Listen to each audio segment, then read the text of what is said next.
Mystery Theater presents...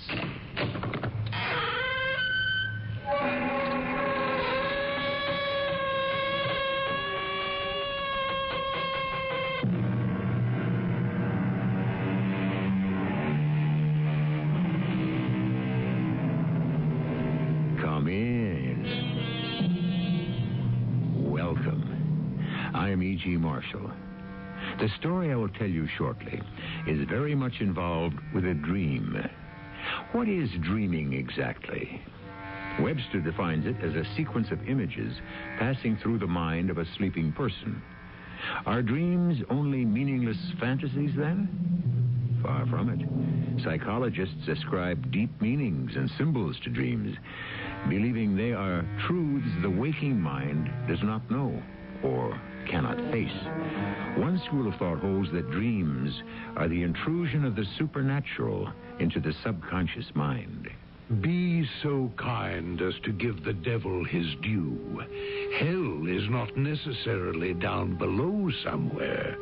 The devil's imagination is too fertile and cunning to limit hell's geography.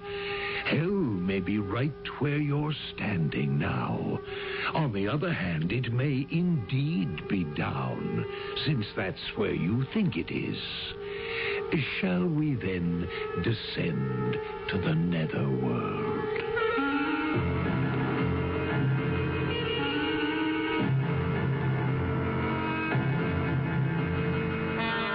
Our mystery drama, Catch the Smallest Devil, was written especially for the Mystery Theater by Nancy Moore and stars Fred Gwynne.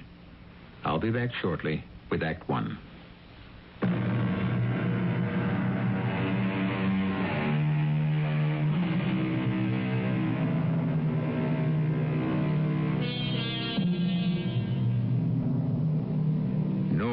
However distinguished, can keep a shred of dignity when clad in a bobtailed, tied-in-the-back hospital gown, tubes sticking out of him every which way, while he has only the strength of an anemic flea after a heart bypass operation. Such is the ignominious condition of Mr. J. Barnabas Whitney, millionaire bank president, member of 3 exclusive clubs, and pillar of his church. Under such circumstances, who could expect him to be anything but cantankerous? Right now, he is peevishly pressing the buzzer, which snakes out on a string from under his squashed pillow. Where's that confounded doctor? Buzz this thing 50 times. Good morning, Mr. Whitney. Happy New Year. It's not happy. I'm not happy, and I didn't ring for you. I rang for Dr. Fowler. Doctor's on his rounds. He'll be here soon. Yeah, the amount of attention I get around here, you could put in that egg cup. Now, by the time you finish your breakfast, Doctor will be here. Don't want any breakfast. We'll just roll up your bed a little. Don't want to roll up. Are you in pain, Mr. Whitney? Of course I'm in pain. What do you think I'm in? Not in a very good humor this morning, are we? Who'd be in a good humor after last night? I quote Mr. Edgar Allan Poe. Oh, the bells, bells, bells, bells. The rhyming and the chiming of the bells. All night long. Not one wink of sleep. Ask the night nurse. It was New Year's Eve, and the bells really only rang at midnight, Mr. Whitney. Don't tell me when they rang. They rang all night. Well, if you say so. The very idea of... There. Hear them? Call the city, Miss Stewart. Called it? Why? Whatever for? Those bells. At it again. Tell our mayor to stop that racket. No bells are ringing now. What's the matter with you? Listen. Hear that? Hear 'em? No, sir. Are you telling me I'm delirious again? Listen, will you? They stopped. Mr. Whitney, you must not try to sit up. Don't tell me what to do, young woman. Now, you see what happens when you sit up straight like that? All right, now. There now. See? Now that's better. Just pat your pillow a little. Don't want my pillow patted. And then I'll feed you a little oatmeal. Don't want any of that swill either. Don't want to be spoon-fed. Not dignified. I was born with a silver spoon in my mouth, all the same. Yes, I know you were. Yeah. Where's that doctor? I have a good mind to change doctors. Tired of no service. Tired of that white uniform of yours, Now, too. you mustn't get all stirred up. Now, we're going to talk about something pleasant. Did you make some nice New Year's resolutions last night? Why would I do a fool thing like that? Because it's the time we resolve not to do again the things we shouldn't have done. Yeah, well, speak for yourself. I did nothing I shouldn't have done. And resolve to do things we should have done but didn't. I do what I should do. Well, you're not now. Sitting up, refusing to eat, getting all stirred up about bells and things. Stop being impertinent and put that thermometer away. Doctor has to know your temperature. Should have taken it first thing. Open, please. Go away. Open, Mr. Whitney. Oh, all right. I don't see And why don't talk. Now, I will talk instead to pass the time. Last night I went to a little New Year's Eve party. My, it was so cold on the way there. I didn't have any gloves. My hands... Oh, never mind about me. Mr. Whitney, I do hope you have a good day. The very first day of the new year. I know you're sick. I know open heart surgery is terribly difficult, but just the same, remember that nice verse. This is the day the Lord has made. Rejoice and be glad in it. Then, a long time from now, when you stand at the pearly gates and St. Peter asks for your credentials, you can tell him you made the most of even bad days. Wouldn't you like to be able to say that to St. Peter's? No? Well, then, what will you say to him, Mr. Whitney? Oh, I know what you can say. You tell him all the good deeds you've done, how you've helped people. So often I've read in the paper how much you give to charity. Oh, here's Dr. Fowler. Morning, Mr. Whitney. Morning, Lady May. How's the patient? Rotten. He didn't sleep all night. He keeps trying to sit up. He won't eat his breakfast. And he's very cranky. Oh, you can take the thermometer out now, Doctor. All right. Unclamp, Mr. Whitney. And Happy New Year. I've had just about enough Happy New Year and more than enough of that noisy door. Who ever heard of squeaking hinges in a hospital? Yeah, quite so.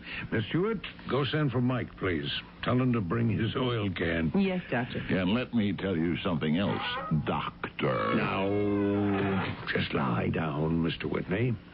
I said lie down. Who listens to a man flatten his back in a dinky nightgown instead of decent pajamas? I'm treated like a jailbird in here. A sick man has to follow certain rules. Make my own rules. Yours are rotten. What do doctors know? Well, this doctor knows your case history. Since your bypass, it's lucky your mule stubbornness hasn't killed you. You've much to answer for, Mr. Whitney. I'll outlive the lot of you. Well, at least you're being given another chance. But I warn you, Whitney, unless you obey rules, you could go off in the twinkling of an eye. What you sow, sir, you'll reap. What kind of a lunatic hospital is this, anyway? That nurse quoted scripture to me, and now you're at it. What I sow, I'll reap. Well, it's merely a convenient phrase. Has a nice ring to it. Now, shall we get down to business? Let's have a look at your incision. She had the gall to ask what I'd say to St. Peter at the pearly gates. What rubbish. Well, you're not knocking at those gates quite yet. And furthermore, this is the day the Lord made. He didn't do a very good job. Well, now, let's just have this injection. Blasted needles. Hate needles. Hate them. Something to make you sleep. You had a poor night. You need your sleep. Come on now. Stop struggling against fate. Fate my foot. Ouch! There we are. In the fullness of time, you'll go off. No, stop saying I'll go off. A fine thing to say to a man at death's door. You're not at death's door. You're no better than those devil doctors. You heard of devil doctors. Doctor. Voodoo, magic potions, spells. You'd prefer a devil doctor, Mr. Whitney? I've got one. Ah, a knocking at the pearly gates. If it's that chaplain, I don't want him. Won't have him. He's blackballed. Go send him packing. I heard that welcoming speech, Dr. Fowler. Same old story, I'm afraid, Chaplain Peterson. He still won't see you, I'm sorry. And so am I. Not for my sake, for his. Yes, too bad. You've cooled your heels out here every day. Monday, Tuesday, Wednesday, Thursday, Friday, Saturday. To paraphrase, it's harder to get into Mr. Whitney's room than a rich man into heaven. Looks as if I'll be here till kingdom come. Stop gabbling over there. I pay for medical services, not Sunday school social. Hello, Mr. Whitney. Happy New Year. You sound fine today. Don't try to butter me up.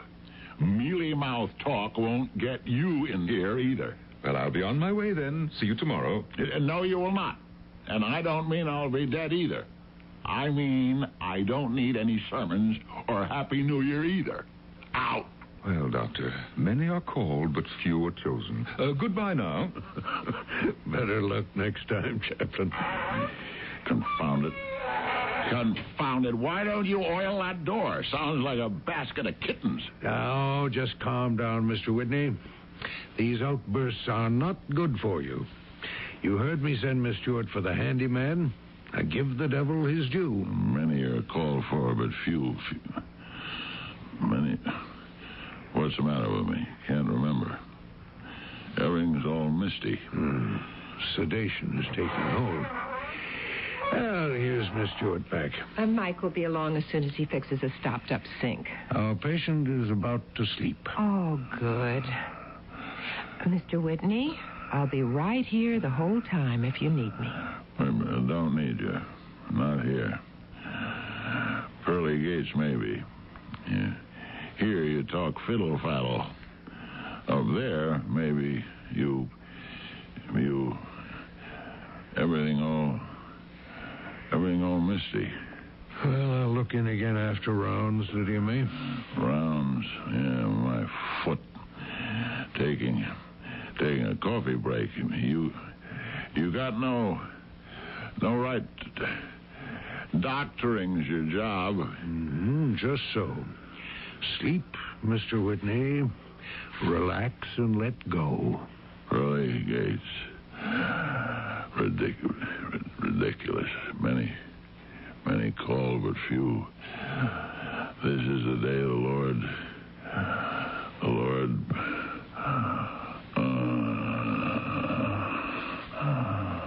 Oh, asleep. I'm so glad. So you asked him what he'd say to St. Peter, eh? Oh, dear, perhaps I shouldn't have. Did it worry him? I'll do him good to give it some thought. He's awfully restless. Open up. He must be dreaming he's taking somebody's temperature. J. Barnabas Whitney is out here. Open. No, something else. Oh, I hope it's a nice dream. He's not a happy man, Dr. Fowler. All he is rich. And let's both resist saying money can't buy happiness. St. Peter. What? He's dreaming about St. Peter. St. Peterson. He's got St. Peter mixed up with Chaplain Peterson.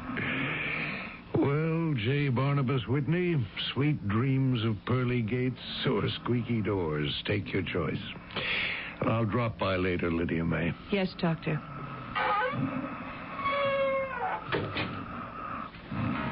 Bells. That was last night, Mr. Whitney. Rhyming, chiming bells. St. Peter. Oh, in your dream, St. Peter and bells. How sweet. I am J. Barnabas Whitney. Open the pearly gates.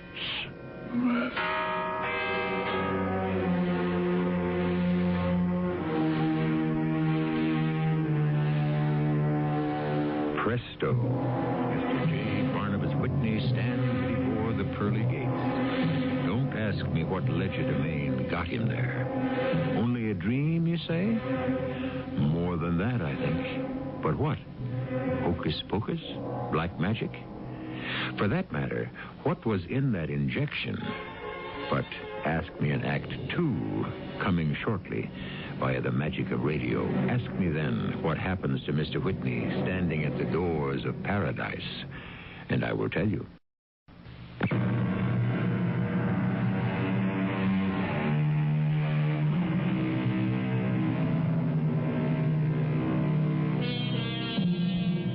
The pearly gates, celestial portals, the doors of paradise like none ever seen on earth. And there before them stands J. Barnabas Whitney. Note that he no longer wears that embarrassing hospital gown he found so offensive. Appropriate to the occasion, he is nattily attired in top hat and tails, as befits his once lofty position on earth. Note also that he is not impressed by the towering, extravagantly ornate pearl-studded gates. He would much prefer the great steel doors to the vault of his earthbound bank. But where, pray, is St. Peter? Why is he not guarding his gates? St. Peter, open up, confound it. What kind of hospitality is this, sir? Open, I say. I'm not used to this kind of treatment. The amount of attention I get up here, you could put in an egg cup. I am J. Barnabas Whitney. Open up.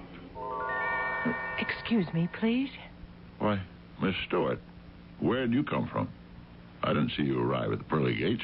I don't know how I got here. Suddenly, I was just here. Like me, suddenly. Last thing I remember, I was in that miserable hospital bed, and then here. Oh, the gates are beautiful, all carved gold and set with pearls. Trifle overdone, I'd say.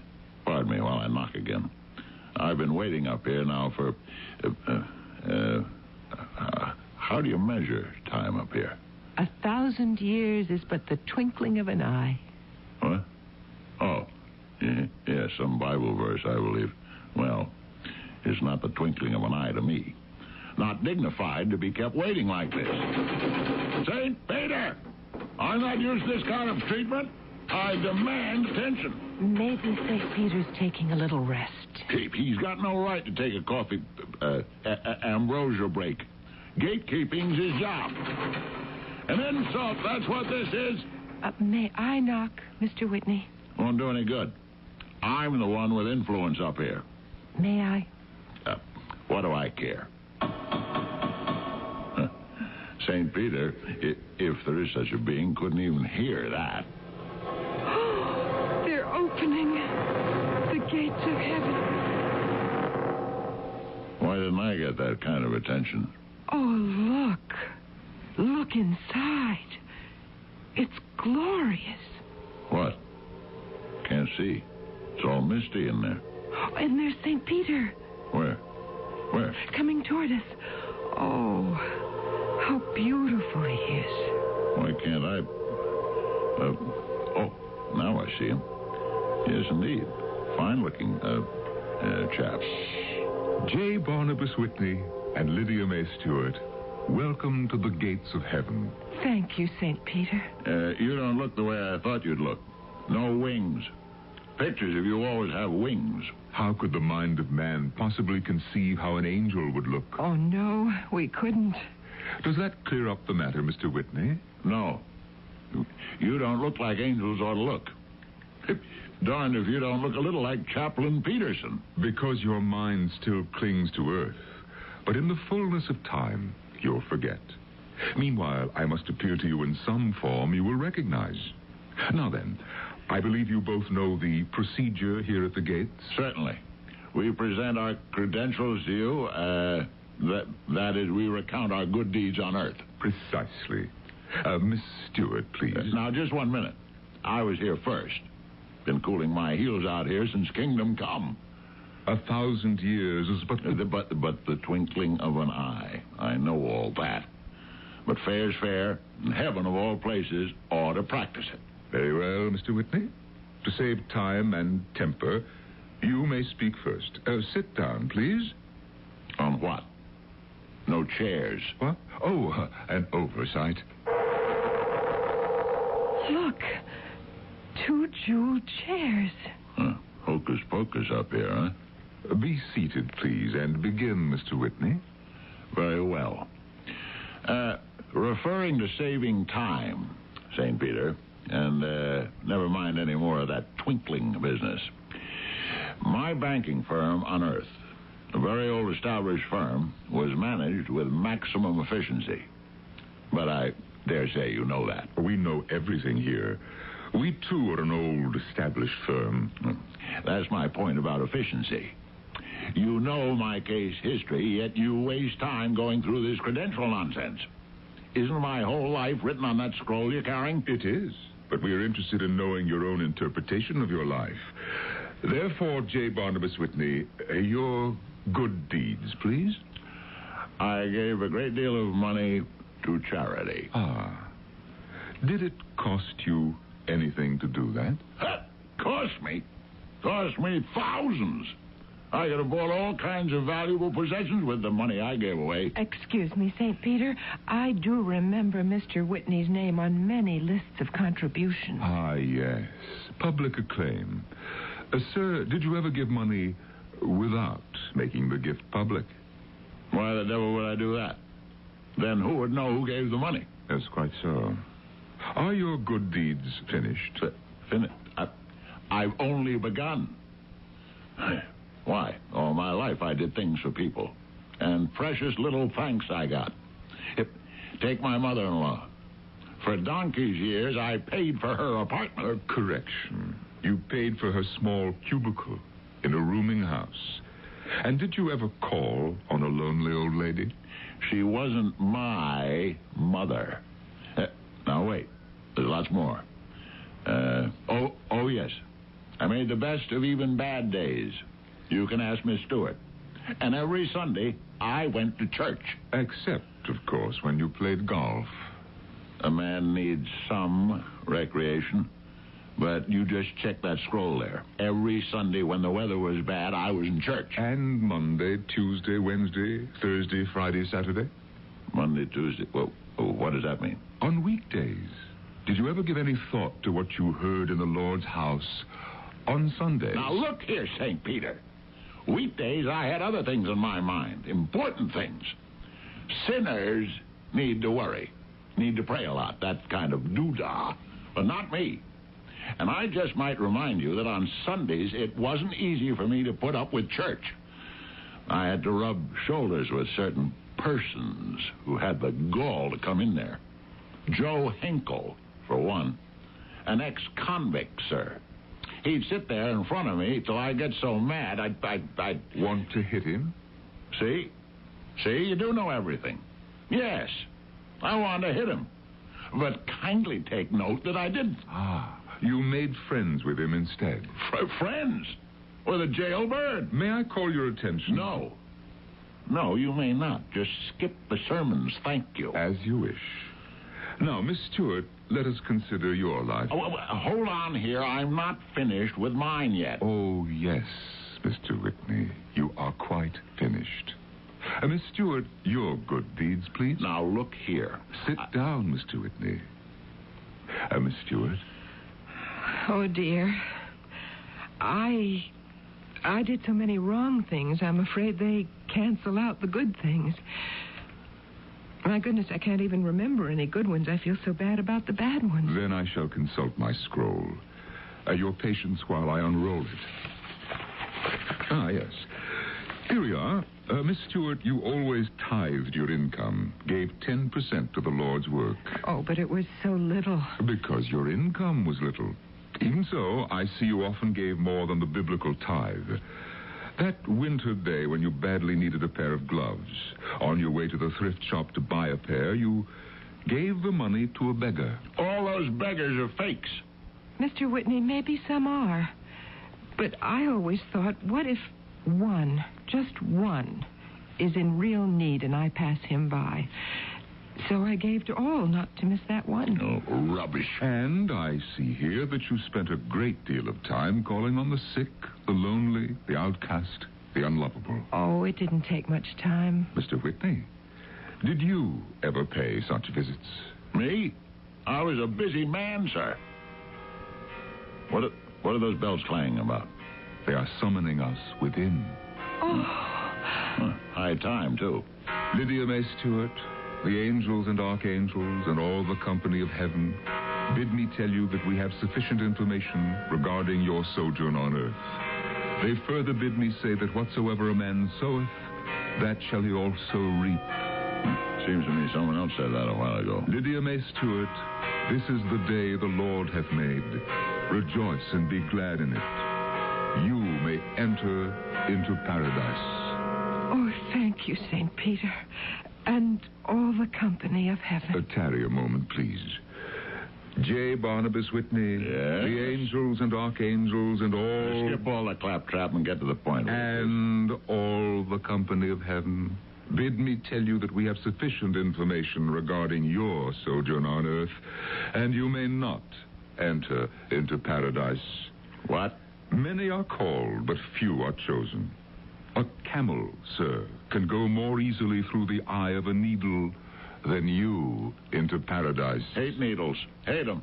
And just because I'm rich, born with a silver spoon in my mouth, you keep me out of heaven? You were a poor man, poor in heart, and your heart bypassed the good you might have done. If those are the rules you play by up here, they're rotten. Now, you listen to me, St. Peter. I can quote scripture, too. So can the devil. There's no such thing as a devil. Judge not, the Bible says. And confound it, you're judging me. You have judged yourself. Every syllable you uttered testified to your own deep judgment of your time on earth. If I'd been mealy-mouthed, buttered you up, I'd be through those gates right now.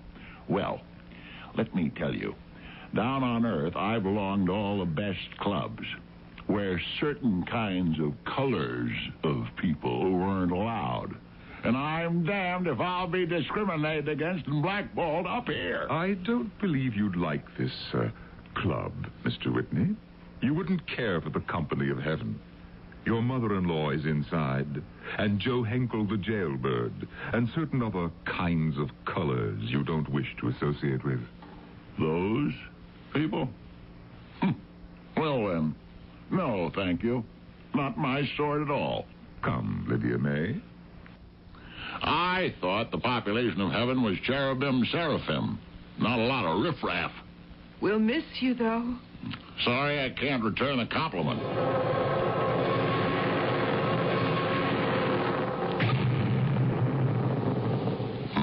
Pearly gates. Tacky. Well, now, let's see what I... Wait a minute. St. Peter, come back!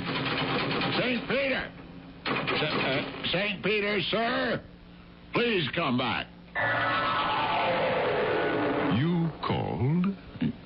You're inside and outside, too. What is it, Mr. Whitney?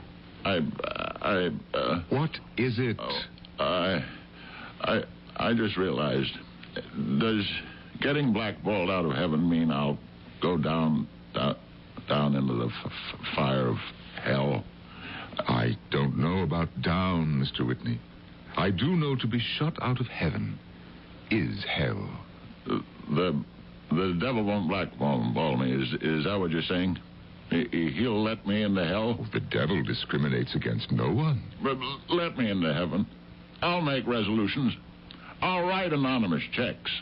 I'll tithe. I'll give to beggars. Goodbye, Mr. Whitney.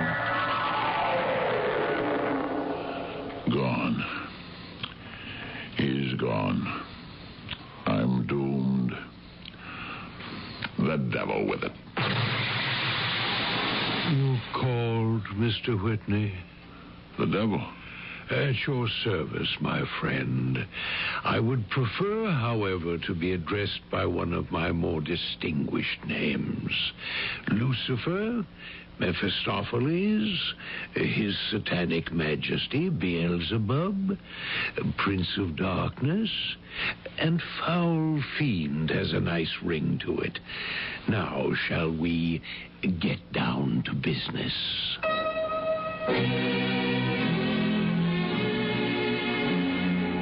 I rather prefer Foul Fiend, I think.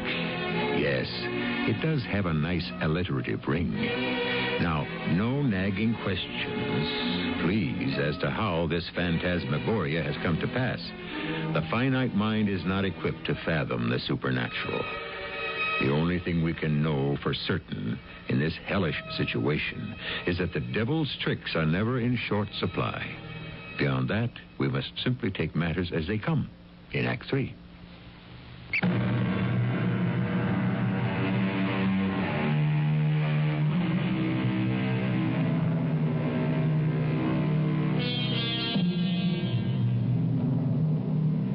We can hardly pass off lightly the evil presence of the Prince of Darkness, nor can J. Barnabas Whitney.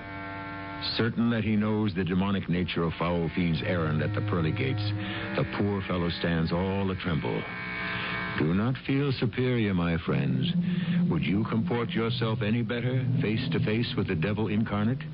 If you recognized him, that is. The devil wears many guises. Repeatedly, you have been in his presence and never knew his face. He wears no disguise now, yet J. Barnabas, still clinging to a rag of hope, asks a pitiful question. Are you really the devil? Excuse me, are you really His Satanic Majesty? Would you say I look like him? Horns, tail, cloven hooves. Yes. You've got much to answer for, J. Barnabas Whitney. This get-up is your doing. What? Would I wear a cheesy prehensile tail and trashy horns from choice? This is how you imagined I would look. But your face. You have a complaint regarding my countenance? Oh, no, sir. No. But it reminds me of... Some arch-enemy on Earth? Dr. Fowler. Foul Fiend. You're one and the same. Only because your mind equates us as the same. Now, shall we get down to business? Down.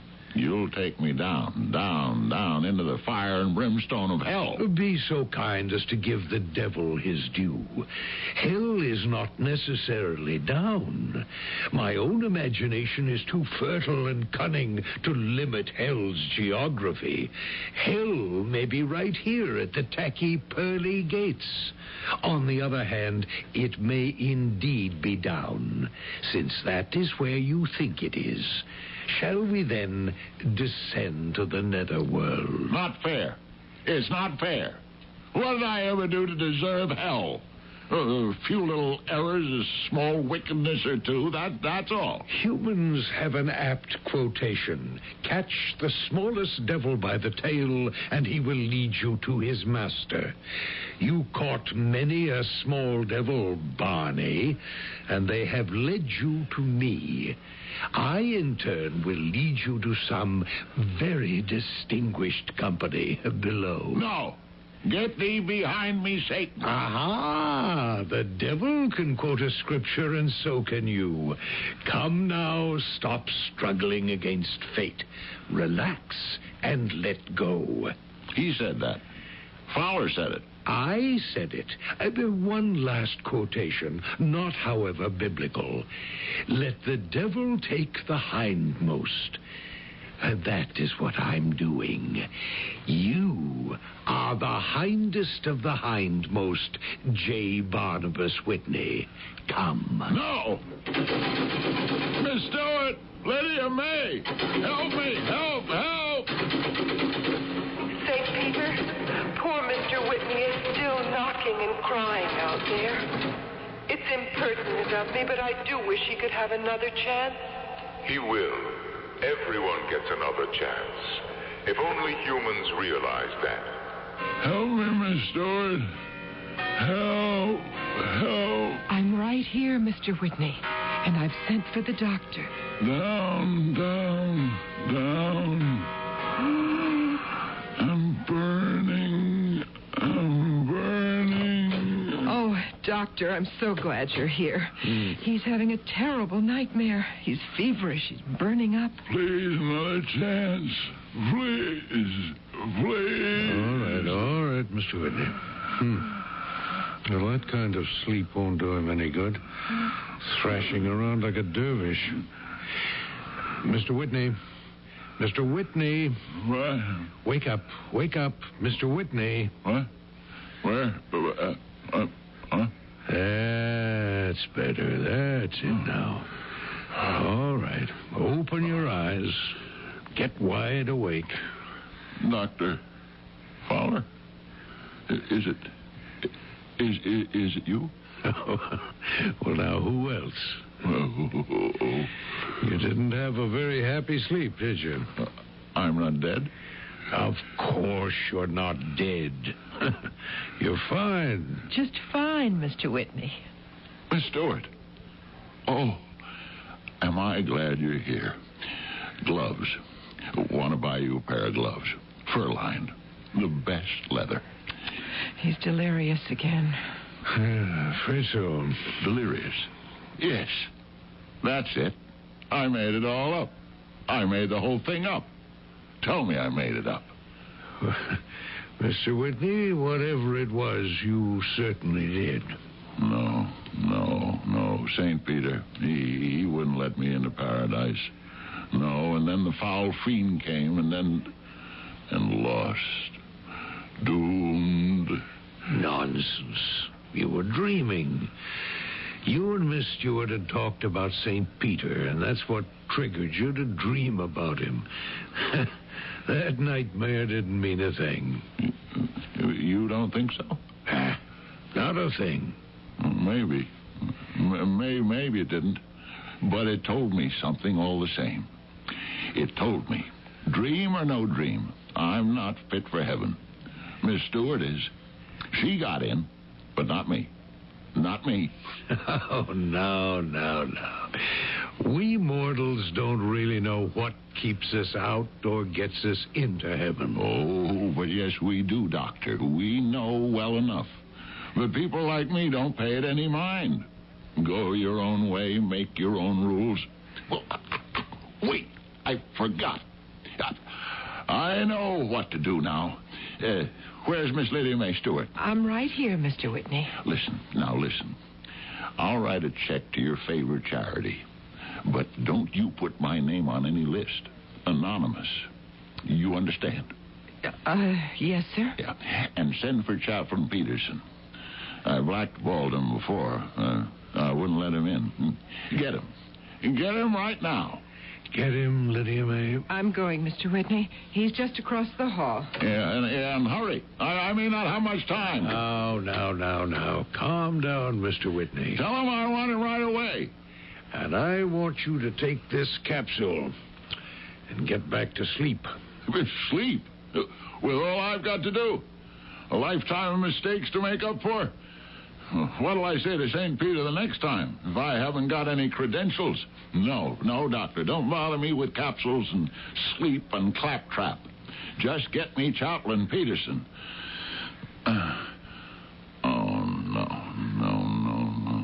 No. What's the use? A man can't make up for a lifetime of catching small devils by their tails. Here's Chaplain Peterson, Mr. Whitney. Well, now, Mr. Whitney, what's this I hear? St. Peter. You look like St. Peter. No one knows how St. Peter looks. Now, what's this about a change of heart? No use, Chaplain. No use. It's too late. It's not too late, Mr. Whitney. It's never too late. Yeah, that's what you chaps always say. But you have to say it. It's your job. We say it because it's true. True. Not too late. What if it really... Is it true, Chaplain? You give me your word. I'll do better than that. I'll give you the Lord's word. He said, J. Barnabas Whitney can go back and undo what he did wrong. Make up for what he didn't do right. I'll give money to charity and not publicize it. No, wait just a minute, Mr. Whitney. We cannot buy our way into heaven. Oh, yeah. Sorry. Should have realized that. Lots of good deeds, then. That's it. St. Peter made that very clear. Let's get something else straight. In your dream, St. Peter was the way J. Barnabas Whitney imagined he would be. He said what you believed he would say. In other words, my concept of an angel fell a little short. Afraid so. Yeah, like I've fallen short. All of us have. But regardless of the mess we make of our lives... Now listen, St. Peter. You said it wasn't too late? Oh, please.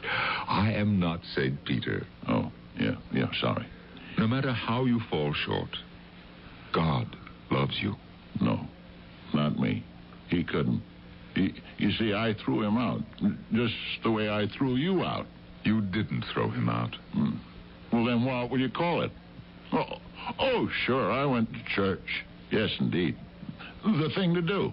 Met people with money and position. Made good contacts. That's why I went to church. Didn't listen to the sermons. Didn't really believe in God or the devil. Oh, yeah, the devil. He's real, too. Looks like Dr. Fowler here. No offense, Doctor. None taken. I only believed in J. Barnabas Whitney. You don't call that throwing the Lord out, Chaplain? You can't throw him out. He won't go. Well, put it another way, then. He threw me out. Never. Never? Never. Hallelujah. Well, what do you know? Never. Did you hear that, Lydia May? Did you hear that, Doctor? Happy New Year, Mr. Whitney. Oh, the New Year. I've got resolutions to make. What a man sows, he reaps, you know. Ring out the old, Mr. Whitney. Ring in the new. Right you are. Ring out those beautiful bells. Bells. This is the year the Lord has made. And I've got a second chance. Hallelujah!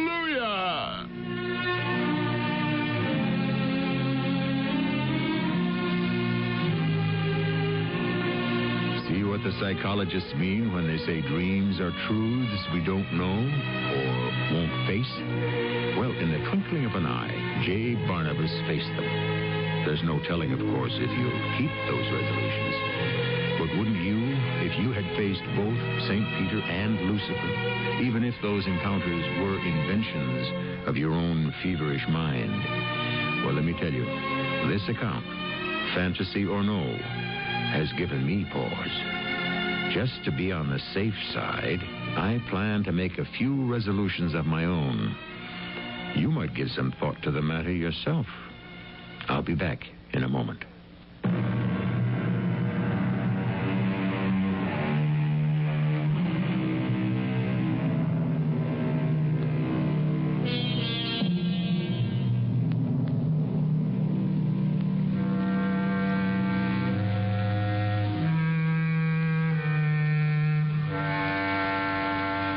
When this story was first told to me, I began to wonder about the origin of the phrase, the pearly gates.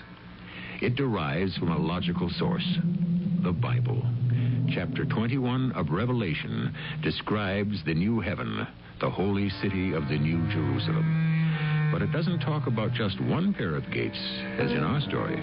Listen to verse 21. The 12 gates were 12 pearls, each gate made of a single pearl. Think about it. One enormous pearl per gate. Oh, by the way, what credentials will you present to St. Peter when you arrive at those pearly gates? Think about that, too. Our cast included Fred Gwynne, Terry Keane, Court Benson, and Norman Rose. The entire production was under the direction of Hyman Brown. This This is E.G. Marshall inviting you to return to our Mystery Theater for another adventure in the macabre. Until next time, pleasant dreams.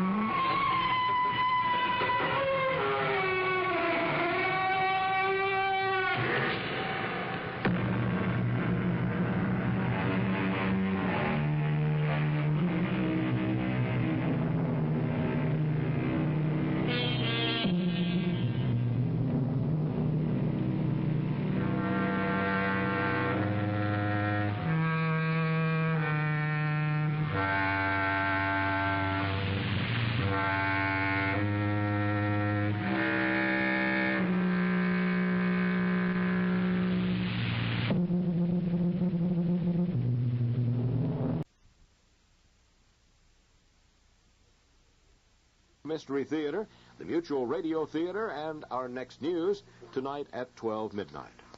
The CBS Radio Mystery Theater presents...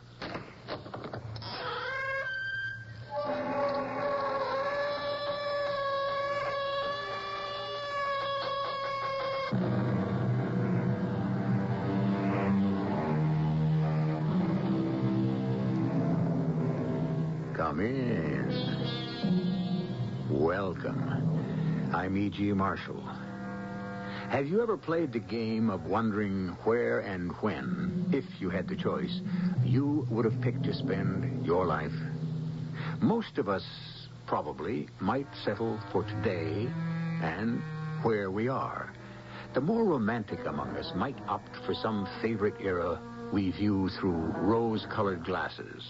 The Greek or Roman Empire, the Renaissance, Shakespeare's England. But the adventurers would turn their eyes to the future, the unimagined and the unimaginable. What might some distant tomorrow be like?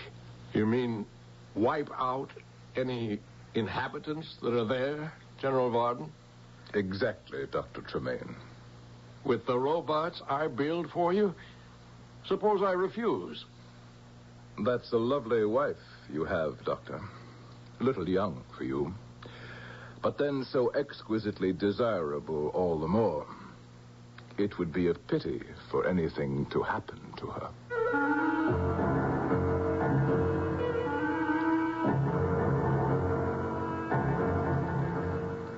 Our mystery drama, Strange New Tomorrow, was written especially for the Mystery Theater by Ian Martin and stars John Beale and Terry Keane.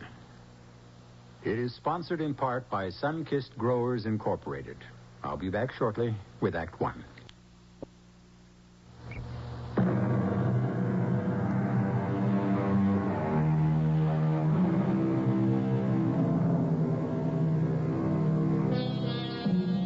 We're about to bring you a time that none of us will ever know, or our children, or our children's children, or generations of them to come. This is a time long after the Second 100 Years' War, when the world went mad and burned the green and fruitful earth to barren cinders, when the population was reduced by 2/3, leaving the survivors to a virtual handful. This is a time of an absolute autocracy, a state in which every individual is born by selective breeding and condemned by the state to function only in the area prescribed for him or her. This could be what the future will be like. Ralph? Yes, Una, dear? It's time for your medicine. Oh, you don't have to act like a wife when we're alone. It can wait. I want you to take it. You need it. Well, I may need it, but it won't help. In a minute. What are you looking at? The return of the conquering hero. Leader of our regiments, defender of the faith, General Mark Varden. Homeward the heroes from the hunt. Pirates and freebooters all. With their living plunder. With not one grain of moral sense. And not the compassion of one heart among them. Have they been on another... Well, let me close the windows. I don't even want the wind from their exhaust to touch me. You were saying, my dear? I was just asking if they'd been on another galactic raid. Beyond doubt. More and more frequently. Varden and that evil young man who's elevated himself to emperor are getting desperate, as well they should. Emperor Condor is sitting on an uneasy throne. You think he might be overthrown? Oh, not from within. As long as he has his robot army to protect him. And as long as fresh blood is brought in to keep them from extinction, the people will still cling to hope. Although there isn't any. Hope for what? Oh, it's a long story, my child. A long history. And I don't feel like telling it tonight. Of course, you mustn't. You look tired and you... Oh, Ralph, you look so ill. I'm suffering from a chronic complaint, old age. Dr. Ralph Tremaine, Professor of Cybernetics, Emeritus. But you are not retired. No, not quite yet. There are things I have to finish. You hear that? What, Ralph? The silence.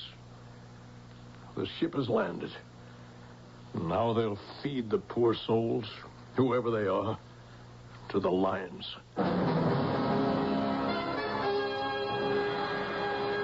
Your Majesty. Greetings, General Varden. You're returned, I see. Bringing with me another glorious victory to lay at your Majesty's feet. Oh, spare me all that nonsense. Were you successful in your task? You can see for yourself if you'll allow me to tune in the viewing screen. Very well. You were gone an unconscionable time. These missions get more and more difficult. Why? Let me show you the fruits of this one first. There. It's coming into focus now. There's the latest catch. Mm-hmm. And where are they from? Rubos, a planet in the 9th galaxy. You had to go so far afield? As I said, it becomes more difficult all the time. Galaxy after galaxy is patrolled by police craft seeking us out. Only the black light envelope has kept our identity secret this long. Even then, I must slip through time warp after time warp to avoid discovery and recognition. What do they expect? We must raid them to keep our race alive, to maintain enough population to keep the whole fabric of existence viable. You know my answer to that, Majesty. No, General, no. I don't want to listen to that now. Perhaps these bodies milling about down in the square there will be the answer at last. Yes, tell me more about the planet. Rubos? It's a large planet, about the size of Jupiter in our solar system. Its distance in relation to size is approximately the same as our planets from our sun. The climate and the animal life is also analogous. Well, they look healthy enough and similar enough. Intelligence? Their average IQ is a good deal higher than ours. What? And their scientific capabilities considerably more advanced. We were lucky to make our raid and escape unnoticed. We were almost intercepted. Their communications must be magnificent. We were in a very remote part of what is a very large planet. And yet they were almost on us as we took off. Well, were you recognized? I hope not. Unless they have instruments to pierce the black light curtain. But I think we got away. Excellent, excellent. Then I won't scold you for the handful that you've brought me. They seem to be first-rate specimens. Next time I'll... Emperor Condor. Yes, General Varden? There will be no next time. What? No more raids. They are too dangerous. But you know we must have a constant supply of people, of healthy bodies, so we can weed out the poison that eats at most of us and destroys us. We will never weed it out. But it can be bred out. Once we find the right strain... Emperor Condor, listen to me. You think the radiation is carried inside us, bred in our genes. I don't believe it is. I think every generation reinfects itself from the earth of this planet, the seas that wash it, the space around it. No, that can't be, General Varden. It's countless generations since the Holocaust. And it will be countless eternities before this planet is safe again for anything but robots. Don't mention those abominations to me. Why do you hate them so? They are the perfect slave. Without them, you would have no army, no palace guards, and internal police to hold the common people in check. And check from what? From ripping you and me and the rest of the ministers apart. No, there is only one hope. And that is? We must abandon Earth and resettle elsewhere. Don't you think that hasn't been thought of eons and eons ago? But we are welcome nowhere, the pariahs of the universe. We do not ask. We will take. With what? I can't find enough healthy bodies to run basic services, let alone conscript an army. We do not need an army, except mine. Back to those obscene robots again. There aren't enough of them. They can be built if you will allow me to reopen the plant. No. What are you afraid of? That somehow they'll take over? I don't know. Yes, I am. Don't worry. They're nothing but a series of relays, transistors, printed circuits. They are programmed by men. I still don't trust them. Give me leave, Your Majesty, to go to Dr. Tremaine and have him start on blueprints for a new and improved model robot built only for war. No, not yet. Give me time to think. First, let me find among these slaves you've brought back one woman who may give me an untainted child.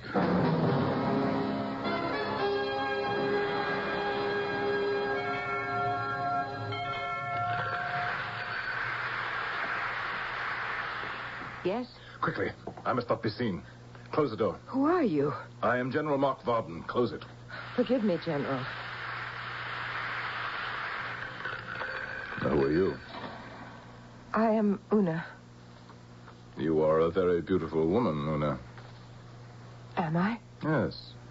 Where did you come from? General Varden. To what do we owe the honor of your visit to me? Oh, I see you've met my wife.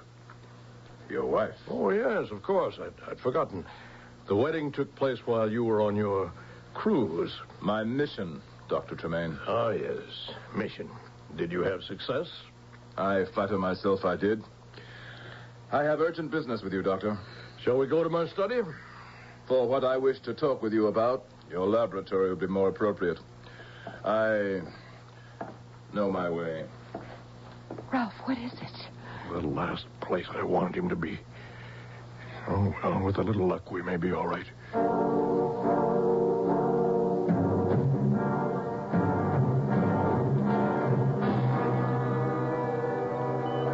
Close the door, Dr. Tremaine.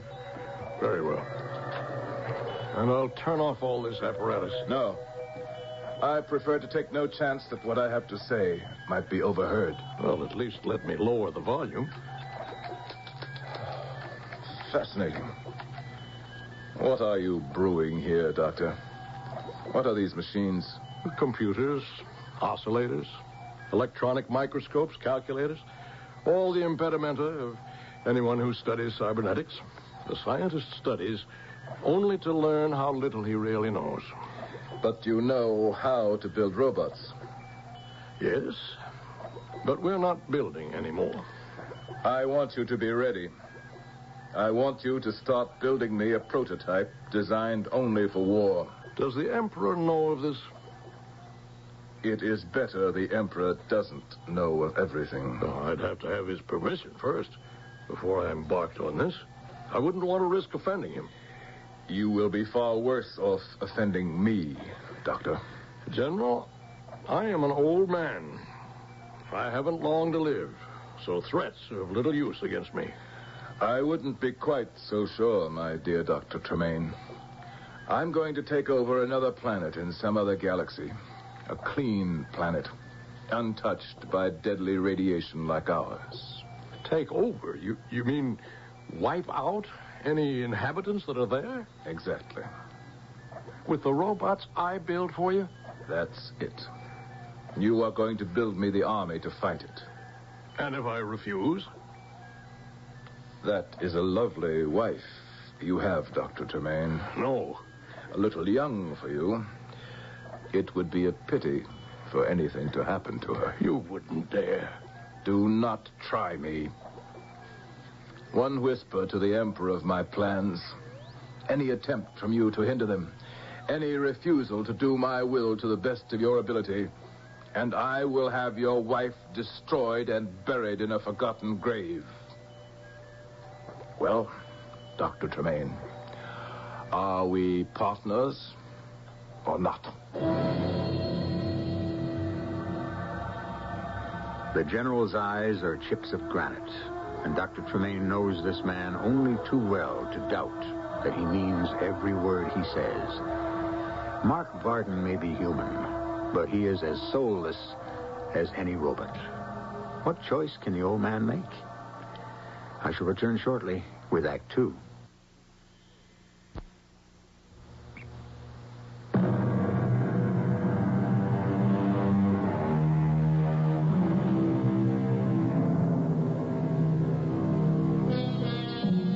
Perched on the edge of a table in Dr. Tremaine's laboratory, as he awaits the old man's answer, General Mark Varden lets his hawk eyes roam idly about the room.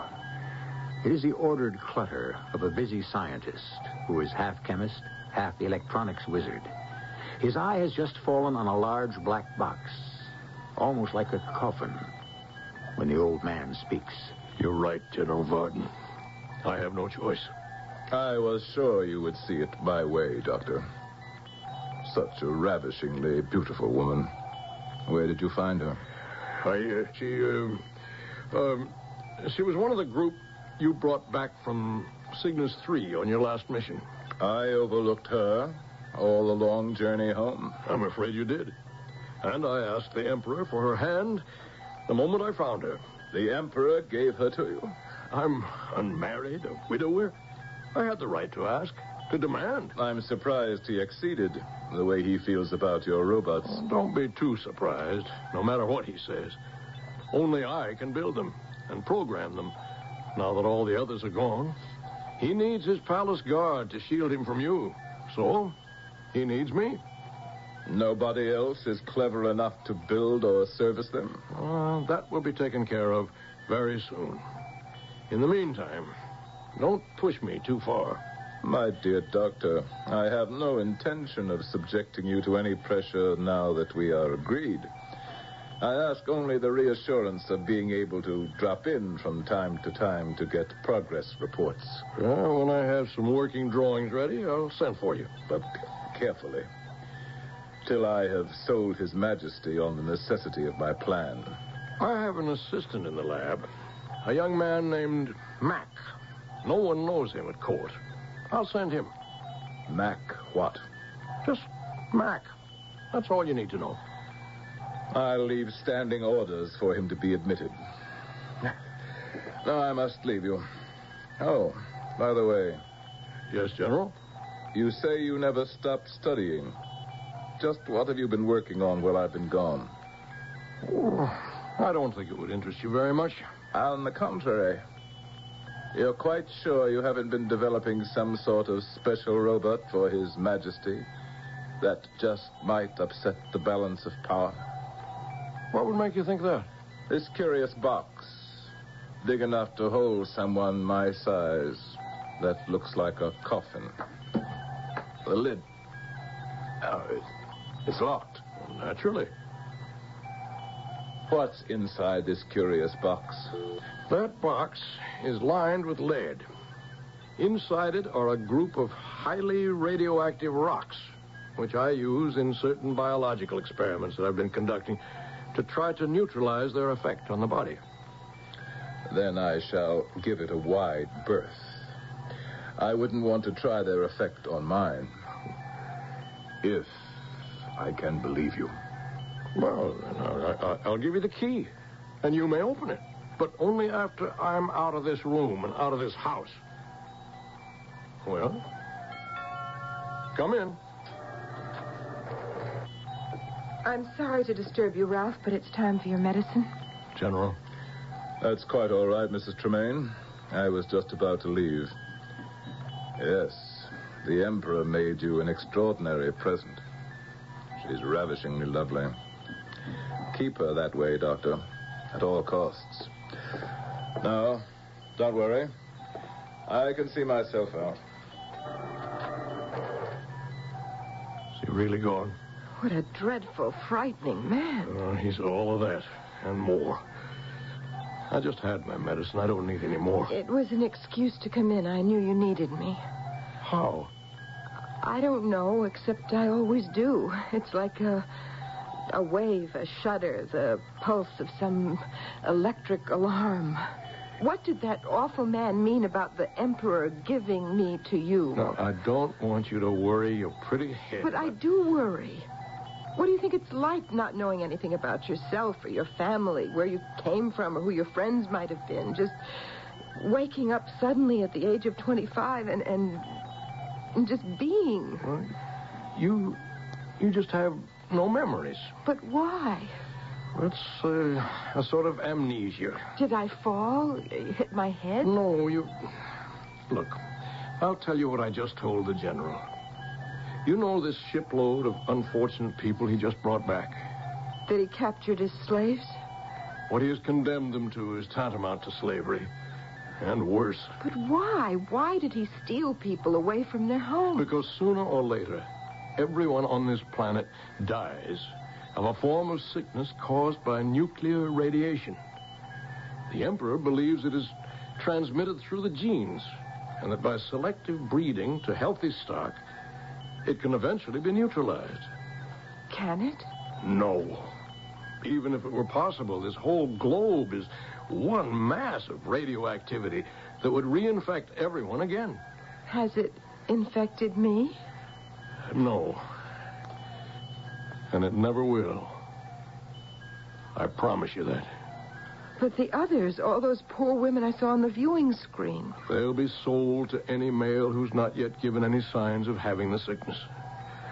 What a terrible, cruel man to try to drag the rest of the universe down because of our misfortune. And it's all so futile. The Emperor won't believe it, but the cancer is already growing within him. If he had laid eyes on you, he undoubtedly would have chosen you as one of his consorts. How did I escape? Oh. Is that what you told the general, that you took me instead? That's what I told him. But I have been no real wife to you. My dear, sweet girl. The marriage was only so I could hide you away and keep you safe. I think of you as a daughter. I had only one wife, and she died a long time ago. Of the sickness? Yes. And you know something? You were created in her image. You look exactly like her. Oh, Ralph, I do love you. And I feel so close to you. And I want you to know how strong my love is. That's all I want to hear. Give me all of it you want, but as a daughter. The child I never had. Because you were afraid that... Because if I couldn't give life, I refuse to bring anything into this world. You will be meeting someone soon. He'll be working with me, and it will be impossible to conceal his presence from you. He's someone very special, and I want you to understand about him.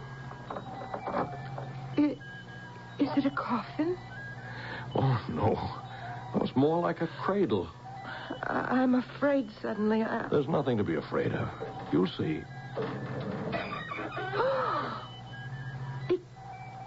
It's a young man. And he's beautiful. Well, I hope not. Handsome is a better word. Perhaps. But is he dead? Oh, no. This young man can't die in the ordinary sense. He is, in a way, immortal. I don't understand you. Well, this young man isn't a human being. He's a humanoid. A humanoid? Yes, a simulacrum. Something that's formed in the likeness of a human being. Oh, you mean like a mannequin or a dummy? Very far from that. I mean, he is identical in almost every respect with a human. And he will perform, act, simulate almost every human control function. Only in Mac's case, the motive forces are mechanical and electronic. Mac? That's what I call him. It's a sort of an acronym for what he is. Mechanoelectric activated computer. You built him, made him, created him? Yes. Oh, how horrible. Oh, I was hoping that you wouldn't react like that. It's the last way I wanted you to feel. But he's nothing but a machine. Oh, a lot more than that. How can he be? It be. It's just a super robot, a thing. I don't think you'll feel that way about him when you meet him. I don't want to meet him. What are you afraid of, Una? I don't know. When I first saw him, I thought how beautiful he is. And my heart went out to him to be dead so young. And then you said that he wasn't, that he was immortal. And the strangest feeling just washed all over me and grew inside, all warm and tingling, and I couldn't understand it, but I wanted it to last forever. Now you tell me he's only a machine. I don't know, it's unclean. Somehow I want to cringe. Then you've got to meet him to get rid of that feeling. All right. But only for you, Ralph. Well, let me just set the instruments first. Now, just attach these electrodes. And step up the power. Watch, Una.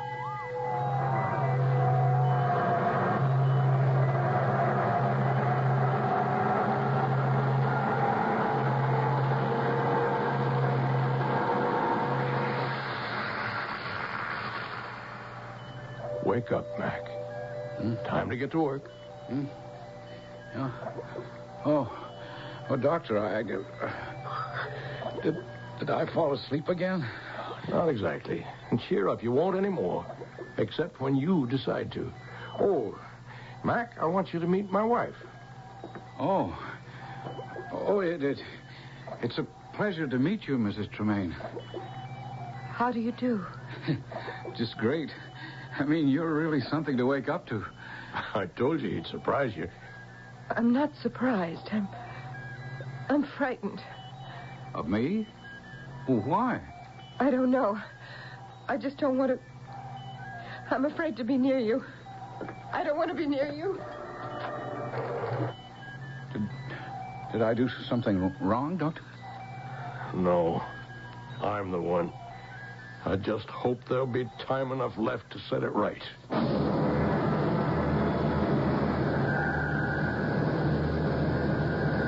What does Dr. Tremaine mean by that last statement? And why should Mrs. Tremaine have this strange fear of this all-too-human humanoid? Or is Mac, the mechano-electric computer, something other than he or it seems?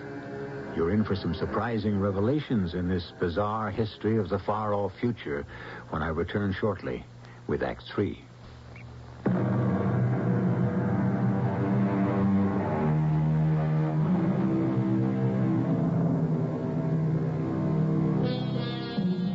Have passed.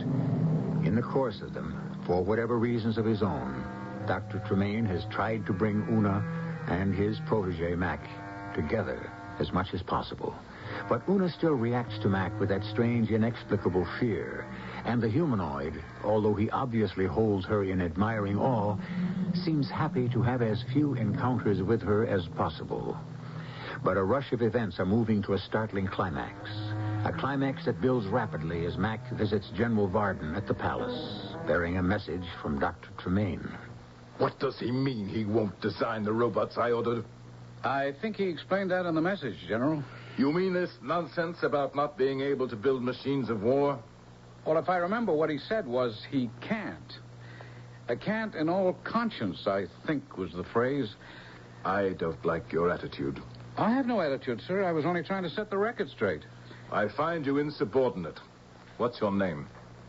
Mac, General. Mac who? Just Mac, that's all. Are you trying to make a fool of me? Oh, no, sir. Varden. General Varden, turn up your viewing screen so I know you're there. Yes, Your Majesty.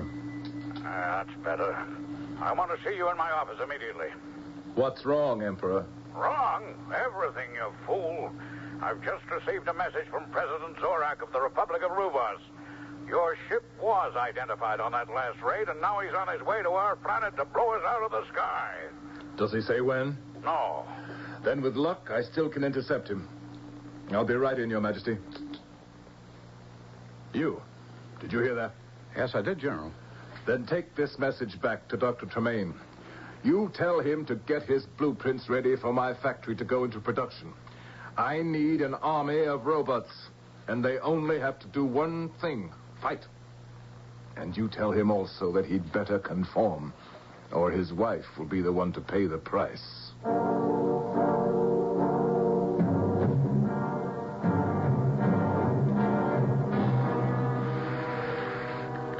Oh, Mrs. Tremaine. Oh. I'm sorry if I startled you. Don't come near me.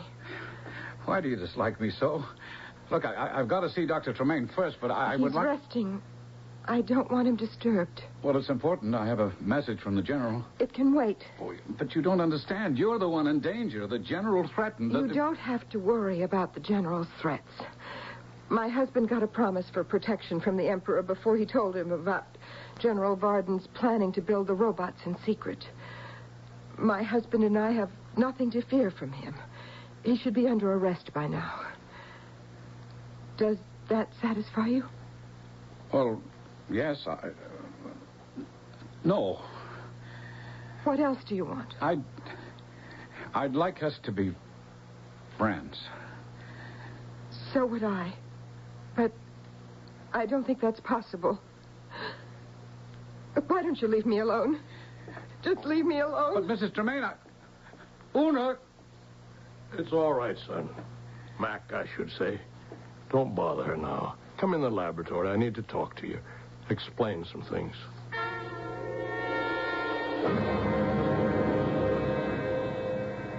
General, there will be no necessity to fight. What do you mean? I contacted President Zorak and made, shall we say, an arrangement. Am I to be informed of it? Yes, I've offered to return to him all his people who were abducted. And that satisfied him? Oh, I've also offered him you, as the criminal responsible for the brutal pirate raid, to do with as he likes. And you trust him? Without me, there's no one to fight him. And after he took off with me as prisoner, he'd still devastate this planet till there was not a living, breathing human being on it. Oh, he intends to do that, of course. They're all dying anyway. They? What about you? You'll die with them. Certainly not. He has promised me safe conduct to his country and the right to take my personal fortune with me. So, you sold me out. Gladly, just as you were planning to do to me as soon as you were ready with your new army of robots. Seize them, guards. I said seize them. You really are a fool, Your Majesty. Just because these metal bodies are painted with the royal purple on their breasts, emblazoned with your coat of arms, you think that makes them yours? Seize him, my captains. Oh, let me go. I am the Emperor. We're the Emperor. Not anymore. If you think you can take my throne from me... I don't want your throne. Or you. From now on, the whole universe will be mine. You won't get away with it. When President Zorak lands and frees me, he'll follow you with his fleet of ships. He won't know where to find me. There'll be no one to tell him where I went. The king is dead. Long live the general.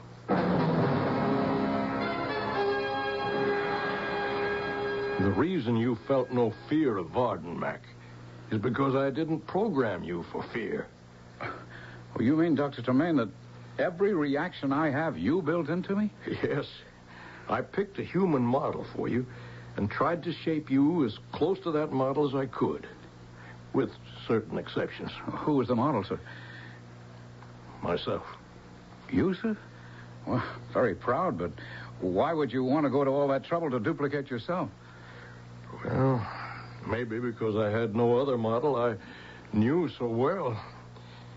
And maybe because I'm dying, and every man reaches for immortality. That's a part of it, but not all of it. Not the real reason. And I made such a botch of it. I'm sorry if I don't measure up, sir. I'm the one to blame. I got to ask you to help me, Doctor. I can't stand it any longer. Oh, I'll help you in any way that I can. Then unmake me, sir. Destroy me. Dismantle me. Why? Because I love her and she can't stand the sight of me. She loathes me. And I don't want to go on being knowing that. Why, Doctor? Why does she hate me so? She doesn't hate you, Mac. Quite the opposite. It's better if I don't believe that. There never was any hope for me because she's real and I'm only a copy. She's a human being and I'm not much better than a robot. You are a humanoid. Something very special and unique. The first man of your kind in the history of time. Still gives me no right to Una. Why not? She is the same as you. What? When I said you were the first man of your kind, I didn't mean the first creation. The first was a woman. Una. Una is like me? Una is like herself. Or, if you wish, like my wife. My real wife. My first and only one. I put into Una all the things I recalled about my wife. Sweetness, laughter, some tears, kindness, and the beauty inside that only makes the outer look more exquisitely lovely. And then I brought it to life. But I made one terrible mistake. What mistake? When she came to life, she was so full of the joy of it, the sheer delight in being, that I was awestruck. I didn't have the heart to tell her that she was just a machine. Yes. But you'll have to tell her sooner or later. I know. But I'm a coward. One part of me that I didn't build into you, Mac. I keep waiting for the right time, but... What's that? Front door, sir. I meant, who would ring like that except... It's General Varden. We mustn't let Una open the door. General Varden. How nice of you to greet me. Come, my love. You're leaving with me. Let her go, Varden. Stop right where you are. I'm armed. Don't shoot him, please. Don't, Mac. It's all right. He can't hurt me. I hit you point blank with the disintegrating ray. Let go of Una. Stay back. If you move one step closer, I promise you I'll turn the ray on her. Give me the gun. If I can't have her, no one shall. Una! I won't bother with the rest of you. Zorak is on the way here to blow you all to bits. I'll let him take care of you while I make my escape. You won't get away from me. Mac, stay where you are. No, what have you done? I can't move. He'll get away. Let him. But he killed Una. Don't be silly. He couldn't hurt her any more than he could you. You're not hurt, are you, Una? Oh, no. When he fired, I was so afraid. I blacked out for a moment. It's all right, Una. There's no need to be afraid anymore. He's gone. And I'm alive. He fired at me point blank. I felt the shock, but I'm alive. He also fired at Mac, and it had no effect on him. But Mac is a humanoid. Then that means that I'm a humanoid, too. Yes, child. Forgive me. I haven't had the heart to tell you the truth. The heart? Oh, Ralph, you couldn't have told me anything more wonderful. Because now there's nothing between us. I can give my heart to Mac the way I did when I first saw him. Una, my darling. Why did you stop me and let him get away? I don't think he will. Listen. Zorak has caught him. General Varden has opened fire. That means that Zorak will know he's been betrayed. If he defeats the general, then he'll bomb us all to dust. I don't care as long as we're together, Mac. You don't have to care. He can't harm either of you. Oh. Doctor. What is it? The curse of this planet. Finally taking him. Come on, Una. Help me get him to bed.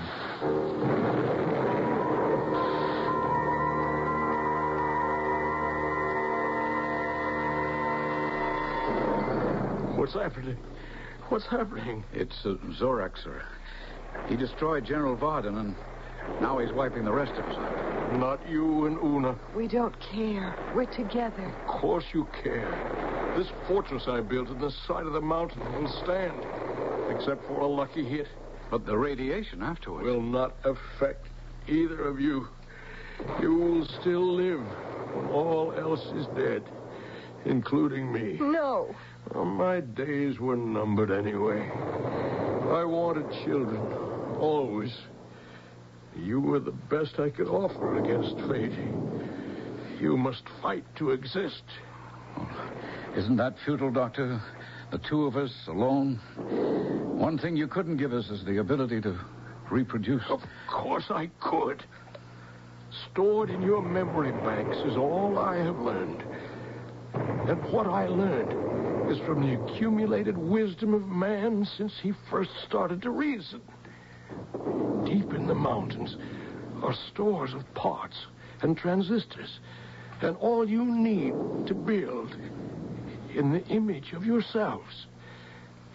Your children, who in turn will build their images to become their children, until at last the earth will be inherited again. Every new world that ever began sprang from despair, and those who refused to stop hoping. Make this your new world. Oh, Ralph. Hush, Una. His life here was over. Listen. What? Listen. They've stopped bombing. The destruction's over. It's time to start building again.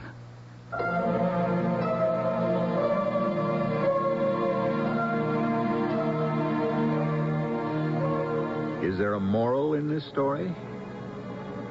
Ask yourself.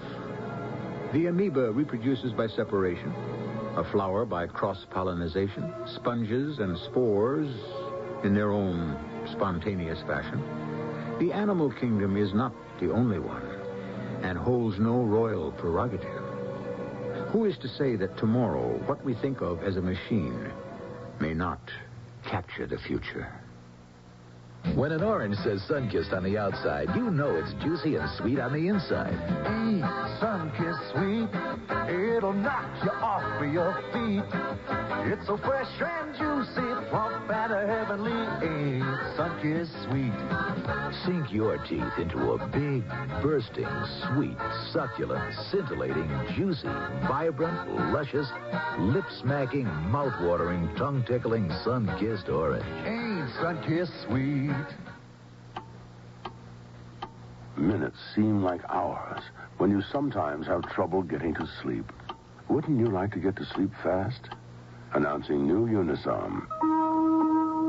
A different generation sleep aid. The only one with doxylamine. To our knowledge, Unisom is the only non-prescription sleep aid proven effective in clinical tests. When you sleep better, you feel better. For occasional sleeplessness, take new Unisom. Use only as directed. CBS, we're gonna make your day. CBS Television is gonna make your day. As one of America's most popular daytime dramas, The Young and the Restless now becomes twice as special as it expands to 1 hour. Treat yourself to television's hottest dramatic show, The Young and the Restless, now a full hour every afternoon on CBS Television. Check your local listing for the right time. CBS, we're gonna make your day. I'm Susan Anton. It's a good feeling to sleep the night away on a perfect sleeper by Federal. Soft is the ultimate in sleep. Unique extra thick cushioning for heavenly comfort on top. Ultra firm support inside. Perfect sleeper pillow soft. Firmness that feels good. Be a perfect sleeper. Buy a perfect sleeper. Perfect sleeper. Buy Sterling.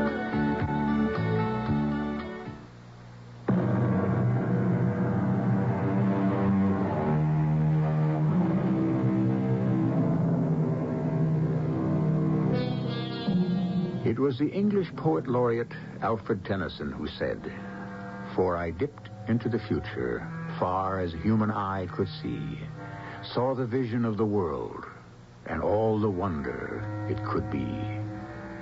Perhaps we have dipped even deeper than Lord Tennyson to glimpse a reflection of the universe. Could it be that man himself is not the total answer? Our cast included John Beale, Terry Keane, Gordon Heath, and Ian Martin. The entire production was under the direction of Hyman Brown. This is E.G. Marshall inviting you to return to our Mystery Theater for another adventure in the macabre.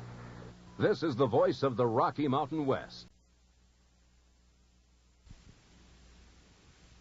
This is Dick McDaniel inviting you to stay tuned for the CBS Mystery Theater and the Mutual Radio Theater and our next news at 12 midnight.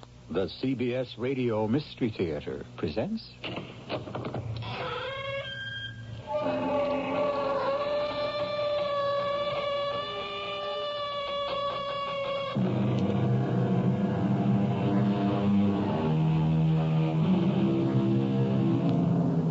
Come in. Welcome. I'm E.G. Marshall. One of the compensations, I'm told, of advanced age is becoming an eccentric. When one is young and on into middle age, eccentricities are regarded with suspicion. We are expected to conform, to be more or less like, or at least similar to others. But in old age, our eccentricities, our oddities and peculiarities are somehow transformed into traits that appear rather dear and delightful, and we can even be loved for them. It's something to look forward to. Not much, but something. What are you doing there, my girl? Why, reading the scriptures, sir. Are you indeed? Let's have a look. Oh, please, sir. Ah, I thought as much. A mirror. A mirror concealed between the pages. Out. Out with you. Out of this house, you baggage.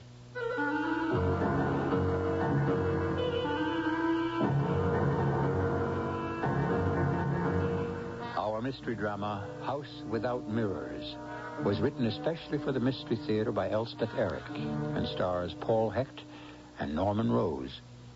I'll be back shortly with Act One.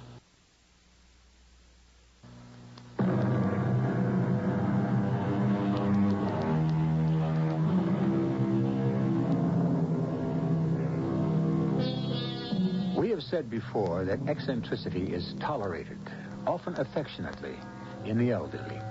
However, the story we bring you now does not concern an elderly person. It's about a man who at the start of our drama is about 35 years of age. But his eccentricity dates back to an earlier time, and it was not tolerated or regarded with affection.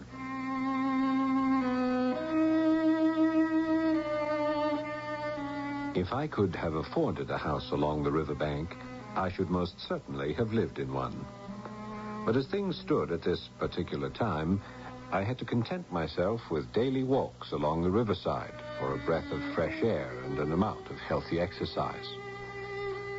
So it was that I came to notice and be interested in the man who emerged each morning from one of the houses that so happily overlooked that placidly flowing river. Sir, I beg your pardon. How's that? I don't mean to intrude, but... Is there something I can do for you? Yes, actually there is. Well, that's your service, sir. I walk along the river each morning at the same time, and each morning I see you come out of your house. It is not my house. No. Oh, I thought, well, I assumed that... I am merely a servant in that house. Oh, I didn't know. The house belongs to a gentleman named Mr. Oswald Strange. But I never see Mr. Strange. Of course, he may leave his house at other hours when I am not here to witness his departure. Mr. Strange never leaves the house. Oh, I'm sorry. Is he an invalid? Not precisely. Not precisely. Let us say he is incapacitated. Yes, I understand. Well, anyway, it was yourself who first interested me and has continued to pique my curiosity.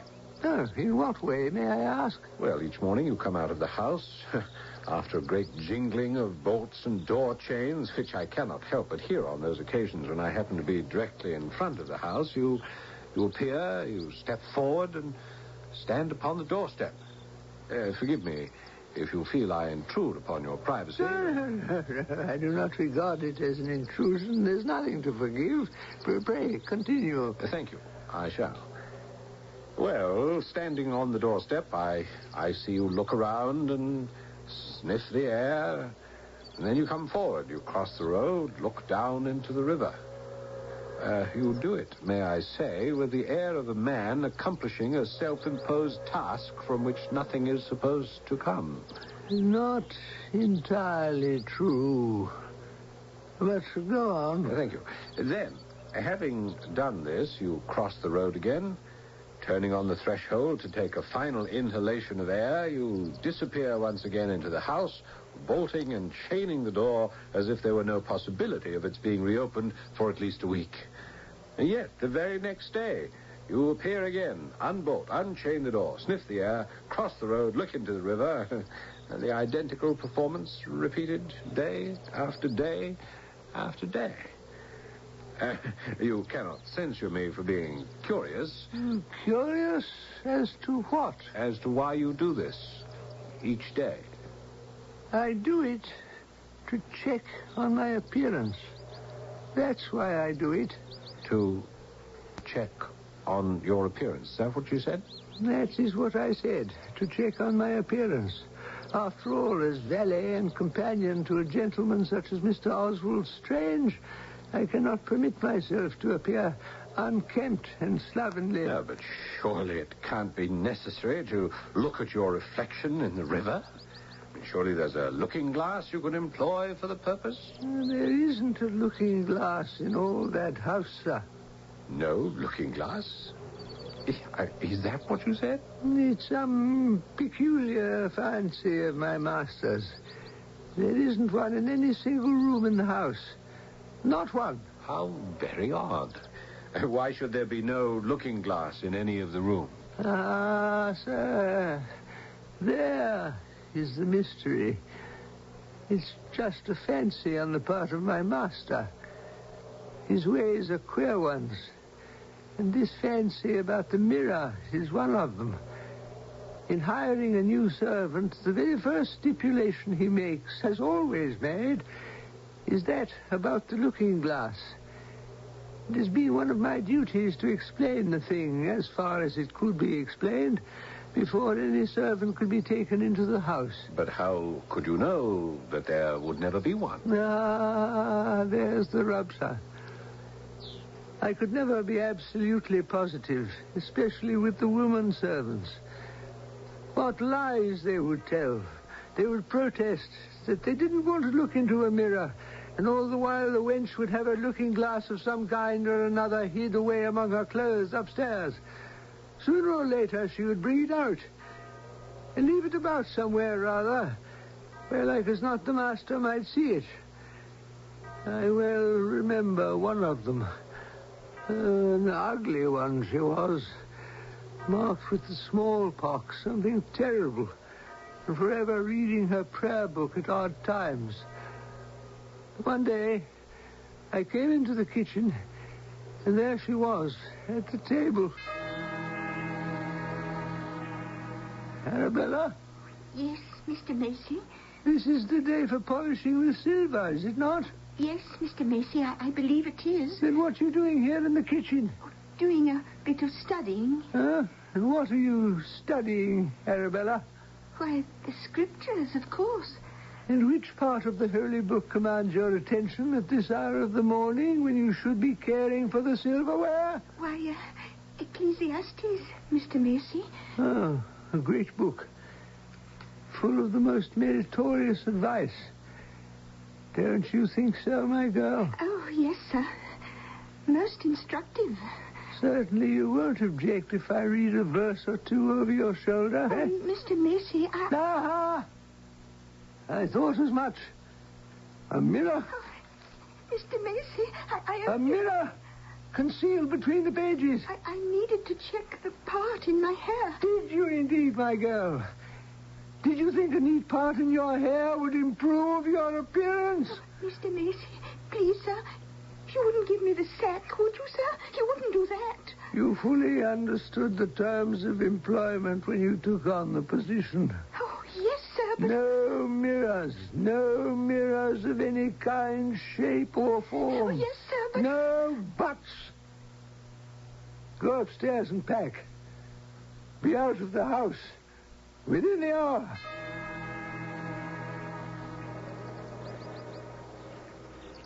I watched the poor girl leave, carrying her poor belongings in a battered portmanteau.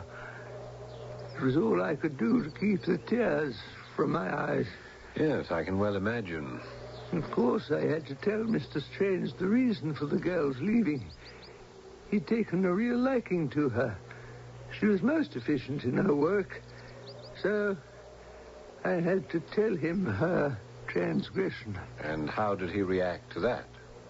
A look of infinite sadness came over his face. He sat for some length of time with his head in his hands, his shoulders bowed. I waited motionless until he could bring himself to speak.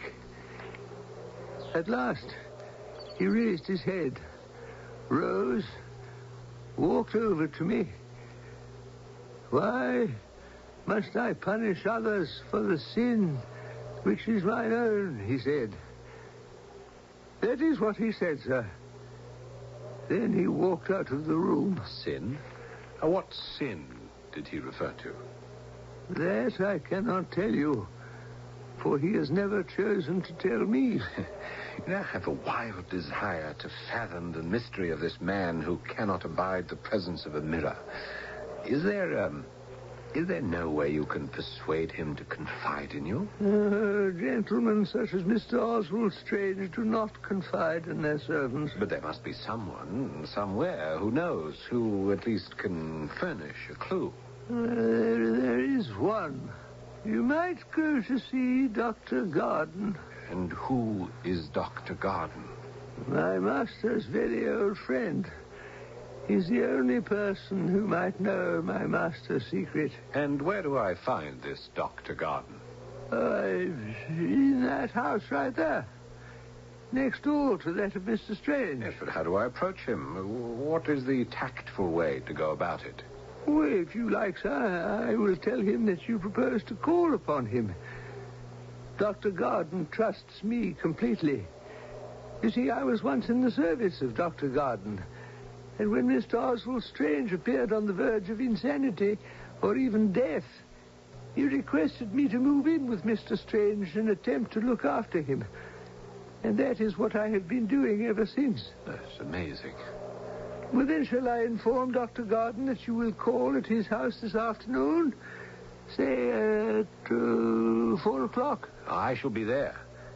I shall most certainly be there.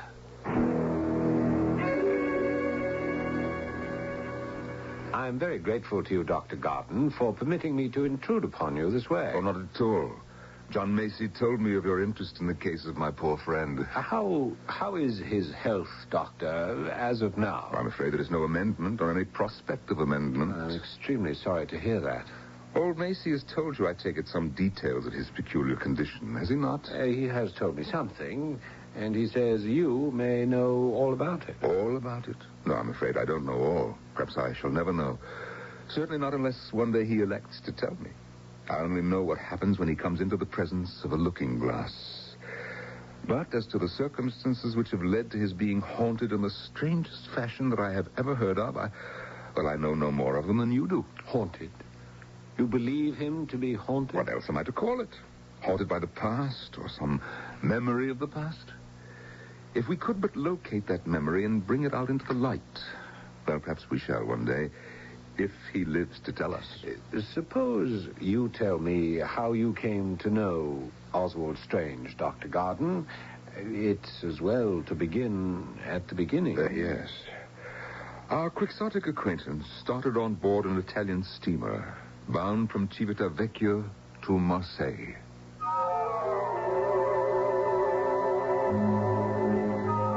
If it is true that our ghosts are but memories of the past, then all of us are, in very truth, haunted, and will be to the end of our days. Still, it is comforting to think that not all our memories are hideous or malevolent or wretched. Certainly, some are tender and loving and merry. So, all our ghosts are not hideous or malevolent or wretched. Quite a few are loving and merry and tender. I'll be back with Act 2 shortly.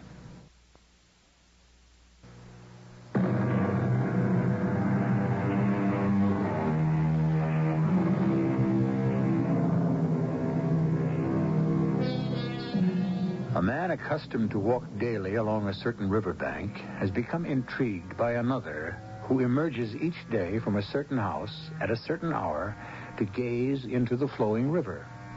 Upon being asked the reason, the man replies that it is to check upon his appearance, since the master of the house, whose servant he is, cannot abide mirrors. Wishing to pursue the origin of this idiosyncrasy, the questioner has been advised to call at the house next door where lives a Dr. Garden, physician to the man who abhors mirrors.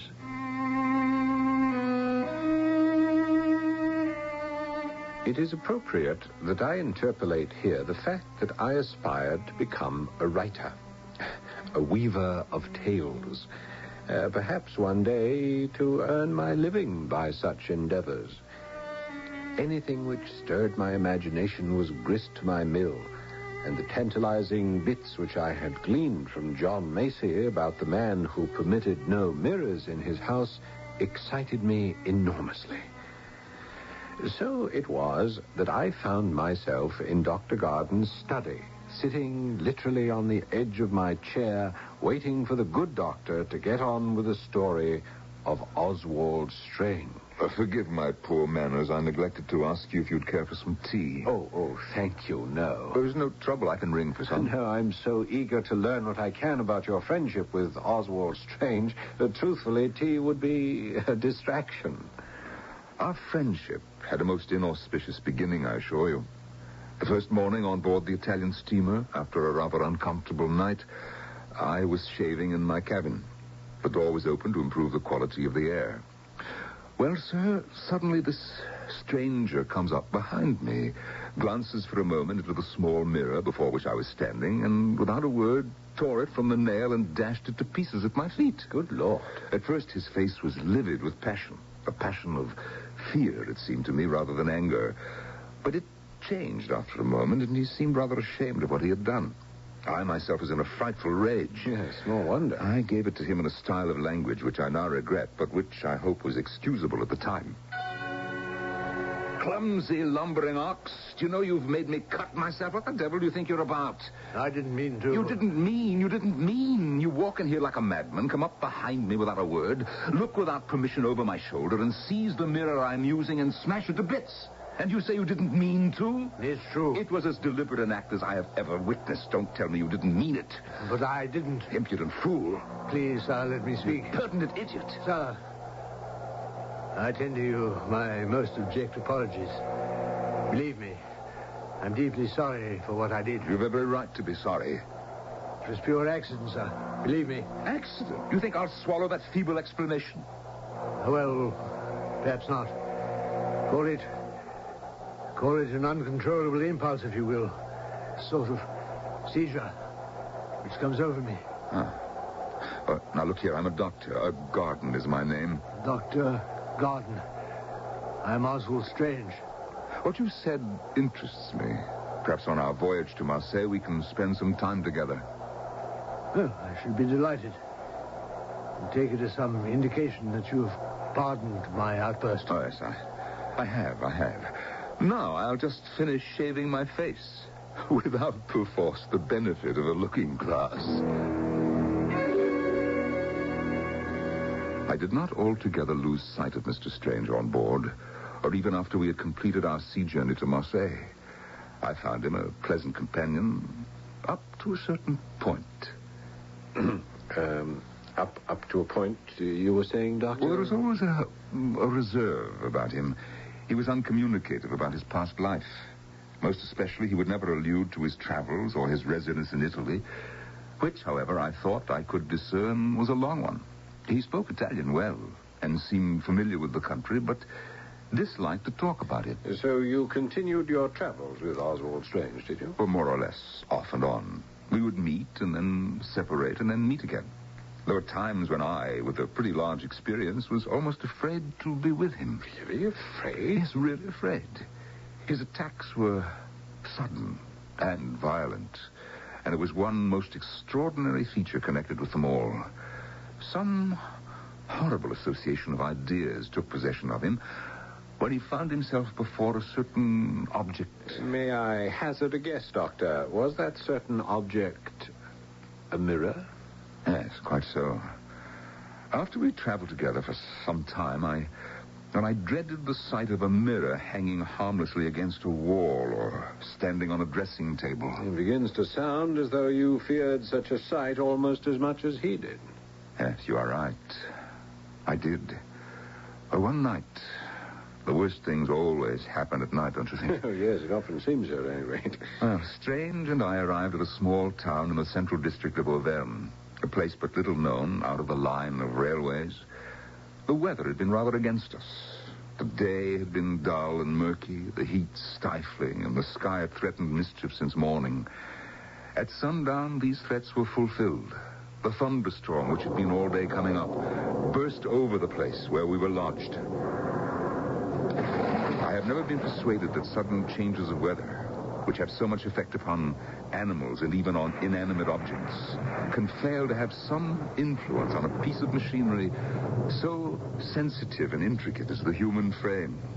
Do you not agree with me? I do indeed. I firmly believe that it was at least in part due to the disturbed state of the atmosphere that on this particular evening I felt nervous and depressed.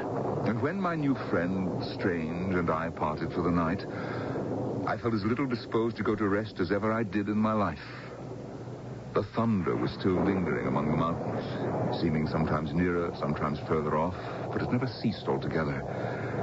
Oh, I was quite unable to shake off a succession of painful ideas.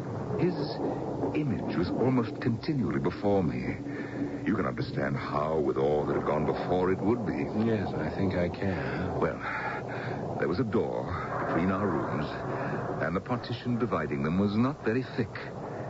Yet, I heard no sound since I parted from him that he was there at all, much less that he was awake and stirring. I was in a mood, sir, a mood which made this silence terrible to me. I had foolish fancies that, he was lying there dead, or in a fit, or whatnot. And what with the thunder and all my fancies took possession of me. I could bear it no longer. I went to his door. After listening very intently, but quite in vain for any sound, I knocked pretty sharply. There was no answer. The suspense was becoming unendurable. Without further ceremony, I turned the handle of the door and went in. It was a great, bare room, so imperfectly lighted by a single candle that except when the lightning flashed, it was impossible to see into its great, dark corners. But from the moment I entered that room, sir, the action of my senses and the faculties of my mind were held fast by the ghastly figure which sat motionless before a looking glass. Oswald Strange? A looking glass? Aye, sir. Oswald Strange sitting before a mirror. I cannot impress upon you how terrible it was. The weak light of the lone candle shone upon his face, lighting it from below. He was leaning forward, his hands upon the table where stood the mirror. He gazed into the glass with a terrible fixity. The sweat was on his face. His rigid features and his pale lips were horrible in that feeble light. He was completely stupefied and lost.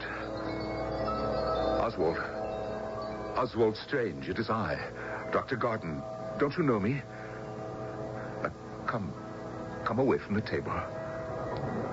Come, my friend. Come sit in the chair by the bed. Now, don't be frightened. I am here to take care of you. You know that, don't you? No, of course you do. Now sit down. There. No, you are overtired and you feel the weather. Don't you think you ought to be in bed? Now, suppose you lie down and let me try my skill in mixing you a composing draught. How will that be, I'm better now. Yes. Well, that's fine. Now, let me go to my room and fetch some medicines. I'll be right back. No, don't go. In heaven's name, don't go. Don't leave me. Well, all right. If you wish me to stay. I do. Then I shall. Now, tell me what I can do for you. Fetch the mirror. The mirror, you said? That mirror. There, on the table. Very well, if you insist. I do insist. All right. Now, I have it. Now, what shall I do with it? Hold it up to my face. You sure this is what you want? Directly in front of my face. Very well. Now, look into it. Over my shoulder, look into the mirror. All right. What do you see? Tell me what you see. See? Why, I see a very pale face with sunken cheeks. What? Sunken cheeks and two hollow eyes with large pupils. You mean that you see it too? See what? That face. That face, which is not mine. Oh, no. The face I see always instead of my own. My dear man, no. I see you. Only you. It was your face I described as I saw it, none other. Look again. Look in the glass again. Tell me what you see. Whose face is there? Why, yours, of course. Now tell me, whose face do you see? His. Only his. Always his. Always his. His. Always his. And with that, he passed out. Poor man. Yes, you may well say so. But I knew what to do now. Here was something I could understand. I had with me my usual small stock of medicines, and I did what was necessary. He was very ill, at death's door for some days, and I could not leave him, though there was urgent need for me to be back in London. Now, when he began to mend, I sent to England for my servant, John Macy. Ah, yes, whom I met. I knew I could trust Macy to the utmost. Acquainting him with the outlines of the case, I left him in charge of my patient, with orders that he be brought to this country as soon as he was fit to travel. Which clearly he did. Yes, and with some success. Strange was able to lease the house next to mine. Absolutely incredible. It is nearly a year now since my poor friend took up residence next door to me. For some months now, he's been daily getting weaker and weaker. John Macy has been his constant companion. Oh, were it not for John, well, heaven knows. And in all this time, neither you nor Macy has been able to ascertain what face Oswald Strange sees when he looks into a mirror. Never. Well, has neither of you asked him, pressed him for an explanation?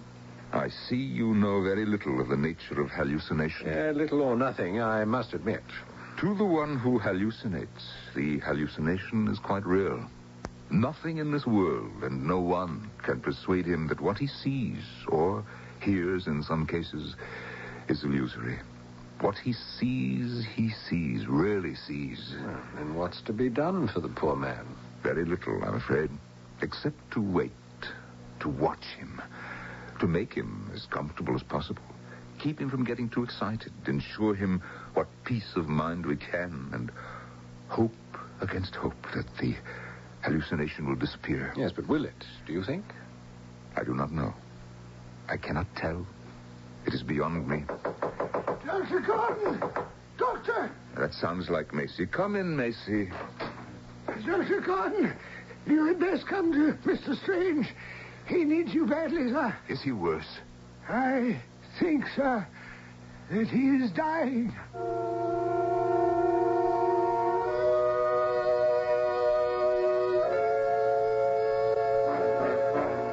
We all live with delusions. Why, there's hardly a woman alive who does not believe in her secret heart her appearance has changed only a little since she was 20 or 30. Many men share the identical delusion. But when delusion develops or degenerates into hallucination, then madness may threaten, perhaps even death. I'll be back shortly with our final act.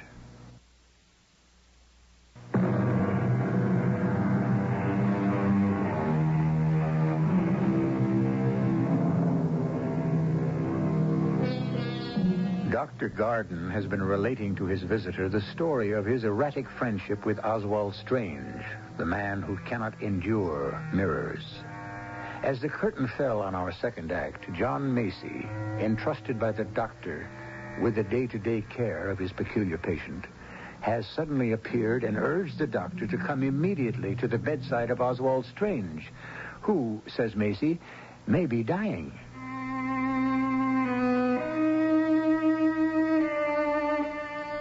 The face of John Macy was ashen pale.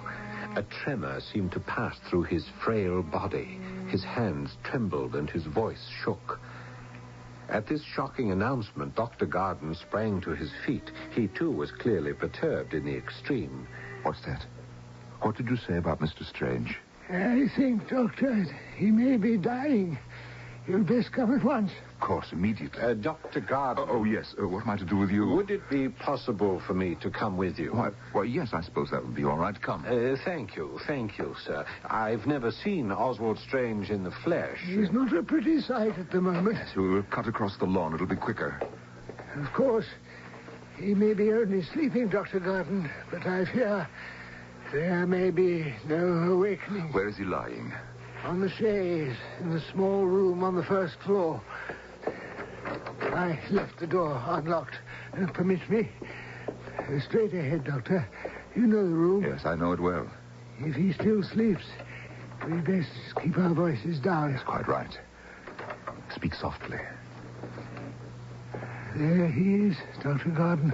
Yes. Oh. Well, he's not dead, Macy. Oh, thank heaven for that. He's opening his eyes. Oswald, it is Dr. Garden. I'm here with you, and so is John Macy. And who is that other? Do you wish him to leave? He knows something of your sufferings and is interested. But he will go away if that's what you want. Let him stay. Very well. Is there anything you want? Anything we can get you? Yes. I want a mirror. A mirror? Are you quite sure you want a mirror? I'm sure. Or do you think it wise? You're in a weakened state. I'm dying. Will you not grant me my final request? Macy, fetch a mirror for Mr. Strange. Yes, but there's no mirror in the house, sir. Well, then fetch one from my house. Yes, sir.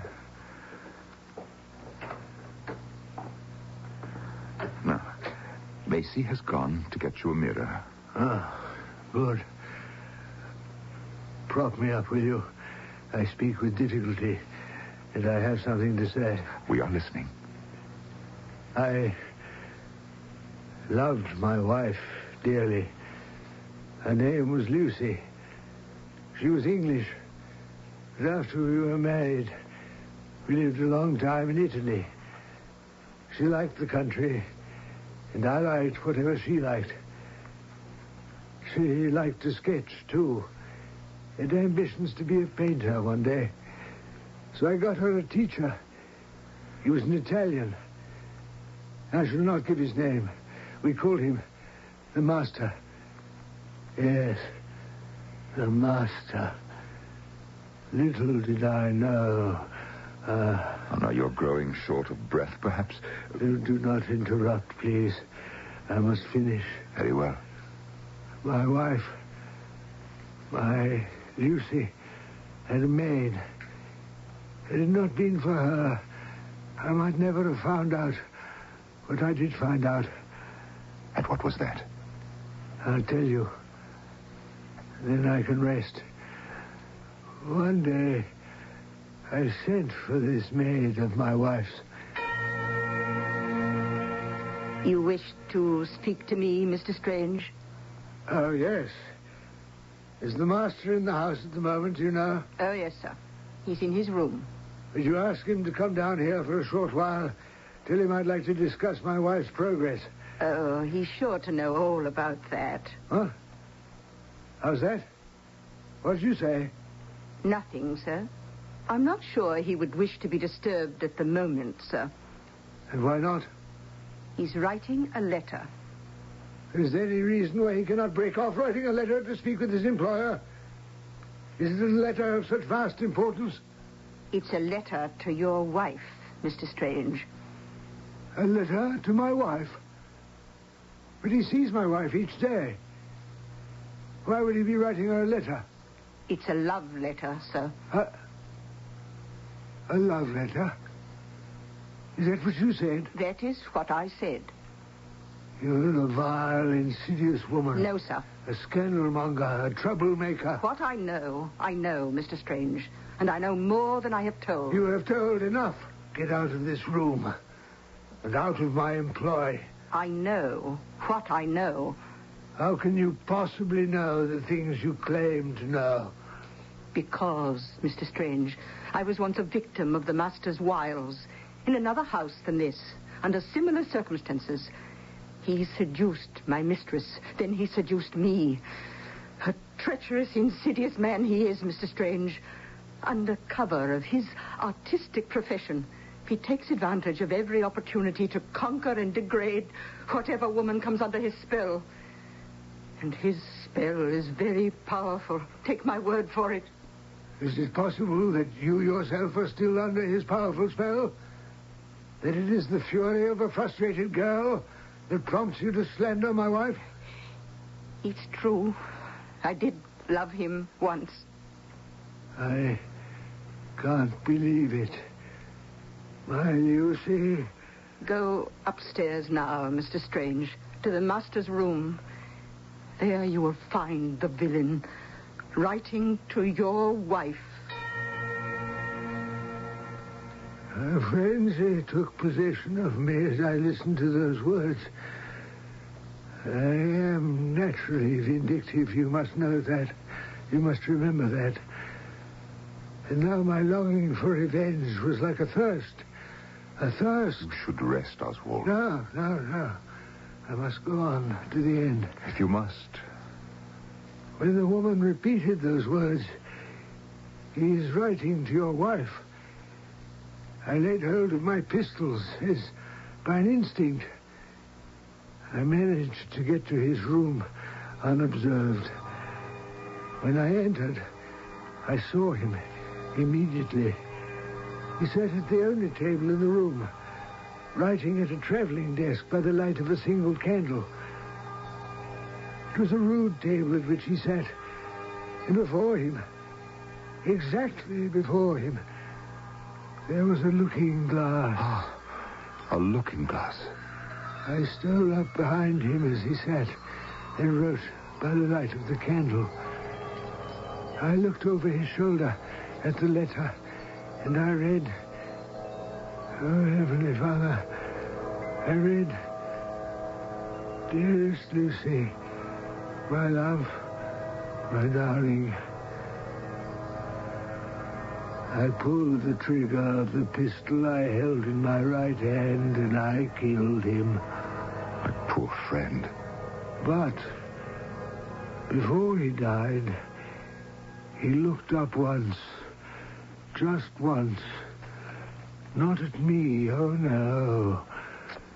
Not at me directly, but at my image before him in the mirror. Oh, my friend.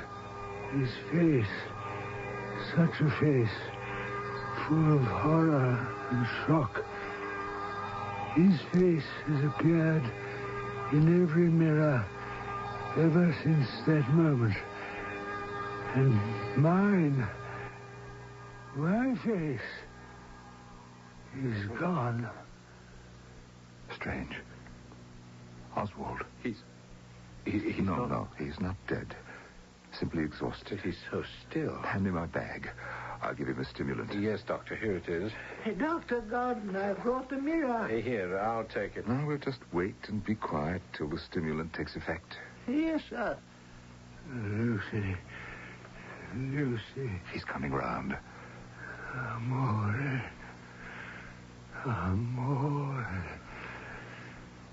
La mia esposa. Amore. Lucy. His wife. I will. Provision for Lucy. In my will. Look, Doctor. He's opening his eyes. Huh? That man. What does he hold in his hand? It's the mirror you requested, Mr. Strange. I want it. Hold it in front of my face. Is this wise, Oswald? Is it good, do you think, to revive this misery of your lifetime when it's so near its close? Have you not punished yourself enough without this? You must let me have my way in this. For if now, when I look, I see aright once more, I shall take it as a sign. Hold the mirror before his face, then.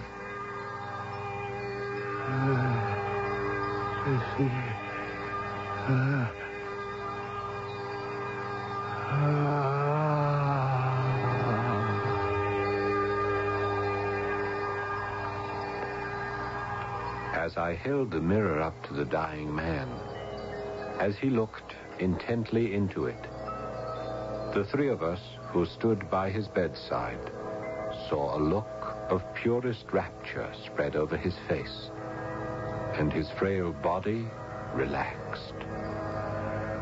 It left no doubt that the face, which had haunted him for so long, had, in his last hour, disappeared.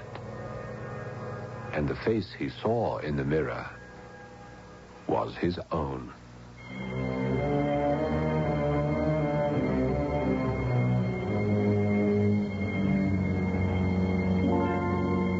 And that is the story of an hallucination.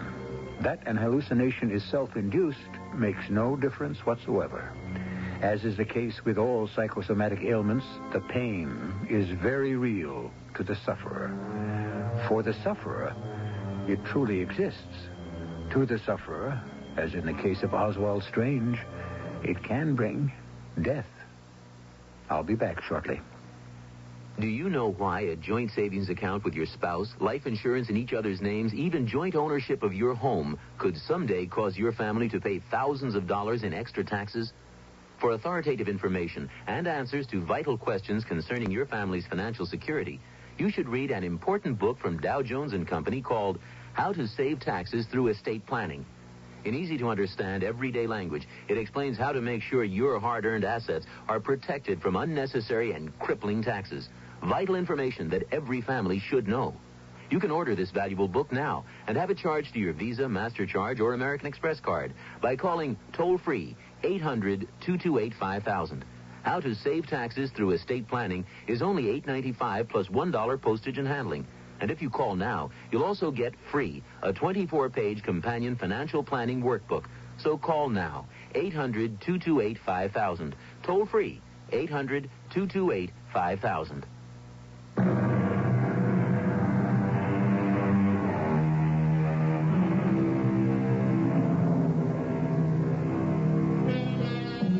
drama, House Without Mirrors, was adapted from a short story written by Charles Collins in the year 1866 and originally titled The Compensation House. We've altered a few words, even as we have altered the title, but the plot and essence remain the same as they were more than a century ago. Our cast included Paul Hecht, Norman Rose, Robert Dryden, and Bryna Rayburn. The entire production was under the direction of Hyman Brown. And now, a preview of our next tale. Mademoiselle, I am most happy to make your acquaintance. Thank you, Lieutenant. I am aware of your father. He lived here for several years and, if I recall, married a lovely English woman, yes? That's right. My mother died a few years ago. And the professor? In good health. He's the head of the anthropology department in Ithaca. Splendid. And the missing girl, Antoinette Duchamp? Well, she lives with us. She came here on a holiday. Any clues, Lieutenant? I have one, but do not excite yourself. We have made a thorough check of all automobile accidents between here and La Chapelle. There is one that may provide the clue we seek. She was in an accident? The car was in an accident. Heavy rain, a rock slide. What about my cousin? And there was no trace of her.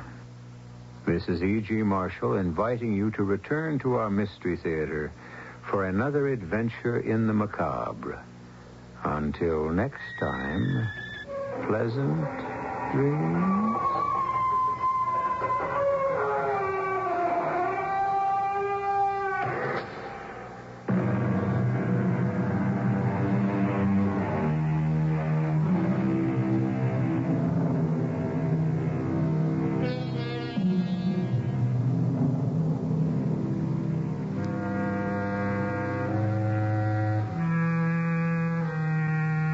CBS Radio Mystery Theater presents...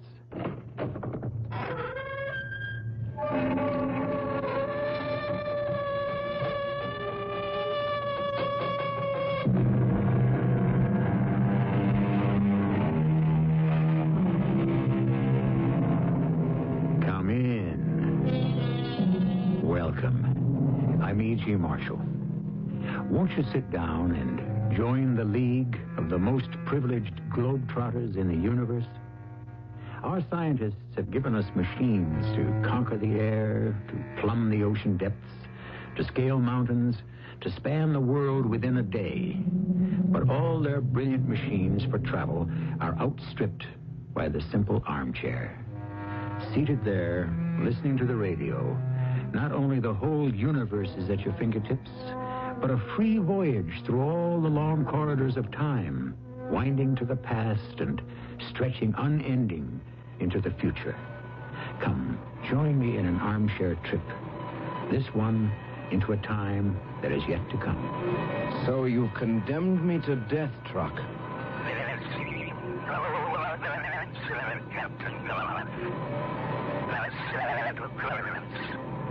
Malfunction of machines. A breakdown in communication. I swear to you one thing. If I can save my neck, the first thing I'll do is have yours.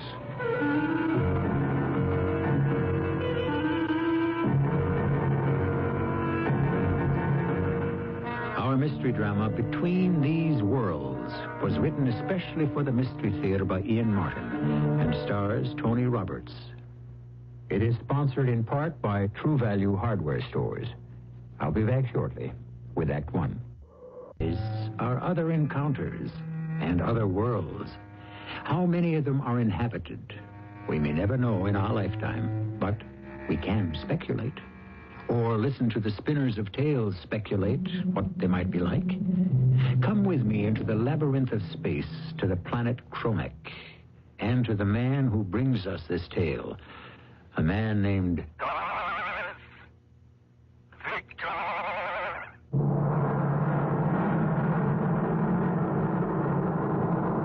You called me, Comptroller?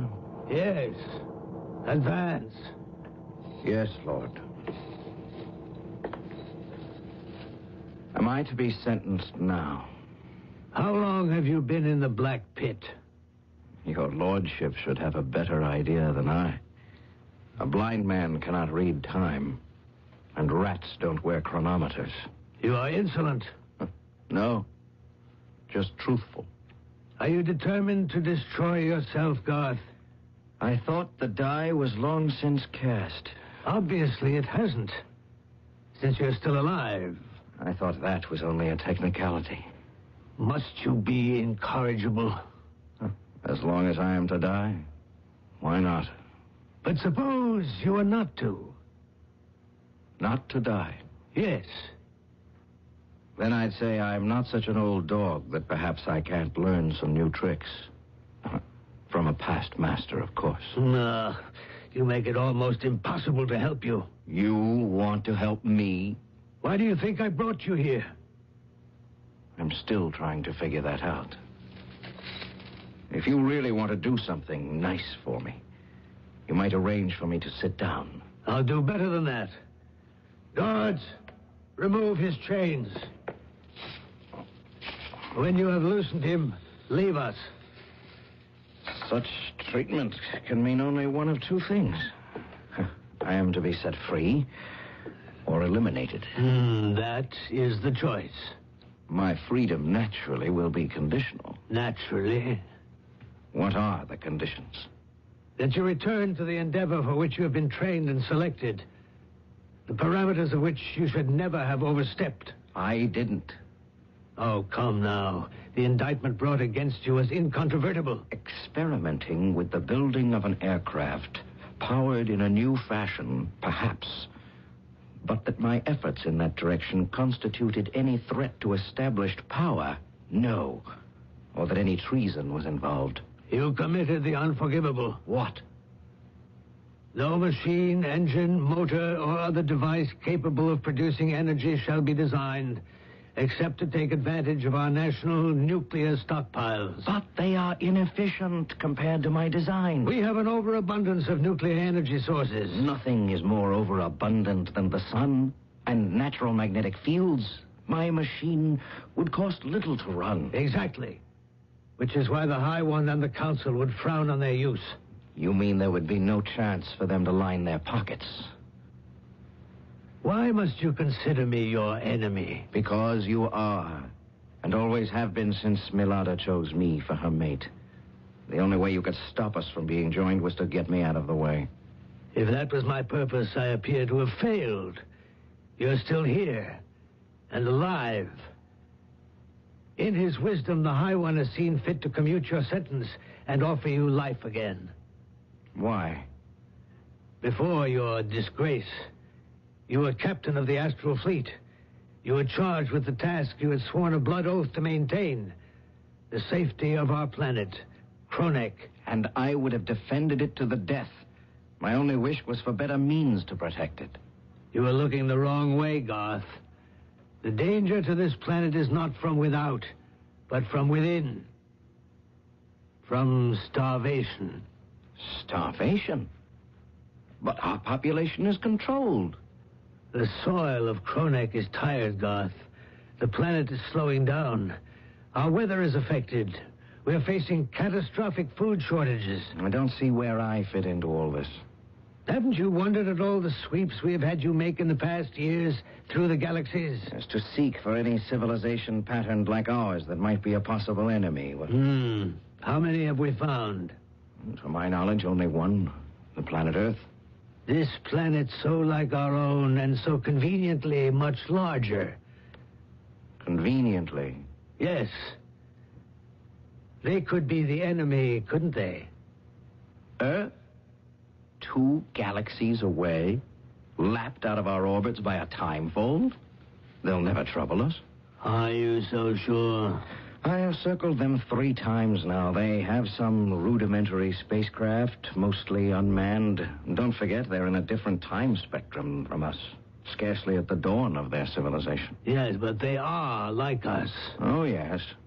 Of all that I have seen in my galactic travels, the closest. But again, I tell you, they pose no danger to us. How can you be so sure?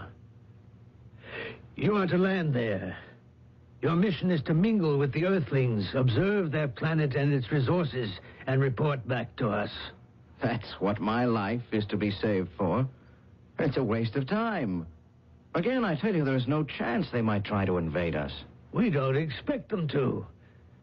What we are considering is invading them in order to destroy them and take over their planet.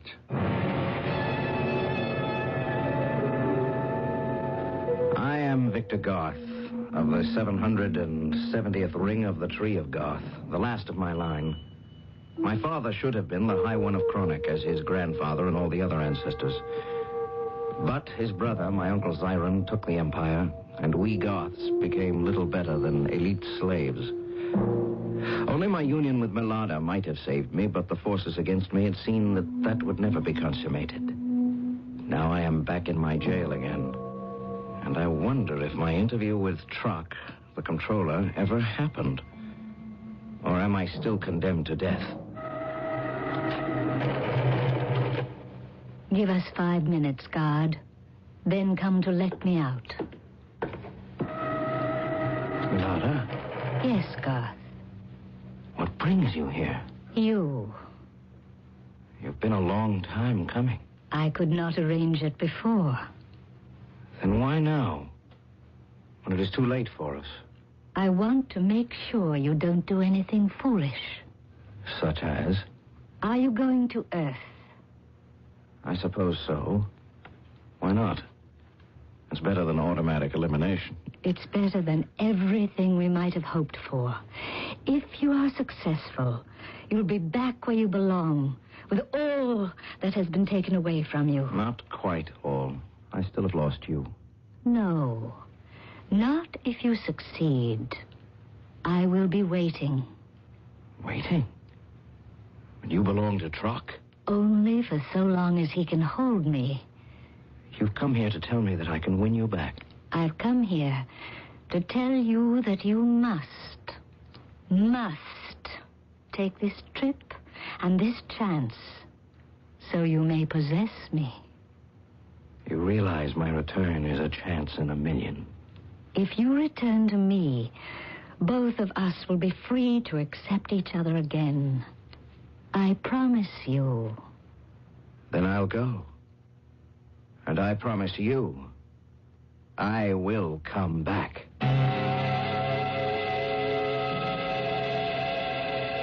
So many things circling through my mind. Irrational hopes that were no part of my training, but which were the flaws in me that had brought me such desperate times. It wasn't long before my ship had been fitted out, and Truck delivered it to me with my orders. You are satisfied with your craft? Well, it's going to take me days to check it out completely. There isn't time for that. You realize what the chances are of my accomplishing this mission I'm being sent on? If anyone can, I'm sure it will be you. I would be flattered if I could be sure this isn't a convenient way of solving all your problems and getting rid of me with honor. Well, it's a chance you take. But the prize is worth all the danger. What prize? I should rather have said prizes. If you succeed, no one can keep you from the throne. You will be the next High One. And your throne will be shared by your queen, Melada. Melada? Because of her, I will believe. I'm ready to risk everything.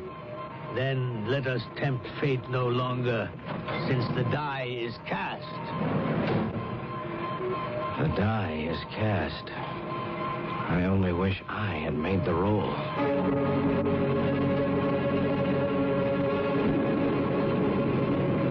You are cleared for takeoff, Captain Garth. Victor. We are on countdown.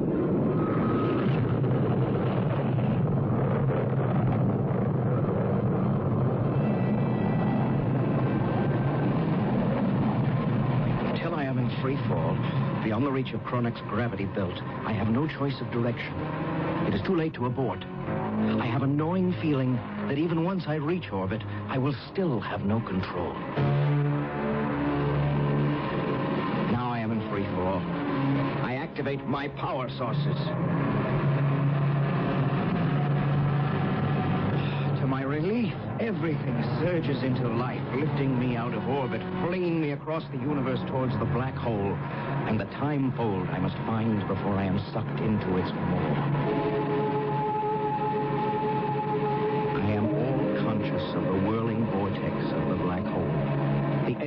the nothingness and the end of all being that is sucking me towards it. I must take steps to cut my motors.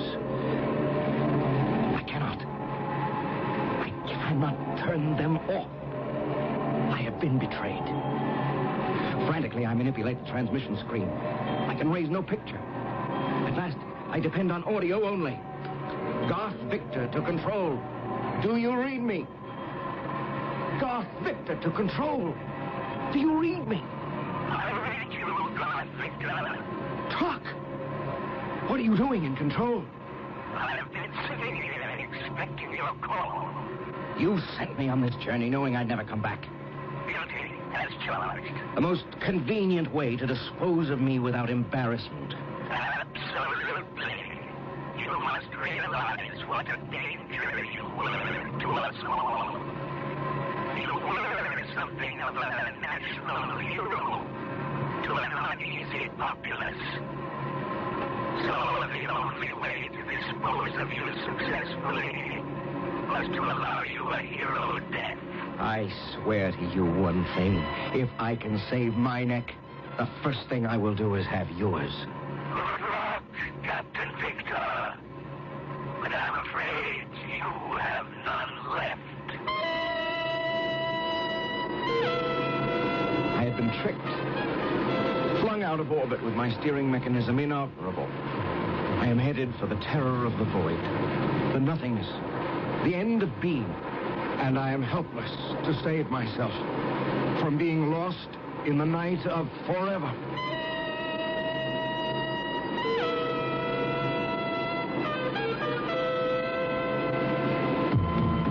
We sit in our armchairs, shaken by the strange and not fully understood forces that have Garth Victor in their power.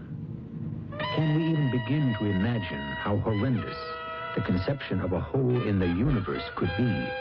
A bottomless pit that could swallow us all, drag us down to a hell only dimly imagined by even as great a poet as Dante. I shall return shortly with Act Two.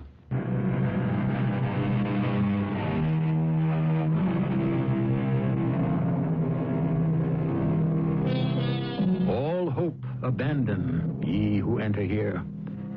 7 of the most terrible words ever written.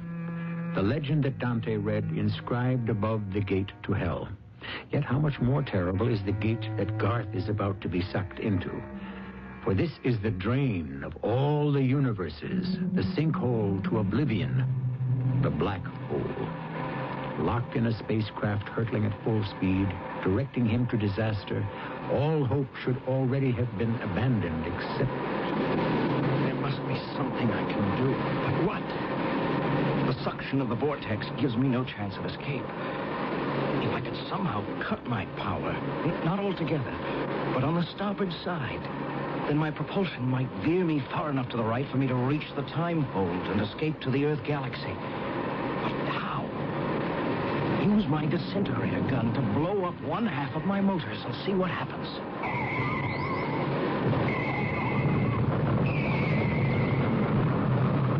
It's working. But the spacecraft is revolving like a top. Out of control.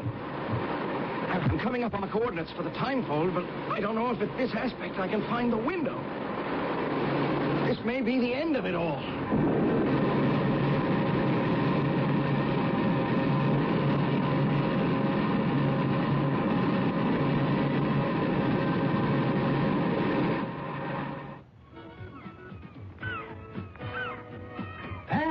Yes, parent? Don't call me that. You denying your own daughter? You know I'd as soon deny my own name. All right, Commodore. Will you turn off that stupid radio? Just waiting to check the weather report. The devil with it. Wait a minute, Commodore. For what? Stack your pole and come on up here to the bridge. There's something you ought to get a gander at. I'm on my way. One favor deserves another. There goes your radio. Ah, thanks a lot. Now, what else do you have to screw up your old man's day of fishing? Here, take the glasses. Yeah. Here. See, about 6 points off the starboard bow. You make it? Yeah. What is it? Well, that's what I wanted to ask you. By me, it's a UFO. It's like nothing I ever saw. Wait a minute. It's in trouble. Yes, I can see. It's out of control. It's going to crash. Where? Hard to tell the way it's flip-flopping, but near enough so we can attempt to rescue... Oh, no. What is it? He's headed straight for the drink. He can't pull out. I wonder if anyone's aboard.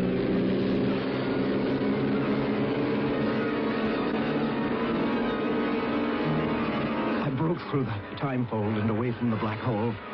I recall entering Earth's galaxy within the pull of that planet's gravity, and my spacecraft still out of control. Vaguely, I remember the turning, twisting, toppling descent, and my last desperate effort to wrench the heat shield into line by blowing out my remaining power. After that, everything was blackness.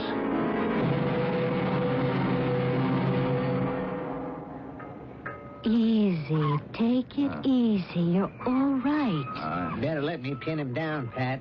No telling what he may be like when he comes out of it. Oh, I don't think we'll have any trouble with him. How do you know? This is someone from another world. If he is, he's not much different from us. Oh, hold it. He's coming too. Where am I? About 60 miles southwest of the Florida Keys, aboard the MAUD-EVELYN. Mavornine. My fishing cruiser, 48-footer. Oh, a sea craft. We call it a boat. We? My father and I, Americans. Citizens of the world. But the Florida Keys? Yeah, a part of America. The United States. A part of the world. The planet we call Earth. So I am on Earth. But what?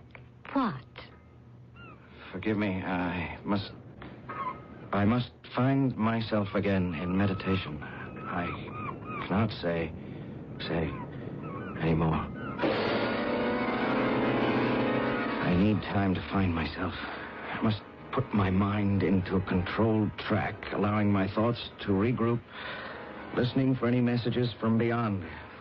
But as I lay in trance, another part of me hears the sound of the Earth people's voices.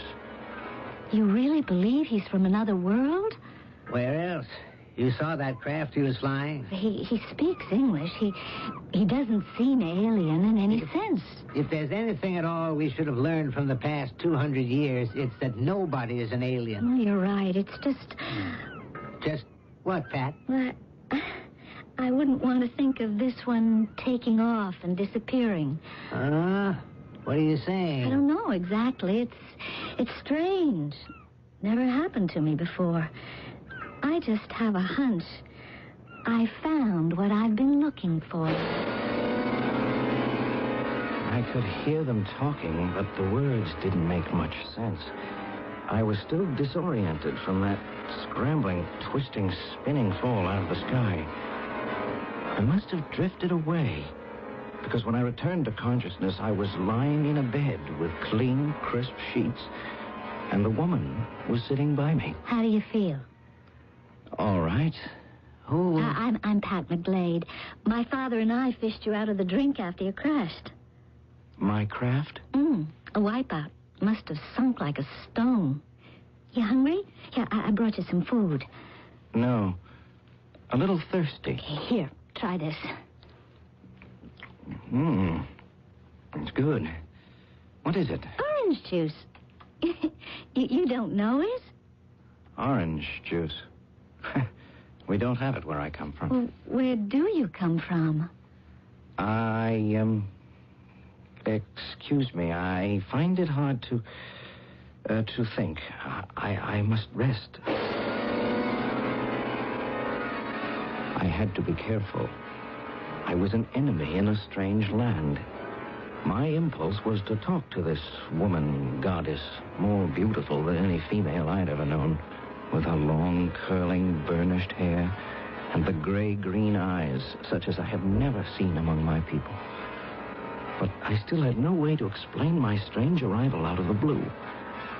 It was the man who made it possible for me to continue my assignment without revealing the whole truth. Ready to talk about yourself now? No. All right. I'll talk about me. Patrick McGlade. McGlade Enterprises. Oil rigs, offshore drilling, ships, heavy goods, but most of all, aeronautics. Every phase, ground to air, and every kind of air-powered vehicle.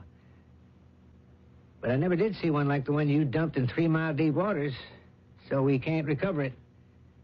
What was it? It's just a simple scouting craft. Interplanetary? All right, let's put it on the table. What's your name? Garth. That all of it? Yes. Oh, you mean my designate, Victor. What does designate mean? Oh, what I do. Explorer. What I'm programmed for. Is it not that way here? No. We're free men. We program ourselves. You are permitted? It took us a couple of centuries of trying to destroy this globe to wake up. Then, instead of fighting ourselves, we got together with the world government and learned to live in peace. I ought to turn you over to the authorities, you know. You are technically an invader of our planet. Please, don't do that. Why not? Just give me one good reason. At least tell me how you got here and from where. I'm from another universe. A planet beyond your galaxy called Kronek. I came here by accident. Coming through a time fold, I lost control of my craft, only because it had been sabotaged. You were flying a machine capable of intergalactic flight? I was. I have been flying them all my life. Oh, it's too bad it was lost. I can echo that. Now I can't get back to my own planet. Oh, there might be a way. How? Suppose I were to give you the facilities. Could you give me blueprints of that machine? Well, I'm not an engineer or a draftsman, but I can do just as well. Give me the materials, and I'll build you an even better machine. Would it use nuclear energy? What's the power source? It would run on the power from your sun, or from any hot star, in combination with magnetic fields. Son, you have yourself a deal. You build me a prototype, and I'll keep your arrival here a secret. I've checked it out. There's no record of your crash. How soon do we start? Like I do everything. Yesterday. We're already on our way. He was as good as his word. We flew in one of Earth's primitive jet planes to a place called Texas. And I went to work constructing the prototype of the spacecraft that Patrick McGlade hoped to convince his world government would eventually provide his weak planet with an umbrella to protect them. He didn't suspect that in using me, I was using him. Earth would never get the craft. I was building it to take me home. Home, yes. Even after what Trock had done to me. And Milada, I was conditioned to belong to Kronek. And I knew I could go back a hero to lead my planet to the conquest of Earth and the destruction of its soft people, so that my countrymen, the super race, could continue to rule the universe.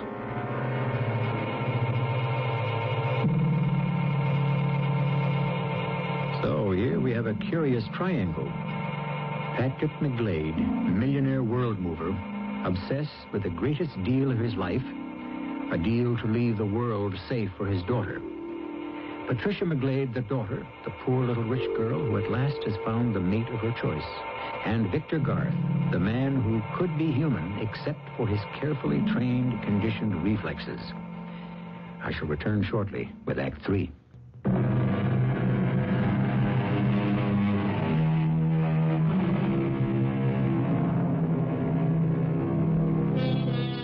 Nearly 12 months have passed, bringing us into the year 2280. In this time, the three members of our special triangle have achieved an easy surface familiarity with each other, but the only deep ties that are reciprocal are between father and daughter. Till the birth of a new factor in their relationship, another lady, the spacecraft SP-ENFA-1, solar-powered electromagnetic field aircraft. the first of her kind. It has all seemed endless, building. But the last rivets are being driven home. And at last, my escape from prison is about ready. Except that it will not be easy. This year has forged other shackles which are as hard to escape from as the ones fashioned of steel. So what do you think of her, Pat? Oh, she's a winner, Commodore. What'd you say? A winner? That, too, I'm sure, but I said a oneer. One of a kind. Like the man who built her. She's only one of a fleet your father plans to convince the world government to build. My father? Don't you, plan to be here to help him? Now, come on, Pat. That's up to Garth. He might want to go home. How? Number one off the assembly line is his to do what he wants with. You got a girl waiting for you in Chronic, Garth? You know space pilots. A girl in every planet. Really? Does that qualify me for right here on Earth? I wish I could feel I could even begin to measure up. Why, Garth, that's the nicest thing you've ever said to me. Any, chance we could get out of this kettle factory and pursue that thought over a drink? No, your father and I have some things to... No, Garth. Everything's done here, but that special radio equipment you wanted to install. Why don't you take the rest of the day off? No, I don't think so. But I might pick up those components. They're there at the airport. We've got a car outside? Well, I'll drop you off on the way home if you like. If I like. How could I refuse? I hadn't seen very much of Patricia in the year I'd spent on Earth. I'd been too preoccupied with getting the aircraft built. And she was a free-swinging girl who followed the sun and her own social set. I was just as glad. She disturbed me. Interfered with the simple beauty of my master plan. I couldn't define my thoughts as I examined her. Hair streaming in the wind as we drove in the clumsy, rudimentary machine Earth people called an automobile. You realize this is the first time I've seen you in 3 months? Is it? Obviously. But why would I mention it? I was wondering that myself. Do you know, you're well, the politest word I can think of is a heel. Why? But what do the girls in Chronic do? Let you trample them, just come whenever you whistle? I don't understand. Well, maybe I'll just test that out. Now, let's get right down to cases. I may not have been around much, but I've kept tabs on you. You're either a workaholic or an automaton. Hey, don't you like girls? Like? Yes. Or maybe even love. That's what man and woman is about, isn't it? Not on Chronic. Come on. Don't you reproduce? Oh, yes, of course. Well, the workforce must be replenished. Why should it... What are you doing? I'm conducting an experiment. This is known as a kiss. How did that grab you? I don't know what you're saying. But I'd like to try that again. Come here, Pat. I thought you'd never ask me. In retrospect, what happened between Pat and me was something I now realized I'd been trying to avoid ever since I met her. But pleasurable as my contact with her was, it only served to strengthen my determination to do what I had to do. Yes. This is Truck, controller of the planet Kronek. Who is trying to reach me? Victor Garth. What? Impossible. Victor Garth is dead. If you could have had your way, I would be, Truck. But I assure you I'm not. I'm very much alive. Where are you? On the planet Earth. How did you get there? That's a long story which we'll keep. What's important at the moment is that I'm planning to return to Chronic with all the information we need for the invasion of Earth. Can we invade Earth? Not only can, but must, before they wake up and arm themselves. Then you must lead us there. You're the only one who knows the way. I shall start off for Chronic tonight. When I pass through the time fold 12 hours later, I will be 1,000 years older and back in your time frame. And still I will reach you within 24 hours. I want Milada to be waiting for me. I'll do better than that. Cross the time frame and I shall be waiting for you with our fleet. We will return immediately and make Earth ours. Then you can return as a conquering hero. Very well. I will leave this minute before they can discover me. I'm on my way. Leave for where, Garth? Pat, Were you really planning to run out on us? you should be careful of that gun. It's lethal. I should have been careful of you. You are, too.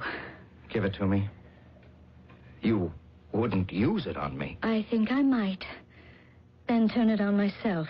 Why? Because I can't reach you to tell you how much I love you. We call it a communications gap. Isn't that a laugh? That there is no communication between lovers. I don't know what you mean. That's the whole problem, Garth. You walk like a man, you look like a man, you talk like a man, but you are not human. You have no feelings. You might as well be a robot. I am what I was shaped. I might want to change, but I can't. That's the tragedy of it all, and why I have to kill you before you kill us all. Forgive me, Garth. It all might have been so beautiful. Look out! What? Oh, you tricked me, you... Pat! It's all right. My own fault. If I couldn't have you, I'm just as well off dead. No. No. I never wanted it like this. Now I have to get out. Garth! What in the Sam Hill's going on there? Stay out of here, Commodore. You can't stop me. Where do you think you're going? Back where I belong. No, not on this ship, boy. Over my dead body. If that's the way you want it, that's the way it'll be.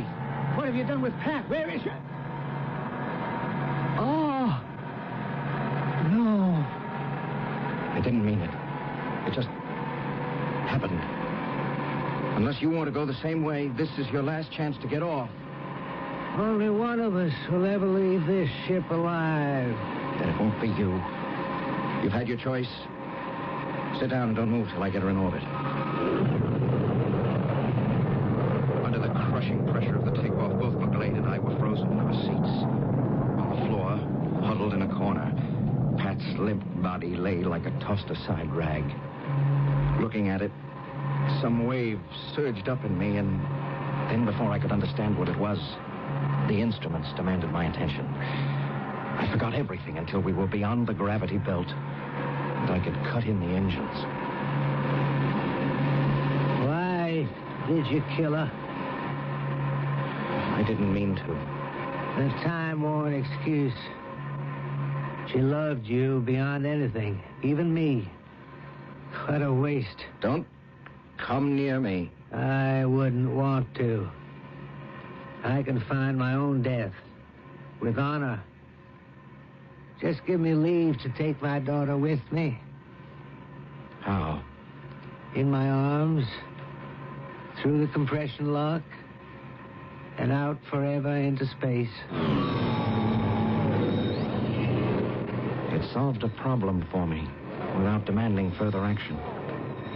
I let him lift her tenderly and carry her through the inside door. I closed it behind him in relief, and then activated the outside door. His body fell away into space, drifting, still dragged by the last vestiges of Earth's gravity. But by some accident, it was not the same with Pat.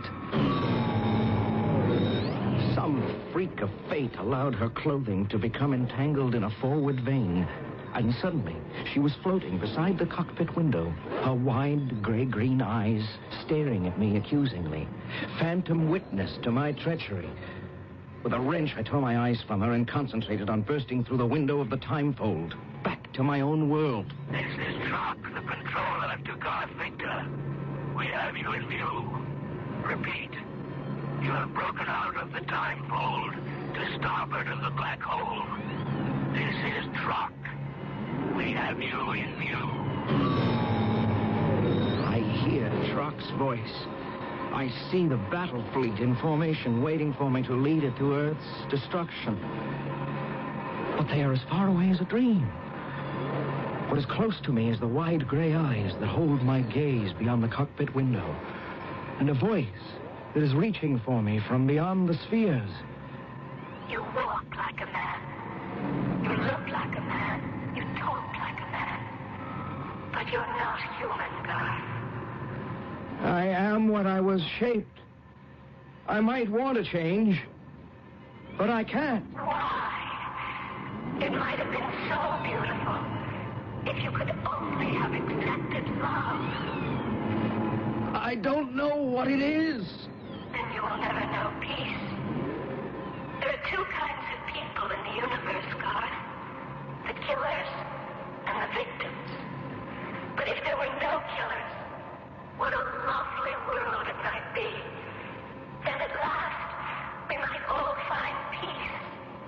Even you, my darling. Even you, my darling. Even you.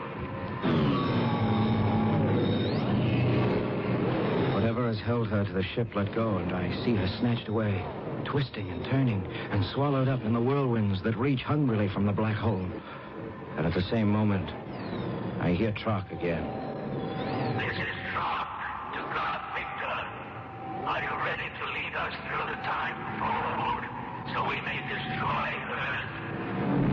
And suddenly it is blindingly clear. I know what I have to do. I am no longer a cipher. Pat has given me the strength to become a man.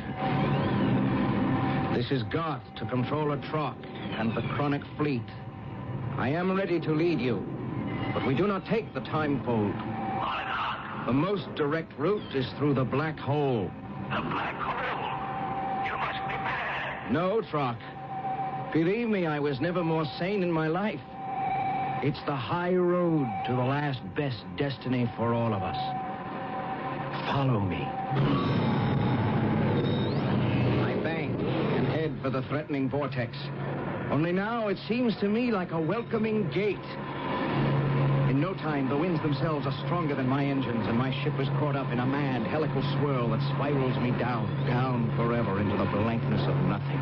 Behind me, the fleet comes, caught one by one, and doomed to final destruction as I am. Except that far below, through the buffeting winds, I can see my beloved's face.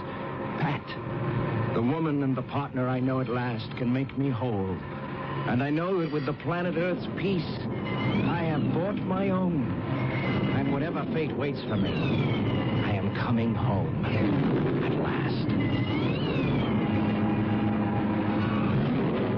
A strange and disturbing story. And a far journey for all of us, beyond familiar stars and back again to the depths of the void. Isn't it nice our thrills were only vicarious?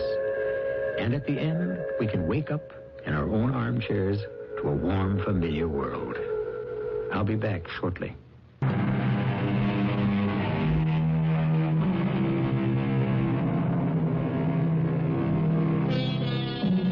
Sometimes I take the notion to oil my door, but then I wonder, if it were not for that strange eldritch screech as it opens, would all of you come knocking on it? Without the promise of the bizarre, the sometimes terrifying that its challenging voice offers you? Besides, I have oiled it, but it murmurs just the same. Or cries, if that's how it sounds to you. So, who am I to tamper with the unaccountable? Our cast included Tony Roberts, Carol Teitel, and Robert Dryden. The entire production was under the direction of Hyman Brown. And now, a preview of our next tale. He died a few years back, but he claimed to have established direct communication with the spiritual world. How did he do that? Through the opening of his spiritual senses. And you? Well, can you? Has that happened to you? Of course not. It didn't happen to Swedenborg until he was 57 years of age, but it might happen, or something very like it might happen to me, if only... What, Gottfried? If only what? If only I could escape. Escape whom? Escape what? An evil influence, Carl. It hangs over me night and day. Oh, how can you say such things? Because I know them to be true. There's an evil genius, a vile spirit whose sole intent is to ensnare me and to ensure my damnation. This is E.G. Marshall inviting you to return to our Mystery Theater for another adventure in the macabre. Until next time, pleasant dreams.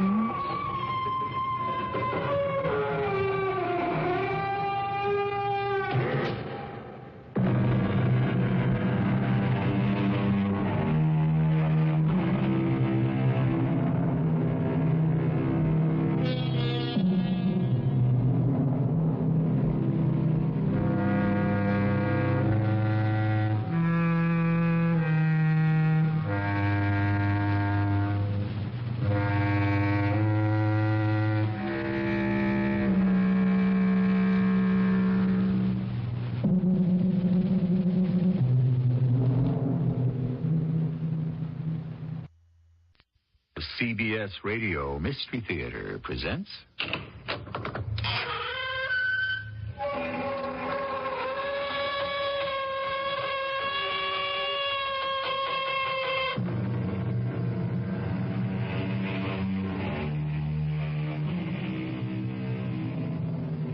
Come in. Welcome. I'm E.G. Marshall. I have always been struck by the similarity of animate and inanimate objects. A case in point, fatigue. In metals, for instance, a constant repetition of stress cycles produces fatigue, often leading to fractures. And so airplane spars, steel cables, locomotive axles, even bridges become unsafe. Stress can also make the human mind unsafe. Today, we place our radio microscope against a human subject and examine closely the strange emotional turmoil that leads to... Oh, but let me say no more. The story will tell itself. Lavinia, has something happened to Peter's mind? I'm not sure I like the influence of those people, Mr. and Mrs. Diedrich. He's very happy with them, George. Sees them every day. But that strange look in his eyes. Have you noticed it? It's not right. There's something unhealthy about the whole thing.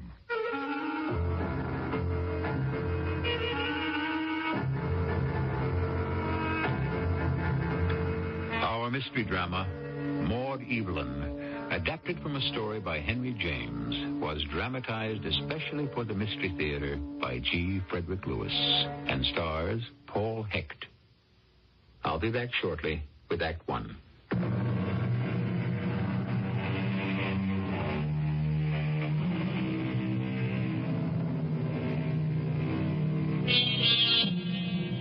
Peter Harkness was in trouble and didn't know how to cope with it.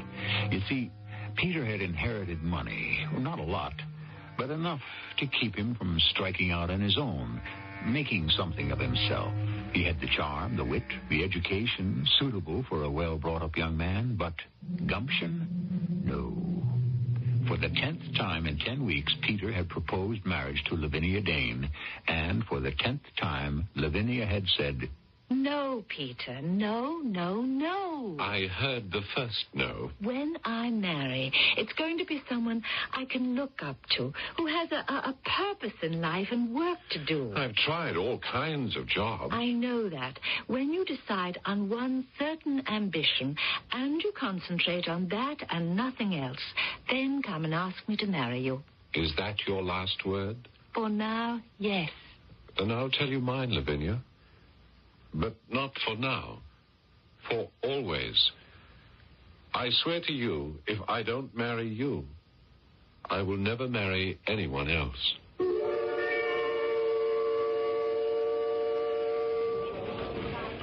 Cheers, George. Cheers. Well, say goodbye to me, George. I'm leaving London. Wish me luck. Wish me well. Peter, is this why you asked me out for a drink? To talk nonsense? Only the day before yesterday, you asked me to wish you luck. You were going to marry my sister. Yes, well, I've asked Lavinia 10 times in 10 weeks. And she always says no. Well, so you asked her 11 times. I thought you were crazy about her. I'm going away, and that's that. I've got myself a job with a travel agency that handles private tours of the continent. I'm due to leave for Switzerland and Rome on Saturday with a middle-aged couple. Very ordinary, very nice. I've met them, Mr. and Mrs. Diedrich. So you're running away. Oh, no, not at all. Lavinia wants somebody with a purpose and a future. Besides, if I'm out of London and she can't see me, perhaps absence will make the heart grow fonder. You, Peter Harkness, 5 years at Eton, then 4 at Oxford, a travel agent? Not even that. A nursemaid for the middle-aged who wish to be led by the hand from the Jungfrau to the Colosseum. Well, at least you're laughing about it. And everything's a joke to me, except Lavinia.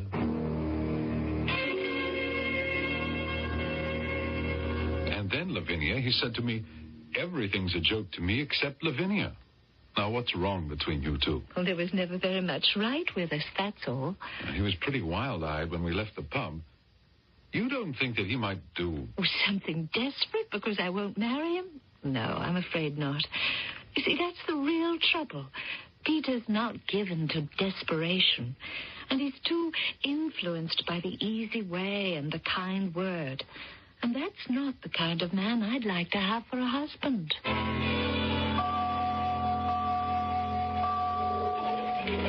Peter, you look fabulous. Have you gained weight? When you phoned and said, I'm ill, I didn't know who you were. Well, what's it been, 8 weeks? Yes, after Switzerland, we did Rome, then Naples, Florence. I had quite a time dragging them away from Venice. Oh, spare me. Oh, look, I can't stand these darn birds. Pigeons scare me. Do we have to meet in front of Peter Pan's statue here in the garden? But I like to feed them. Oh, Peter, this is a hangout for children. Well, at any rate, tell me about your trip as travel nursemaid. Oh, they're wonderful people, the Diedrichs. You haven't any idea how well they treated me. Like a son. The people like that, well, you don't meet every day. They were devoted to you? Yes, and elsewhere. Well, I'd like to meet them. Will you introduce Lavinia to them? Oh, no. Why not? You like them. You and Lavinia are engaged, aren't you still? I'll never marry anyone else. That's a foolish, negative thing to say. If you're serious about working at this travel business, I'm sure she'll think twice about saying no again. You think if I asked her now, she'd say yes? Yes, I do. She should have said it before. Before what? I'd rather not say. Before you met these Diedrichs? People like that, well, they made a profound impression on me. I'll say that. Have you seen them since you returned to London? Oh, yes, I have. And what are they? Well off? Or is he retired? What are they like? They live for MAUD-EVELYN. MAUD-EVELYN? Well, who is she? Their daughter. Unfortunately, they've lost her. What do you mean? I mean, a great many people would take it that way, but they don't. They won't. Other people would have given her up. Is that what you're trying to say? Yes. Perhaps even tried to forget her. But the Diedrichs can't. Oh, do they keep in touch with her, communicate? All the while. Why, isn't she with them? She is. Now. Since when? Last year. Then why do you say they've lost her? Well, I'm the one who calls it that, but I don't see her. They don't want you to see her, is that it? How can I? I think, George, I've told you all I'd like to for now. Would you mind very much if I concentrated on feeding the pigeons?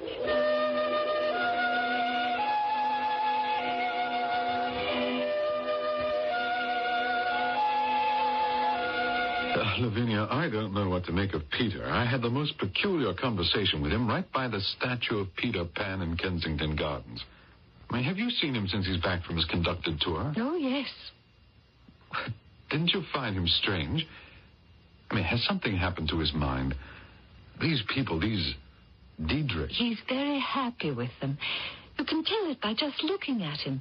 He's over at the house in Westbourne Terrace every day. It's not right. There's something, I don't know, unhealthy about the whole thing. Would you promise me, in case he should want to introduce you to them, promise me to refuse to go? Oh, wouldn't you go to meet them either, George? No, never. But why? Aren't you curious? Well, I can't explain it. If I believed in Satanism, I might say theirs is an evil influence. George, did he tell you about this MAUD-EVELYN? He was very evasive about it. And mysterious, I thought. I said there was a daughter, but there seems to be something the matter with her. Do you know what it is? The matter with her is simply that she's dead. What? When did she die? Oh, years and years ago. She was 14, I think, a little girl. Isn't that the impression he gave you? Well, he had this peculiar look. He said that she was always with them. Do you understand what he meant? Well, the Diedrichs live for her memory. She's with them in the sense that they think of nothing else. But what could be his interest in a little child? Well, it appears that she's a lovely little thing. Peter? Our Peter is interested in a little girl in a pinafore? Oh, I think she was older when she died. Perhaps 16 or 17.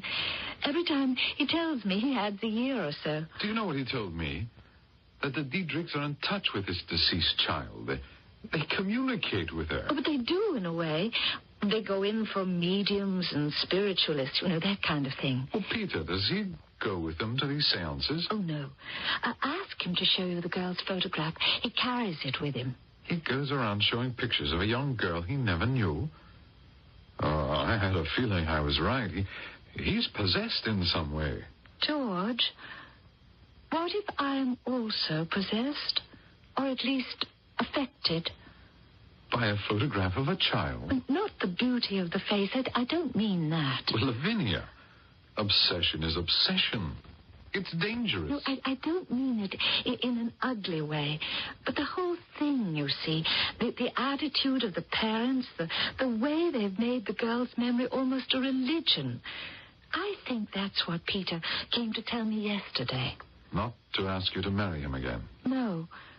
Believe it or not, George, I think Peter has found something as important to him as I was.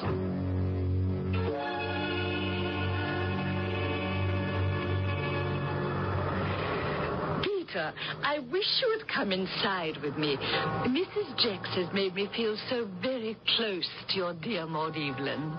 Mrs. Diedrich, I feel very close to her without having to... Well, it's hard for me to say. Well, do you have some superstitious feelings about a psychic? Oh, no, not at all. You don't believe in them bringing word from the other side? Mr. Diedrich wasn't able to accompany me today, so I've asked you to come with me. Now, will you? They'll open the door in a minute. I'm Mrs. Diedrich. I have an appointment with Mrs. Jex. May we come in? Oh, do it for me, Peter. MAUD-EVELYN's mother. There's nothing to be afraid of. You'll see. In this house, there is no death. Life continues always. Thank you. You needn't show me the way. I've been here many times before. Come, follow me, Peter.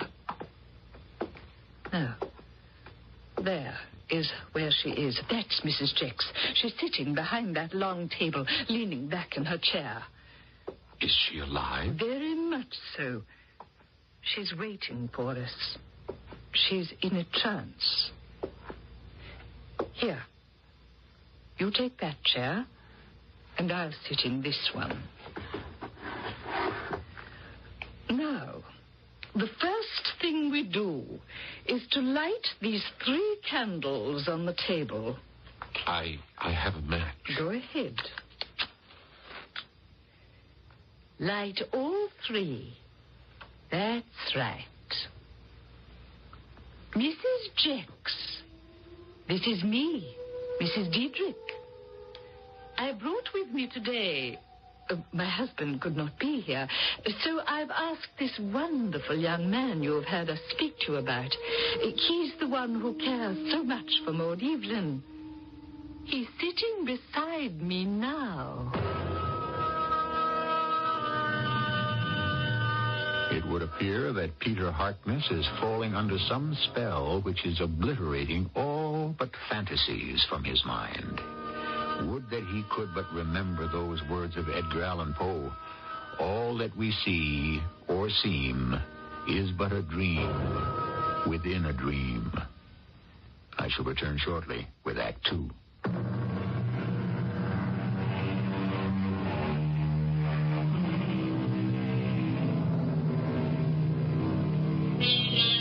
Had anyone said to Peter Harkness 6 months ago, one day you will be stepping into the parlor of a psychic to please the mother of a little girl you have never met who died when she was in her early teens, he might have said, but why?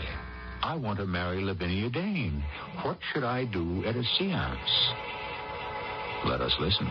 Perhaps we may understand what Peter Harkness cannot. Mrs. Jex, I am Mrs. Diedrich. I brought with me a young friend who also wishes to communicate with MAUD-EVELYN. Let the quietness and twilight fall around you, Mrs. Diedrich. Do you have any word from my daughter today? She has much to say to you and to the young man. Mrs. Diedrich, is this medium a woman? She sounds like a man. It is her guide talking through her. Her guide? Sir Walter Scott. He communicates from the other side. I sense disturbances of the soul. Oh, no, not at all. I was just explaining. Please, go on. This unfamiliar spirit seated beside you, Mrs. Diedrich. I read his aura. The physical, the mental, and spiritual auras. I sense they all go to make up an entity whose name is Peter Harkness. That's fantastic. I've never told Mrs. Jex a word, not a word. She didn't even know you were coming. I assure you this Peter Harkness is a true friend. A like spirit and can be trusted completely. Sir Walter, do you have any message for me from MAUD-EVELYN? Has she been taking care of herself, not getting into any drafts? MAUD-EVELYN is very happy. She asked me to say to you, she will have something of importance to reveal when you come for your next sitting. Something of importance? Oh, couldn't you ask her to give me a clue now, please? It has to do with Peter Harkness. I knew it. I felt it all along. For weeks now, I've been sensing her presence very strongly. I have only this request from your daughter, Mrs. Diedrich. And that is to be sure to bring Peter with you at the next sitting. Oh, yes, I will come. I'll be here. Tell her that. That is good. We shall try for the transmutation of your mind, Peter, to contact the invisible world around you.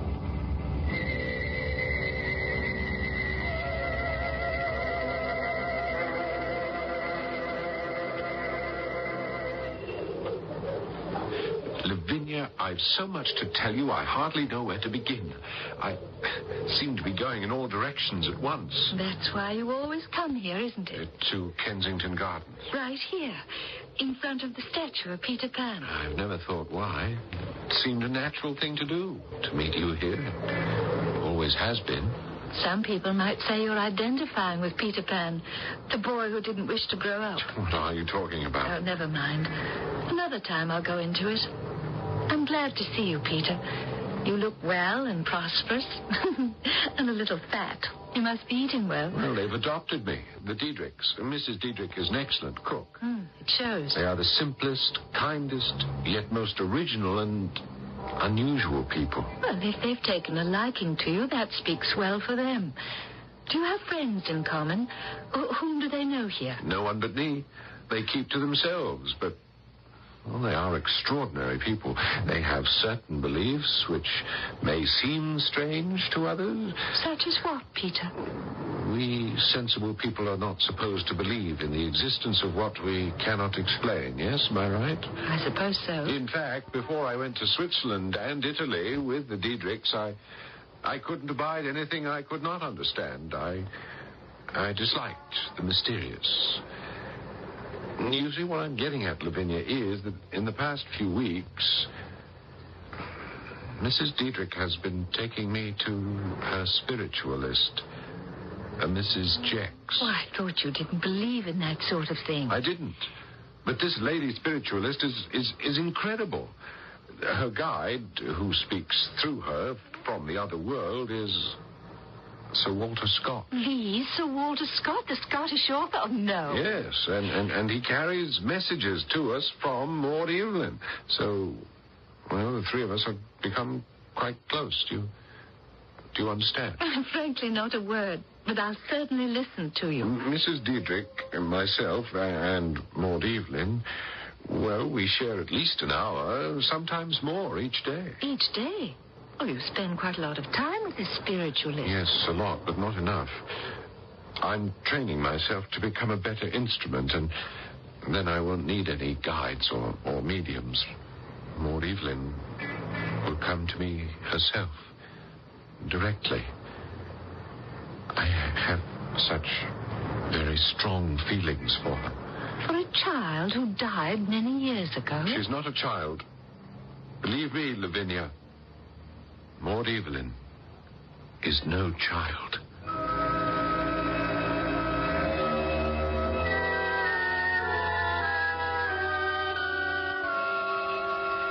George, do you know what Peter has now made himself believe? About the deceased daughter of the Diedrichs. He thinks he knew her when she was alive. But that's not possible. You know that. And he speaks of her as if she wasn't a child, but that she was quite grown up. Well, I don't know when imagination leaves off and madness begins. Well, he tells me stories, happenings they shared, conversations he had with this girl, what she used to say, what they did together, places they went. She's more real to him than reality itself. His mind is full of MAUD-EVELYN. Lavinia, do you think Peter has gone mad? No, I don't. I can't. It's all too beautiful. Lavinia, don't tell me you're becoming infected with this preposterous theory. It is a theory, George, but not really so preposterous. How can you talk like that?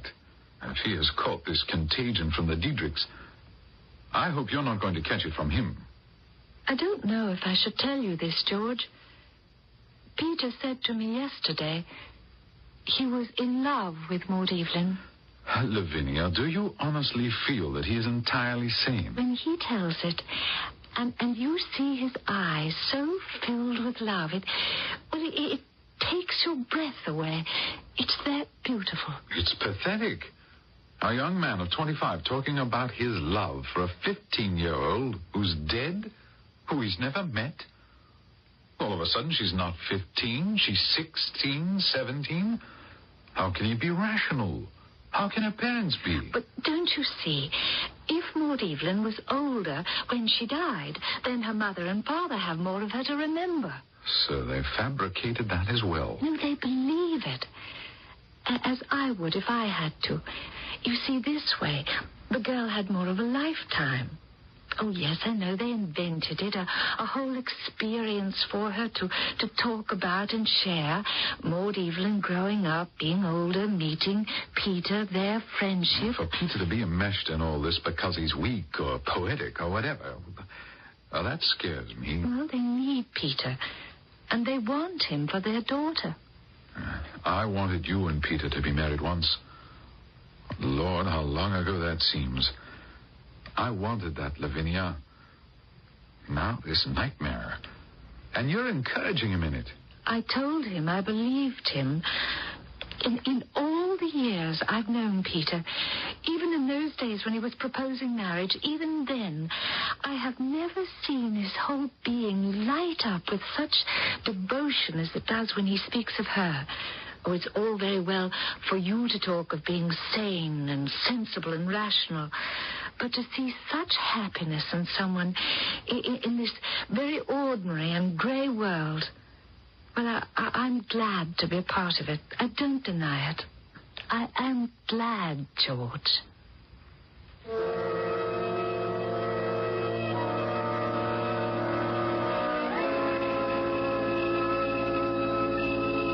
George, you all right? Your eyes will get accustomed to the dark. I really appreciate your coming with me at the last minute like this. No, not at all. Lucky I ran into you on Westbourne Terrace. Well, how often do you and Mrs. Diedrich visit this Swami? Oh, she's no Swami. Her name is Mrs. Jex. She's a medium of the first order. Mrs. Diedrich will be very disappointed. She hates to miss a single sitting, but, well, Mr. Diedrich is really quite ill, and she couldn't leave him. And I'm glad I didn't have to come alone, really. Well, this is the first time I've been to a psychic. Does your Mrs.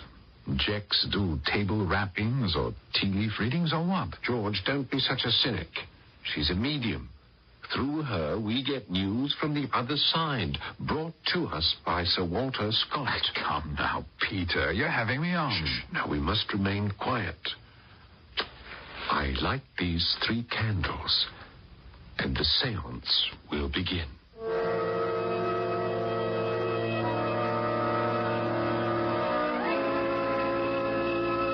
Mrs. Jex, would you ask Sir Walter to come to us, please? Mrs. Diedrich could not accompany me, so I have asked an old friend to share with me this journey into the infinite. Do I say anything, Peter? No. I am ready for the transmutation of the mind to contact the invisible world around me. Peter Harkness, you are standing at a golden gate that will open your mind to a larger, greater field of consciousness. Yes. Yes, I am. That woman's not saying those words, Peter. Her lips aren't even moving. It's a trick. Shh, George, please. Limits there are none. As you climb the hilltop, when you reach the summit of your hill, you will find your dreams guarding the topmost peak. Oh, yes. Yes, Sir Walter. I shall. That's not Sir Walter Scott. George, please, I beg of you. The sun will set. The quietness and twilight will fall around you and your own. Your beloved MAUD-EVELYN will speak. It's a fake, Peter. Look at this wire in my hand. I pulled it out. There's someone in another room speaking into a microphone. It's a farce.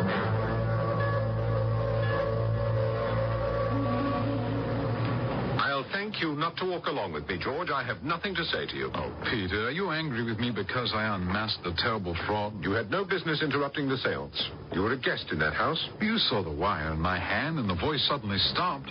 Now, what do you think that was? Well, yes, of course, the guy had stopped with your behavior. Oh, it's too ridiculous, Peter. Now, which way are you going?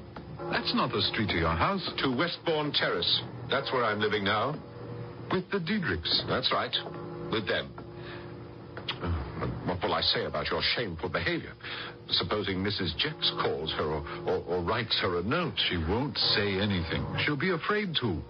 It would ruin her business. London is full of charlatans who prey on people's loneliness. Oh, that this should happen today of all days. I feel ill. Oh, Peter, calm down. It's not the end of the world. I wish it were. What did you mean? Today of all days. Today is the anniversary of my blessed engagement. Well, I hadn't realized. You mean to my sister, Lavinia? What are you talking about? I mean my true engagement to MAUD-EVELYN.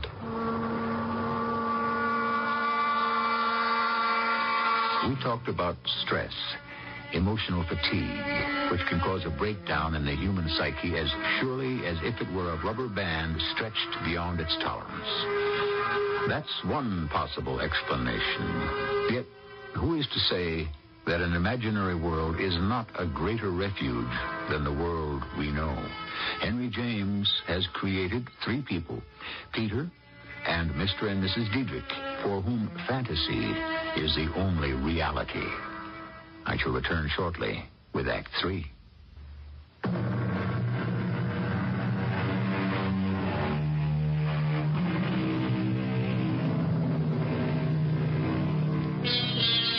It's a treacherous high-wire act, balancing on that fine thread that joins the finite to the infinite.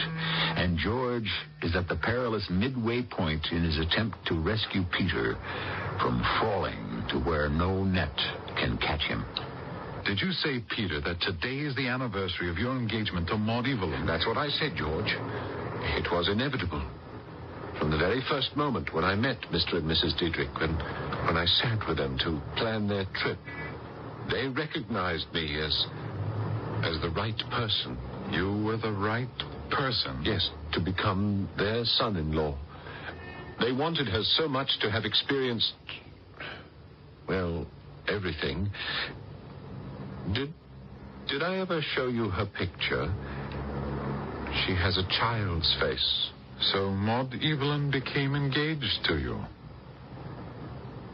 Why don't you come with me now, George, to Westbourne Terrace? No, I'd be intruding. Yes, there's a whole suite they prepared for our marriage, and they've kept it just the way it was then. All our wedding presents are there. I'd love you to see them. But what would Mr. and Mrs. Diedrich say? We have 2 rooms full of wonderful furniture and bric-a-brac. You know how important those things can be. I had quite a hand in selecting them.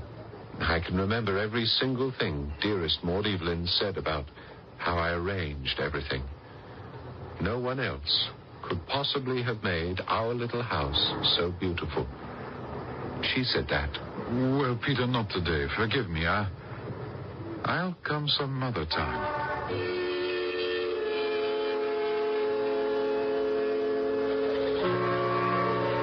I thought you said George would be meeting us here, Peter. We've been sitting here for 10 minutes. Do you think he'll come? Oh, Peter, will you forget those pigeons for a moment? Look how smooth the bronze rabbits are worn at the bottom of the statue. All the children love Peter Pan so much, they climb all over him. Lavinia. You don't have to say it, Peter. You know? I can see you're wearing a black armband. You don't have to tell me anymore. I understand. Hello, Lavinia, Peter. Oh, there was such a traffic jam at Marble Arch, I thought my cab would never get through. Well, I've only been here a few minutes, George. It's been too long since the 3 of us were together. I'm afraid I have something infinitely sad to tell you both. I see that. I hope you've lost no one that I know, Peter. He has lost a wife. Your wife? I didn't know you had a wife. The more we live in the past, the more times we find in it. I live in the past, too, Peter. But I hope, sister dear, not with the result of making such extraordinary discoveries. You see, her parents wanted it for her, wanted it so much. So, well, it worked out. We married.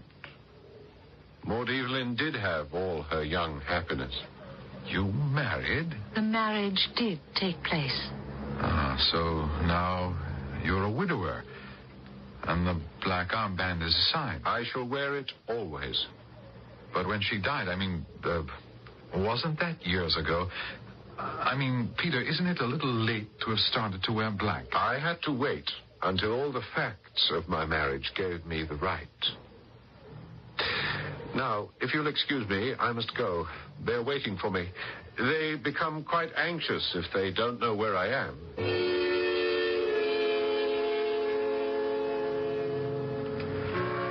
It's almost beyond me, all this.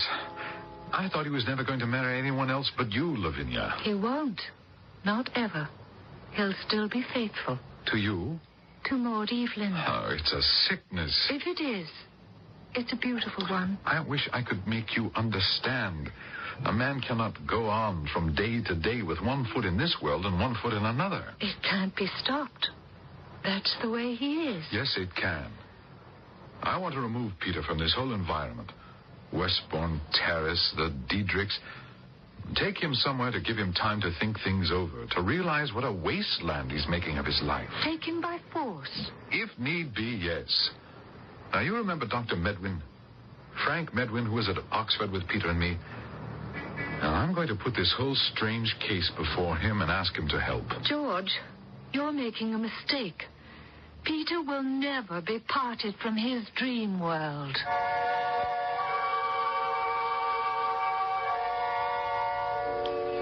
I can't begin to tell you how delighted I am you both have come to visit me here in Westbourne Terrace. Now, Mr. and Mrs. Diedrich occupy the entire top floor. They're out at the moment, so we'll have the whole place to ourselves, and, well, I can show you the wedding suite as we've kept it all these years. All these years? How long have you known the Diedrichs? Since last spring, no? George, don't keep pinning him down. You go ahead and show us everything, Peter. We want to share it with you. Wait till you see. Oh, it's a treasure house. I furnished a lot of it myself.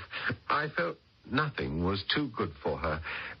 It's these 2 rooms, the wedding suite. There they are. Oh, Peter, it's lovely. Charming, tasteful, and elegant. A French provincial sitting room and bedroom. Ah, yes, you've hit it on the head, George. That's a Louis XVI chaise longue and a little 18th century fruitwood secretary for her to write her letters on. Oh, I can't take my eyes off the armoire, Peter. Certainly 17th century. I found it in the flea market. Peter, you've done an excellent job of decorating. It was for her. It was for us. Oh, I like that old cotton paneling on the walls. Recognize the Tree of Life design?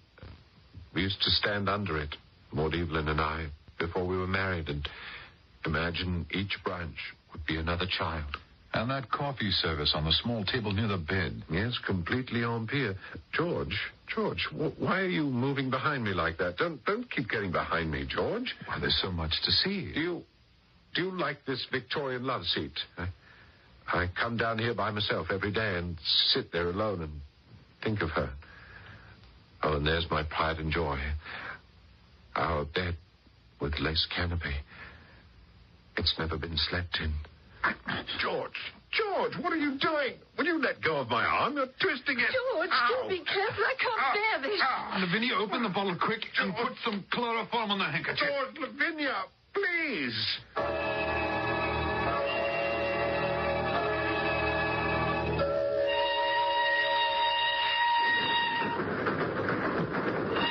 Where am I?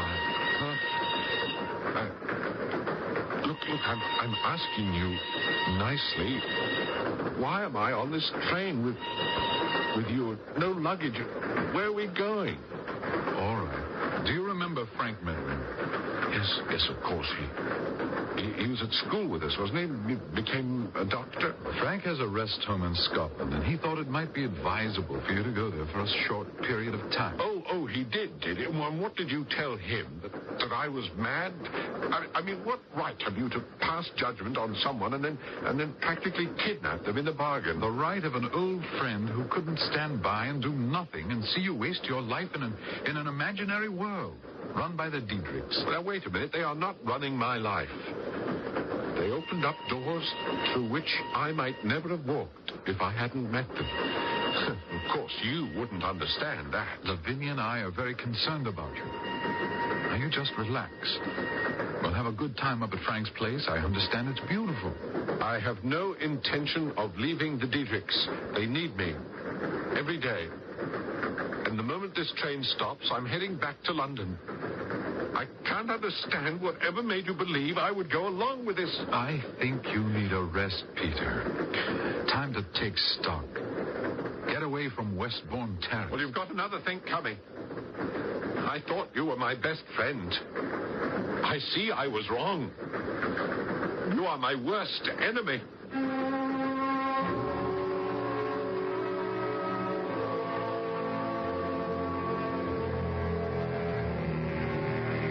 George, admit it. It was wrong of you. It was wrong of me, too. Peter may not take it kindly, you barging into his house. Well, I've been trying for a month to see Peter, apologize and make amends. It was your idea for me to just show up at the front door. Oh, ring the bell again, will you? I know him and how suspicious he is.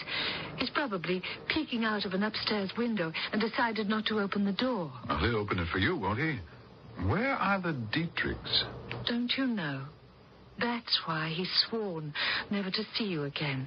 Well, what have I to do with them? Well, 5 weeks ago, when Peter got back from the train ride, both of them, the Dietrichs, had become ill and were taken to the hospital. In 24 hours, they were dead. Well, I had no idea. Why didn't you tell me before? He blames himself. He wasn't here. He thinks they became uneasy and ill because he disappeared. It's taken me weeks to calm him down. And you still don't think he needs medical attention? No, I don't. He's happy in this house. Oh, this museum. To him, it's a shrine, a temple. I'll ring once more.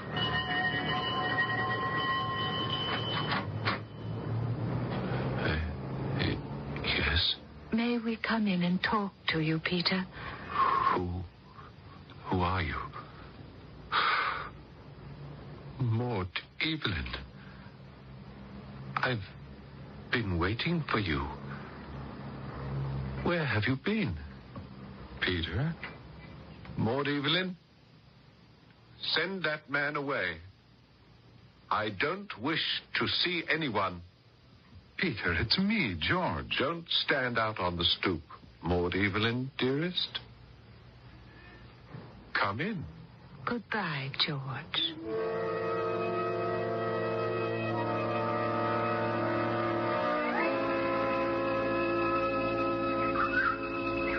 How are you, Lavinia? Very well. And you, George? Much the same. I'm worried about you now that you've moved into his house. I'm perfectly fine. You've been happy with Peter this last month? Oh, yes. How is he? Very well. He's going into the antique business. I persuaded him to sell some of those antiques. He has quite a flair for that. Does he know you're meeting me today? I owe you an apology for what he said that day, George. Remember? Send that man away. Well, he didn't know who I was. But he was in such a state. I noticed that, MAUD-EVELYN. Anyway, no, I didn't tell him we were meeting here in the gardens. Why do you suppose he used to come to this very spot time and again to feed the pigeons? He still does sometimes. We sit here at the feet of Peter Pan. But why? He's never told me. And you're happy, are you, Lavinia? The happiest I've ever been. He still calls you MAUD-EVELYN? Yes. Actually believes you are? Yes. Oh, my Lord in heaven. How long can you go on playing this dreadful game? MAUD-EVELYN, a girl who died in her teens years ago. Remember, he said he would never marry anyone else but me. Well, I've made that possible. You're married to him? Yes. We're married now. Well, what about the names? Didn't you have to give your right name to the registrar? Peter thought it was a good joke, that's all. And you think it's a joke? Acting out the part of someone else? Oh, but I'm not acting. I've only borrowed a name to make a man happy. What do you think would have happened to Peter if that world of his imagination had come crashing to his feet? Do you remember reading your Peter Pan, George? I didn't want to end up like Wendy, who saw Peter less and less clearly as time went on.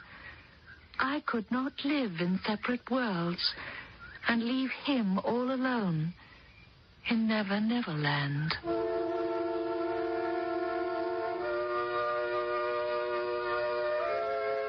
I I think I misled you at the start of today's Mystery Theater. I warned of breakdowns and tragedies as a result of stress. I'll amend that now and say this was rather a tale of the virtues of imagination, which in itself can create beauty, justice, and happiness. And isn't that everything anyone could ask for in this world? Temperature right now at the airport, 34 degrees, in Boulder, 33, and at the KOA weather station in downtown Denver, 32 degrees. This has been the Night Report for Tuesday night, October 28th. This is Dick McDaniel saying good night for the Night Report news team. Stay tuned for the CBS Radio Mystery Theater. The CBS Radio Mystery Theater presents...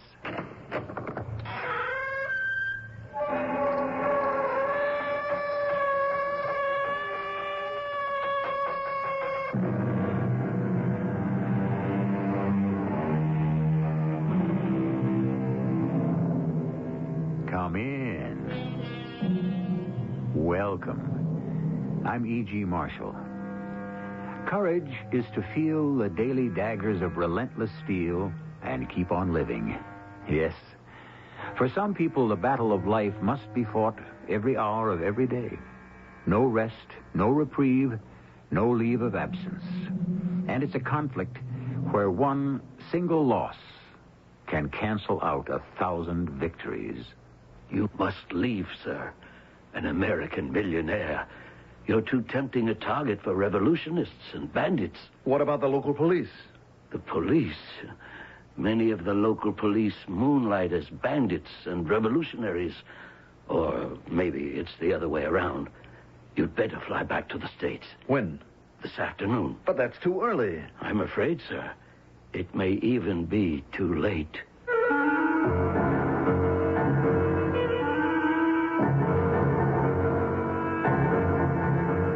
Our mystery drama, Silent Partners, was written especially for the Mystery Theater by Sam Dan and stars Marion Seldes. I'll be back shortly with Act One.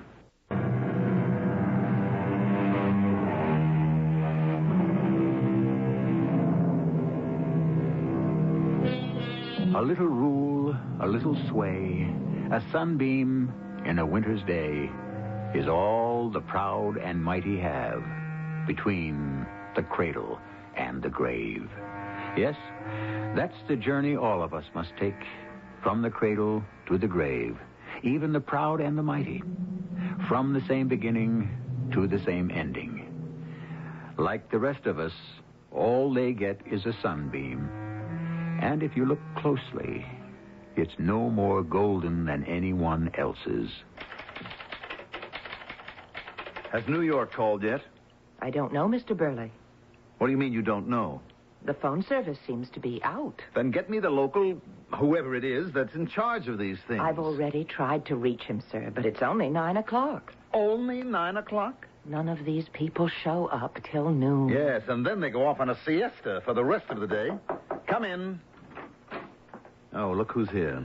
Good morning, Mr. Burley. It's a miserable morning, and you know it, Mr. Goodloe. Now, what brings the American ambassador to my hotel? That is, if this hovel can be so described. Sir, I am not the ambassador, and you know it. I'm merely the consul here. Well, you carry the flag. Mr. Burley, may I speak to you in private?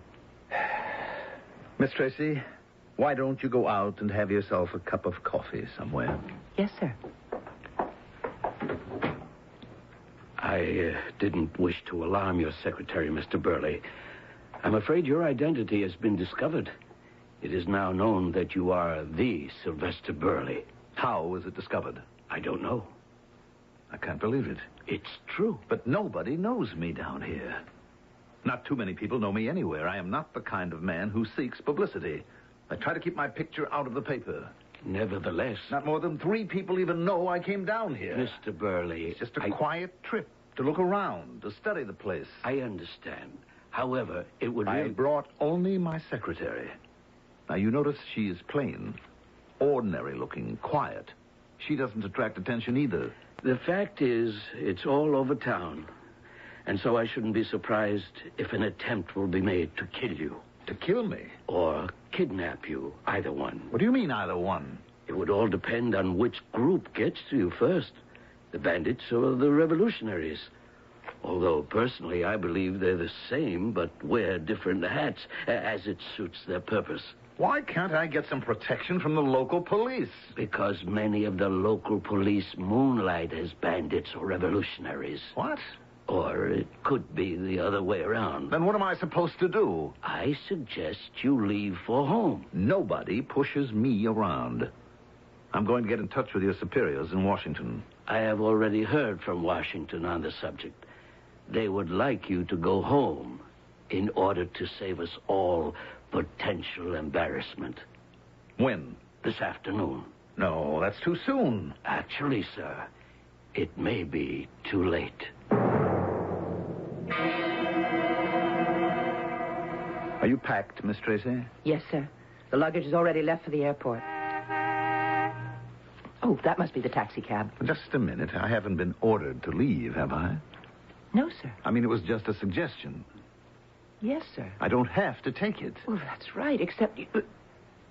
Yes, Miss Tracy, you were about to say... I don't wish to presume, Mr. Burley, but now that they know who you are, you couldn't accomplish anything here anyhow. I don't like the idea of being kicked out. On the other hand, I've been kicked out of better places than this one. So let's go.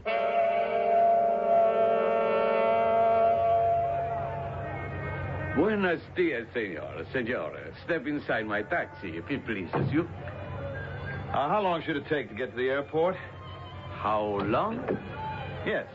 How long? Quien sabe? What do you mean, quien sabe? Can I read the future? Oh, everybody's a philosopher.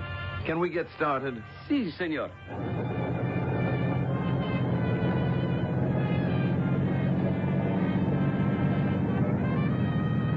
As I recall, it's not too far.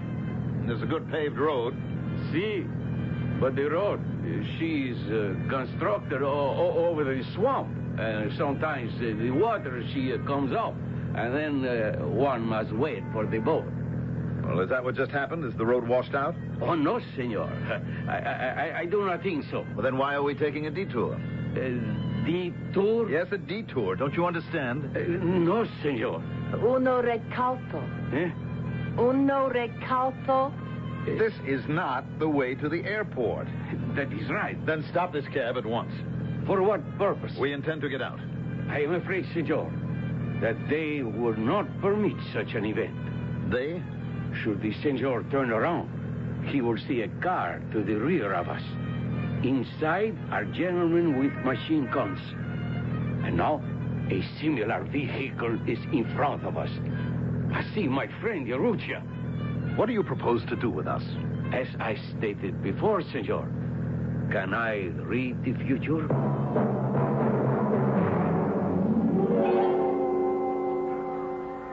Where are we? I don't know, Mr. Burley. I know you don't know. We're somewhere in the jungle. I know we're in the jungle. I can look out this filthy window and see we're in the jungle. What are they going to do with us? Hold us for ransom, I suppose. Can you work your hands loose? No, I don't think so. Neither can I. How long are they going to keep us tied up like this? I don't know. Please, Miss Tracy, don't say that again. When is that desperado coming back? I don't know. Miss Tracy, you're fired. Yes, sir. No, you're not. It's just that everything's so disorganized at this point. You understand? Yes, sir. The one thing I cannot tolerate is disorganization. Disorganization is at the root of every failure in the history of the world. Yes, empires topple, corporations crumble. And do you know why? No, sir. What have we just been talking about? Disorganization. Yes, sir. Now, what do you think, Miss Tracy? What do I think about what, Mr. Burley? About what? About this. Or does something like this happen to you on a regular basis? I mean, getting kidnapped by bandits and revolutionists is just ordinary, everyday routine, old stuff to you. No, sir. At any given moment, those men could walk in here and cut us down with machine gun fire. What do you think of that?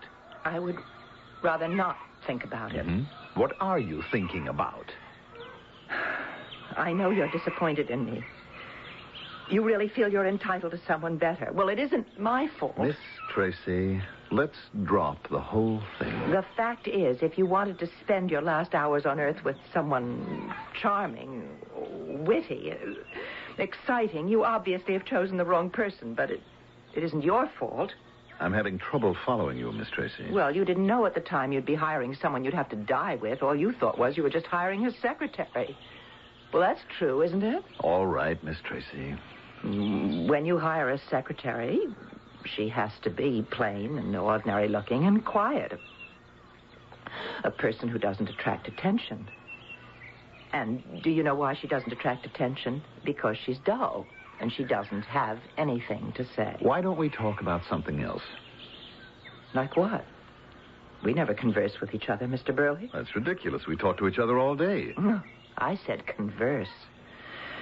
We talk about sales and administration and acquisitions and meetings, and I see to it that your thoughts on all those subjects are rooted to the proper people in the proper places. When did we ever have a conversation? Fact is, you never wanted conversation from me. Would you have been interested in how I felt about... About what? Life? Life? I've been your secretary for 7 years. I replaced Martha Wallace, a woman very much like me, and I'm sure she replaced a woman very much like herself. And I'll be replaced by another carbon copy. Do you know my favorite color? Why should I know your favorite color? My favorite dessert? My favorite book? Movie? Play? You don't know anything about me. You don't even know where I live. Your address is on file in the event I should ever need it. Do you know about all the things that frighten me? Do you know the things that make me happy to be alive sometimes? Now, Miss Tracy, despite all this, you are an excellent secretary. Oh, yes, but I'm not your idea of a person you'd want to spend your last day on Earth with. Well, just let me say this. You're not my idea of the person I'd want to die with either. Oh, I'm sorry I said that. Miss Tracy, look. Look through the window. It's them. They're in a car. Yes, that cab driver. He's coming this way, and he's carrying a bag. Wait. The car is going away. He's coming in here alone. Yes. Now, listen closely. There must be food in that bag. He's coming here to feed us. Or to kill us? No, not yet. He's going to have to untie us so that we can eat. Now, we must find an opportunity to overpower him somehow. But he's got that gun in that holster. We'll just have to take that chance. Now, don't say another word. Ah, mis amigos, my friends. You have been comfortable here, no? No, definitely no. Now we shall eat and we shall drink. Perhaps we shall even be merry. See, I have brought the food and the wine. First, I shall cut the bindings, no? Yes.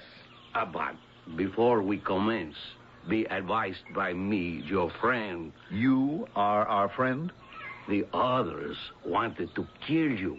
Why? Because they are foolish young people. They wish to make a statement. And you? I, Carlos Ortega Maria de Onisi Zalacayin. I'm a man of the world. As you are, Senor Burley. Yes, I see. We are men of the world. And we speak the same language. And what language is that? Money. Does it matter if men say dollars, francs, pesetas, pounds, marks? Aren't we all saying the same thing? And what are we going to say to each other in this language, Senor Zalacayin? Pleasant things to make all happy. Would you mind cutting these ropes, please? One thing first, Senor. Escape. It might occur to you that you are two and I am one. Even if I do wear a pistol. But all foolish ideas should be abandoned because of the jungle. Look outside and listen. Much of it is bird and monkey, harmless creatures. But if you listen closely, a jaguar, and perhaps a puma also. What you cannot hear until it is too late the python, the anaconda. That is what awaits you. And now, I shall cut these ropes, and we shall have a party.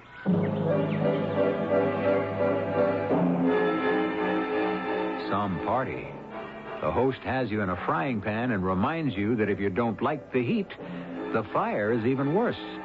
Yes, life has always been a consideration of alternatives. And so many times it boils down to making a choice between bad and worse. And that's what we're headed for when I shall return with Act Two.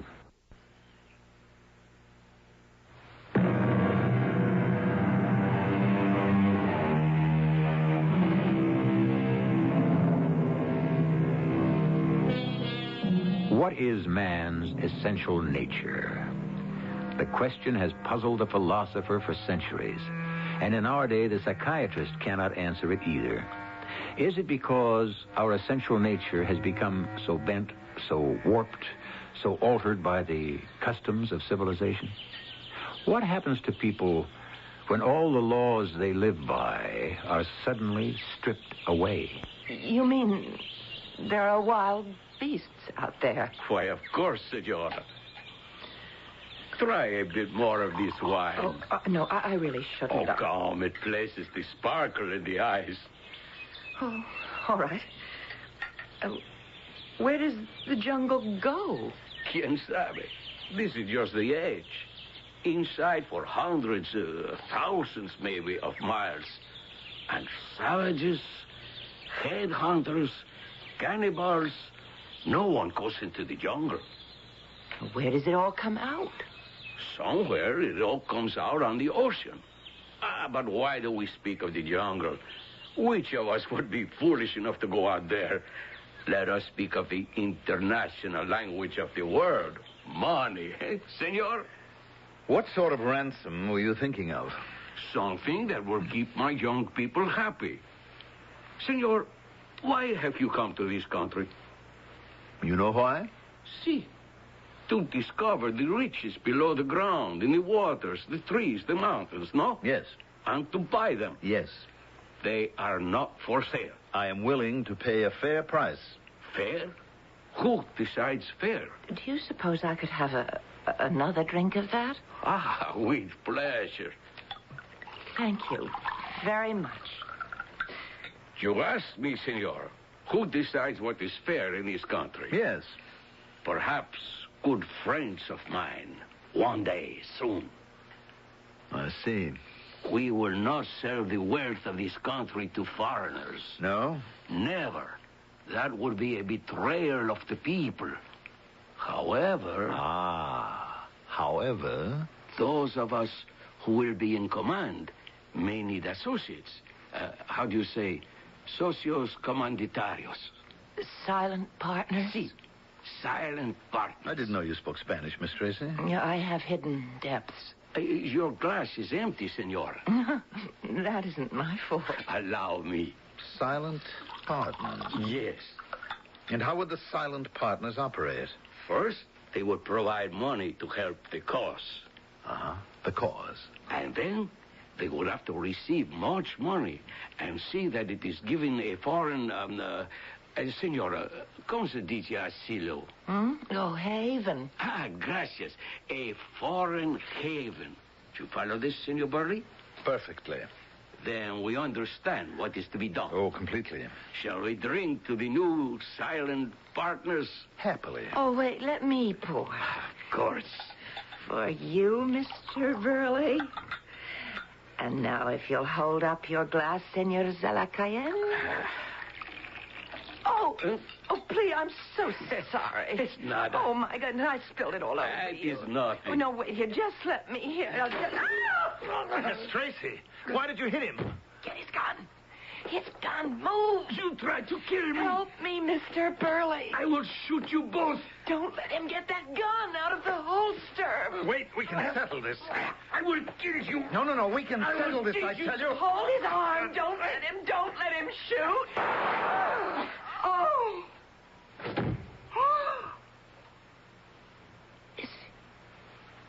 Yes. Yes, he's dead. Oh. What did you do? I did what you told me to. What did I tell you? You said we'd have to find an opportunity to overpower him somehow. I said he has a gun in that holster, and you said we'll have to take the chance, and I tried to say something, and you said we'd have to I think I'm going to be sick. I was only following your orders, Mr. Burley. I pretended to be drunk. I was just waiting for a chance, and when it came, I took it. You were waiting for a chance? Yes, sir. Couldn't you see, couldn't you sense that the situation had changed? I thought it was just a conversation. I was under the impression that you were trying to lead him on. Didn't you hear us make a deal? Mr. Burley, I was very busy waiting for the opportunity. I was very frightened, too. That's what I came to this country for. To find someone I could make a deal with, and you had to kill him. I didn't kill him, sir. We were all struggling for that gun, and it just went off. What are we going to do now? Now? Yes. How do we explain this to his friends? Well, we'll just say that there was an accident. Oh, sure. But it's the truth. They'll kill us. And we have to get out of here. Yes, and go where? Oh, we could try to find our way back to the city. We'd get lost in the jungle. We can't stay here. Why did you have to... Mr. Burley, you've never done a thing like this before. You're always a fair man, sometimes nasty, but fair. You've never blamed people for obeying your orders. Oh, shut up, Miss Tracy. Please don't talk to me like that. This has been very difficult for me. Man has just been killed. And it's going to get worse. Oh, how can it get worse? Do you hear that? What? Sound of a motor. Somebody's coming. We have to get away. We can't go out there. We can't stay here either. Hola! We have to go. Why did you have to attack him? Do you want to pick up that pistol from the floor? I'd do it, but I don't know how to use it. Listen to that. It's a storm suddenly. A storm. But that's good. It'll help us get away. They won't see us. Just a minute. And when they discover what's happened to him, they won't be able to find us. I am not going out into that jungle. Well, I'm not going to stay here and let those people kill me.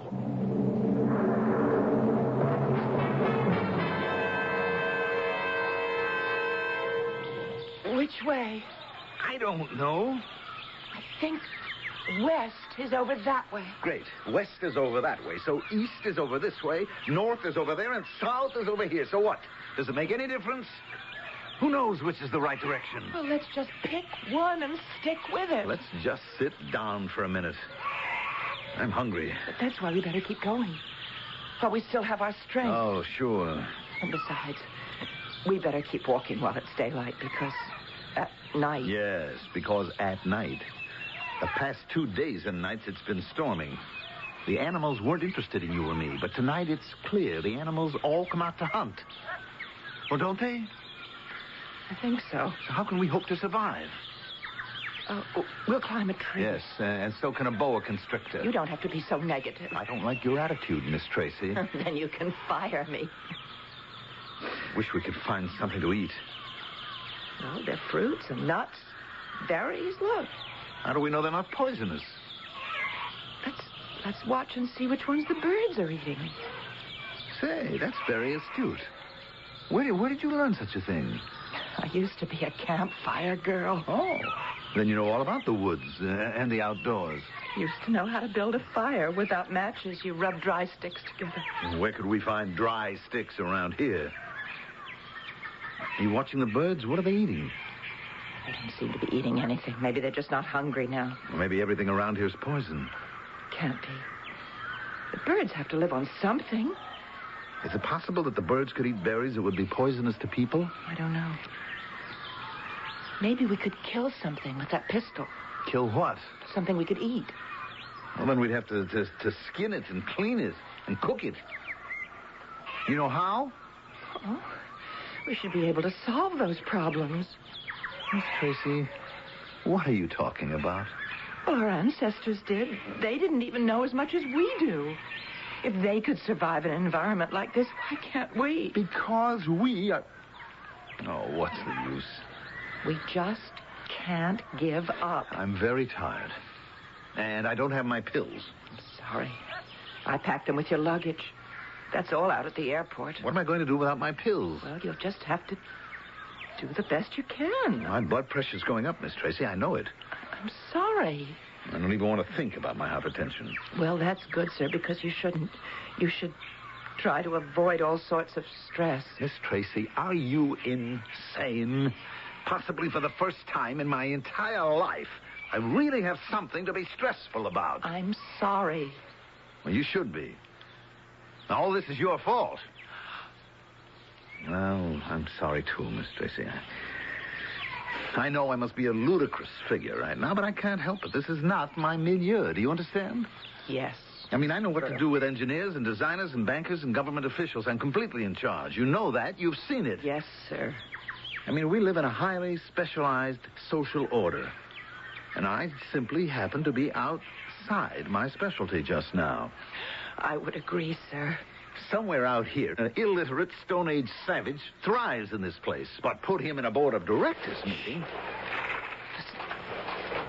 Could that be one of those Jaguars? I don't know. I don't think so. Why not? Because I think I read somewhere that they don't make any noise. What is it then? You have the pistol. Shoot at it. How can I shoot at it? I can't even see it. You can see it. It could be too late. Shoot at the sound. Maybe you'll scare it away. It's gone. Maybe you hit it. What was it? I don't know. Do you want to go and see? No. Maybe you scared it away. You hear that? Sounds like thunder. I wouldn't say that's thunder. No. Neither would I. Zalakain, he said there were savages. Headhunters, cannibals. But this is the 20th century. Not out here. It stopped. Whoever it was, maybe they went away. Miss Tracy, look. Oh, God. Who are they? Savages. What are those long, hollow tubes? I think dart guns. And they're aiming them at us. Don't shoot. Listen. Friends. That's what we are. Friends.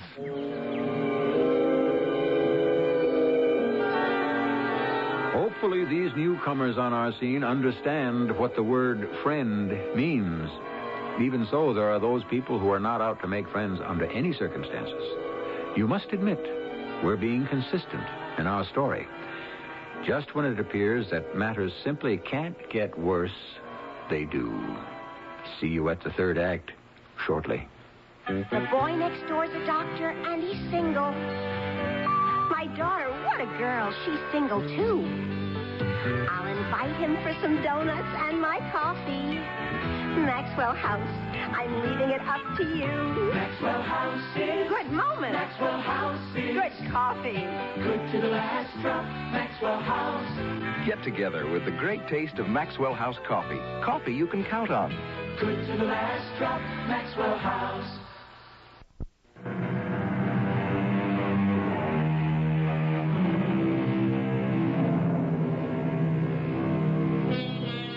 One picture, they say, is worth 1,000 words. So, let us save the words and give you the picture. Somewhere in a vast expanse of wild, unexplored jungle, we have our friends, Mr. Burley and Miss Tracy.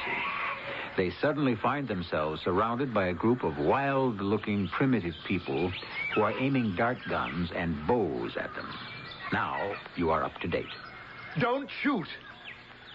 We are friends. We want to be friends. What are they going to do? We just can't stand here. Someone's coming. He's bigger than everybody else. He must be the chief. You? He speaks English. Only one word so far. Come. Where are you taking us? Come. I think you irritated him. Sir, I merely wish to inquire. Come.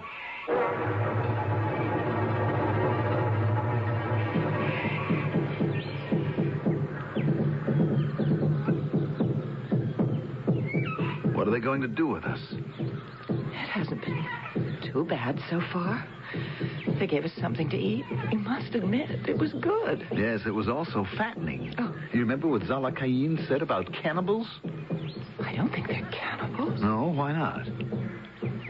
I think I remember reading that people only become cannibals when other food is scarce. There seems to be plenty of game, all kinds of fruits. Well, that makes all kinds of sense, too. Thank you, Miss Tracy. For what? For making me feel better. But while they may not be cannibals, they could very well be headhunters. Those drums. Just listen to those drums. I rather like them. You do? Yes. They remind me of discos. Do you go to discos, Miss Tracy? No. Why not, since you like the music? Oh, I don't know anyone who'd take me. How did you ever get to be my secretary? You hired me. No, what I mean is, how did you ever get into a situation where you would become a secretary to a Sylvester Burley? How did you ever become a Sylvester Burley? Oh, that's a long story. Mine's pretty short. I'd like to hear it. Oh, you've heard it before. Mama and Papa work hard to send the kids to college, and they all become doctors and lawyers. And the youngest one comes along, and Mama and Papa now too old, so she has to go to work. Puts in overtime for doctor's bills. No time for dates. Oh, so she gets used to doing without. She gets to be 30. And 35, and soon 40. You? Oh, yes, sir. You better stand up, Miss Tracy. You have come here. That's true. Yes, sir. We did come here. Why you come? Actually, we're lost. Lost? Do you know what lost means? Yes. Lost. Where did you learn to speak English? From missionary. Missionary? Is he around? Could we see him? Talk to him? What happened to the missionary? Maybe we better not ask. You too. You have come. That is absolutely correct, sir. My name is Sylvester Burley, J. Sylvester Burley, and I am chairman of the board of Burley Industries. And this is my secretary, Miss Tracy, Miss Margaret Tracy. We are a conglomerate, and we're into just about everything. You, man. You, come. Where? Come. Mr. Burley, what happened? Nothing. They took me to a big open space, and they all stood around me in a circle. And what happened? Nothing. They just stared at me. That's all? I don't understand. Then the chief, he just pointed at the hut and told me to come back here. But what are they going to do with us? Listen. The drums, but they don't sound the same, do they? I don't like it. You! Oh, you startled me. You, come. Now, look here, Chief. Come. You, sit. Chief. Be still. Yes, sir. Missionary, say, love. Yes. Love. Absolutely, Chief. Love is what makes the world go round. Love. All people. That's true. I mean, you really have to love all people. All people.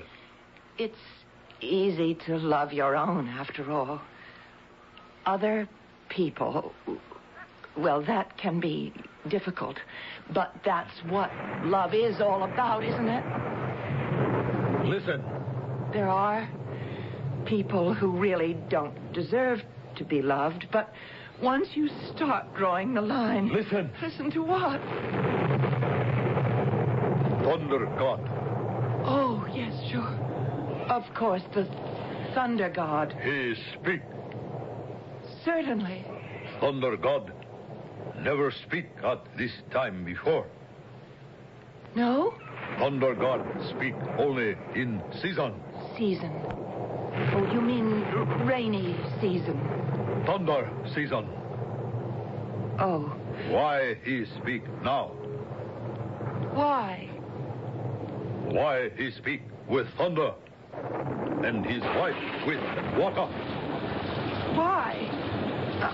I don't know. I know. Thunder God angry.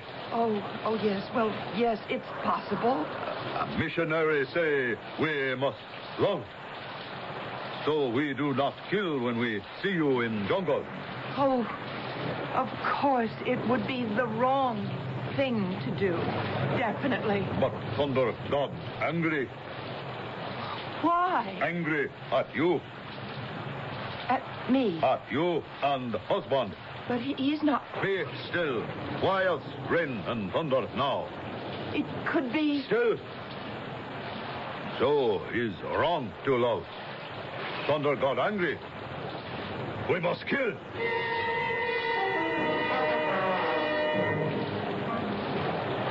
What did he say? The news isn't good. No, I had that feeling. We're going to be killed. When? Oh. Any time now. Well, I hope they wait till it stops raining. No. That's the idea of the thing. It's going to stop raining when they kill me. But suppose it doesn't? We'll have won a moral victory. Uh-oh. Here he comes. You. Now, listen, Chief, let's make a deal here. I mean, what does it take to let us go? Whatever it is, I can swing it, Chief. I can make you rich. Rich? Chief, you can become a millionaire. Millionaire? He doesn't understand. I'm not going to be slaughtered here like some animal. I am Sylvester Burley. 2 weeks ago, I had a meeting with the President of the United States. No ignorant savage is going to push me around. Write to your congressman. Prepare. Prepare? For what? For Thunder God. For God and his wife, goddess of rain. Pray they will be pleased. Now, wait a minute, Chief. Chief, come back here. There has to be something. There's got to be a way out. Do you want to save your life? How? What's it worth to you? Well, you can name your price. You know that. I wonder if it would really be worth it to you. What is it?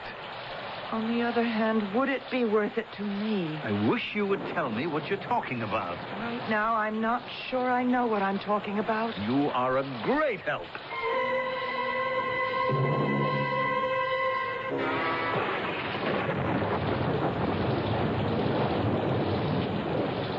We come to sacrifice to Thunder God. Look, there are all those men with bows and arrows aiming at us. Gods are angry because two strangers in jungle. But we didn't do anything. Be silent. It isn't true. We did. We sinned. What are you saying? Chief, it's true. The god of thunder and his wife, the goddess of rain, are angry, and I know why. I know why better than you do, Chief. Do you know why I know? I'll tell you. It's because I'm the sinner. Chief, I hear the thunder god and his wife talking, and do you know what they're saying? Ask me, Chief. Speak. They are not angry because we walked in their jungle. No? No. They love to have people walk in their jungle. Love. Remember love. They send the missionary here to tell you about it. They are angry because we tried to fool them. The way we fooled you. You fool me. Yes, of course. Don't you remember you said the gods were angry at me and my husband? Yes. You thought he was my husband. He is not my husband. We are not married. You not man and wife? No. And that is why the gods are displeased. Because a man and woman who are not married walk together in their jungle. Together Together. is abomination. We are guilty. You are the chief. You can purify us, make us man and wife, and so you satisfy the gods. Now, just a minute, Miss Tracy. Is it worth it to you, Mr. Burley? You speak truth. Make us man and wife, chief, and you'll see the thunder god will become silent, and his wife shall stop the rain. What if it doesn't stop raining? What have you got to lose? Sound drum for marriage ceremony.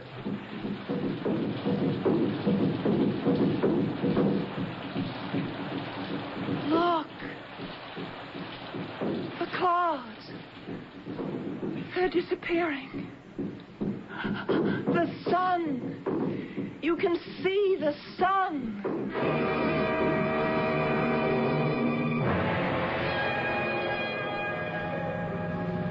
You're fortunate you were discovered by some friendly natives, more or less civilized folk. Otherwise... It was good meeting you, Mr. Goodlow. My wife and I will never forget this place.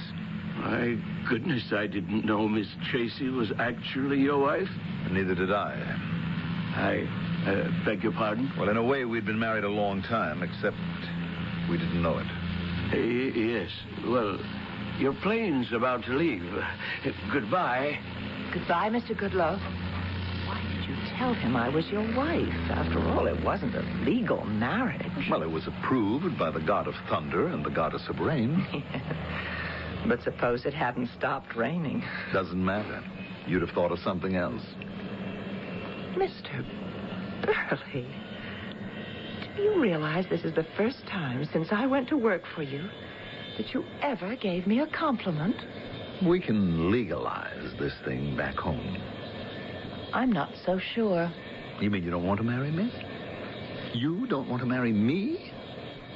I'm Sylvester Burley. Chief Operating Officer of a $500 million conglomerate. Last week I had lunch with the President of the United States.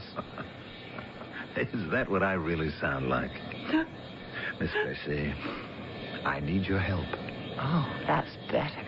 Margaret, please. I don't know what I'd ever do without you. Keep it up. You're doing fine. The title for today's little exercise in human behavior might very well be How to Marry Your Boss, although I would hardly recommend such an extreme and strenuous tactic to everybody. The fact is, there is a bond between all people who depend on each other, and we never know whether it'll become stronger or weaker under the stresses and strains of our lives. On this, more in just a moment. I've never fancied myself as much of a cook, but I can bake a wonderful homemade pie. And my secret is Pet Ritz frozen pie shells. I found them one day in my grocer's freezer, and I've been baking pies ever since. I just fill a pie shell with fruit and pop it in the oven. My friends can't figure out how I can be such an average cook and bake such wonderful pies. But Pet Ritz pie shells make it easy. All you do is fill and bake with Pet Ritz frozen pie shells. Wherever the big news is made this fall, Sports Illustrated will be there to capture it. We've been there for baseball surprises from Kansas City to Philadelphia. We'll be there for the college and pro football battles from Pasadena to Pittsburgh. We'll be there as the Islanders and the Lakers defend their crowns. And as Duran and Leonard square off in a super middleweight rematch, there'll be big news this fall. Sports Illustrated will be there each week to capture it for 16 million readers. That's what makes it a great place to advertise. Sports Illustrated, America's Sports News Weekly.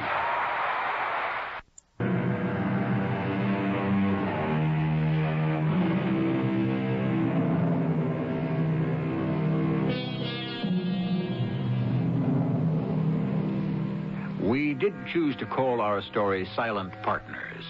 The Spanish term, as used by the unfortunate Senor Zalacain, socios comandatarios, carries another connotation as well. bed partners, which implies a further sense of intimacy. I suppose what it really means is partners who share a secret. If so, each of us has many partners. If anyone, anywhere, at any time, commits a crime and we condone it or refuse to speak out against it, we truly become a silent partner. Isn't that why there is so much injustice in this imperfect world?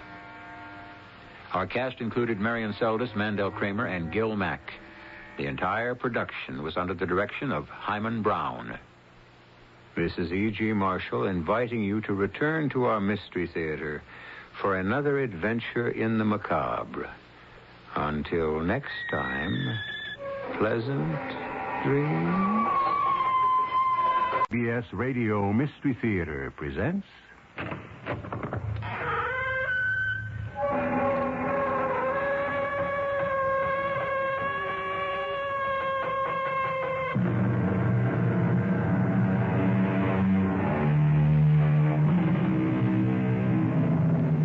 Come in.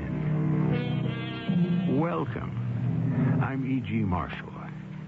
Diamonds, they say, are forever, and are therefore the most lasting of all declarations of love. However, being human, it is unfortunately true that our sentiments, particularly our amorous ones, are frequently subject to change without notice. Therefore, what does a poor diamond do when its natural brilliance is no longer equaled by the flame of the love that inspired its purchase? It all depends on the diamond. Henri respects your opinion, Monsieur de Maupassant. Because of you, he broke his engagement to me. Oh, it's not for me to decide these things. I came up here to get your blessing, and I won't leave without it. Well, what makes you think that I would be willing? Monsieur de Maupassant, I don't think you will have the heart to refuse me.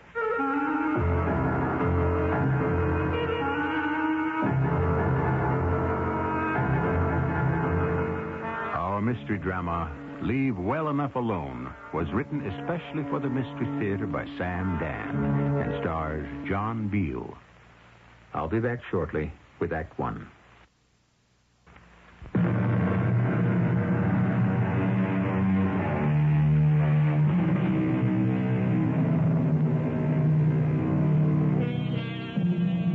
The great French writer Guy de Maupassant was intrigued by jewelry.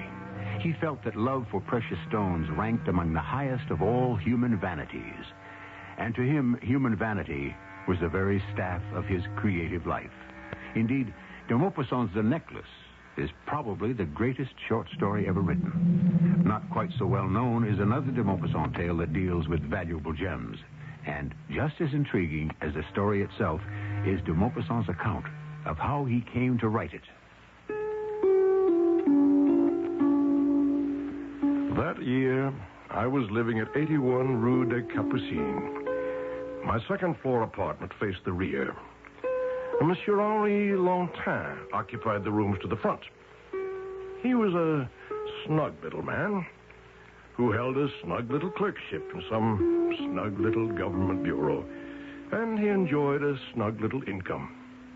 He was always most polite and pleasant every time we would meet. Ah, good morning, Monsieur de Maupassant. Good morning, Monsieur Lontin. And how goes the art of writing today? Slowly.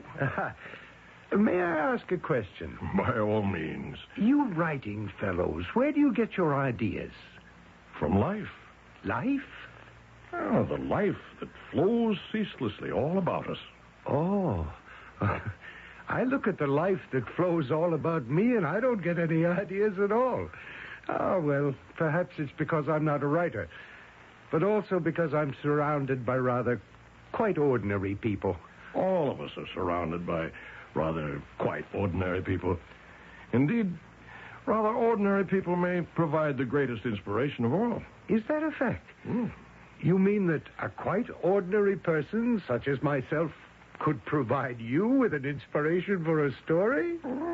That's possible. And so it would go. He would read my stories when they appeared and compliment me profusely. especially when he didn't understand them. But then, one day, I noticed that he had begun to be somewhat nervous in my presence. He no longer went out of his way to stop for a chat. I wondered if perhaps I had offended him in some way, when he suddenly insisted on treating me to a glass of wine at the establishment down the street. Monsieur de Maupassant, may I ask you a question? Certainly, Monsieur Longtime. What do you think of me? Do I impress you as a somewhat ridiculous person? Oh, no. How would you characterize me? That is, assuming you were to put me in a story. Well, I would say that you are a most industrious sort of man. Intelligent? Friendly? Sophisticated? Pleasant? I'm sure you wonder why I'm asking these questions. Yes. I'm contemplating a rather radical step. Radical, Monsieur Longtime? Or radical, that is, for me. Oh. I've decided to get married. Well, congratulations. I've decided that a man does not live by bread alone. Very well put. Well, that's in the Bible. I know. Deuteronomy 8:3. Also Matthew 4:4. But I've been doing it. Doing what? Living by bread alone. Or I should say for bread alone. Monsieur de Maupassant, I have spent my life working for bread. Haven't we all? But I haven't done anything else. All day I'm at the office. Do you know what I do there? I keep a record of all the ropes, chains, and anchors that are required for the naval base at Toulon. Oh, that seems to be a very responsible, important, and certainly a necessary activity. Monsieur de Maupassant, surely as a writer you should appreciate the poetic justice of what I've just said. In what manner? I deal with ropes, chains, and anchors. And these are all commodities whose function is to confine, to hold back, restrict. It seems that all my life I've been restricted to my desk at the office and my easy chair at home. To be alone is to be half alive. Just think of what it means to have a pretty wife who waits for you at home, who greets you with warm kisses and hot soup. It sounds delicious. To share one's life. I wish you the best of fortune in this enterprise, Monsieur Longtime. No doubt you've already decided on the fortunate young lady? No, as yet I don't know who she is, but I've made up my mind to look. I see. I shall now devote my energies to the problem.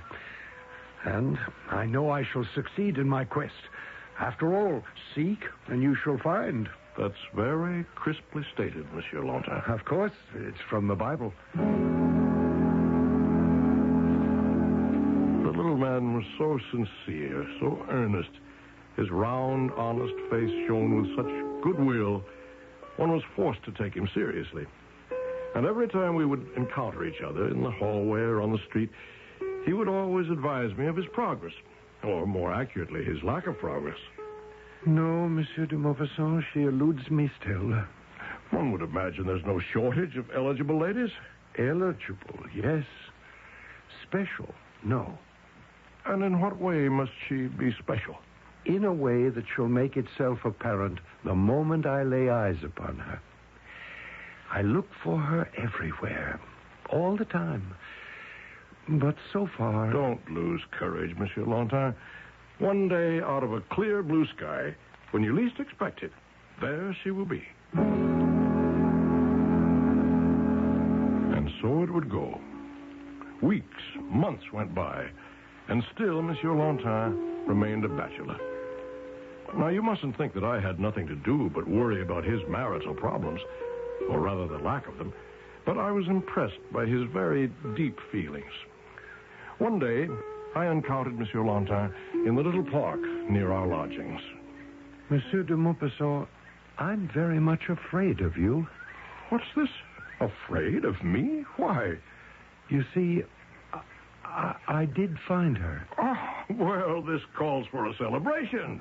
I don't know how to begin this. The best place to begin any story is at the beginning. Go forward.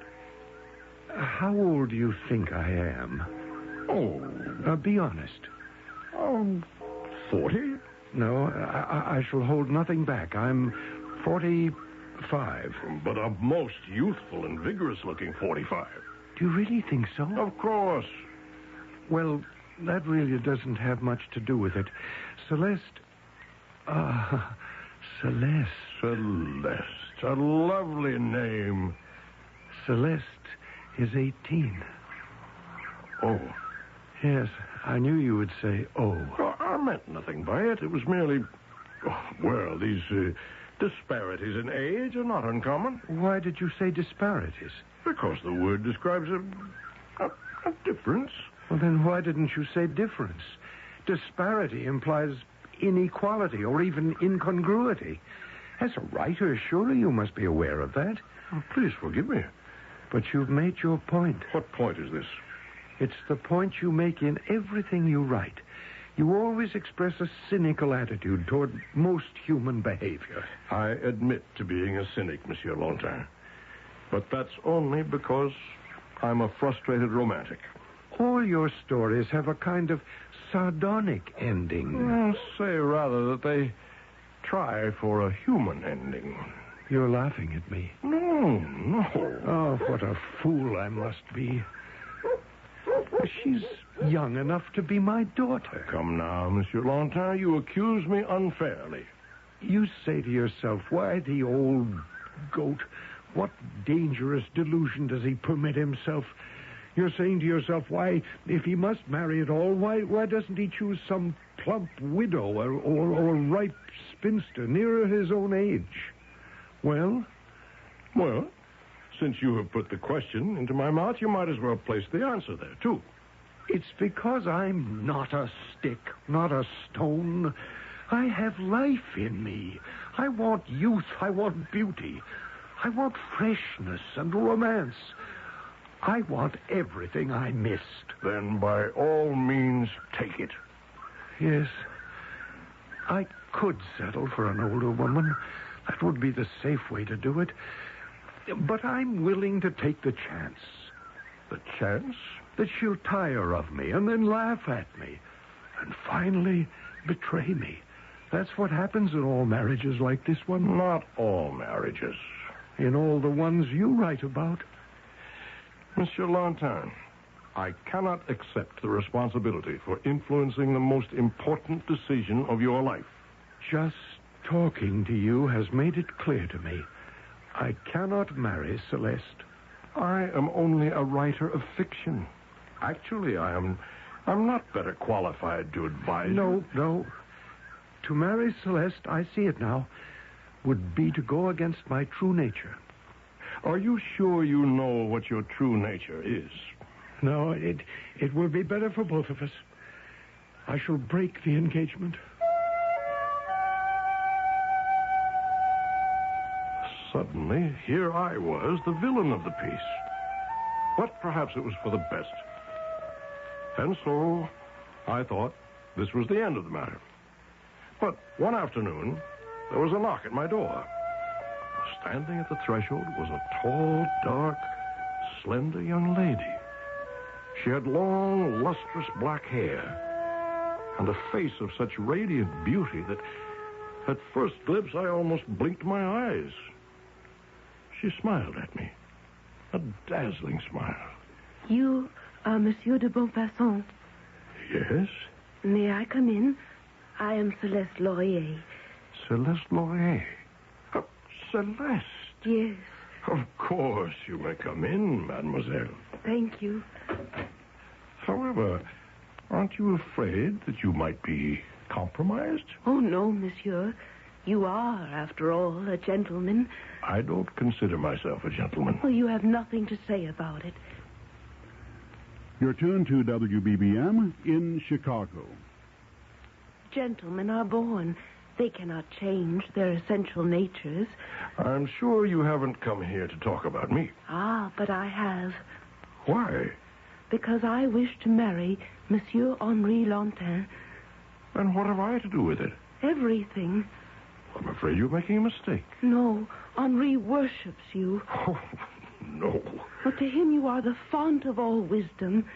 He broke our engagement because you disapproved. I assure you, mademoiselle, I did not disparage the idea. Neither did you endorse it. However, let us consider. Because of you, he ended the engagement. And because of you, he can renew it. Because of me? How? All you need do is give the idea your blessing. But, mademoiselle, it is not for me. I came up here with every intention of receiving your blessing. I shall not depart empty-handed. Well, what makes you believe that I... Monsieur de Maupassant, I don't think you will have the heart to refuse me.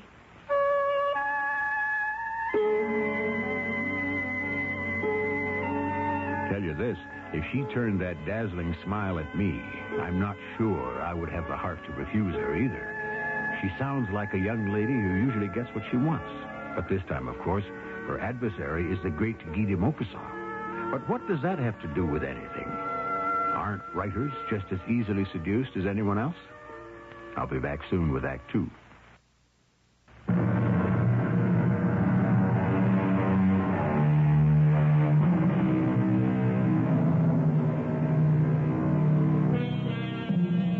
Will you love me in December as you do in May? This sentiment is part of a popular song written by, of all people, a former mayor of New York City. But what if we have May and December to begin with? May and December. On the face of it, this does not sound like a promising couple. However, marriages are said to be made in heaven. You have come for my blessing? Yes. And why should I give this affair my blessing? Why not? Very well. I know. He told me. The disparity in our ages. Disparity. A rather cutting word. Yours? No, his. I will be a good wife to him. Do you love him? Is that important? Well, it should be the foundation of all marriages. Some marriages, perhaps, but not all. Besides, he has no right to expect love from a girl of 18. Why not? Well, isn't that rather presumptuous for a man of 50? 50? Well, that surprises you. No, mademoiselle. Nothing surprises me anymore. Well, the best he can hope for is respect, loyalty, admiration, and warmth. These I am prepared to give him. And who is to say that the sum total of all these do not add up to love? Why, mademoiselle, are you prepared to do so? Because he shall save me. I don't understand. From what? A young woman of your most spectacular attributes. I should think thousands of men would be at your feet.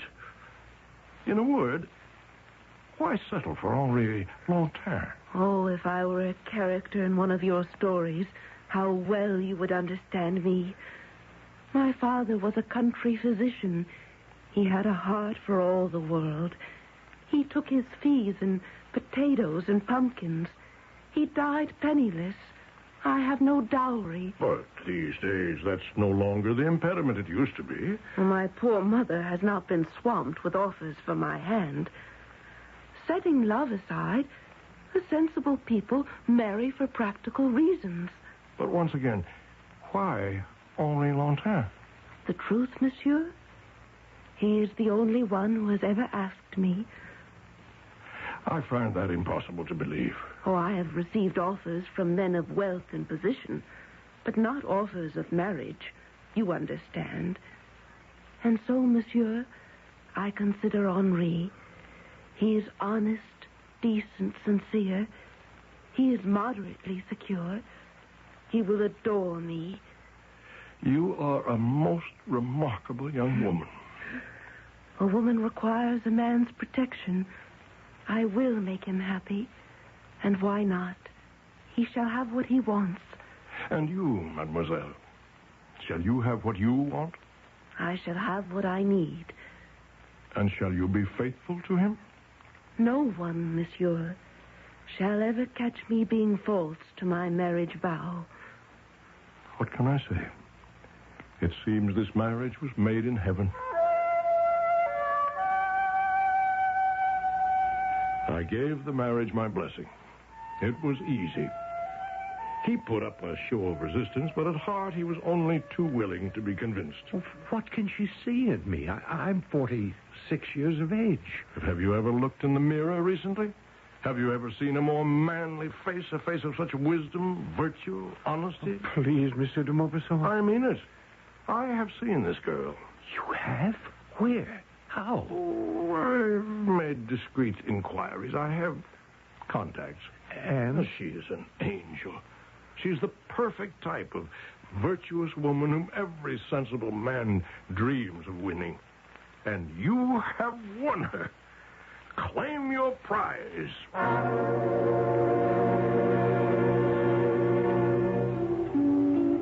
They were married shortly after. He was unspeakably happy. True, he was only a government clerk, but she governed the household so cleverly, so economically, that they seemed to live in luxury. She lavished the most delicate attention on him. She was so sweet, so loving that I began to fear for my own sanity. And thus, a few years passed. One evening, I knocked on their door. Ah, Monsieur de Maupassant, come in, please, come in. Thank you. I came by to see if perhaps I could trouble you for some sugar. Oh, but of course. My cleaning woman generally forgets to see to these things. That is why a man should have a wife. Perhaps. Oh, how beautifully the place is furnished. A woman's touch, my friend. And even more than touch, her inborn understanding of how to run a household. What a manager. And how is Madame Lantin? Oh, she'll be so sorry she missed you. She's at the opera. Oh? She has this weakness for the opera. She goes constantly. Oh. And you don't go with her? Oh, I did at first, but I get so dreadfully bored. I fall fast asleep. So she goes alone, huh? Oh, no. She has many girlfriends. Oh. One cannot begrudge her this little amusement. Oh, I suppose not.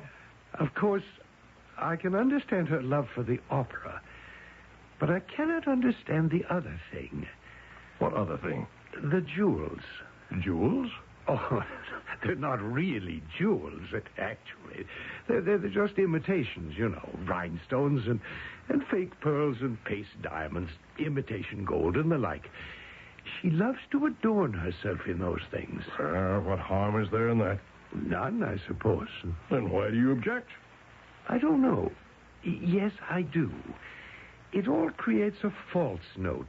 She's such a genuine, sincere person. I can't understand why she should be fascinated by these cheap imitations. Perhaps you forget something. Yes? Wait, you look at her. She's so womanly, so wise. She runs your home so efficiently. She makes you so comfortable, so happy, that you don't really stop to think that she's only a girl. After all, she's hardly 20. Yes, that's true, I suppose. Poor child. Perhaps I'm too hard on her. My advice to you, as a friend, Monsieur Lantin, is to let well enough alone. Ah, Henri, my darling. And Monsieur de Maupassant.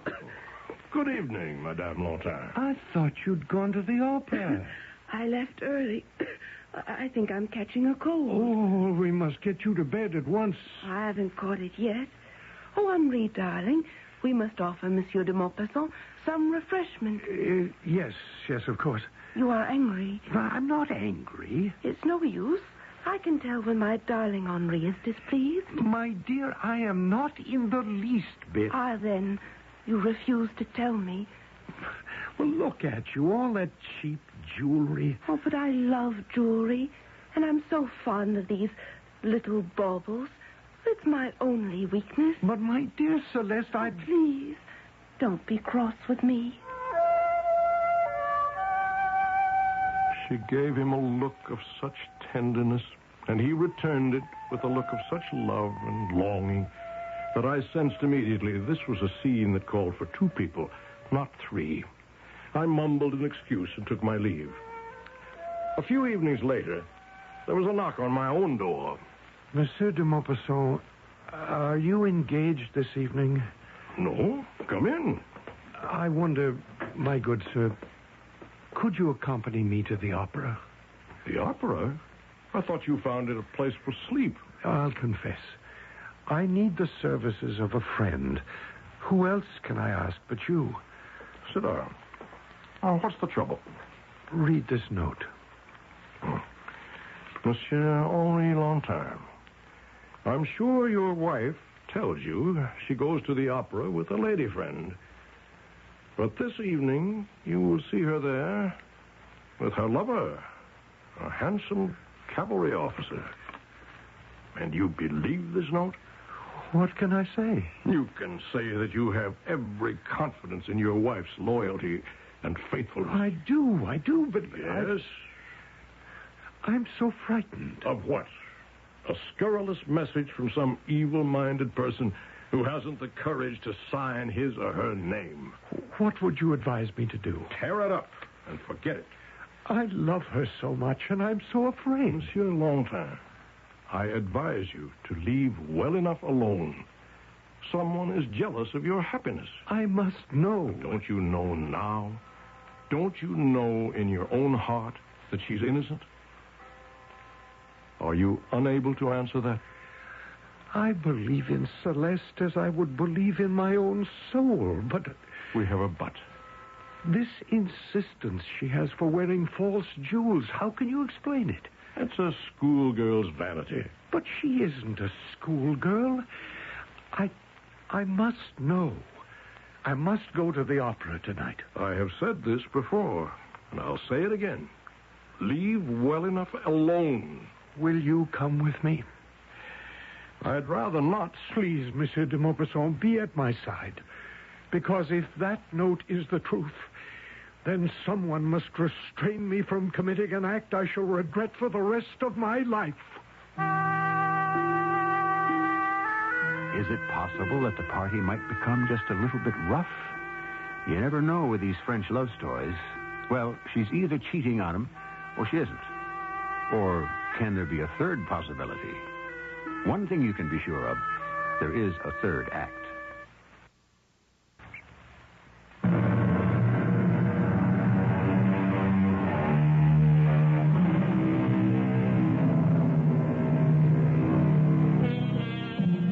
Is it possible to have complete confidence, absolute trust in another human being? As it says in the book, we walk by faith and not by sight. Oh, to believe with all one's heart and soul, to hold nothing in reserve. Is all this beyond the powers of poor Monsieur Henri Lanterne? Yet, if he would be happy with his beautiful young wife, it is what he is being asked to do. Once again, I ask you, Monsieur Lanterne, let us go home. I can't. You'll see. She'll come out of the opera. She'll walk down those steps alone or with a lady friend. And then how shall you feel? How shall I feel? Yes. You already know what emotions will be generated inside you if she's with a man. But have you thought of how it will be if that note is a hoax? I'll feel such a blessed relief. And you may also feel something that is neither blessed nor relief. You shall feel guilt and remorse because you have allowed yourself to question her integrity. Oh, please. Let me hail that cab, and I shall take you home. Put these terrible suspicions out of your mind forever. Yes, I know what you're going to say. Leave well enough alone. But I cannot. You don't know what it is to be my age, a man of 47, no longer young, married to a beautiful goddess. I envy you. Pity me. I am tormented by the thought that I'm not good enough for her. Nonsense. I see how the men turn to look at her when we're out together. I see the envy on their faces. I read the desire in their eyes. These men are rich, handsome, vigorous. But she chose you. Has she lived to regret it? Has she? Does she seem to love you any the less? No. Does she neglect you? Is she less kind, less warm, less loving? No. Then why must you torture yourself? Please, let me satisfy myself just this one time. I can't help myself.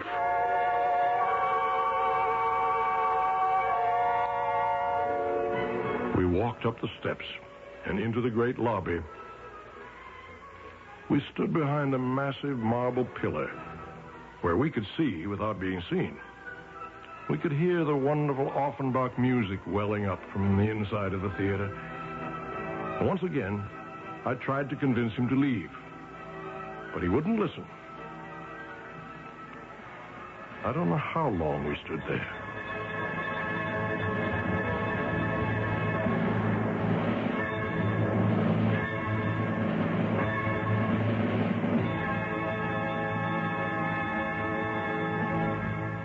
But finally, it was finished, and the hall began to empty out. There was a kaleidoscope of brilliant uniforms, beautiful gowns, and then we saw her. It's Celeste. Alone. Yes, alone. No, she's with that lady. They're coming this way. They mustn't see us. Thank you for your company this evening, Madeline. But I must go right home. I have this little cough. Quick, before she sees us. Is this what you propose to do now? Slink off with your tail between your legs? Shall we let this radiant lady go home by herself? I'm so ashamed. You well deserve to be. I shall never, as long as I live, doubt her again. Madame Lantin! What are you doing? Madame Lantin! Why, it's Monsieur de Maupassant and Henri. What are you doing here? Well, you see, Henri here discovered that this is my birthday. He insisted on taking me out to a small supper, and I suggested that we stop by here and have you join us. Oh, I shall be delighted. That cough, my darling. Oh, it's nothing. Nothing. It mustn't spoil our evening.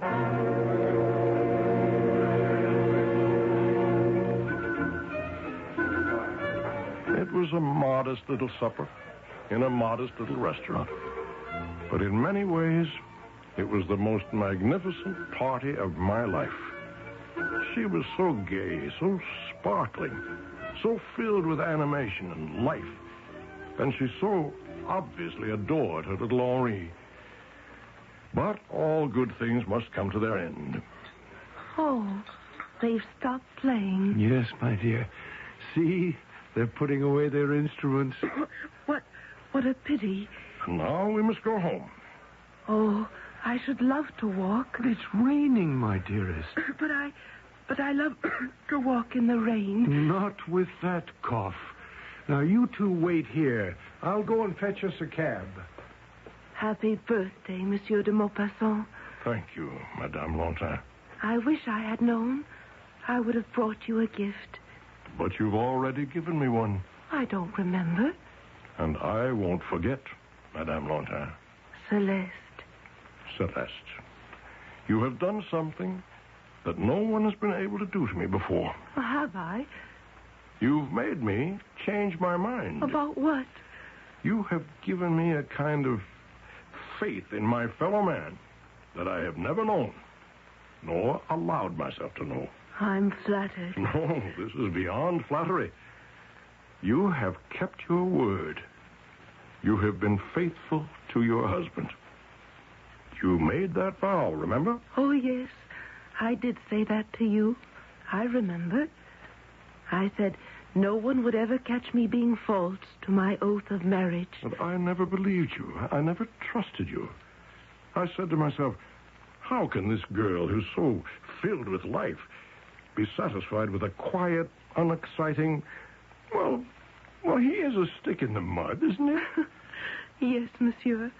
But you see, he's my stick in the mud. Madame, you make me ashamed of my cynicism. Then, my good Guy de Maupassant, go forward from this day and sin no more. Celeste. It's nothing. I just feel cold. I'm chilled, that's all. It's nothing. But it was everything. We took her home and summoned the doctor. The chills gave way to a sudden and what proved to be overwhelming onslaught of fever. Poor child. How quickly she became delirious. Henri. See, Henri. How pretty they are. See, Henri. How they glitter. How they gleam. See. Oh, my poor darling. Fire. Fire and ice. Try to rest. I want to look pretty. I want to look rich. For my Henri. I'm a physician's daughter. I'm somebody. Oh. I want people to look at me and know I'm somebody. Buy me diamonds. Henri. Yes. Promise. I promise.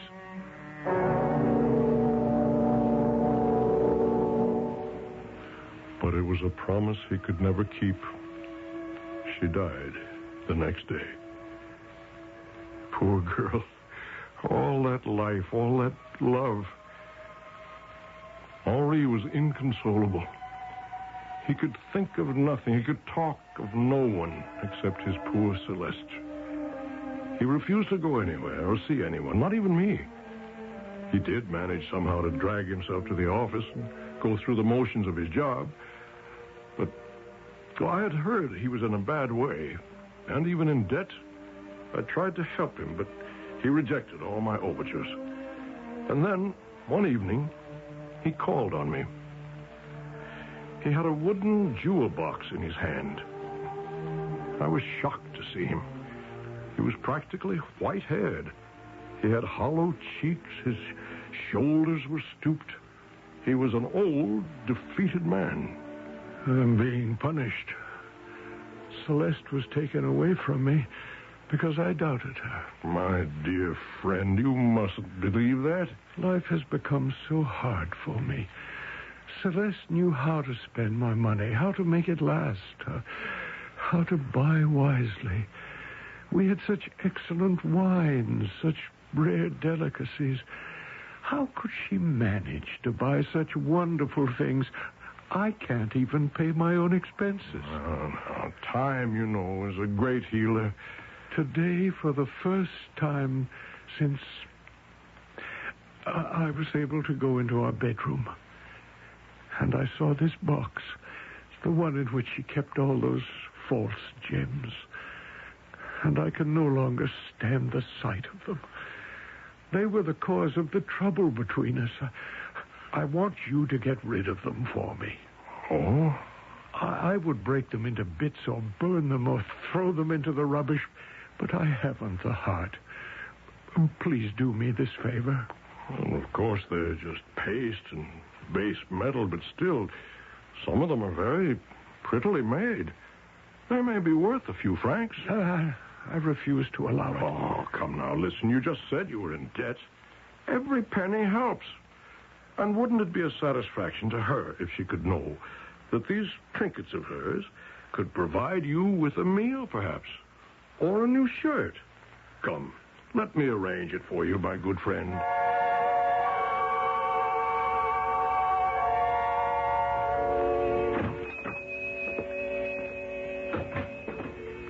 Yes, monsieur.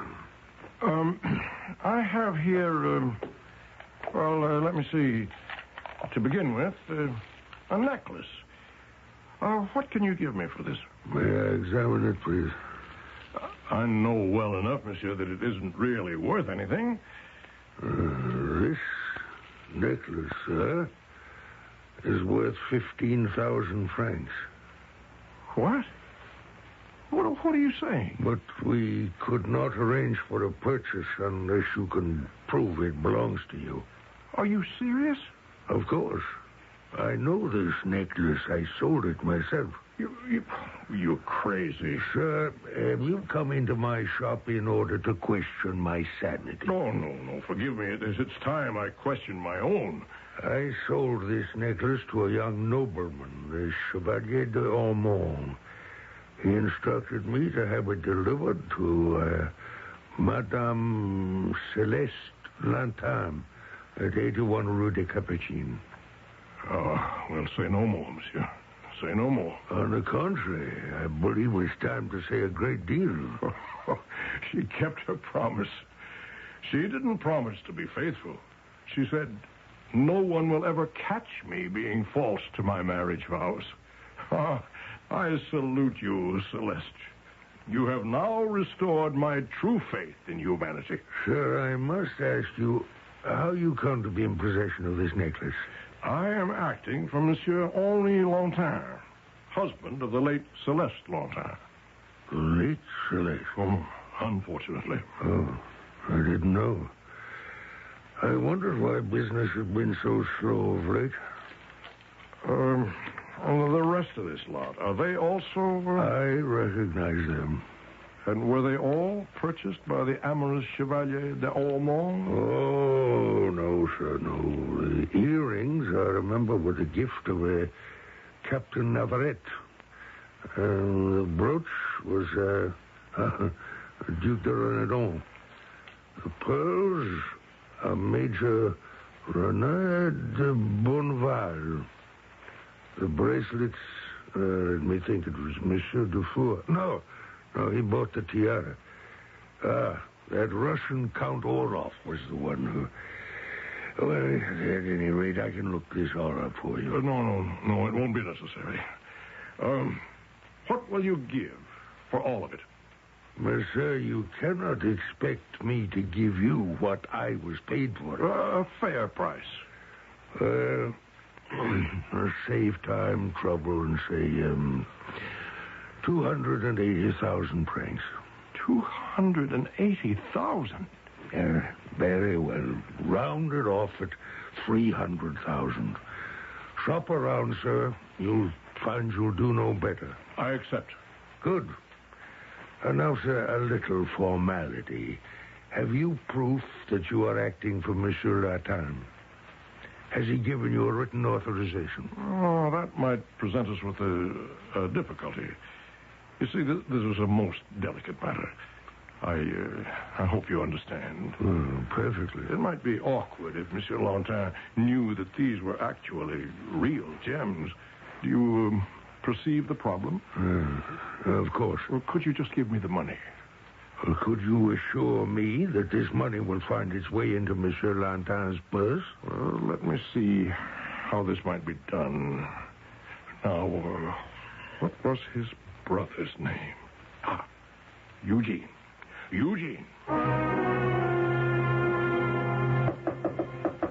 Monsieur de Maupassant! Monsieur de Maupassant, let me in! Let me in! Just a minute. Monsieur de Maupassant! Come in. What is it? I've never seen you so excited. Look. This letter. It just came in the post. Read it. It's from a firm of notaries. Read it. This is to inform you that your brother, Eugene Lantin, who died last month in Indochina, named you as his sole heir. Your late brother's estate amounts to some 300,000 francs. Please inform... 300,000 francs. Imagine. I'm rich. Yes, so you are. Oh, Monsieur de Maupassant, life is so filled with irony. Celeste. My poor Celeste. She would have been so happy. I can only say that you must make it your business to be happy enough for two. Yes. Oh, my darling Celeste. Just think. If only you had lived, I would have been able to buy you real gems.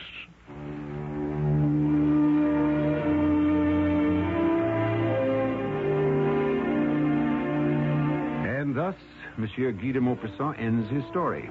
And for those who always thought that he did not use happy endings as a rule, remember, most of his stories have reasonably happy endings.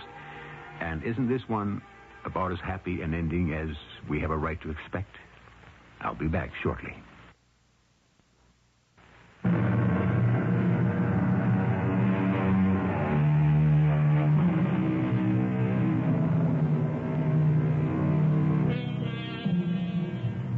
philosophy expounded in our little tale is stated in the title, Leave Well Enough Alone. It is perhaps the most consistently disregarded maxim in our language. There are those who cannot live with success, who are made uncomfortable by the smooth progress of everyday affairs. They must always roil still waters, tap on the glass of the reptile cage in the zoo, insist on fixing things that aren't broken. But we shouldn't complain. Without such folk, whatever would we do for stories? Our cast included John Beal, Court Benson, and Tracy Ellis. The entire production was under the direction of Hyman Brown. This is E.G. Marshall inviting you to return to our Mystery Theater for another adventure in the macabre. Until next time, pleasant dreams.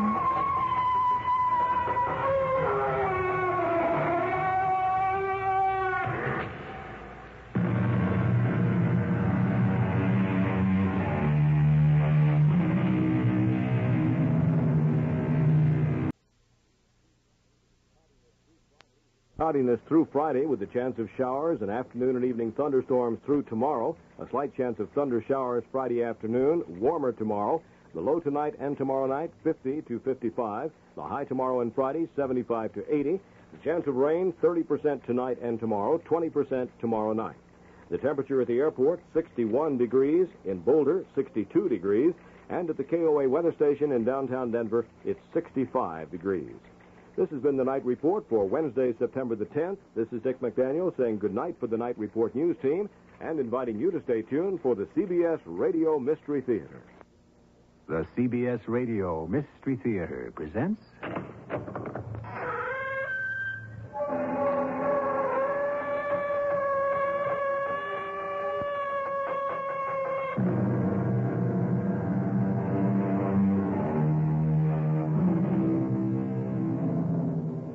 Come in.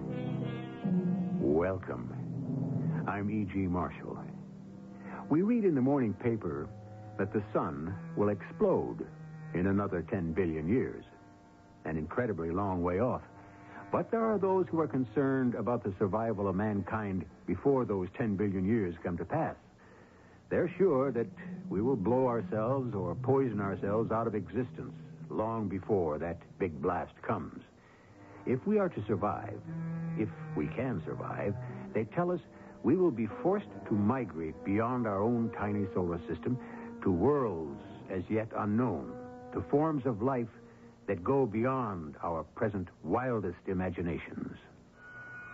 Look down at your feet, Ned. Right under the guidance system.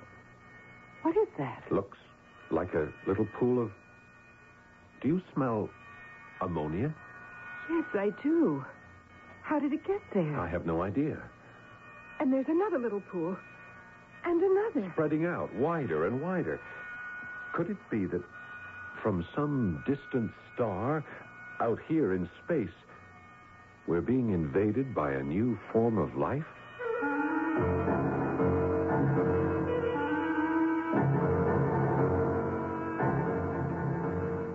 Our mystery drama, Ocean of Emptiness, was written especially for the Mystery Theater by Arnold Moss. It stars Paul Hecht and Terry Keane. I'll be back shortly with Act One.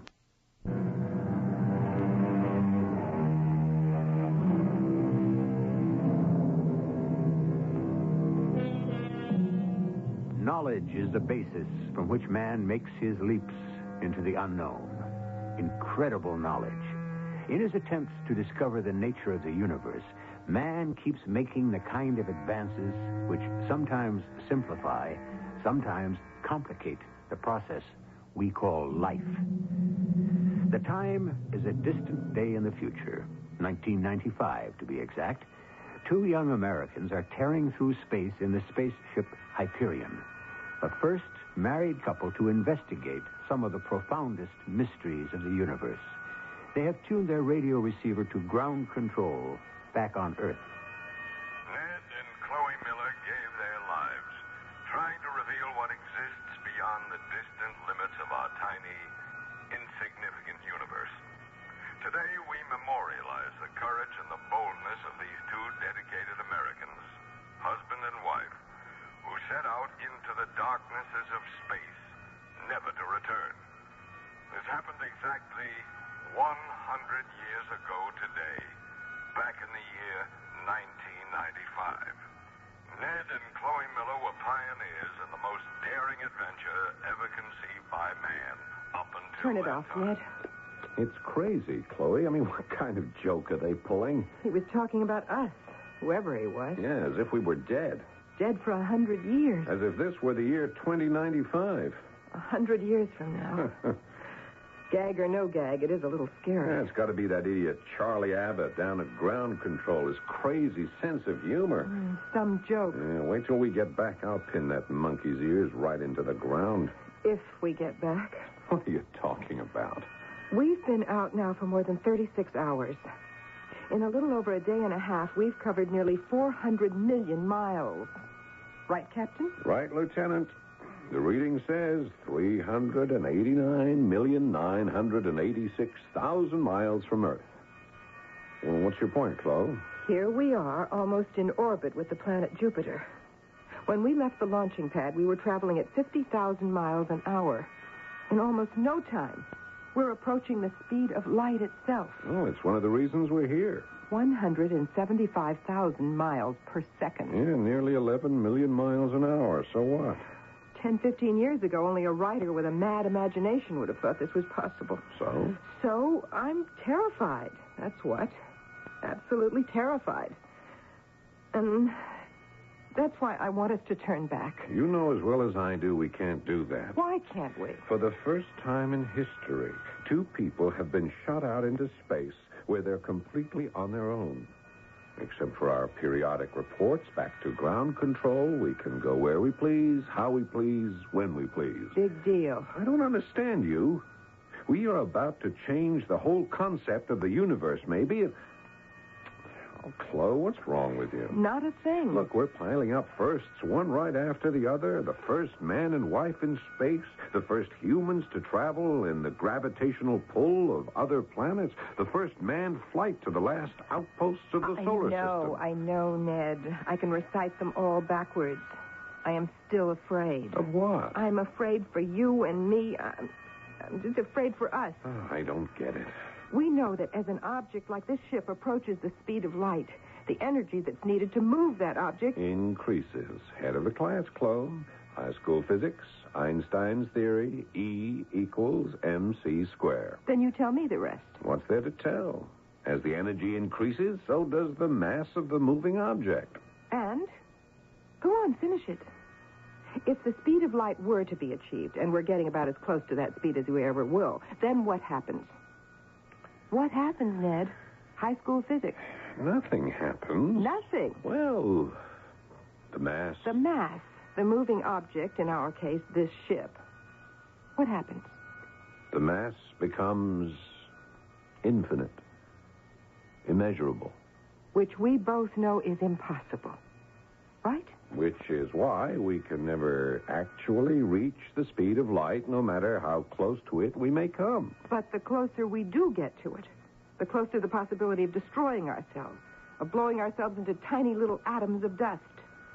And that's why I want to go back. You knew all that before we ever started out. Nobody forced you, you know. Now, if we turned back, we'd be thoroughly disgraced. But we'd be alive. Oh, Chloe, take a look at all those stars out there. Billions and billions of them. Like so many tiny snowdrops or fireflies twinkling their little lights against a background of velvety black darkness. And just think, the light they're giving off, the light we are looking at, left those billions of stars millions and millions of years ago. And no human being has ever been closer to them than we are at this very moment. It's breathtaking. The mystery of what we're looking at takes my breath away, too, but I want to look at them not from up here in space, but from the Earth once again, with my feet firmly planted on the ground. Oh, Captain, what do you say? What's that? We're on alert. What's gone wrong? Nothing on the scanner. I don't see anything. Wait a minute, Ned. Look there, in the lower half of the third quadrant. That tiny speck. You're right. How far away is it? How does it read? It's directly on our course, headed straight for us. Unless we alter course, we'll collide smack into it. 0.5 minutes. In 30 seconds. What the devil can it be? I don't know. I'm taking evasive action. I'm veering us over to 0.15 degrees to port. Hold tight. It's coming right at us. Whatever it is, I've never seen it on any of the charts. Take a look at those huge tongues of blue and yellow flames lapping the sides of it. Like a huge fiery rock of some kind turning over and over on itself. I'll bet it's 20 miles across if it's an inch. Are we all right? I think so. Here it comes.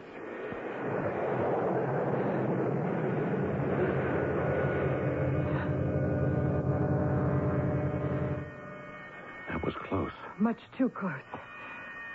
What do you make of it? I'm not sure. Hand me those color photos of Jupiter that Voyagers 1 and 2 sent back in 1979. You know, the ones where they discovered Jupiter's 14th moon? Here you are. There are the star maps, too. Well, as I see it, there are two possibilities. Either way, I think we've really got something. Look at this. On the photos. That little dot? That's no little dot, Chloe. That could be the thing that nearly blew us into eternity. And if I'm right... If you're right? We'll have discovered what we've been looking for years. The fastest moving natural satellite of a planet on the whole solar system. You mean... I mean the 15th moon of the planet Jupiter. The findings back in 79 always held out the promise of an additional moon, and that alone would make this project something pretty wonderful. Yeah, we could call it Chloe, after you, dear. But you just said either way we've got something. What did you mean by either way? If by some chance I'm wrong, and it's not another moon... Then we could be in for some trouble. Real trouble. What are you thinking? That there's the possibility of it being an interloper. A barbarian power of some kind from some other galaxy trying to invade the solar system. An alien force that for some reason is bent on destroying us.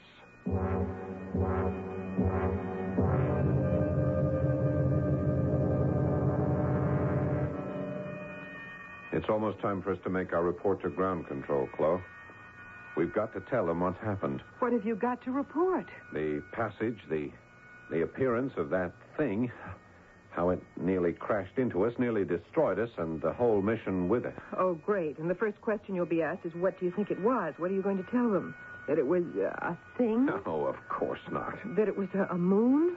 The 15th moon of Jupiter? No, but that it might be. They're going to ask you for proof. Got to find out more, much more than we know now. Oh, I've got to report something. Oh, go ahead, then. Tell them your other theory. Tell them that it could be a weird ship of some kind from some crazy galactic system. Tell them it was probably propelled by some odd, misshapen little monsters looking desperately to immigrate from their tiny star 1 billion miles from Earth onto one of our sad little planets. Tell ground control that, Ned. They'll think you've gone completely mad. You may be right, Chloe. Well, you're the commander of the Hyperion, not I, Ned. It's your party. And it's your pretty neck. I vote to turn back to Earth immediately. Wait. Just 1 minute, Chloe. What's the composition of Jupiter's atmosphere? Do you remember? Of course. Hydrogen, helium, methane, ammonia, water. And so forth. Don't you see? See what? Almost the same components that were on Earth when life first emerged back there. You mean the thing that nearly jammed us could have taken off directly from the surface of Jupiter itself? Why not? That there might be some kind of life form on Jupiter? Exactly. But that's crazy. Nobody could breathe. Nothing could live in that kind of atmosphere. You couldn't. I couldn't. But isn't it conceivable that some other kind of being, a new and completely different form of life, could?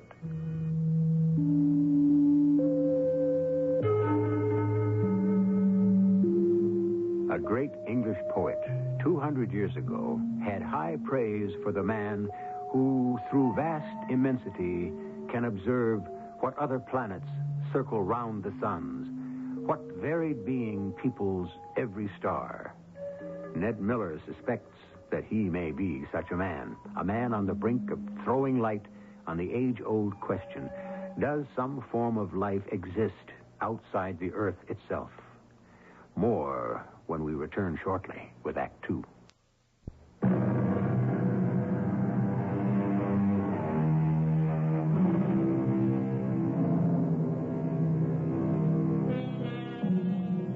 It's been said that the universe is full of magical things patiently waiting for our wits to grow sharp enough to discover them. Ned Miller is almost certain that he and his wife, Chloe, are on the sharp brink of human history, at the birth of a gigantic, mysterious adventure more important almost than anything the human mind has ever been capable of grasping.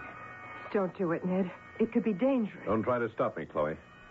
At this moment, we're orbiting Jupiter at a distance of less than 2 million miles. At our present speed, we could alter course and reach its surface in 10 minutes. Then what? Land on Jupiter? Not yet. First, I'm going to probe a direct radio signal to its surface. See what response I get, if any. Pretty big target. Where do you direct the beam? What part of Jupiter's surface? Right onto the great red spot. Ned, no, you can't do that. Jupiter gives off a higher magnetic energy than anything in space we know of.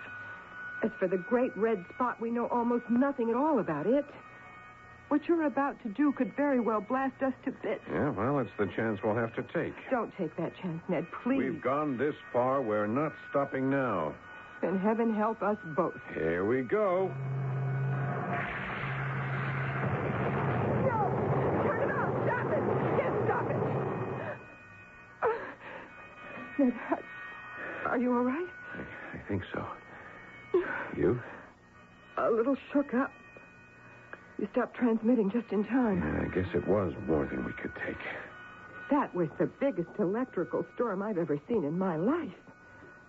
The bolts of lightning, the balls of orange flame. Yeah, we could never get through that circle of energy, even when I changed frequencies. We came close to overloading every one of our circuits. Ned, look at me. No, please, don't turn away. Look at me. What's wrong now? I don't know.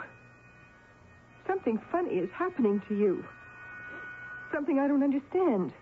Like what? Like those gray streaks in your hair, the ones I'm so fond of. The streaks you say make me look so handsome, so distinguished, so mature? Ned, they're not there. They're gone.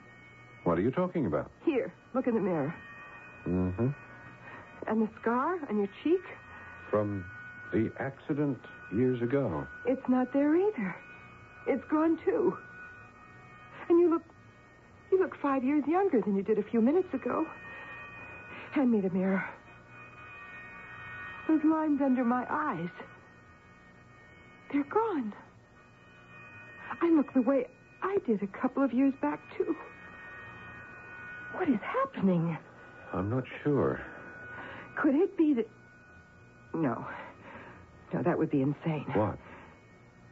When we travel as close to the speed of light as we are now, we're into a whole new concept of time, of space, in which common sense has almost no experience. Right? Well, we both know that. It just could be that... Ned, look at your wristwatch. What time do you have? Well, back on Earth, the time should be... The second hand of your watch. Look at it. It's moving counterclockwise. Now look at the atomic clock over your head.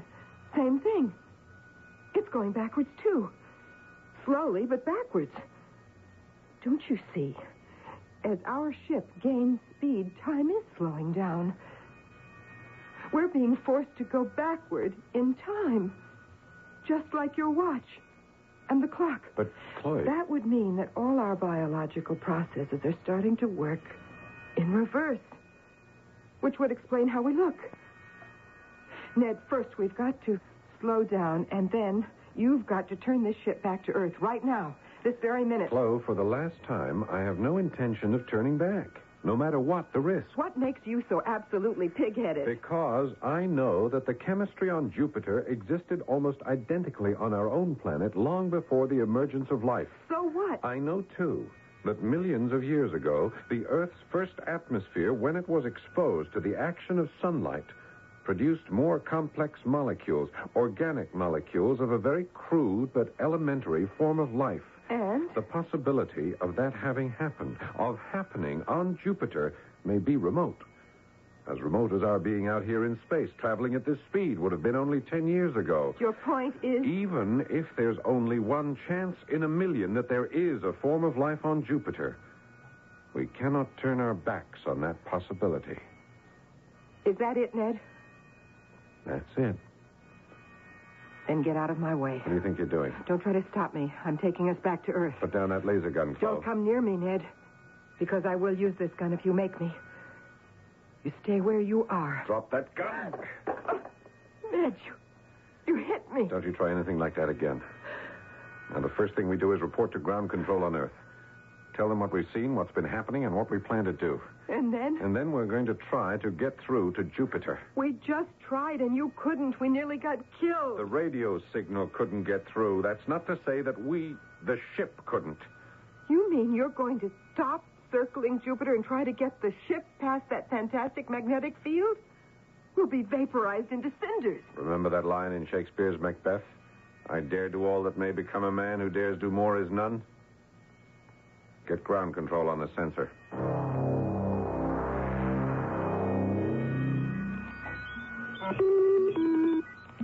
Hyperion to ground control. Earth. Hyperion to ground control. Earth. Come in, please. I'm having trouble contacting them. I'll keep trying. Hyperion orbiting the planet Jupiter to ground control. Earth. Any station. Any station. Earth. Come in, please. Nothing, Ned. You've made allowance for the time lapse? Of course. Wait, there's something coming through. It's very faint, but I think I may have something. What do you make of that? Quiet, Ned. I want to hear this. Try another wavelength. I already have. Here it comes again. Well, what is it? I haven't the slightest idea. Well, it's certainly not ground control. That couldn't possibly be Earth. Wait a minute. Those lights out there. Like the 4th of July. Where are they coming from? Shining right into our eyes. They're trying to blind us. What in heaven's name is causing that? Take a look out of the starboard portal. I don't believe it. You were right. Those sounds, they were not coming from Earth. There's where they were coming from. It's that thing. It's come back again. That big flaming rock. Whatever it is, it's still after us. Spitting its flames all over the place. Veer over to port, Chloe. Okay. Ned, the rock's doing the same thing. Give it more, Chloe. Further to port. No, it doesn't seem to make any difference. And take it to starboard. You see, there's the same number of degrees that we do, in the same direction. Put us into reverse. Back off from it, and whatever you do, maintain speed. We're in reverse. But the distance between us remains the same. No. I'm wrong. It's coming closer. We're acting like a magnet, drawing it to us. Chloe, that's no rock. That's a vessel. A ship of some kind. But from where? There's that signal again. I have an idea. What? Look, if it were out to destroy us, it would have done so by this time. Instead, it keeps following every move we make. What are you getting at? Whatever it is, I think it may not be out to destroy us at all. You think maybe they're trying to communicate with us? That's my guess. There they go again. Same signal. Turn on the decoding system, Chloe. It should decode whatever it is they're trying to say to us. Translate it into something we can understand.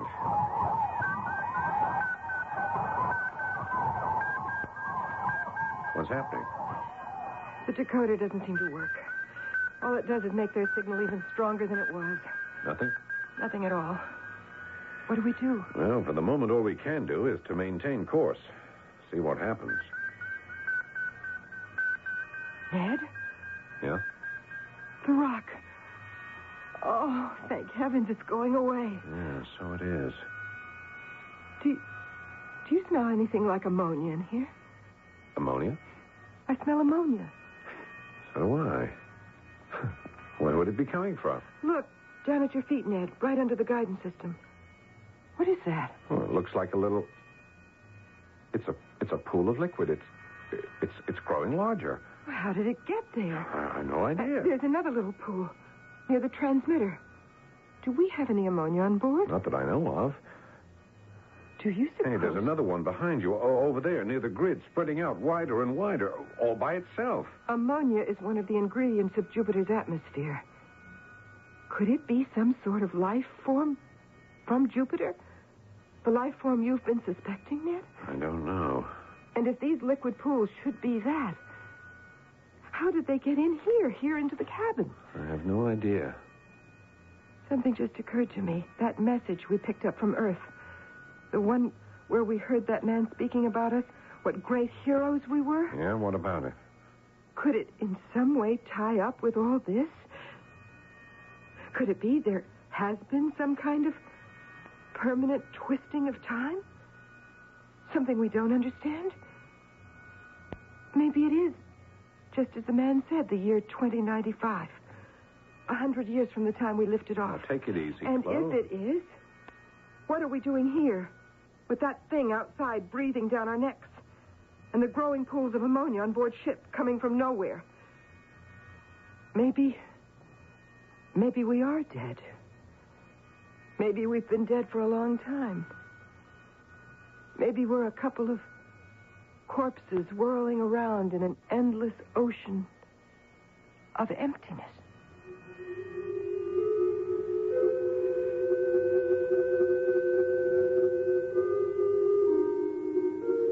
Where do ideas originate?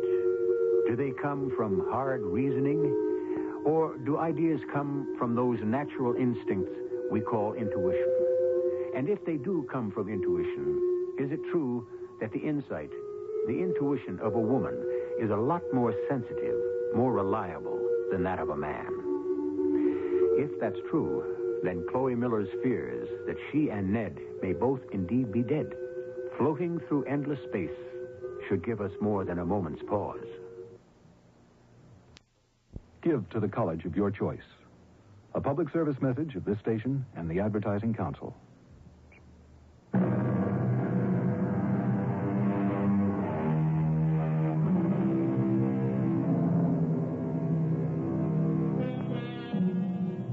There are people who are convinced that we children of the earth may be about ready to reach maturity in the great universe that lies beyond the tiny worlds we know of.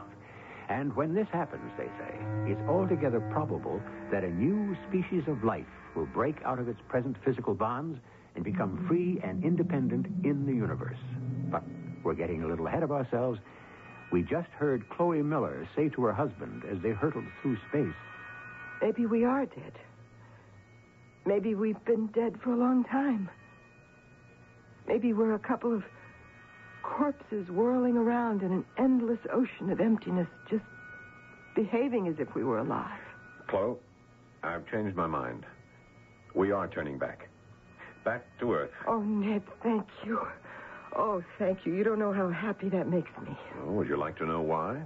The only thing that matters is that we're going back.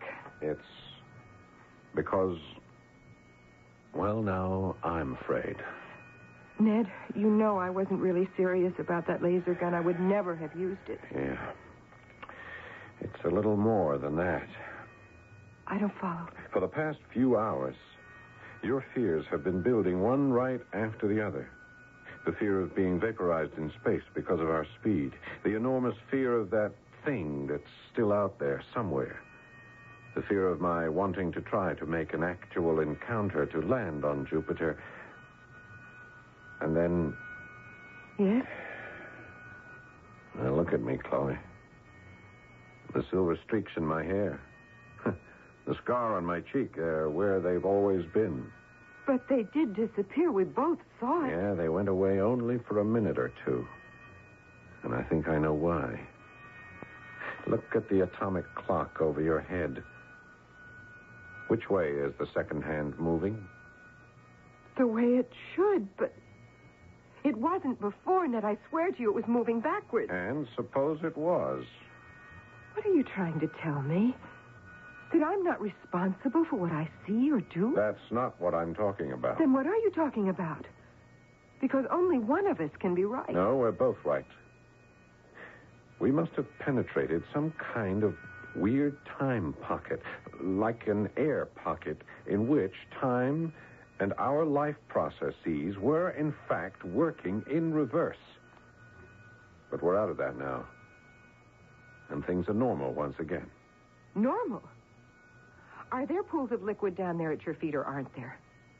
Is that smell of ammonia normal? Or is all this something that will be gone in a minute or two? No, the pools are there. The pools are real. Then maybe I'm not quite as irresponsible as you make me seem. We're going back. Once we leave Jupiter's orbit, we should be back on Earth in, 38 hours. Roughly. Yeah. What's our course? According to the grid reading, it looks as if... Wait a minute. What is it? The reading on the Omicron activator, it should be 108. Instead, it's at 0. It's gone dead. And the grid is blank. Yeah, what's gone wrong? Ned, do you think that the pools of ammonia, or whatever they are, do you think they might have done something to the ship's mechanism? Otherwise, there's no reason for this malfunction. Well, what could they have done? Shh, keep your voice down. They may hear us. What? They may understand. What are you doing with that fire extinguisher? The liquid carbon dioxide in the extinguisher. Maybe it'll work on them. What in heaven's name is... This carbon dioxide may at least neutralize those things that are spreading all over the cabin floor. There. Look at it, Ned. It's shrinking. Look, it's getting smaller and smaller. Now, this one over here. And there. Whoa. Hey, they're just about gone. Look, Ned. The grid is working again. And the Omicron activator is where it should be. Then they were causing the mechanism's malfunction. But how? The thing is, they're gone. Now, let's get this ship moving to where we want, to where we really belong, while we still can.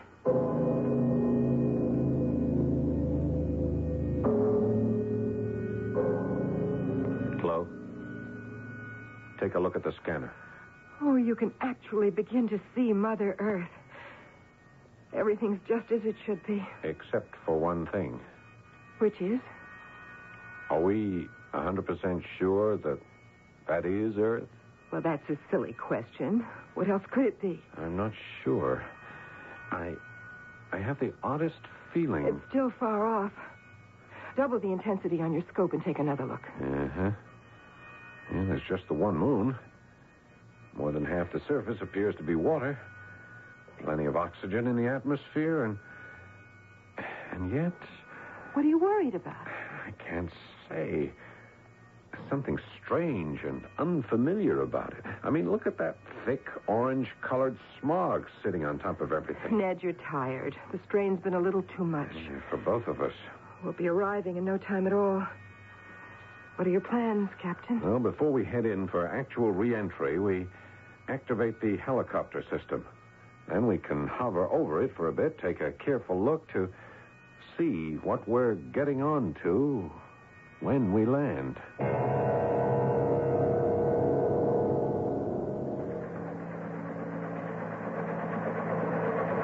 Ground speed, Flo? 72 miles an hour. Chopper system? Everything A-okay. Where are we headed? I'm not sure yet. Just looking. If we could only make contact with ground control. Our re-entry was programmed for South Dakota. Yeah, that's what's puzzling me. This is certainly not South Dakota. I mean, look at it. Mile after mile of nothing but yellow sand and desert. Not one tree. Not even a single bit of shrubbery. All of it flat as the palm of my hand. Where are we? Your guess is as good as mine. Well, then keep going. After all, we have made it back to Earth. Ned? Look, up ahead. Those are mountains, aren't they? Rising out of the flatland? Yeah, so they are. Let's head toward them. Meantime, I'll go over the ground charts again. Try to find some sort of a clue. Wait a minute. What's that? there, over to the right. Ever seen anything like it?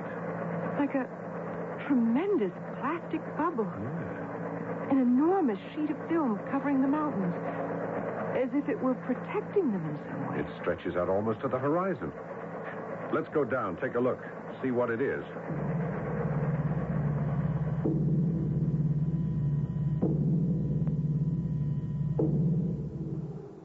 There's got to be some way of getting inside this bubble. Wherever we go, it's sealed tight. No hint of an opening. Are we so sure that we want to get inside? Well, why not? Hey, how did that happen? It opened by itself. A panel of some kind. It just slid open. Do we go in? Follow me. The panel. It slid closed behind us. Ned. I don't believe it. Look. Look at all that lush green vegetation. And the flowers. Varieties and colors I've never seen before. Such fantastic shapes. Chloe, look up there. At the top of the mountain. Where? Straight up. How could I have missed them? That's Mount Rushmore. Hey, that's the head of George Washington carved into the rock. Isn't that Lincoln? And Jefferson? And Teddy Roosevelt. The features are all worn away. We're in South Dakota, all right. No doubt of that. But how did Mount Rushmore? In fact, what are we doing under this plastic canopy that's over everything? Chloe, there's something weird going on here. Oh, no. No, not that. That same signal. Ned, turn around. Hey, are those people coming down that path from those caves up there? There are 6 of them. What are they? They look like human beings, but they're all bald and their skin is like parchment. They all look alike. And they're so old. So terribly, terribly ancient. They walk as if they were asleep or dead. They've stopped. That one, do you see? He's coming from behind the others. He's coming closer to us. He's the only one who looks different from the rest of them. He has a big shock of white, uncombed hair. Be quiet. I think he's trying to say something to us. His lips are moving. Who are you? I'm Ned Miller. This is my wife, Chloe. How do you do? You look familiar. Have we ever met before? I think not. I hope you were not too alarmed by your journey here. You know where you are? Our point of re-entry was programmed for South Dakota. I am so sorry. This is not, how do you say it, South Dakota? You are welcome, my young friends, but you are strangers to us. Sir, exactly where are we and who are you? We are of a world you never knew, people you never dreamed of. May I ask, sir, who you are? The oldest of us all. How old are you? I cannot remember exactly. One year has become so little different from any other. Yes, well, that's not so for us. This year is especially important for my wife and me. Yes, 1995 is a year we're not apt to forget. 1995? Well, you are mistaken. This is not 1995. Oh, it has to be. We left the Earth only a couple of days ago. The present year, reckoned by the primitive calendar your people used more than 5,000 years ago, is 6998. 6,998. But how could that be? Oh, it is so simple. Your space vehicle, the one that brought you here, was traveling quite close to the speed of light. Not so? You know about that? You could travel between any 2 places, from that Earth of yours, for example, to some very far-off star, in a conveniently short period of time as measured on your vehicle. From the time of our takeoff, we've only been gone a little more than 2 days. Ah, but you forget. As time slowed down for you as a result of your fantastic speed, it kept going on for us. It kept going on Earth.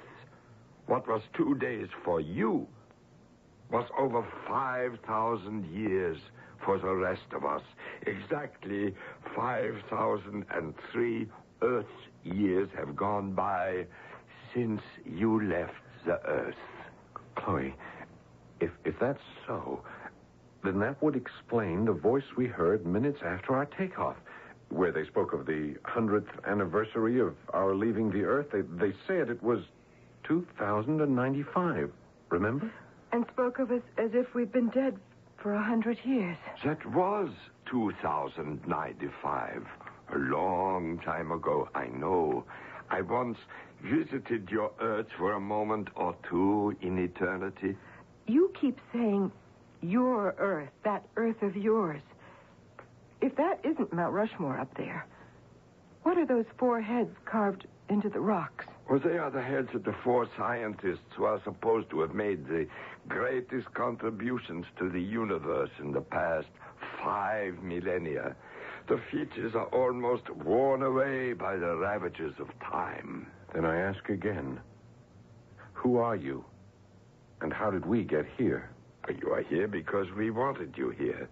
You thought you were returning to your own little planet, but it was quite a simple matter for us to alter your course in space. You mean all those things that were happening to us out there? We made them happen. But why? Because we were curious to investigate an unusual species of life that has become almost totally extinct in the universe. A species called the human race. You're talking about the 2 of us. Exactly. Sir, you must permit us to return to Earth. Return?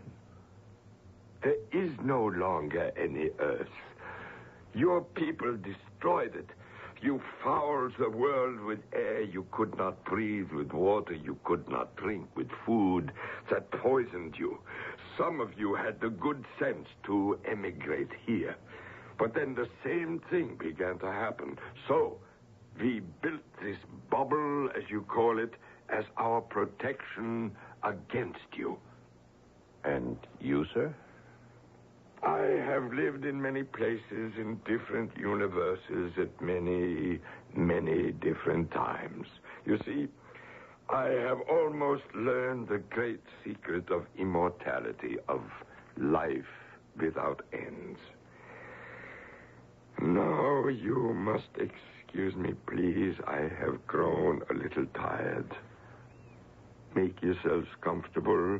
My friends will take care of all your wants. Sir, one last question. Yes. Just who are you? Your name? A simple mathematician and an amateur violinist. My name? Albert Einstein. Albert Einstein. Mr. Miller, Mrs. Miller, Ned, Chloe, I bid you both a very pleasant welcome.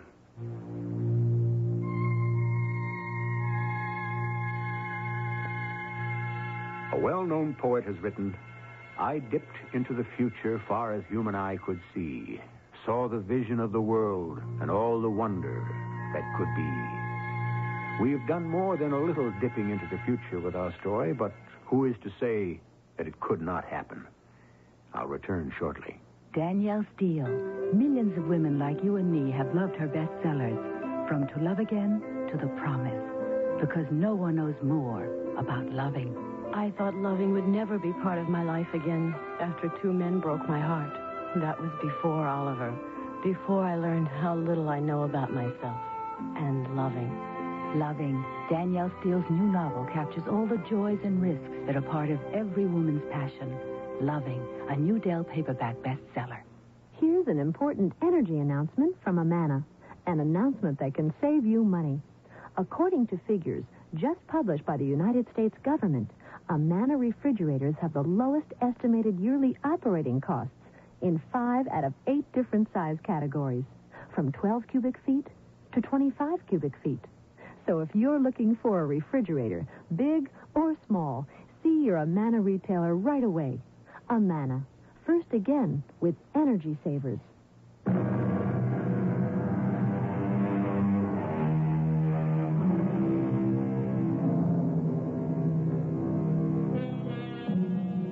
Interesting footnote.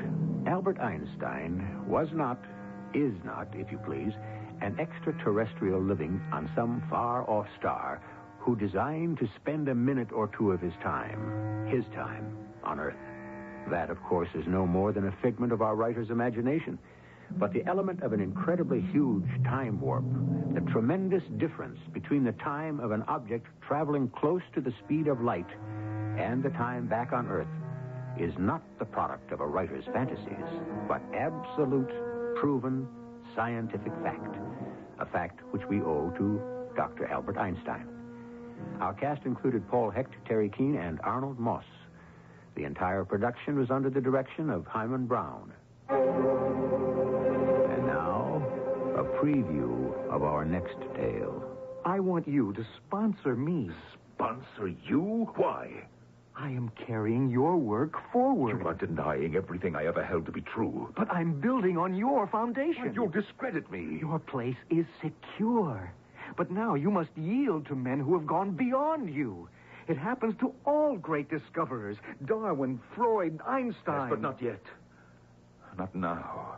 Not this year. Wait till I'm dead. Professor! This dagger destroys me. This bronze-bladed dagger destroys me.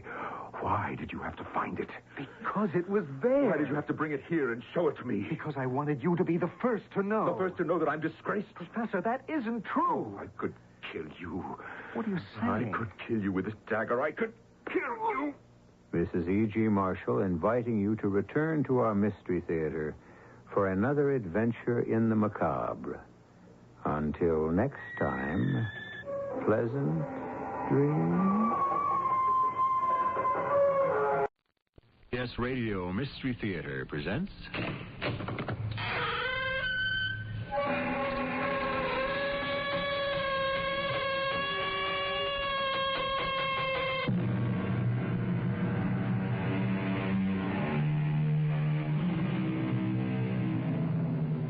Come in. Welcome. I'm E.G. Marshall. And now all the witches, those most noble ladies, for all their broomsticks and their tears, their angry tears, are gone. So laments Mr. Yeats. But are the witches really gone? Just because we no longer see the broomsticks and the tall pointed hats, have they truly and for all times disappeared? Or is it merely a matter of perception? I want to thank you. For what? For saving my life. Oh, I'm sure I don't remember doing anything like that. It was late yesterday afternoon on Joe Sheba's property. You let me out of a trap. Yeah? Did I? You let an otter out of the trap, didn't you? Yeah. But how would you know? I was the otter.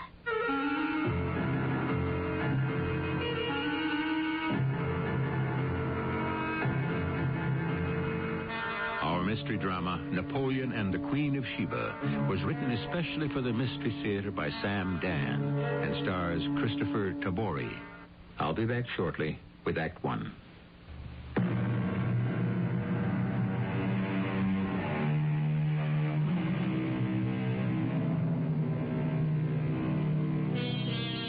The streets of the city are dark and deserted.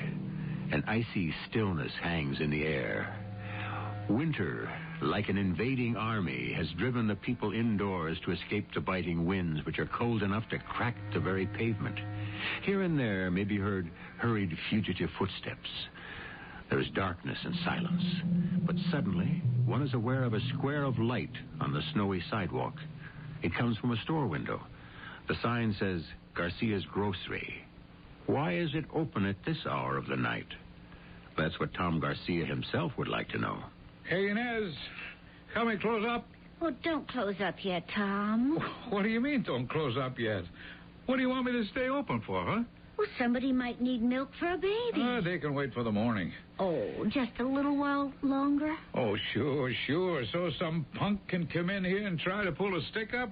Tom, I'll go inside and make you something nice to eat. Now, don't try to get around me, Inez. And when it's ready, I'll call you, and then you can close up, all right? But look, there ain't a living soul out on the street. Oh, it won't take me more than 10 or 15 minutes. Okay, Tom? Well, what are you going to make?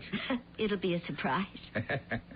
Okay, but 15 minutes is my limit.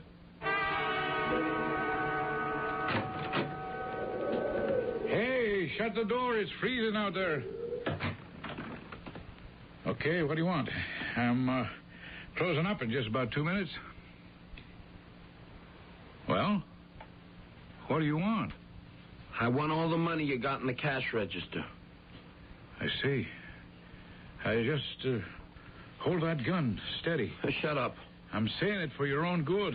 Just be quick about it. The gun don't go off. Nobody gets hurt. Shut up and give me the money. I sure think, kid. You want to change too? Here, take it off. Oh, let go of it, kid. Let go or the arm comes right off. Drop it. All right. Now, punk, sit down for a minute. I'll just pick this up. Oh, for crying out loud. He's a cap pistol. Come on, get up, punk, on your feet. I'm going to run you right over to the police station. Oh, listen, give me a break. A break? What for? I gave you a break just now. Oh, yeah. I saved your life. You what? Well, if I'd used a real gun, I'd have pulled the trigger. You'd be dead by now. Come on, punk, let's go. I could have used a real gun, but I want to go straight. Oh, that's why you pulled a stick up, huh? Oh, listen. I just got out of jail. Well, that mistake is going to get corrected right now. I put in 2 years. I couldn't stand it no more being locked up. Okay, tell that to a judge. No, I can't go back there again. Oh, you're breaking my heart. They just let me out yesterday. And you couldn't wait to go back in business, huh? No. I only came back here to see little Napoleon. He's the head guy. Well, I know who that punk is. I came back here to tell him I'm through with it. But he tells me nobody quits him. I don't want to hear about your troubles. Let's go.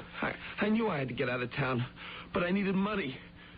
This was the only way. Sure. No, please, give me a break. Let's go, punk. Tom, give him a break. Oh, now, Inez, it's none of your... Please, Tom. But why? I heard what he told you. Oh, you swallowed that? Or maybe he's telling the truth. And maybe he ain't. All right. But give him a break anyhow, Tom. He'll only go out and try it again. No, I won't. I swear I won't. I don't think anybody ever gave him a break. She's right. Nobody ever gave me a break in all my life. Tom, please. All right.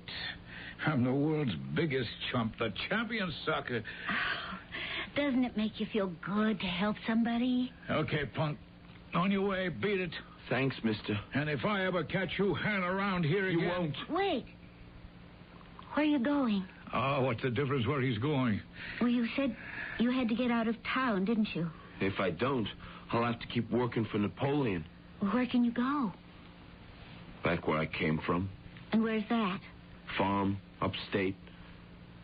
My old man is still alive. How are you going to get there? Well, I guess I'll just maybe have to hitch a ride somehow. Tom, give him some money. What? Well, so he can take a bus. Oh, listen, Inez. He can freeze to death on the road. All right. Might as well go all the way. Here. Oh, give him some more, Tom. Well, that'll cover his bus fare. Let him get some new clothes. He's going to see his father. What do I care if he's going to see his...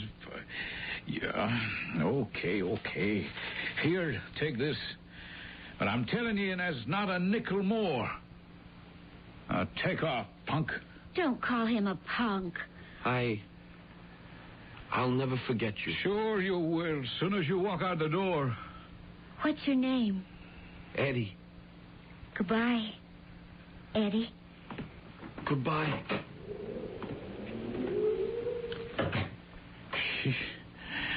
What'd you make me give him all that dough for? It's very important that he go free. Why? Why is it so important? I just feel it. That's all. Oh, now, don't start that stuff, that weird stuff. I swear between you and Mama... He must be free to go. To go far from here. Inez, he's not going no place. Don't say that, Tom. He's going to get just about as far as Billy's saloon up the street. No. He's going far away. He must, Tom. He must. Leaving for Northland, Kramer's Corner, Bakerstown, and Crayville. Give me a ticket to Crayville. One way. 3850. Yeah, okay, here. Crayville. No, never mind. Forget it. I'm not going back there. I'm never going back there.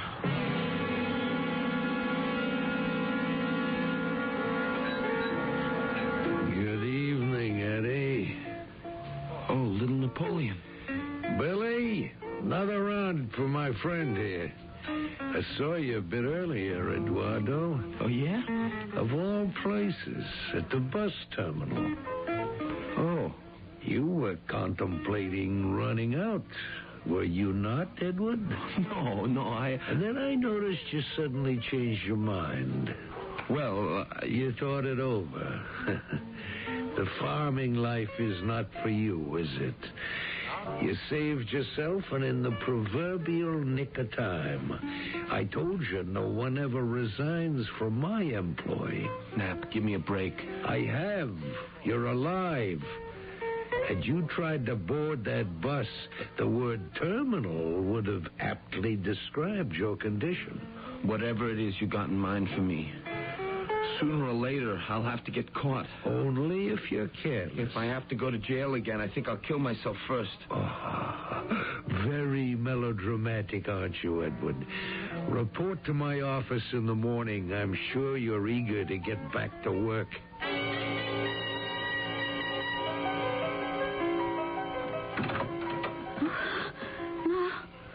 No. Eddie. Please, Eddie. Hey, Inez. Wake up, Inez.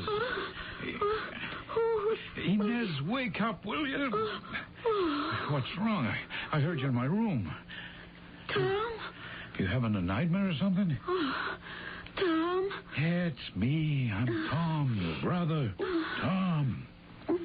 Now, what's the matter? Why can't you sleep? It's Eddie. Eddie? Who's...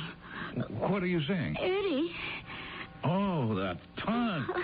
Why should you be having a nightmare about some hood like Eddie? Tom, he has to go. Okay, I'll play along. Where does he have to go? I don't know. But someplace far from here. And why? He just has to. Yeah, but why? I don't know. He has to, that's all. If he doesn't go, it's going to be very bad. What's going to be very bad? Something. Don't ask me anymore. Oh, Inez. Why don't you go back to sleep? No, I can't. Not until I'm sure he's going. Listen to me, Inez. You said he's not going no place.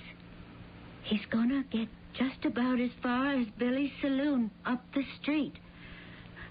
Those were your exact words.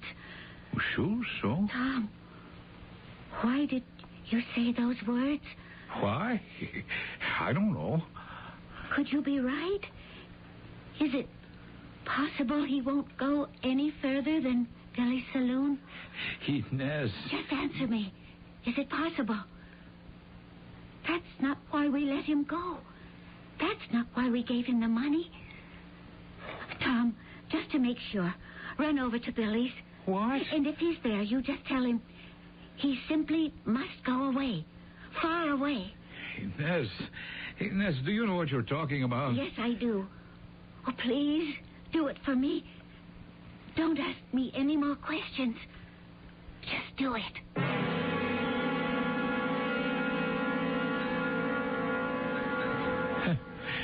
It's a shame I didn't bet on it. I would have won. Huh? Oh. Give me a break. Give me a chance to change my evil ways. Let me get out of town and start all over again.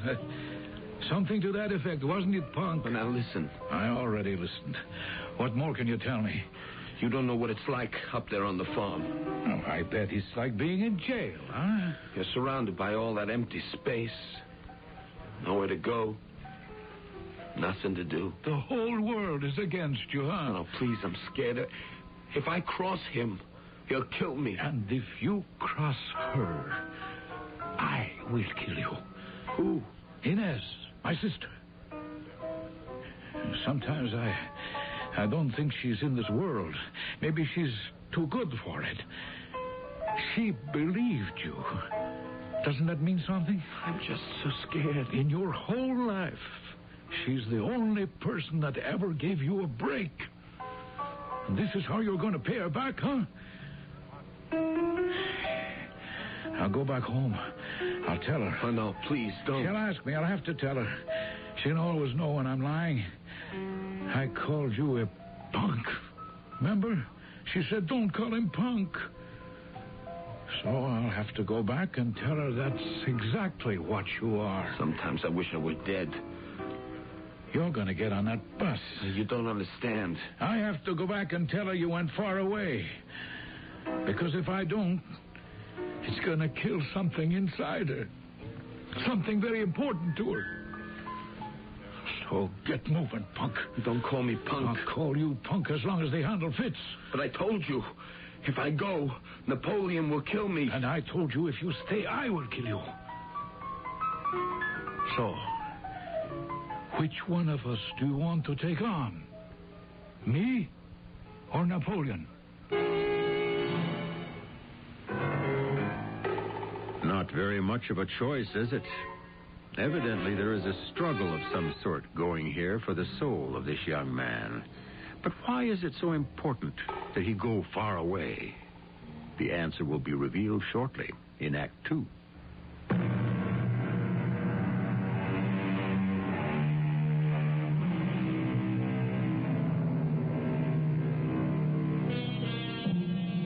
Throughout history, a rather large number of people have told us, in a host of variations, that the greatest fear we face is that of fear itself.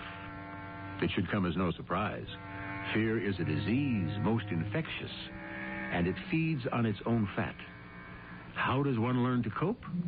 In a variety of ways, one of which we're about to explore. Stephen for Northland, Kramer's Corner, Bakerstown, and Crayville. Get on. Oh, all right. What Nobody follows us. You sure? Get on the bus, please. One person in the whole world thinks you are a human being. If it wasn't for her, you'd be on your way back to jail right now. Okay. Look. Tell her. Tell her what? Just tell her thanks. Hop on. Yeah.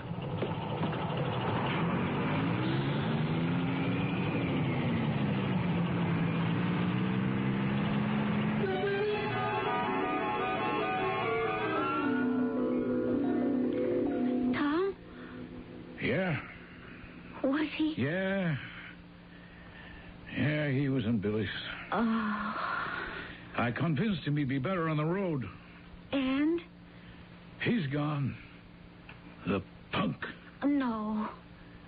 There's some good in him. He did go. Only because I told him I'd kill him. Oh, poor Eddie. Afraid to stay and afraid to go. Yeah, let's forget the whole stupid business. Get some sleep. Thanks, Tom.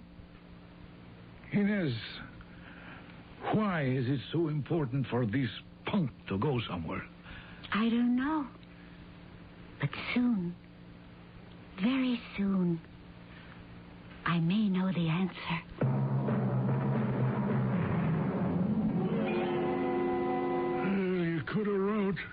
meant to, Pop. Where you been these 2 years? I was on a ship. Yeah? Yeah, a freighter. Now you come home, huh? Yeah. With nothing but the clothes on your back. So it turns out you didn't like the world after all, huh?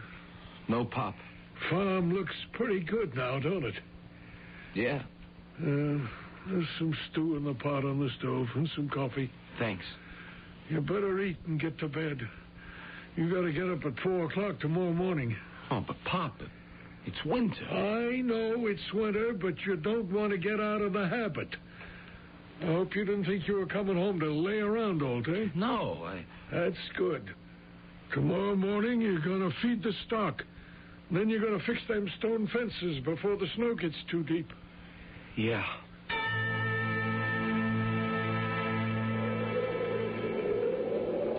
Bring me some flat rocks from that pile. Oh, it's cold, Pop. This is nothing. Wait till Hey, what's that? That's what? Look, it's coming from over there. Yeah? Sounds like an animal. Sounds like it's hurt. It must be caught in a trap. Hey, where are you going? I want to see. Just a second. That's Joe Sheba's land. Yeah, I know. You come back here. You should know. We don't go on Sheba property, and he don't go on ours. Hey, Pop, look. I'm telling you. Joe just as soon as take a shot at you. I know I'd shoot him if I caught him on... Hey, Pop. What is it? Look. All right. I'm coming. For crying out loud, it's an otter. You never seen an otter before? They come up from the river. Oh, his leg's caught in the trap. Oh, look, he's so scared. He can hardly make a sound. All right, let's get out of here. Can't we free him? You crazy? Trespassing on another man's property? Interfering with his traps? What kind of a son did I raise? Oh, but the thing's scared stiff. Joe will be along and kill it soon enough. Pop, you don't know what it's like to be trapped. Well, why should I? I'm not an animal. Human beings can be trapped, too. I know. Let's get out of here. You mind your own business, huh? Oh, Pop, but this poor little animal... That's the trouble with the world. Nobody wants to mind their own business.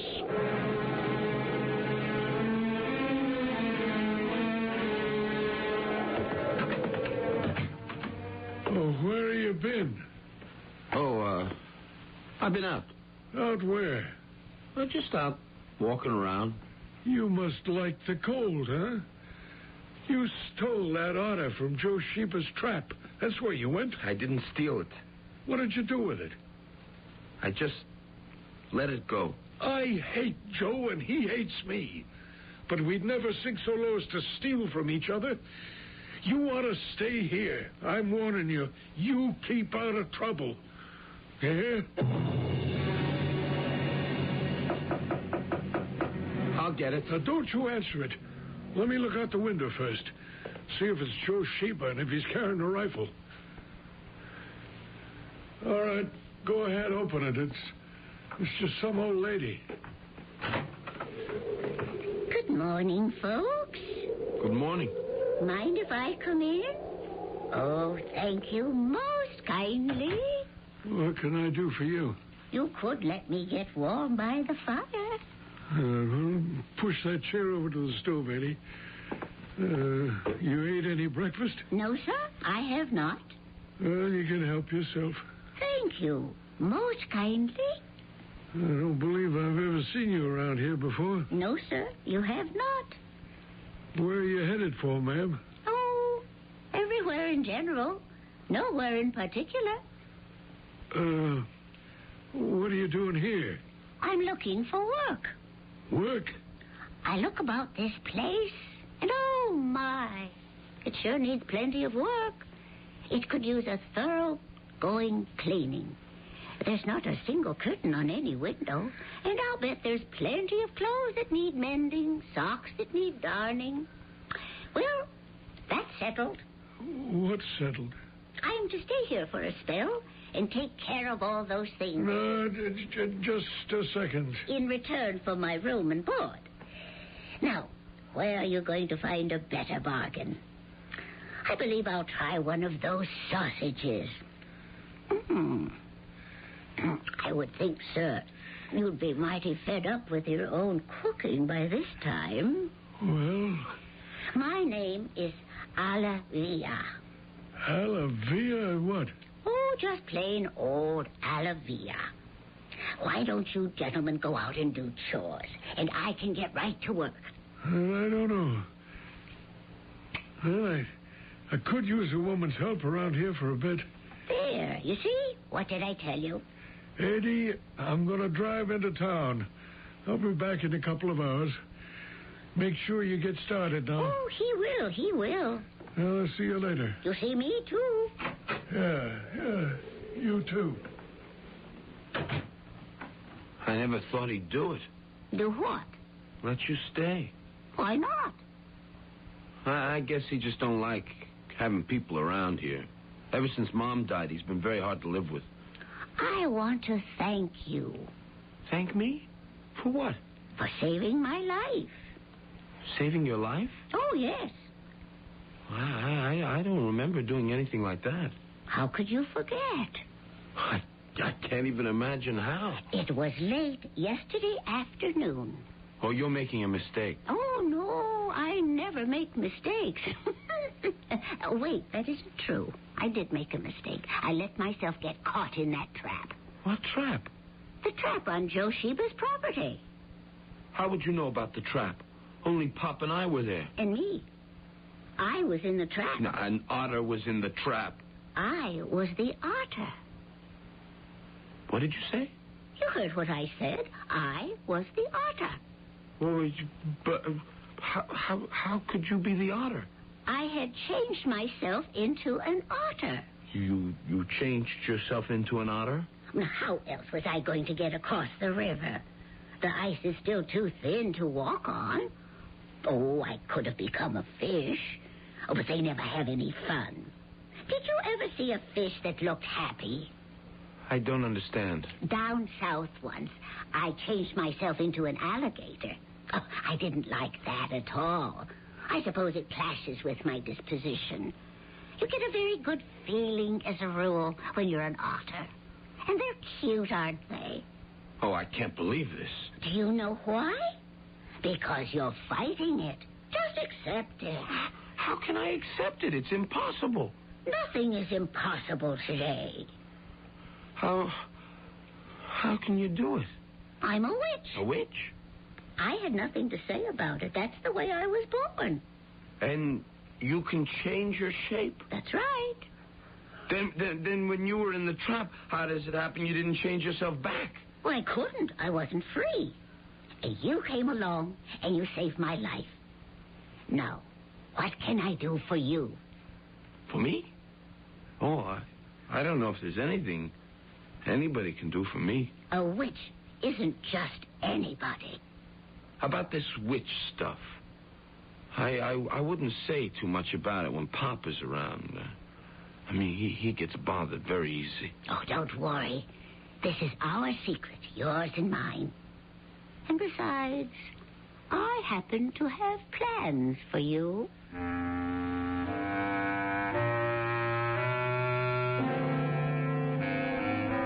Plans, eh? A witch's plans, no less. Wait, who says she's a witch? She does. Can we believe her? Are there such things as witches? This is an argument that's almost as old as the human race. Why don't we just accept it for now and see how it works out in Act 3?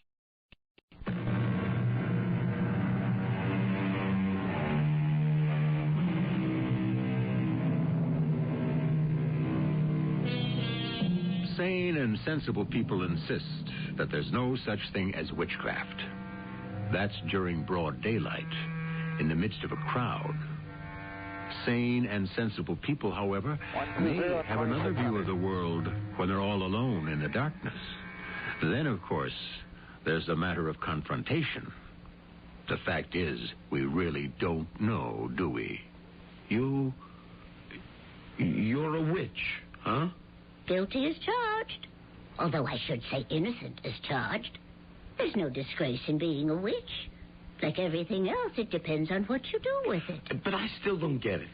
You say you changed yourself into an otter. I told you to cross the river. So when you got caught in the trap, couldn't you change yourself back? I told you I wasn't free. I was a prisoner. A prisoner has absolutely no power. Well, you should know how cold and dead a prisoner can feel. Uh-oh. Do you know who that is? Mr. Joe Sheba. What does he want? You know what he wants? Hide yourself. What? Into the other room, quickly. Well, hurry. Do as I tell you.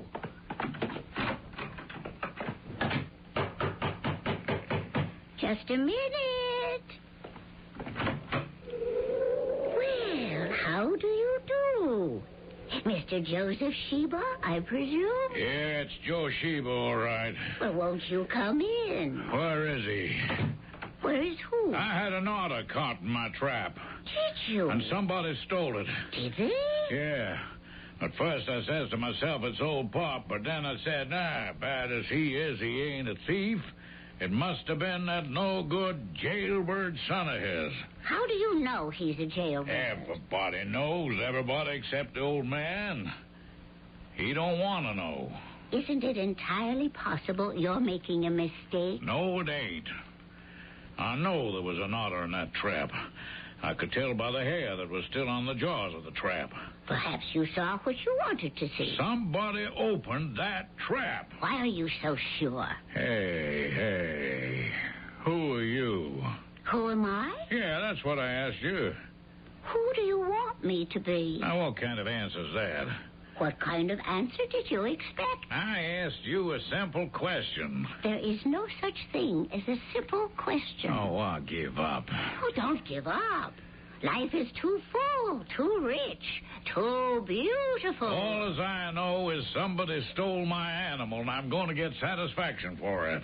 Is that the only kind of satisfaction you want out of life? Now, listen here. I asked you a question. Who did you want me to be? Oh, come on, huh? You knocked on the door. A woman opened it. You looked at me, and I saw the disappointment on your face. You had wanted me to be somebody else. Who? I don't know what you're talking about. I'll keep your secret. Who? Who? Well, tell me who. Well, the Queen of Sheba. Well, why not? Wait. Is this a racial memory? Almost 3,000 years ago, were you a great prince of Sheba? Is that why your name is Sheba? Were you the king of Sheba? Were you her husband before she married Solomon? You know you're crazy. And you still want to see her? Well, I'm listening to you. I must be crazy. You are still in love with the Queen of Sheba. Yeah, we're both crazy. How many lifetimes have you lived since then? And you still cannot forget this dazzling beauty who played with the hearts of kings. She's still buried deep in your psyche. Why, you're nutty on me. Do you want to see the Queen of Sheba? Before you answer, think. Think? Well, surely you remember.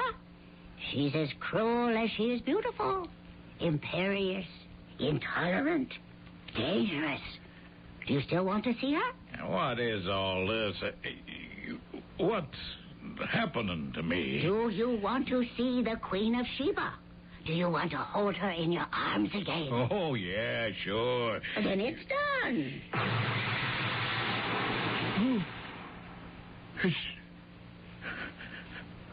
Who is she? Who is that standing there? Can't you see? It's the Queen of Sheba. Is she as beautiful as you remember? Well, she's looking at me, smiling at me. Yeah. Is she saying something? But I can't hear her. Well, why can't I hear her? She's saying, is this the latest captive stranger who has been sent here to please me?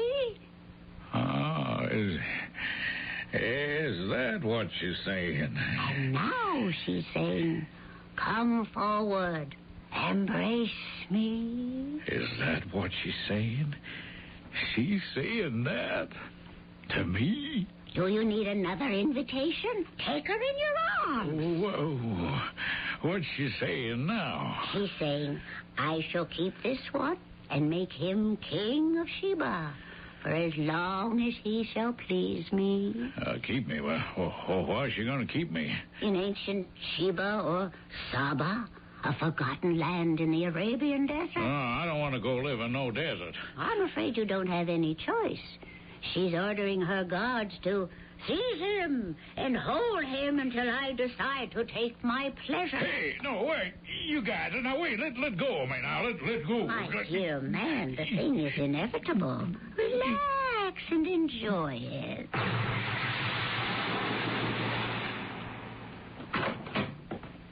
What was that noise?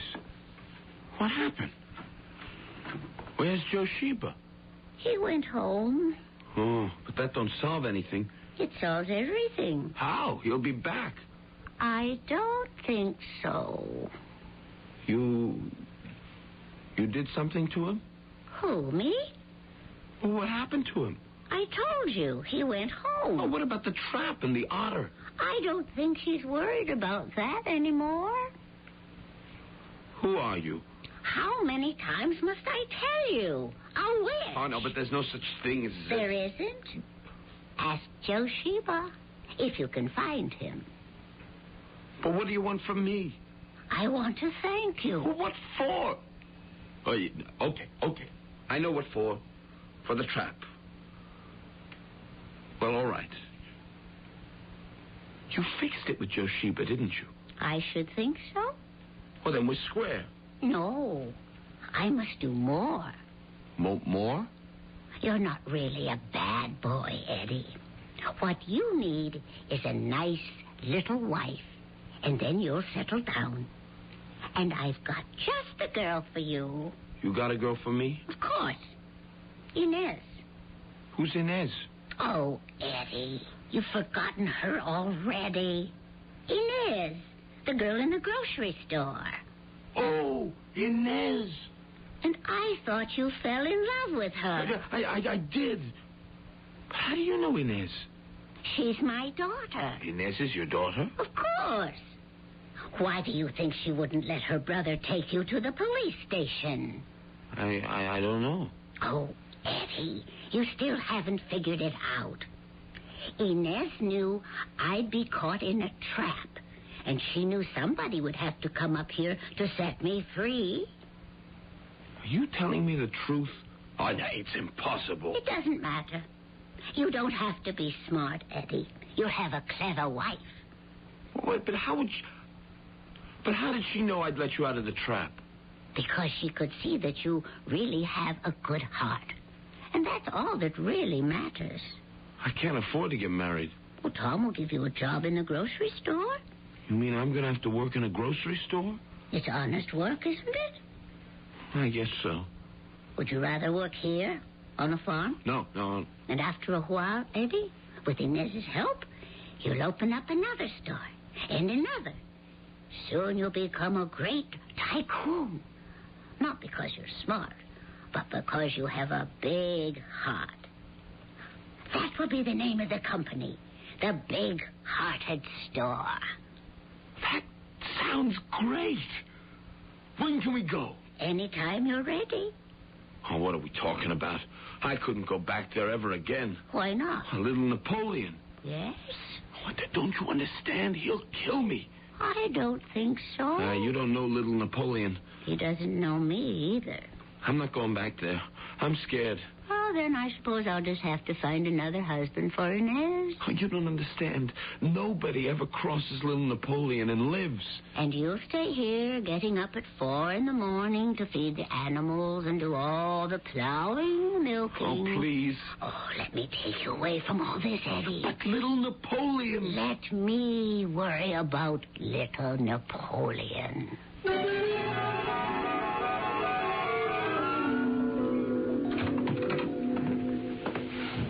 Oh, it's you. Who did you think it would be? Napoleon. He knows I'm back in the neighborhood. He'll figure I went back to my old room. I better get out of this while I still have a chance. Eddie, trust me. Trust you? An old lady who tells me she was an otter that I let out of a trap, and that she's a witch, and that she can change her shape? And I'm supposed to believe her? Why shouldn't you believe me?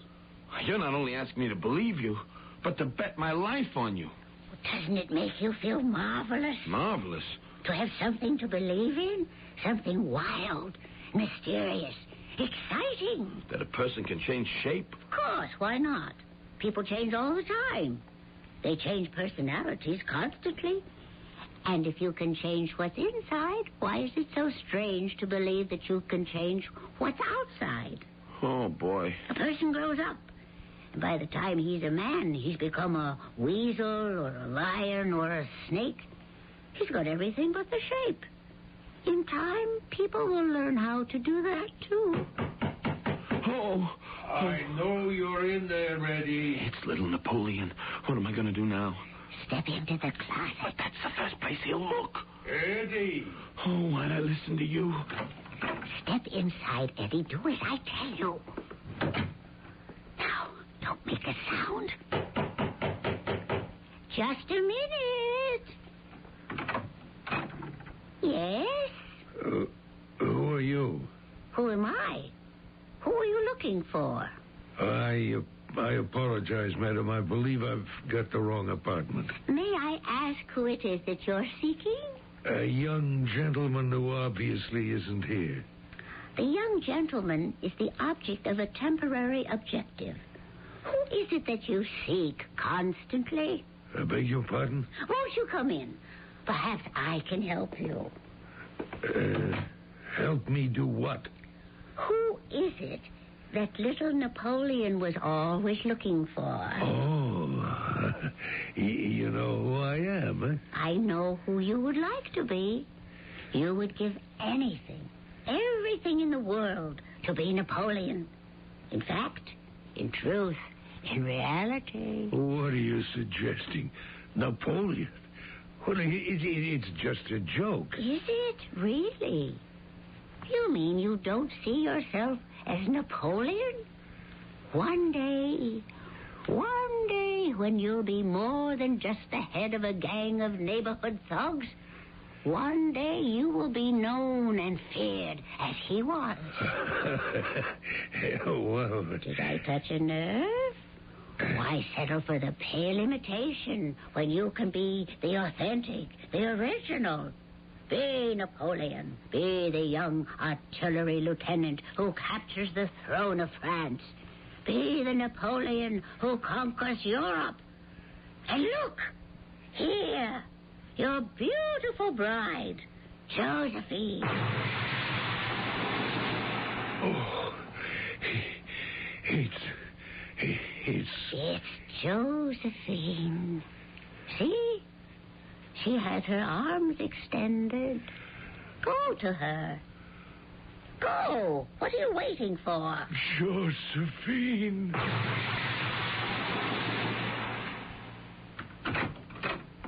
He's gone.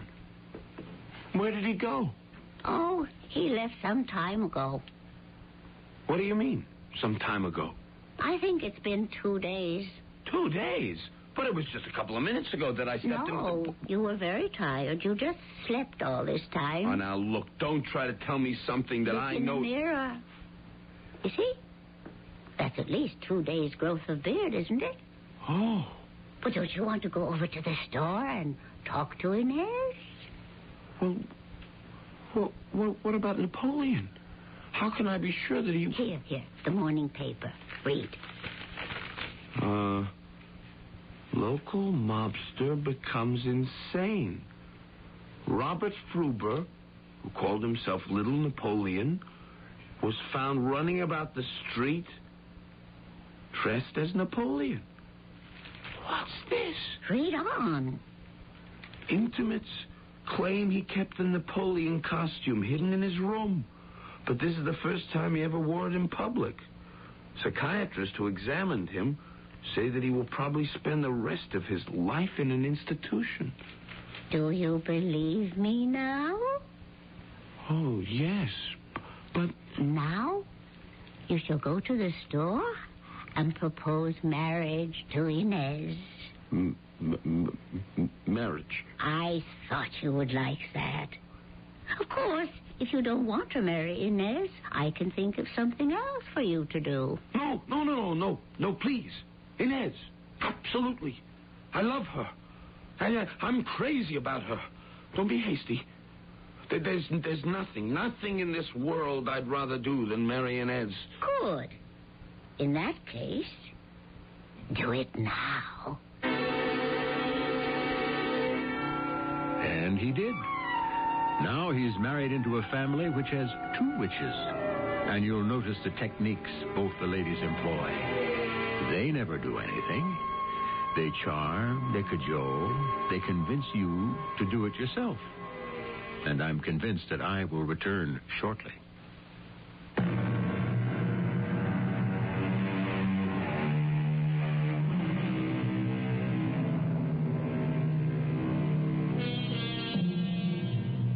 In wrestling, in judo, karate, indeed, in all the martial arts, the technique is to use your opponent's strength to turn the force he exerts against himself. And so it is in the mental arts, especially when we come to consider the supernatural. When we are confronted with the unexplained, it is our own beliefs that drive us to accept the inexplicable. After all, it's impossible for anyone to believe in ghosts who doesn't have an imagination. Our cast included Christopher Tabori, Evie Juster, Ian Martin, and Court Benson. The entire production was under the direction of Hyman Brown. This is E.G. Marshall inviting you to return to our Mystery Theater for another adventure in the macabre. Until next time, pleasant dreams.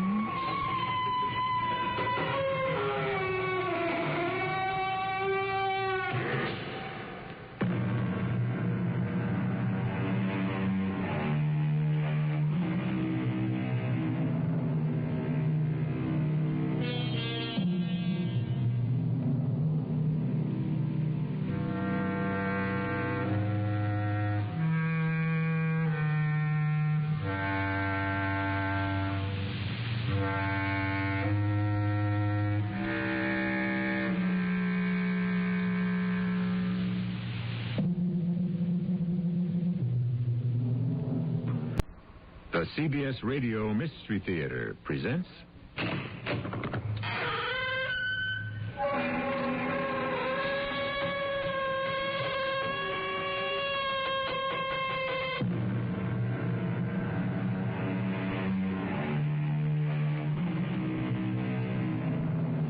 Come in. Welcome. I'm E.G. Marshall. Lend me the stone strength of the past, and I will give you the gossamer wings of the future. Yes, for what is to come can only be the fruition of what has been. And what is the future?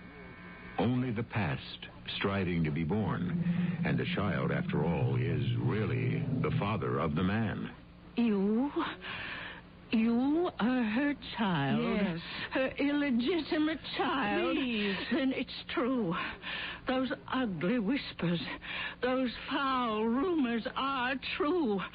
Leave my house. Please help me. I'm sorry for you, but I'm powerless to help you. I haven't done anything. For the iniquity of the fathers shall be visited upon the children of the 3rd and 4th generation.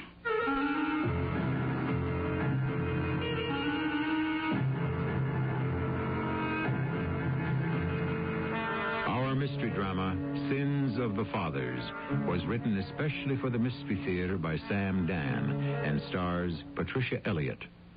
I'll be back shortly with Act 1.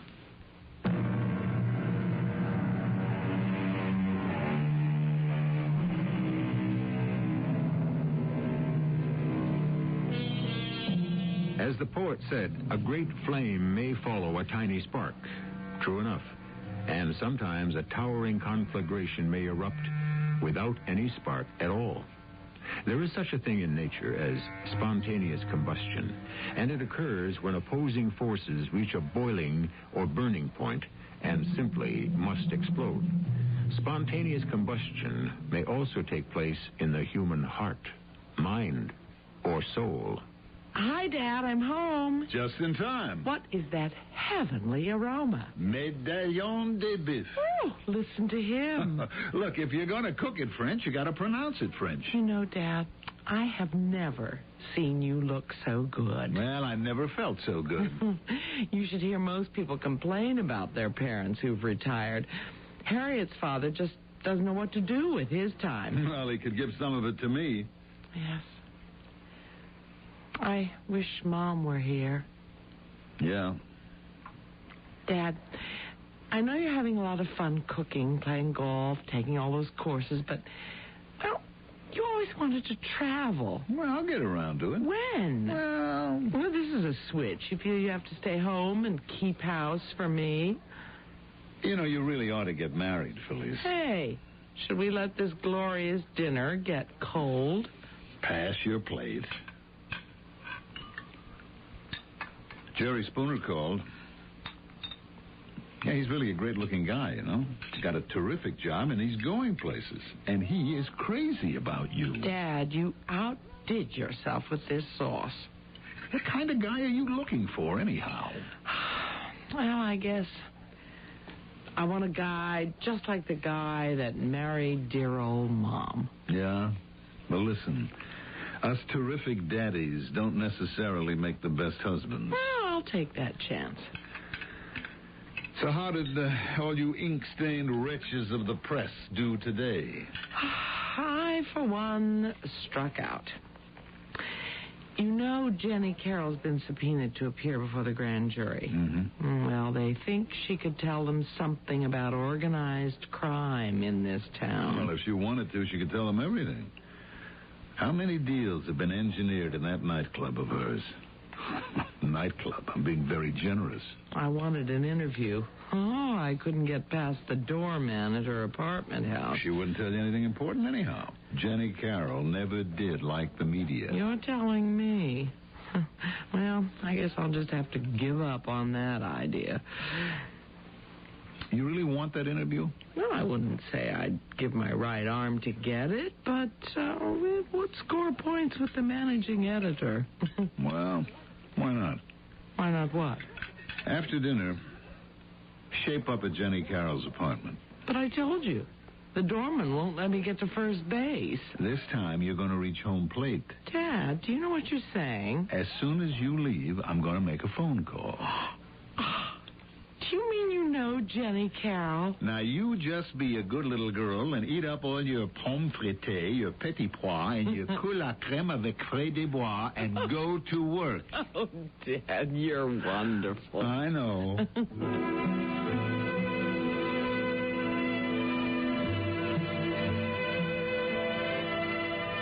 So, you're Eddie Power's kid, huh? You know my father, Miss Carroll? Oh, I remember Eddie.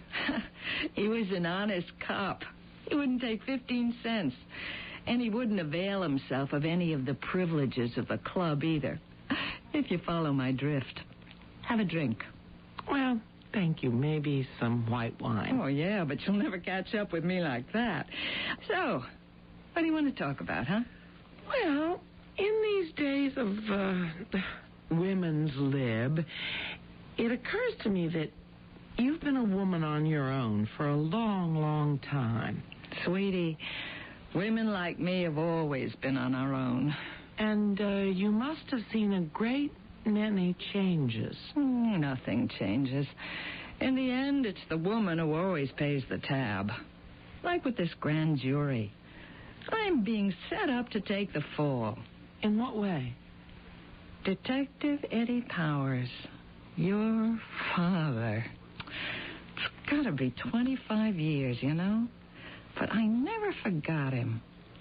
He always gave me a break. Do you think the special prosecutor has any evidence?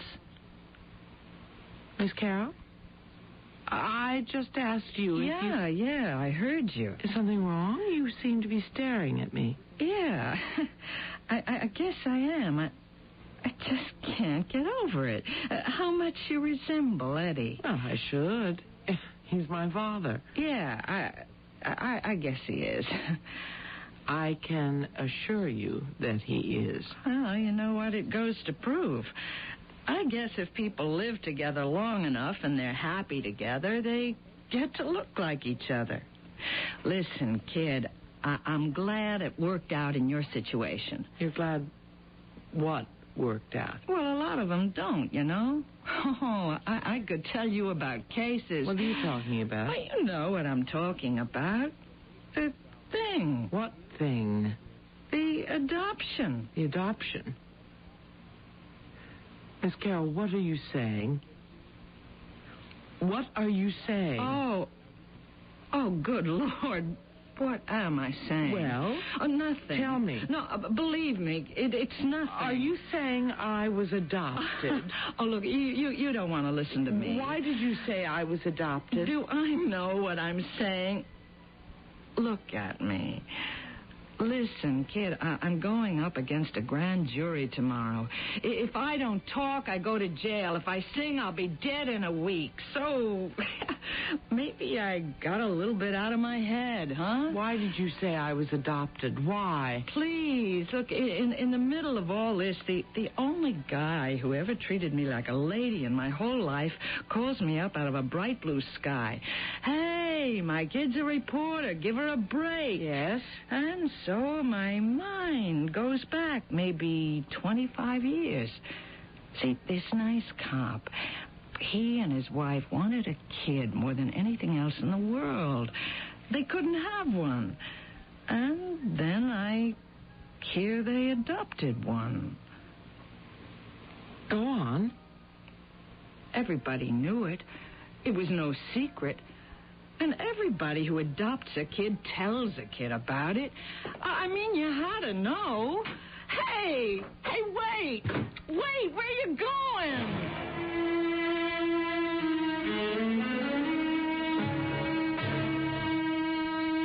Hey, you're back early.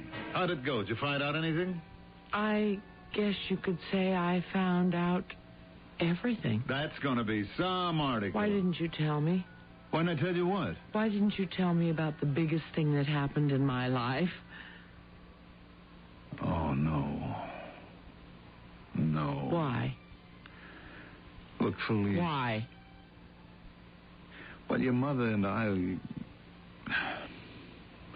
guess it was wrong not to. I admit it. Oh, yes, well, then why didn't you tell me? Well, we decided to wait until you were older, and then... I don't know. We just kept putting it off. Why? Because we were scared. Of what? Of those two other people. Whoever they were. Why? A child has a right to know. To know what? Who she is. You know who you are.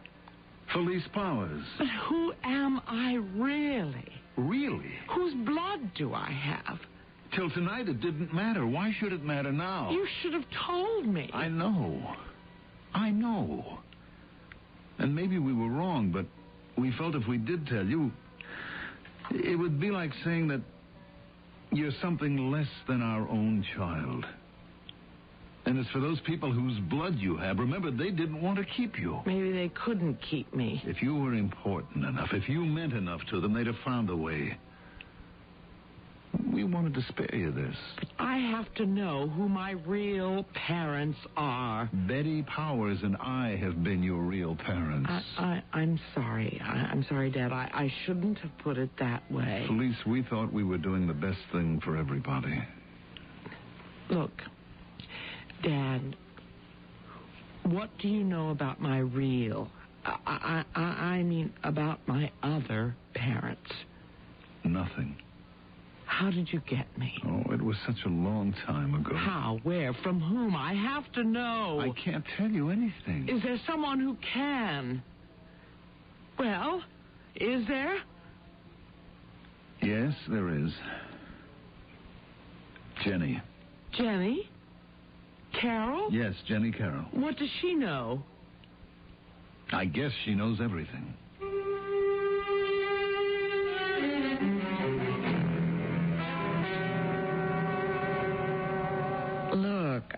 I can't tell you how bad I feel. Then don't try. It's just that I thought that you... It doesn't matter.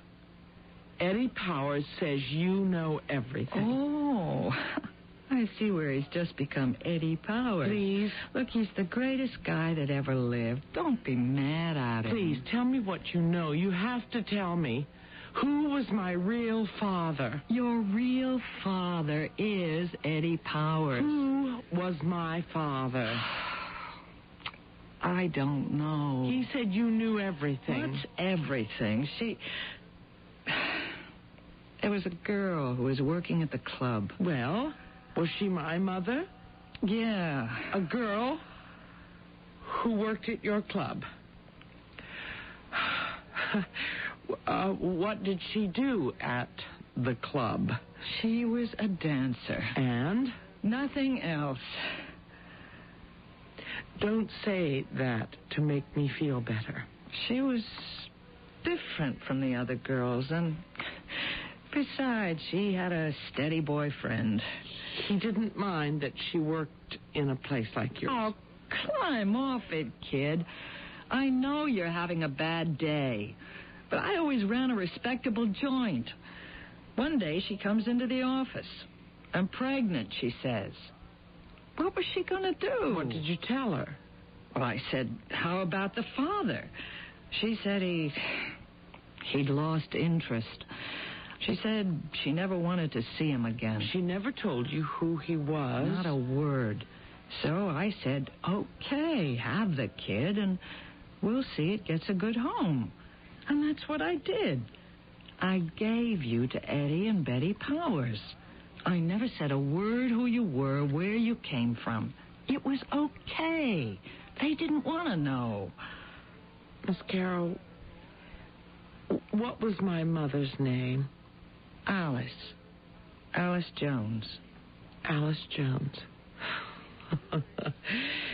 Was that her real name? I don't know. Where did she come from? I don't know. But you have to know something. You have to be able to give me some kind of clue so I can find her. You'll never find her. Why not? Because she's dead.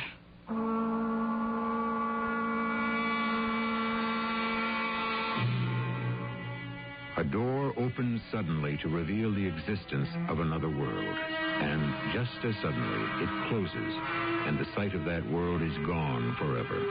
For our Felicia Powers, it has been too much to understand. And the only answers seem to be in a dead and forgotten past. Possibly in Act 2, in just a few minutes.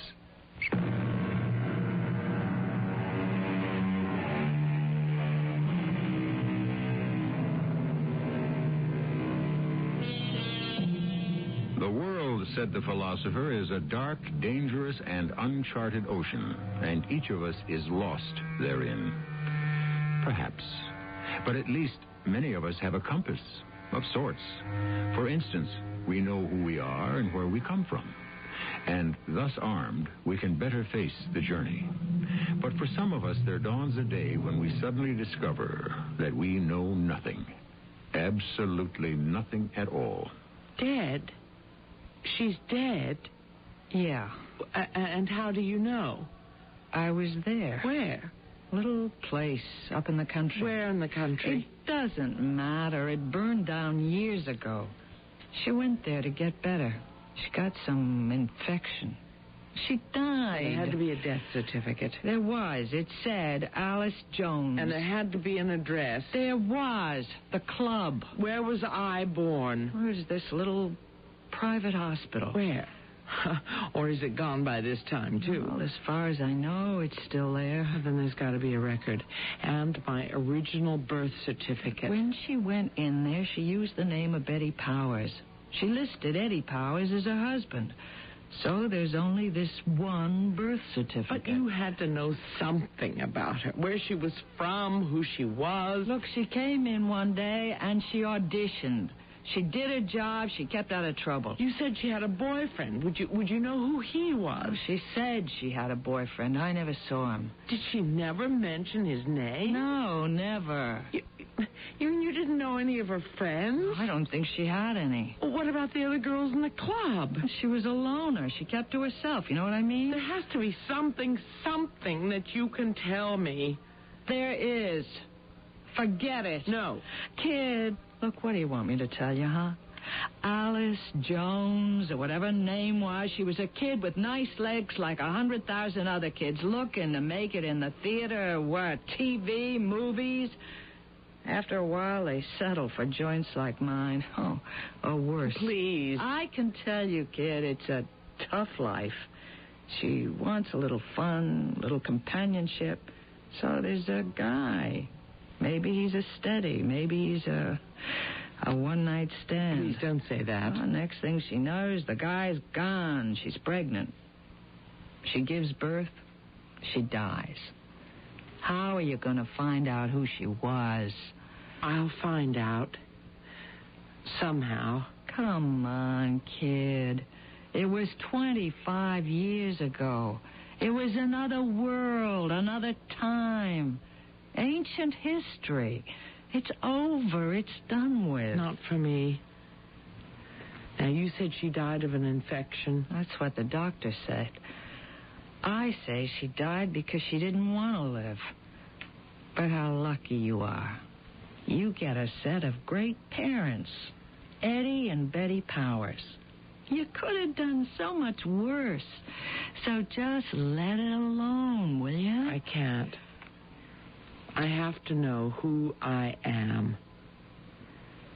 Now, Miss Carroll, where did she live? Where? There has to be a record of it. Somewhere. Oh, let me try and remember. It was a place down on Sheridan Street. Wait, give me a minute, huh? I'll think of the number.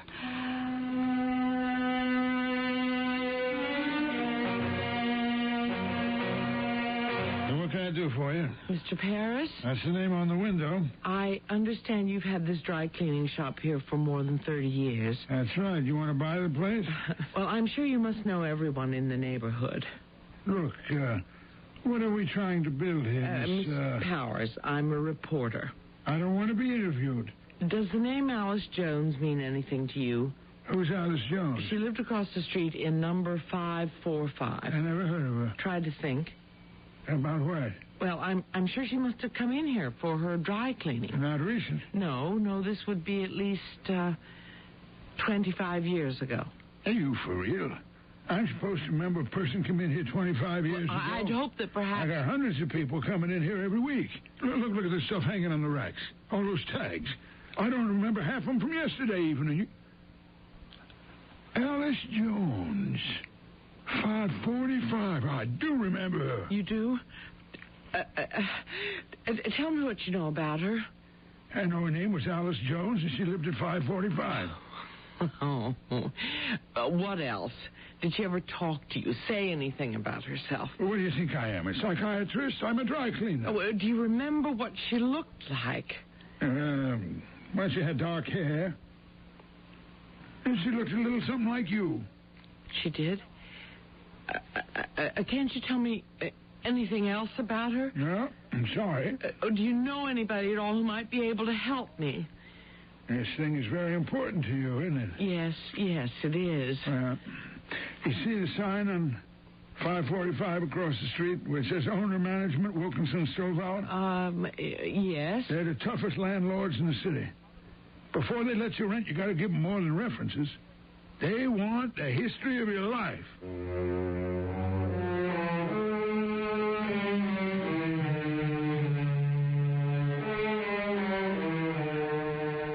I'm sorry, Mr. Stovall. I realized these records would go back a quarter of a century. My great-grandfather founded this firm during the administration of President Chester A. Arthur.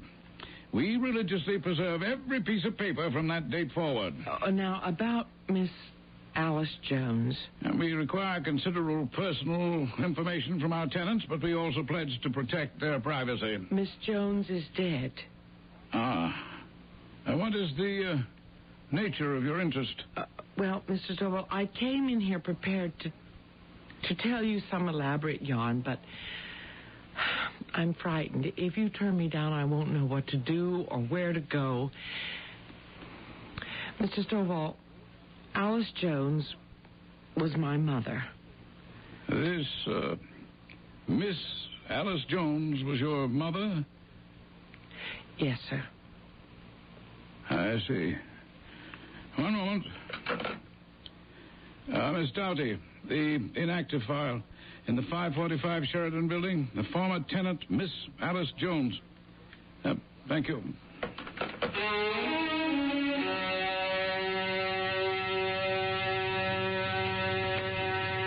Jones. Alice, single, age 19. 19. Employer, the Carroll Club. Was that her real name, Alice Jones? Oh, yes, Alice Jones from North Faro. She gives us a reference, a Mrs. Helen Bufogel. Is there such a place? I mean, is such a person? Miss Powers, Wilkinson and Stovall does not merely ask for references, we check them personally. North Faro is up near the state line. Mrs. Bufogel is a dance teacher. Or, was. Oh, thank you, Mr. Stovall. Thank you.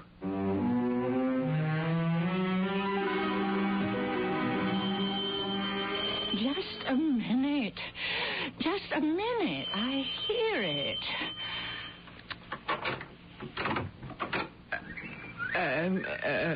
Mrs.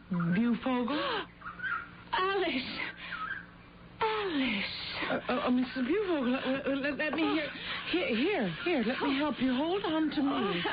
I don't know what just came over me. Let me help you to that couch. Oh, no, I'll be all right. Are you sure? It's so... I don't know what to say. I was thinking of a girl I knew, so many years ago. Her name was Alice Jones. And then the doorbell rang, and I opened the door, and there she was, standing before me. Alice Jones. Oh. But Alice Jones is dead. It must be, 26 years. But hardly a week goes by that I don't think of her. Well, then I look like Alice Jones? Oh, yes. Who was Alice Jones? She was my star pupil. Oh. What happened to her? She went to the big city, but she died. Oh. How? She was always frail. I don't think she had the stamina to be a dancer. I suppose it was the hard work, the long hours. And they do eat the most dreadful, unwholesome food in the city. It was too much for her. Yes, I suppose it was. Now, there are, or there were, it's been so long ago, evil-minded people who say that Alice Jones died in childbirth. That isn't true. Oh, it isn't? Well, how could she die in childbirth? She wasn't married. Oh, I see. Let me assure you, my Alice was not that kind of a girl. Besides, she was keeping company with a very decent young man. Oh. Did she tell you that? Oh, Alice Jones told me everything. After all, you see, I was the one who raised her. She was a little orphan girl, and the county boarded her with me. I taught her how to dance and how to behave like a lady. And oh my, she danced like an angel. That's why she went to the city. Did she ever say anything about her young man? Oh, yes. Oh, he was very handsome and educated and wealthy. Did she tell you his name? His name? Yes, she did. She told me his name. And she said I was to come to the wedding, which would be soon. I raised her in my own image to embody the 3 primary feminine values: dignity, chastity, spirituality. You see, while she was trying to qualify for the ballet, I was terrified lest she be soiled by the city. But my fears, of course, were groundless. Oh, I'm sure. She stayed at a special hotel for girls. Oh, she did? Yes. Oh, I would write to her there. It was called the Jenny Carroll Club. The Jenny Carroll Club? Mm-hmm. It was a place for unattached young females. Oh, I see. It is remarkable how much you resemble Alice. You said that she told you her fiancé's name. Yes. Wonderful fellow he was. What a brilliant future he had. What a lucky girl she was. Mrs. Bufogel, you wouldn't happen to remember his name? His name? Well, of course I remember. His name was, oh, no, wait. It'll come to me. It'll come to me.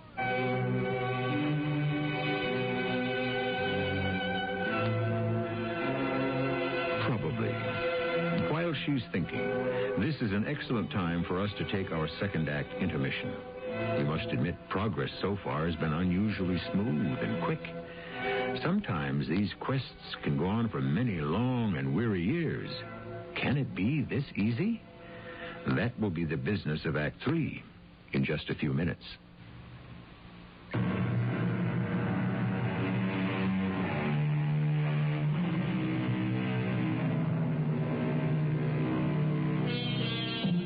As Mr. Shakespeare said, it's a wise father that knows his own child. But the thing can also be turned around. It's a wise child that knows its own father. It's a proposition that often arises in many special situations, and it sometimes requires the wisdom of a Solomon to come up with the right answer. You said you knew his name, Mrs. Bufogel. Whose name? The name of the man who was Alice Jones's fiancé? Oh, yes. Why do you want to know? Who are you? What are you doing here? Well, I was just passing by. Oh, wait, let me look at you. I mean, really look at you. The bell rang, and I opened the door. You were standing there. Why did you ring my bell? Well, you see, I wanted to stop, and I had something I wanted to ask you. Yes. A direction. Well, the moment I saw you, I knew who you were. I knew. I fought against it, but I knew. And I know now. You are her child. Oh. Yes, Mrs. Bufogel, I am. Then it's true. This terrible thing, these ugly whispers, these vicious rumors, they were true. You are her child. Yes, I am. Her illegitimate child. Please. That girl upon whom I lavished my affection, my tender concern, my earnest labor, for whom I worked and planned and dreamed and sacrificed. She betrayed me. No, Mrs. She did. She disgraced me. Listen to me. Listen to you. Why? Who are you? What are you? The offspring of a harlot? That isn't true. No? Well, what was she? She was my mother. She was also my daughter. Yes, she was my daughter in everything but blood. And now I have cast her out. You must cast her out also. No, don't say that. You forget her. Who was my father? You forget him, too. He shared the sin with her. But who was you he? You cast them both out. Please tell me. Never. But why not? Because the memory of it must be blotted out. It's important for me to know. It is more important for the sin to be forgotten and for all knowledge of this transgression to disappear from the face of the earth. And now, please, would you just please leave my house? Mrs. Bufogel, if you have any compassion at all. You are an intruder in my home. There is no one else I can ask. Leave my house. Please. I am powerless to help you. it is written, the iniquity of the fathers shall be visited upon the children of the third and fourth generation.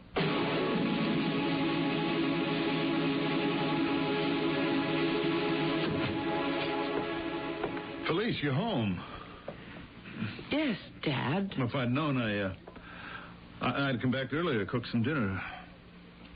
You want to go out? No. Thank you. Where have you been? I guess I don't have to ask. Felice, look, I know I got off on the wrong foot on this thing. You have the right, maybe even the obligation to find out who your biological parents were. How are you doing? Well, Dad, I'm stuck. I've reached the end of the trail. Well, these things most of the time are pretty much impossible. I know. You know, the years go by, trails get cold. That's what I discovered. Most of them are so well covered up you can never find them in the first place. That's right. That's why I have to ask you something. Anything. Who was my biological father? Why are you asking me, Felice? I mean, how would I know? You know. What are you saying? I'll tell you what I'm saying. I'm not a skilled, experienced detective, but 26 years after I was born, I had absolutely no trouble at all in finding out that my natural mother was a young girl named Alice Jones. Yeah? Yeah. So what problem would a skilled and experienced detective have 26 years ago while the trails were still hot and before they could be covered up? I know you.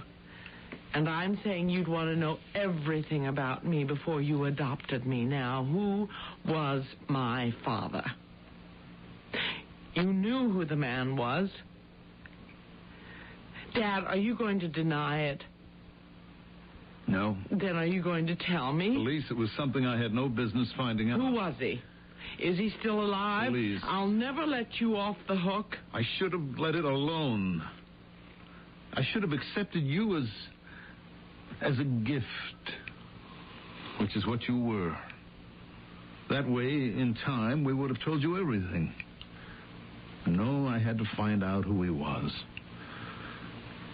And then I was scared. Scared? Why?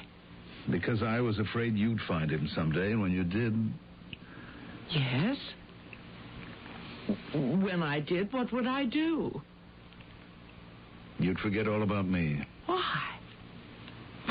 Why would I ever do that? Because of who he is.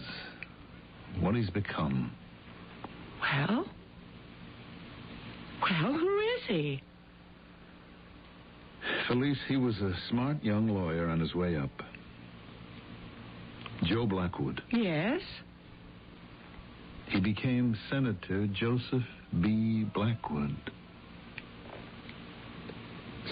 Senator Blackwood.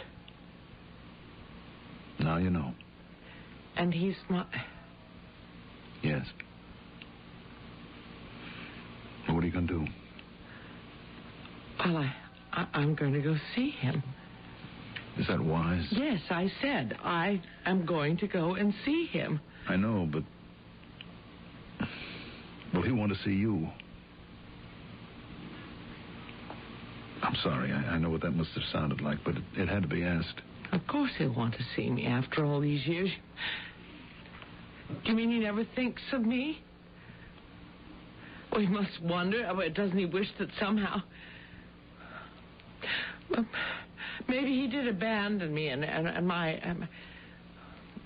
and her. But he was young. Who knows what pressures were on him? He's had such a long time to reflect, to reconsider, and I owe it to him. Sure. And I owe it to myself.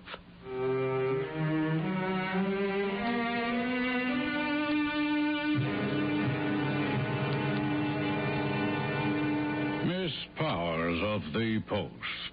Yes, Senator. Your publisher, Mrs. Warburton, Ella, is a very warm personal friend. Yes, sir. Well, shall we get to it? Won't you sit down? The easy chair there. That's it. Now, you care for a drink? No, thank you. Oh, yes. It's a new breed of reporter today. So, what would you like to ask me? Well, You're new at this, aren't you? Now, don't blush. I can tell. I practically live with the media. Toughest part of the job for a rookie is how to begin the interview. Let me help you through it. Senator... Yes, Miss Bowers? Now, that's part of what I mean. Never ask for anyone's attention unless you're prepared to ask a question. So, what was your question? Well, now there's another thing. A matter of style. Look at your subject. Look him in the eye at all times. Are you scared? Yes. I didn't even have to ask. I could tell. Now, why are you frightened? Because... No. You shouldn't be. No reason for it. Don't let me frighten you. Just look me in the eye and fire away. Senator Blackwood. Oh, you're doing fine. Senator Blackwood, is it true that... Is it true that you have a daughter? What did you say, young one? Well... Is it? Who told you? Where did you hear that?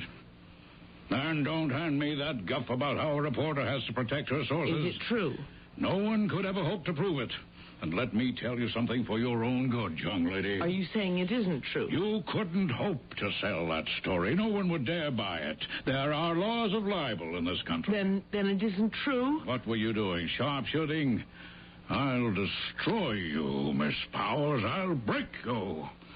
No one in the responsible media will ever hire you. For all practical purposes, you'll be dead. Now, get out of here. No, wait. Wait, Miss Powers. Yes, Senator? Why should I impute any base motives? You didn't have any, did you? No, sir, I didn't. Oh, I know how it is. Correspondents sit around, have a few drinks. Somebody says, hey, you think we could ever get anything on a straight arrow like Joe Blackwood? And someone else says, wouldn't it be something if he had an illegitimate kid somewhere? And you figured, hey, why not take that ball and run with it? I'm sorry I lost my temper. It's all right. Yeah, I do have to make a plane to Washington, so if you'll excuse me. May I ask you just one more question, Senator? Well, of course. You're close to 60. You never married. Do you ever regret it? Do I? I mean, 25 years ago, you might have met a girl, married her, and perhaps, well, had a son or a daughter. Do you ever think about it? No. Was there ever anyone you were in love with? Never. I see. Well, thank you for the interview, and goodbye, Senator. Miss Powers, there was a girl once, and I thought that we would... But I made my choice. I let her go. Maybe I just didn't love her enough. Oh, I see. I don't know why I'm telling you this. Maybe because in a way you resemble her slightly. Do you ever think about her? Every day. But I made my choice. This is what I want. I have no room in my life for anyone else. I see. Goodbye, Miss Powers. Goodbye, Senator Blackwood.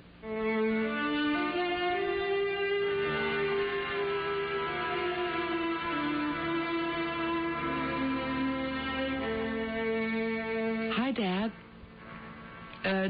Dinner ready? You're just in time. What is that heavenly aroma?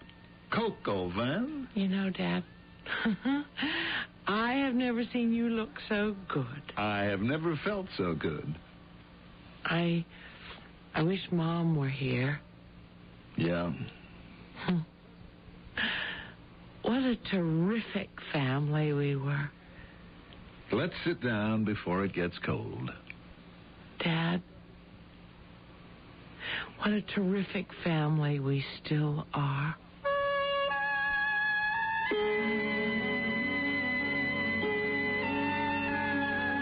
It was a German philosopher who said with typical Teutonic directness that it's rather easy to become a father, but rather difficult to be a father.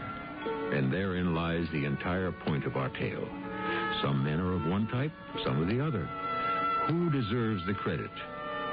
The commandment tells us to honor thy father. So there is enough credit and appreciation for all.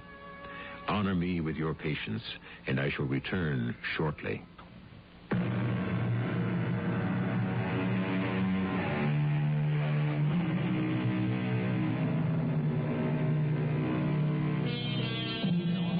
The eternal questions still remain unanswered. Who am I? What am I? From whence do I come?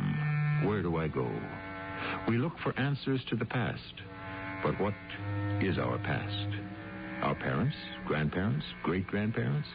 How much further back can most of us truthfully go? We say that blood will tell. But what can it tell?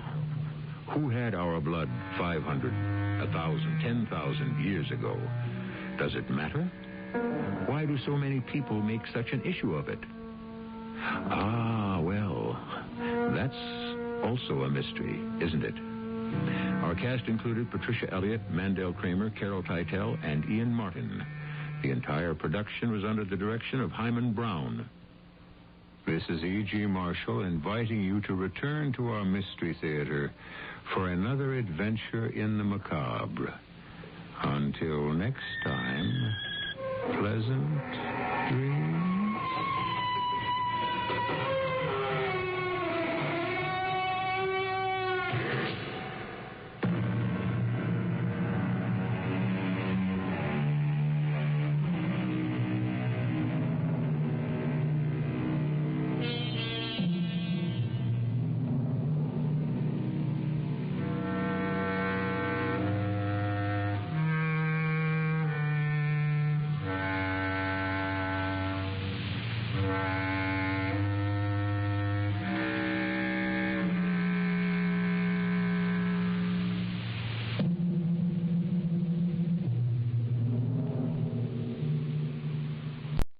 CBS Radio Mystery Theater presents...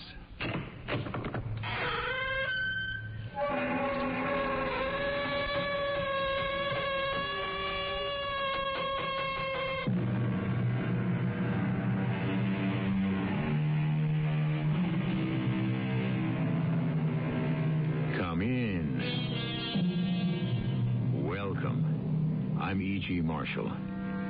I shall not assign time or place to the story that follows. It could have happened decades ago in one of several localities. Very likely is happening somewhere right now. And it can happen all over the world at some indefinite time in the future if we relax our vigilance. For it is but one small episode occurring in a totalitarian state. Benjamin Antek! Benjamin Antek! Benjamin! Madam Antek. Yes, what? What is it? I wouldn't do that if I were you. I'm trying to find my husband. Take my advice. Don't. Do you know him? My husband, Benjamin Antek. No, I don't know him. And neither does anyone else.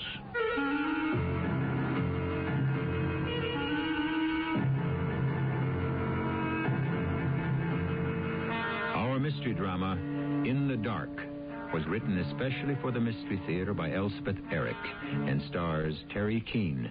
It is sponsored in part by True Value Hardware Stores. I'll be back shortly with Act One.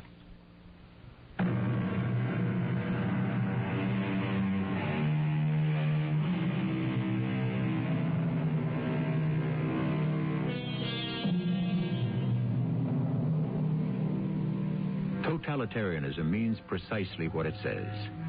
Of course, you are not permitted to oppose, but more than that, and more terrible, you are not even permitted to consent. You are only allowed to surrender, both mind and soul, to a vague and ill-defined power, to a pervasive, half-hidden terror. In short, you are required to give up everything that makes you, you. What is incredible is that so many people are not only willing, but eager to do just that.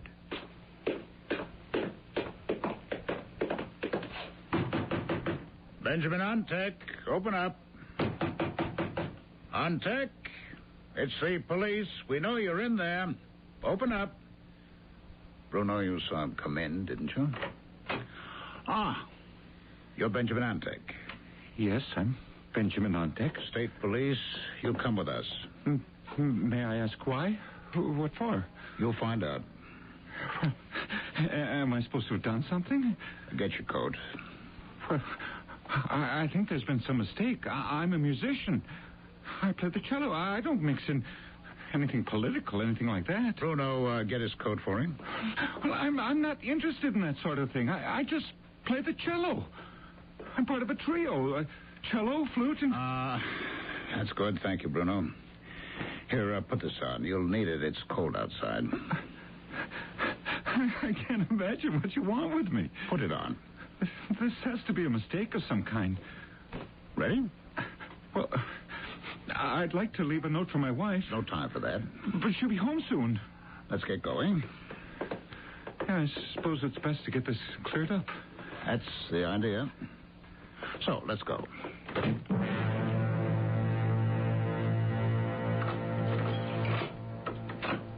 Benjamin, I'm home. I thought you'd meet me at the station. What happened? You were rehearsing with Peter and forgot? Oh, your mother's going to be all right. She'll be glad to hear. Benjamin? Where are you? Are you home? You in here? I must say, that's pretty inconsiderate. After a whole month. His own mother. I should think at least he'd want to hear about her.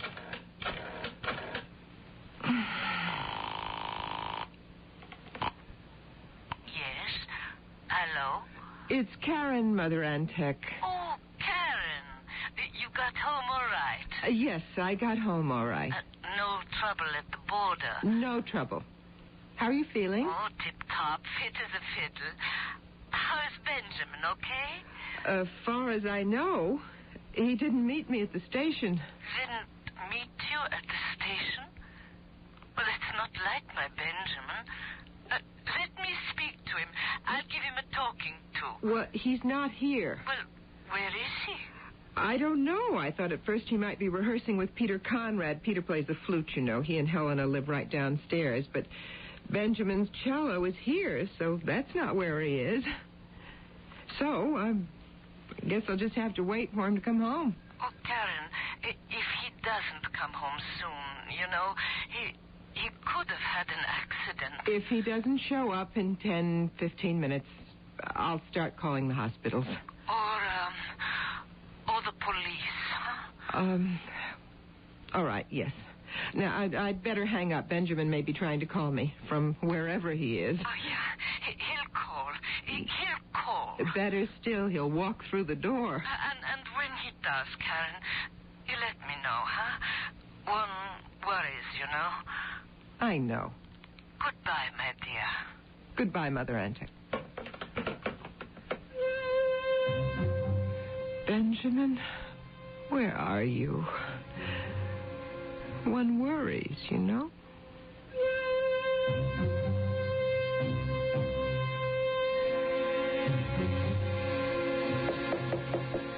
Helena, you home? Who is it? It's Karen. All right to come in? I'm awfully busy, Karen. I need to talk to you, Helena. Well... Please? Helena, is Benjamin here? Who? Benjamin. There's nobody here but me. Look, could I come in for a minute? I'm cleaning. The children will be home from school in an hour, and I was... It's just for a minute. I need to talk to somebody. Well... Thank you. Just for a minute. Well, what did you want to talk about?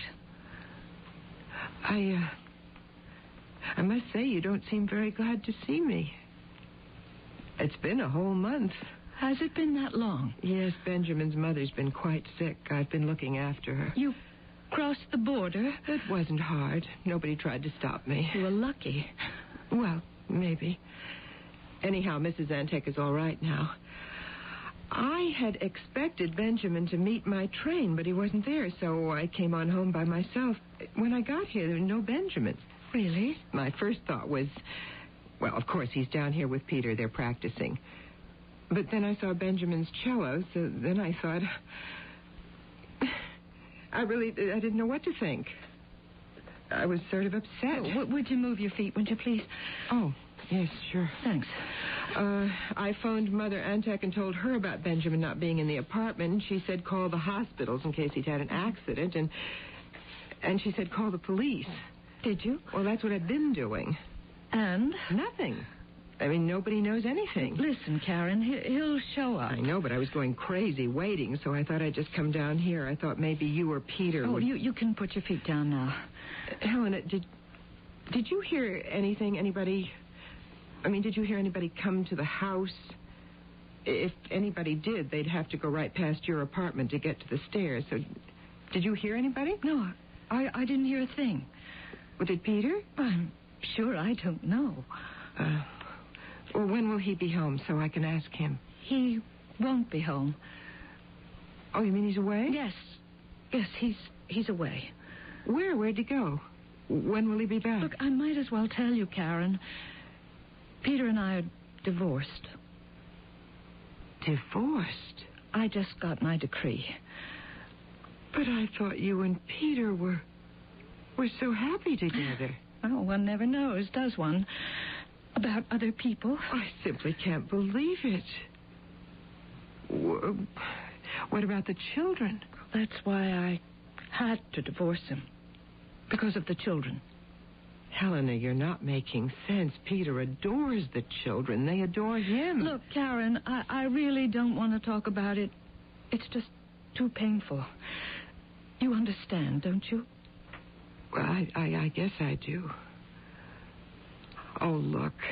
I'm sure you and Peter will get back together again. Not a chance. Oh, sure you will. First time he comes round, asks you to take him back, you'll say yes. Look, and... if he so much as shows his face at that door, I'll chase him down the street.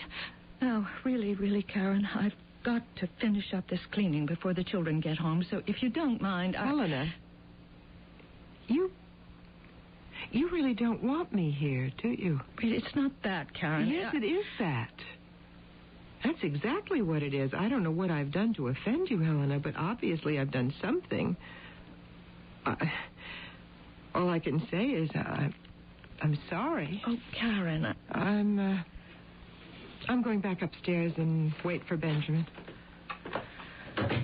Oh, Karen, I'm sorry. I'm really sorry.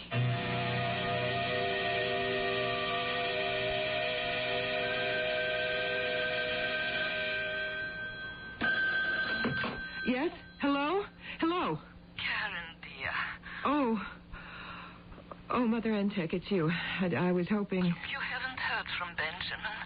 He hasn't come home. Neither one. I'm starting to worry. Of course you are. Look, maybe I should come and stay with you No. You mustn't do that. You've been very sick. If anything should happen to you... I don't like crossing the border, but if you need me... I'll be all right. Helena Conrad's right downstairs, you know. Yes. Helena and Peter. Well, Helena, anyway. She just told me she's divorced Peter. My goodness. Why did she do that? Because of the children, she said. The children? What have the children got to do with it? Well, that's what I said, but she didn't seem to want to talk about it. Actually, she didn't seem to want to talk to me about anything. She was very nervous and tense. I don't know. We've been such good friends. I really couldn't understand it at all. I don't understand it either. I just wanted to talk to somebody. Helena was so withdrawn, so hostile.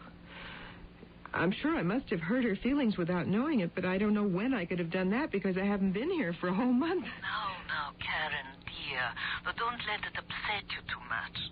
Well, this makes me feel so alone. I'm sure you have other friends, dear, to talk to. Of course I have. Oh, Mother Antek, I have to hang up. There's someone at the door. Oh, Benjamin. Oh, he wouldn't knock. Look, I'll call you when I know something. Oh, please do. Goodbye, my dear. Karen? Helena. Oh, Helena, I'm so glad. Come in. I can't stay. I just wanted to tell you I'm sorry about, well, you know, before. I mean, if I was rude. That's all right. Please, come in. No, I better not. Look, Karen, you said you went to the police. Yes, and I called the hospitals. Where did you go? Down to the police station? Well, yes, of course. Who did you talk to? The officer at the desk, and he talked to some others. Men in uniform? Well, yes, they were in uniform. Then they were the regular police. Well, of course. Why? The regular police wear uniforms. The secret police don't.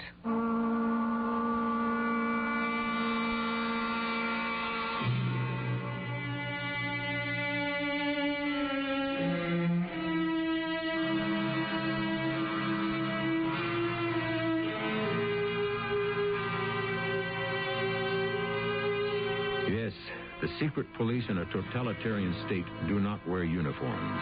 They are plain clothesmen, and theirs is a department unto itself, separate from the others. No one knows who appoints them. Perhaps they appoint themselves. But their knock on the door of a citizen is the first signal that he is losing control over his destiny. I'll continue shortly with Act 2.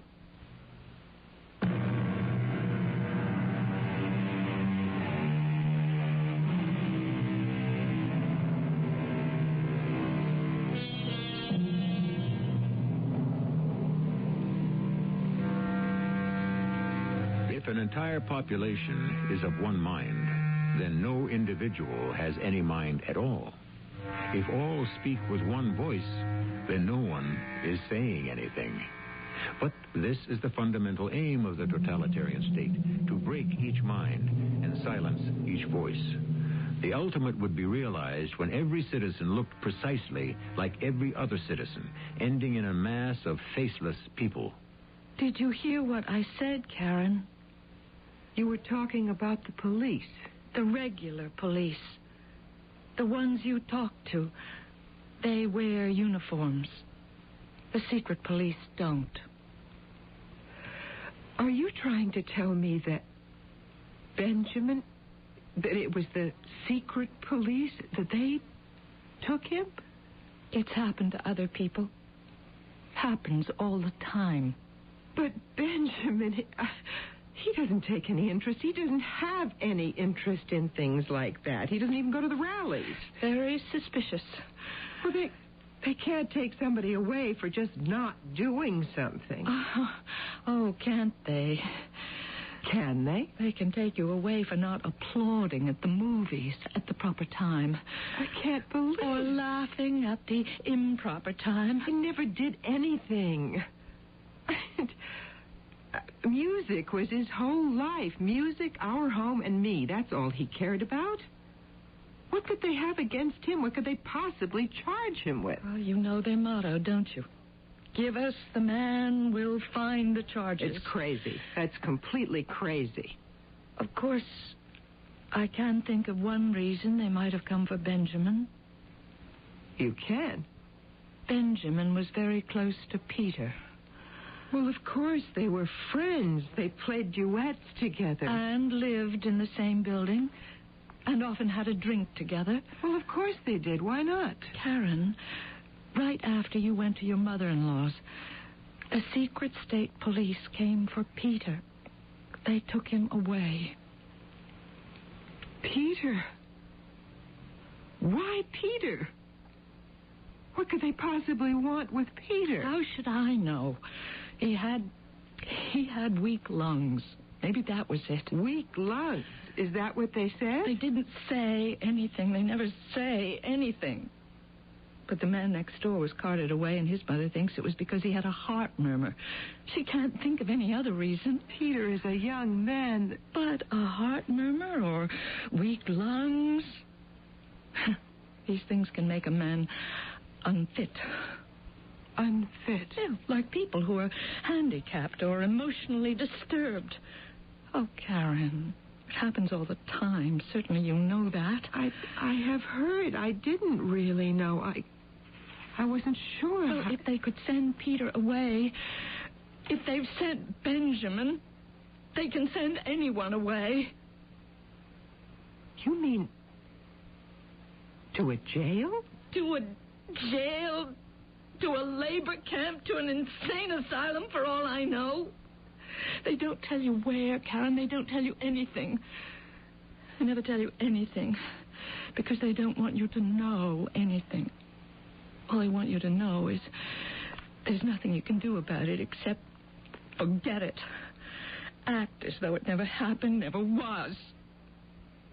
Is that why you divorced Peter? Of course that's why. Why did you think?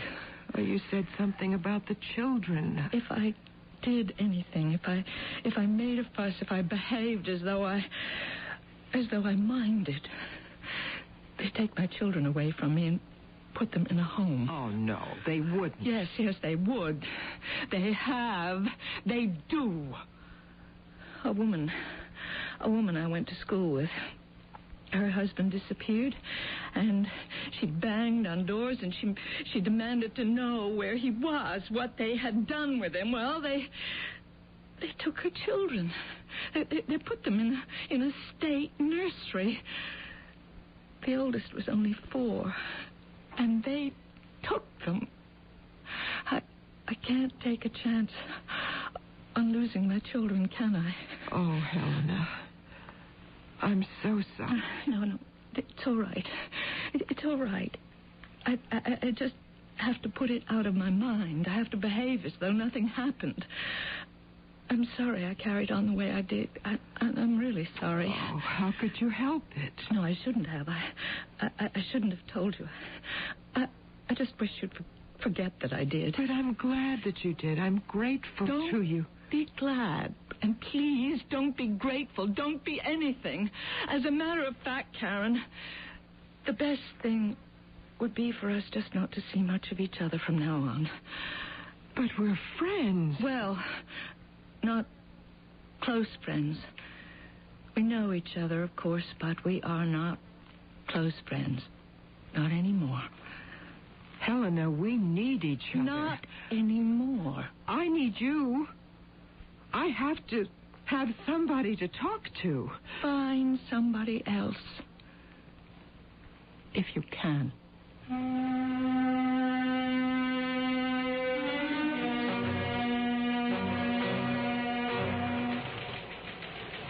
Bruno?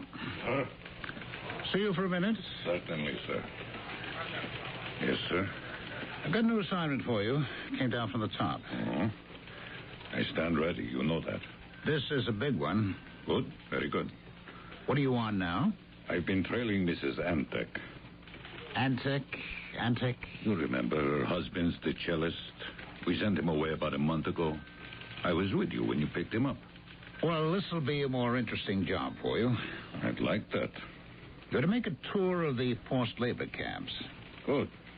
I've never been inside one. It's interesting. I can imagine.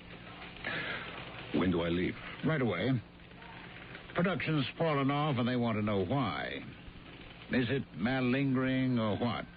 Do we need to tighten up on the discipline? Are the camp commanders vigilant?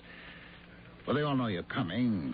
They'll show you around. Make your observations and write up your reports. Yes, sir. No one will know precisely why you're there, of course. Call it a friendly visit. Just keep in touch. Well, you'll know what to say. Well, I appreciate this opportunity, sir. I want you to know that. I'll put someone else on Mrs. Antek. Any sign of trouble with her? She went to the police, of course. Oh, they all do that. She's seen her friend, Mrs. Conrad, lives downstairs, but not often. Mrs. Conrad isn't too friendly. Mrs. Antek see anyone else? Oh, yes. She's been all over town trying to contact friends. Any success? No real success, no. Okay. The sooner she realizes her normal life is over, the better for her. We don't want her infecting other people. No, they're staying out of her way, all right. Well, they better. They know what's best for her. And for themselves.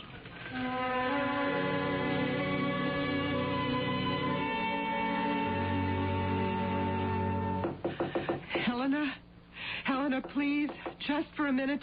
Go away, Karen. I won't. I can't. I have to talk to someone, Helena. Just come to the door. I'm not going to go away. I'm going to stand right here. All day if I have to. Oh, Helena. How dare you do this to me? Helena, I'm desperate. No friend would do this to a friend. But I'm desperate. Don't you know that? We're all desperate. And I'm so frightened. It has been 6 whole weeks. I haven't been able to find out anything about Benjamin. Not anything. You never will. So make up your mind to it. I don't even know if he's alive or dead. Up. Shut up. Do you know what that's like?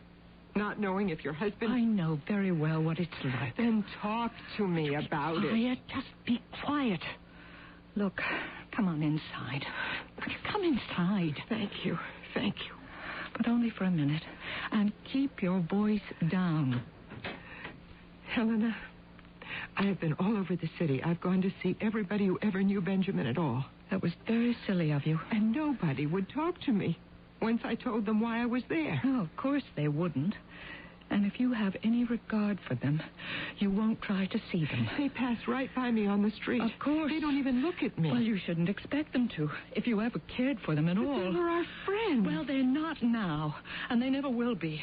What are you trying to do? Ruin them? No. Well, then stay away from them.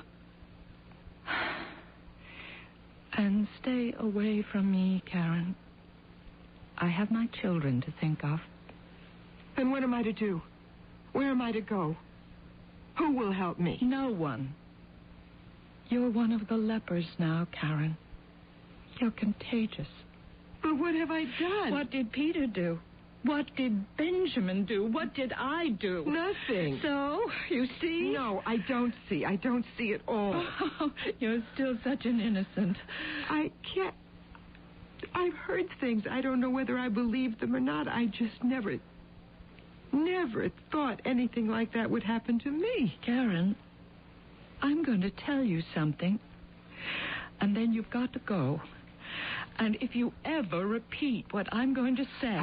I wouldn't. Karen, I think it's important to them, to those crazies, to pick up innocent people and send them off to a camp or whatever. I think it's important. But why? Why should it be? Because it tells everybody that nobody is safe. Nobody is ever safe. Nobody, not ever. Why? What is the point of it? The point is to develop a whole nation of people who do what they're told, who don't think, who don't feel, who simply react like trained dogs to a signal. After all, if they're going to take over the world, the whole universe, maybe, someday, they can't have people feeling and thinking. Now, can they?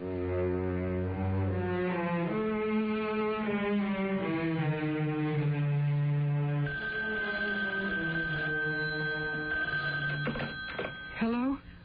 Karen? All right. I'm frightened, Mother Antek. No, Karen. You mustn't let yourself be frightened. You must just carry on. Oh, but you don't know. You just don't know. I can't imagine. Wait till it happens to you, then you'll know. You can't imagine till it happens to you. Then you know. Oh, my child. What can I say? Nothing. Because you don't know. Well, you'll call me. I don't know. I don't know if I should. I don't know about anything. Well, then, I'll call you. We have to keep in touch. You and I. Karen? Mother Antek? Yes, my dear. Could you come here? Would you come here and stay with me? I'm so frightened. I haven't got anybody to talk to. Everybody avoids me.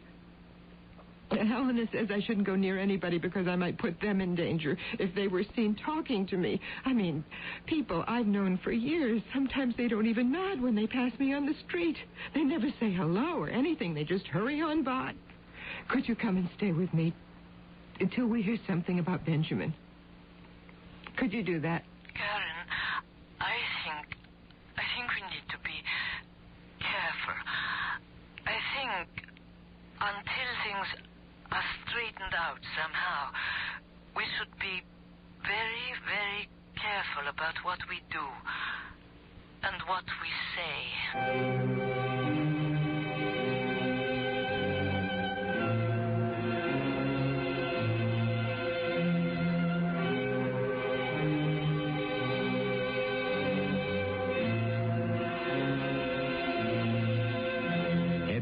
Thought of what it would be like if the entire world were under totalitarian rule, total control of the total population of the earth? Not one free voice, not one free thought, not one free line of poetry or prose?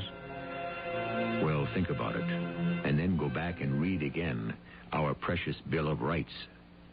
I'll be back shortly with our concluding act.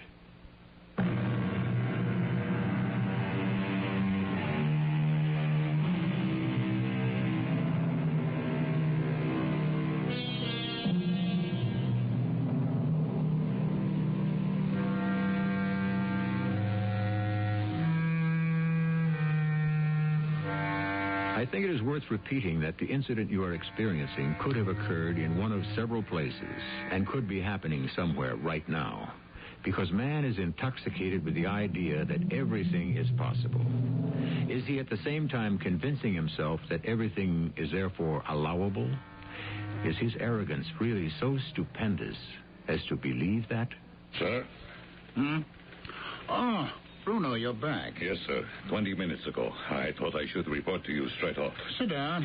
Tell me about your inspection tour. Give me a general idea. Well, to me, a novice, of course, at this sort of thing. That's a fresh viewpoint. I was impressed, on the whole.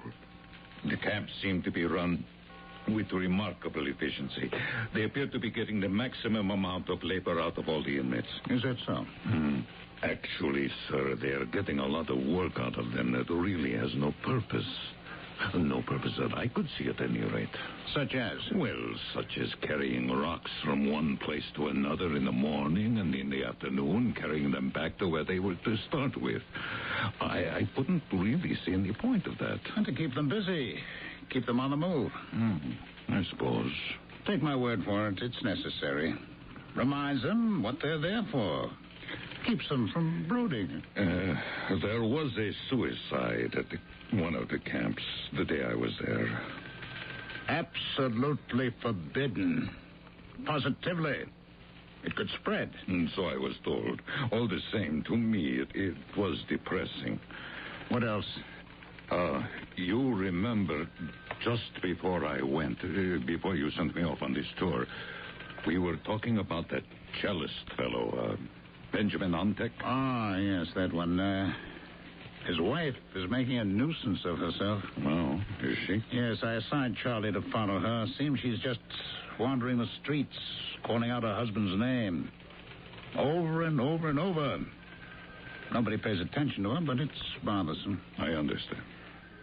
I suppose I take Charlie off that duty and put you back on. Whatever you say, sir. It'll be a little rest for you after your long tour. Thank you, sir. Good. Now go write up your full report on the cabs. Yes, sir. Oh, by the way, the cellist died. Ontek? Really? Didn't last long, did he? Died in the box. In the box, eh? Well, those innocents don't take to life in the camps. That's been my observation. Their minds start to go, and after that, they're finished. Well, run along now and type up your report. 6 copies. Have one on my desk by noon.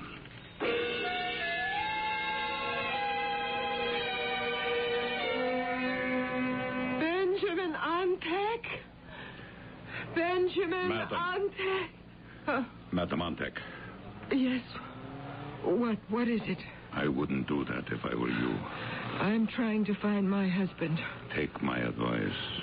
Don't. Do you know him? My husband, Benjamin Ontek. No, I don't know him.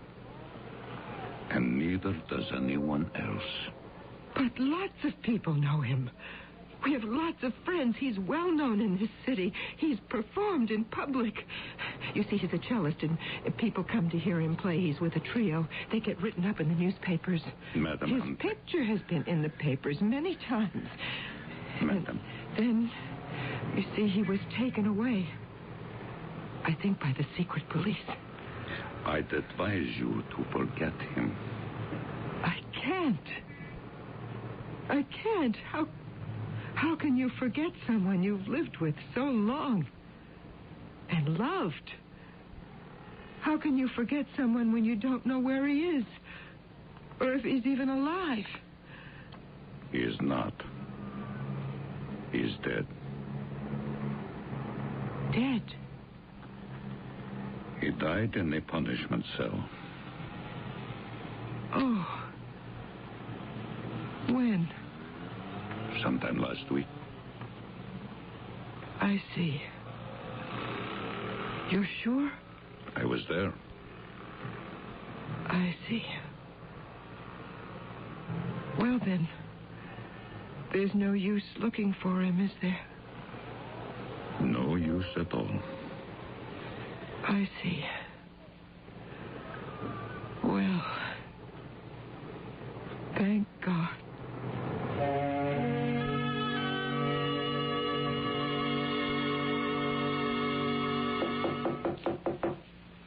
Helena?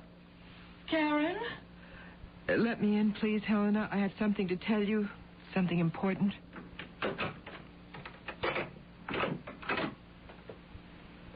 Well? I'd like to come in, please. Okay. Come in. I'd like to sit down, please. You can't stay. This won't take long. Well, what is it? Benjamin's dead. Dead? How do you know he's dead? Somebody on the street came up to me and told me. Who? I don't know, but he said he was there when Benjamin died. He died in a punishment cell. Imagine. My Benjamin, who never hurt a living thing in any way, not by deed or by word. My Benjamin died in a punishment cell. Oh, Karen, I'm so very sorry. I hope he didn't suffer too much. For too long. Perhaps he didn't. You know what I said when the man told me? Oh, what did you say? I said, thank God. And I think I know why I said it. In fact, I'm sure I know. Why did you? If you want to tell me. Oh, I do. I do want to tell you if you'll let me. Of course I'll let you. This is why. You see, when I heard that he was dead, he died last week. That's what the man said, the man who was there. Mm-hmm.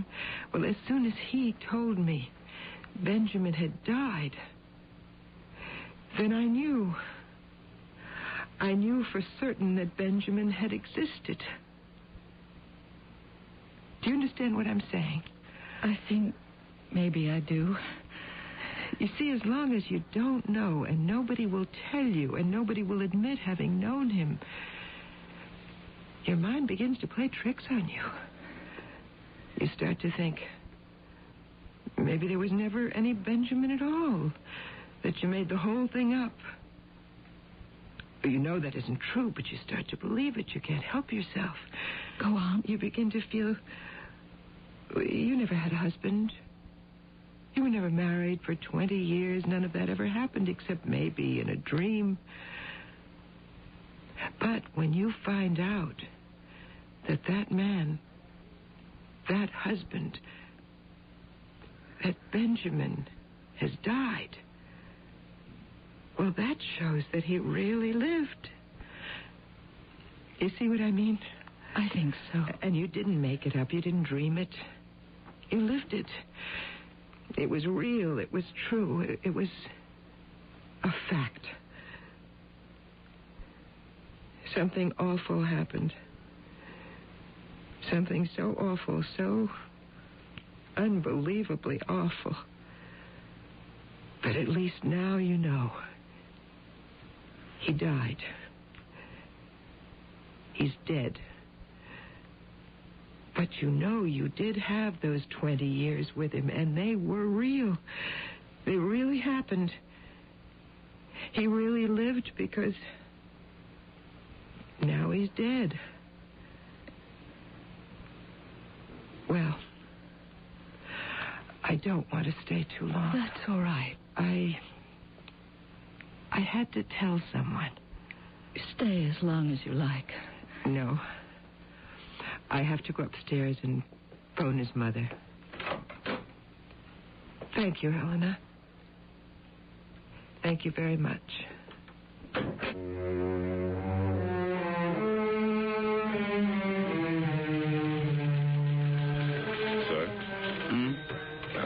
Oh, yes, Bruno. May I speak to you for a moment? Certainly, certainly. It's about Mrs. Antek, the cellist's wife. Oh, yes, the one who was caterwauling around the streets. That's the one. She isn't doing it anymore, sir. That's very wise of her. But she is doing something else. I wanted to get your opinion on that. Why? What's she doing? She stays home all day, but she goes out nights. Out where? No particular place. Just out on the streets, all over town. She's all bundled up in old clothes. I had a hard time recognizing her at first. She looks like an old woman, which she is not. What does she do? She writes on walls. She what? She writes on walls with chalk. Of course, as soon as she moves on, I erase whatever she's written, but a block or two later, there she is again, writing on a wall. What does she write? Think, feel. Think, feel? What makes her do that, I wonder? I can't imagine. Unless... Yes, unless what? Well, she started it right after I told her that her husband's dead. You see, when she was wondering about shouting his name, I put a stop to it. I told her he died the week before, in the box.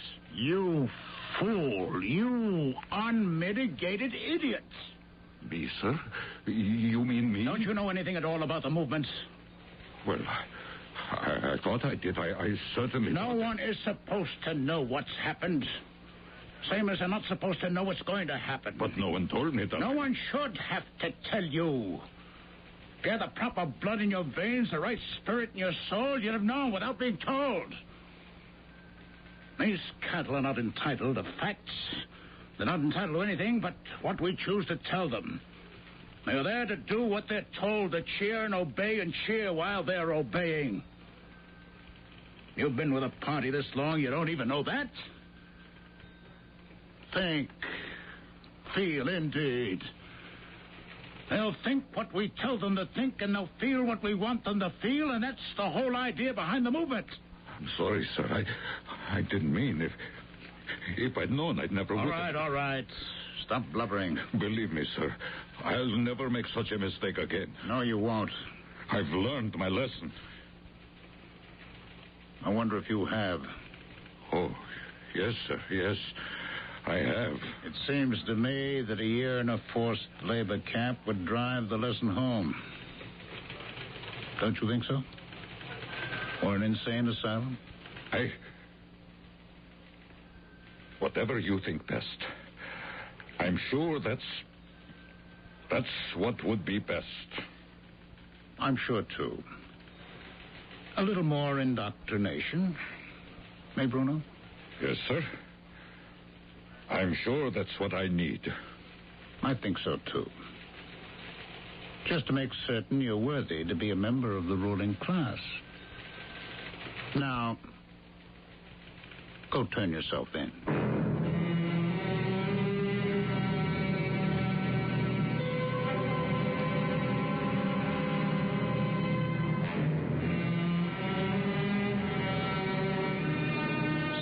Totalitarian state can turn and devour its own. Within the system, there are those who, for whatever obscure reason, will inevitably prove themselves unreliable, at least in someone's eyes. And such a one, seen thus, is destined for reprimand, for punishment, or for extermination. Because this is the way of the totalitarian state. I shall be back shortly.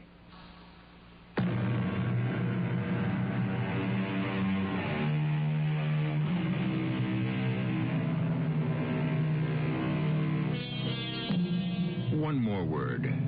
I have heard that once upon a time, for what reason I cannot imagine, a certain gentleman spent many years cutting off the tails of rats, hoping to produce a strain of rats without tails. Now tell me, if we should remove the heads of a sufficient number of persons, would we at last produce headless people? I can only tell you it didn't work with the rats. They went right on being born with tails. Our cast included Terry King, Carol Teitel, Ray Owens, and Ralph Bell. The entire production was under the direction of Hyman Brown. This is E.G. Marshall inviting you to return to our Mystery Theater for another adventure in the macabre. Until next time, pleasant dreams.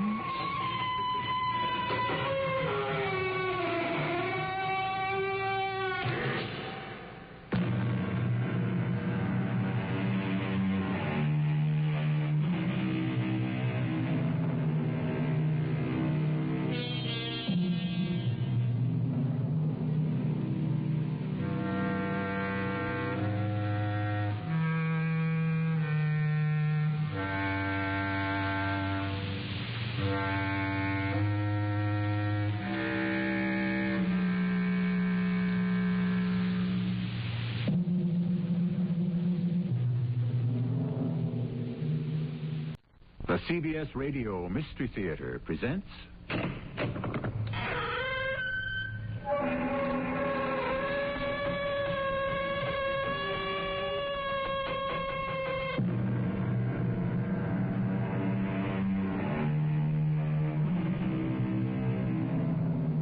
Come in. Welcome. I'm E.G. Marshall. Since man began, he has sought to penetrate the secret of the human heart, that beating muscle that perpetuates lifetimes. What would happen, we ask ourselves, if during a medical procedure to repair or replace a damaged heart, an unexpected change in the patient took place? The operation was successful, you had a new lease on life, but you left the hospital not yourself. That's a gorgeous rainbow silk scarf you've got around your neck, Janet. That's the problem, see. I mean, the scarf hides the problem. Here, let me take it off. Oh, great heavens. Those bruises on your neck. What happened? This is why I had to see you. It's Jim. He tried to choke me to death last night.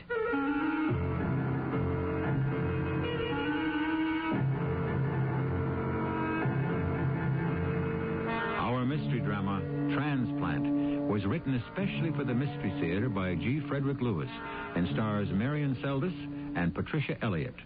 I'll be back shortly with Act One.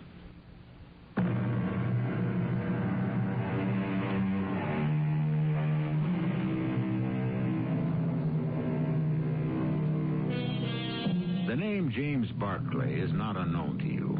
Extraordinary scientist, he is the discoverer of the RNK factor, the infallible prenatal test determining the nature of an embryo child, whether it will be born aggressive, submissive, etc. A discovery that can affect the future of an entire nation. It is night, 4 o'clock in the morning to be precise. Barclay's wife, Janet, suddenly wakes.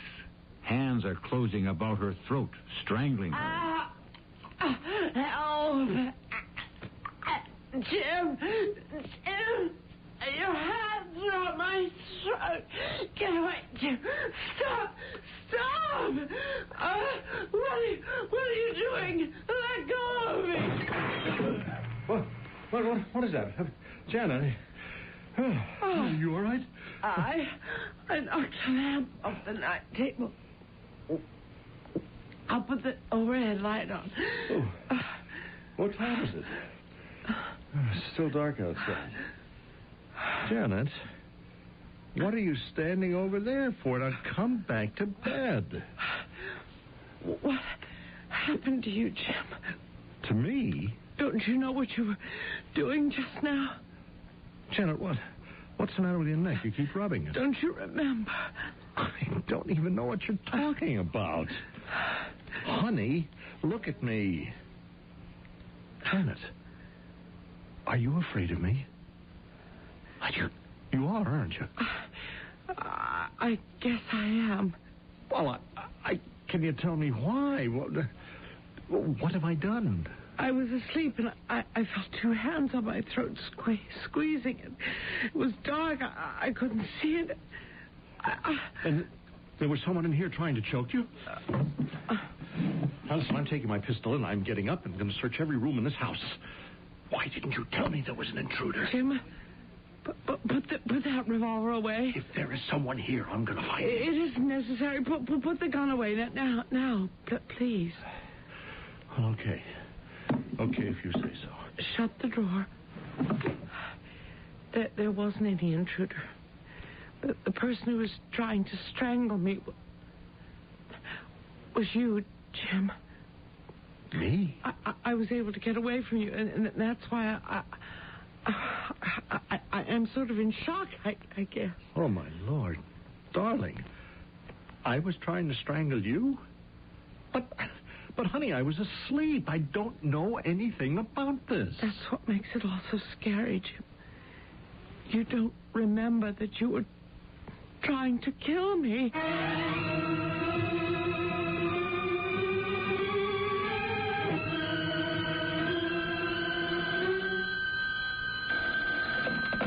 Hello? See, this is Janet.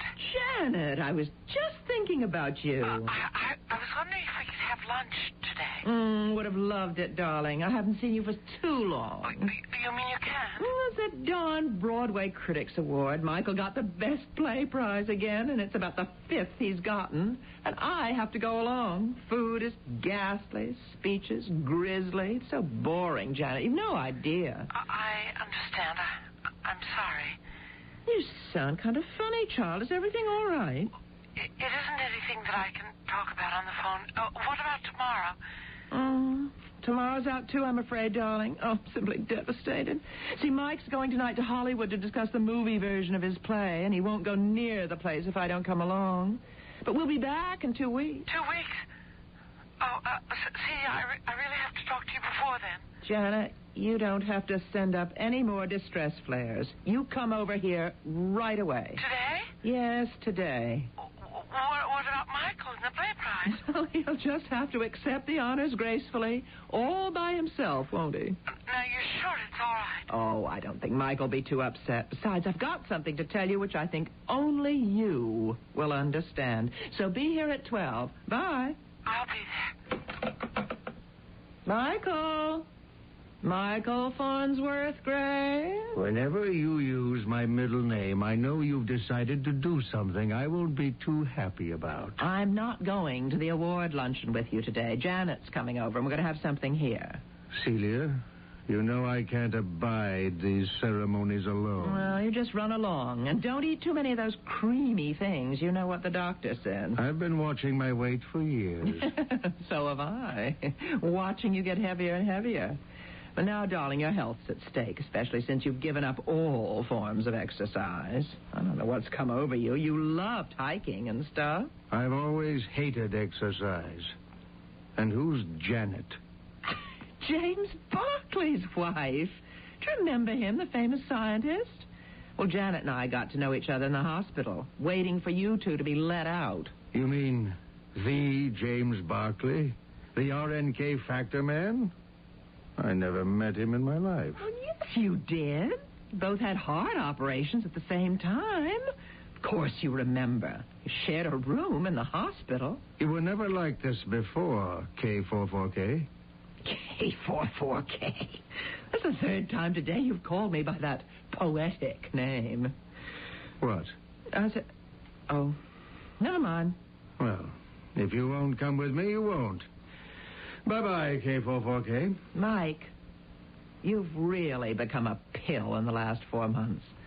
Now, I ask you again, as politely as I can, is that some secret code that I'm supposed to know? So long. See you when I get back.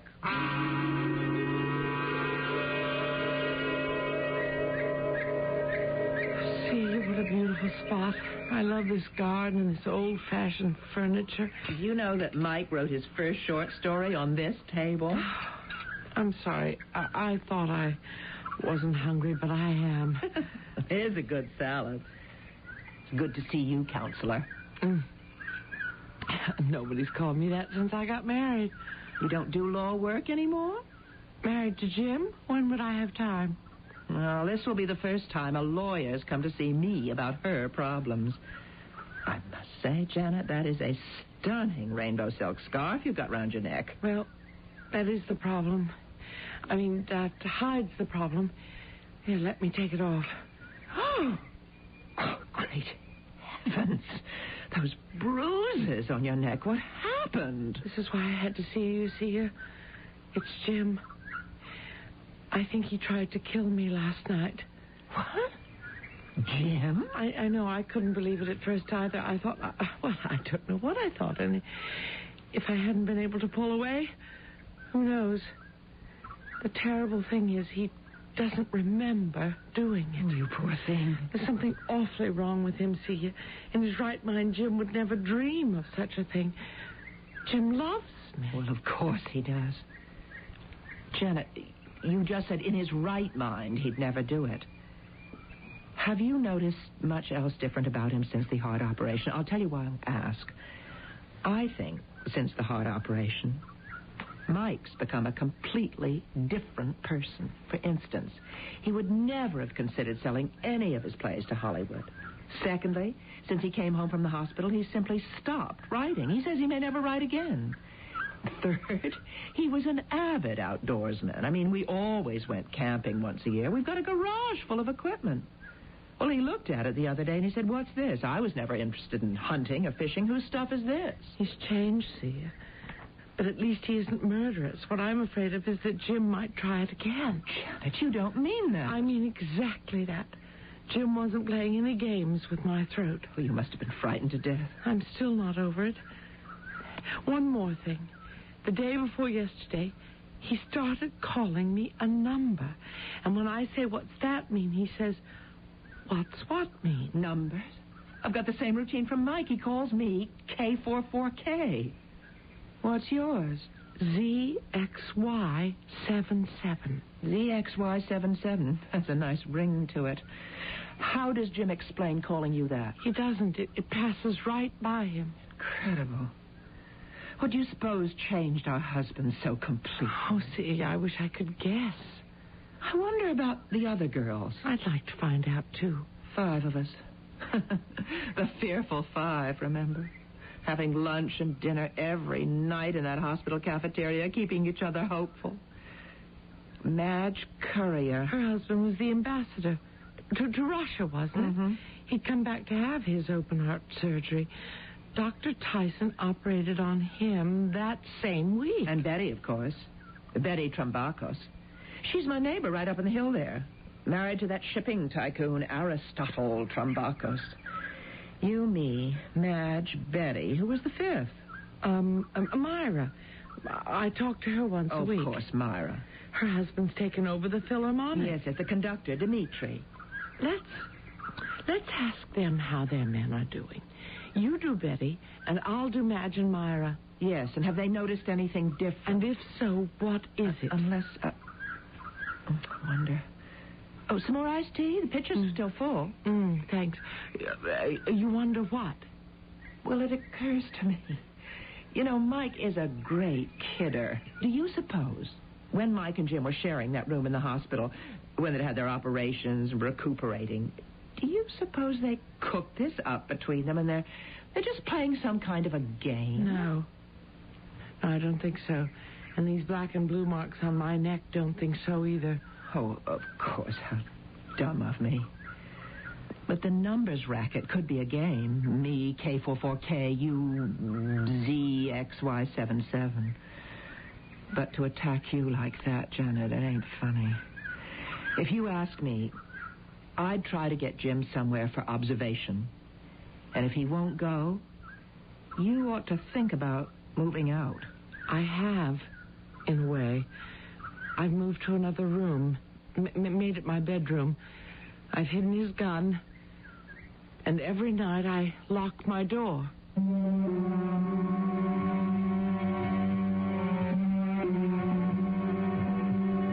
Leonardo da Vinci, painter, scientific observer, inventor, researcher, equaled the accomplishments of 10 titans. The human body was his uncharted continent. The heart, he wrote, moves of itself and does not stop unless forever. Had Da Vinci lived today, what unnumbered secrets he could have probed. If that heart is tampered with, does it indeed alter the body and mind that houses it? I shall return shortly with Act 2.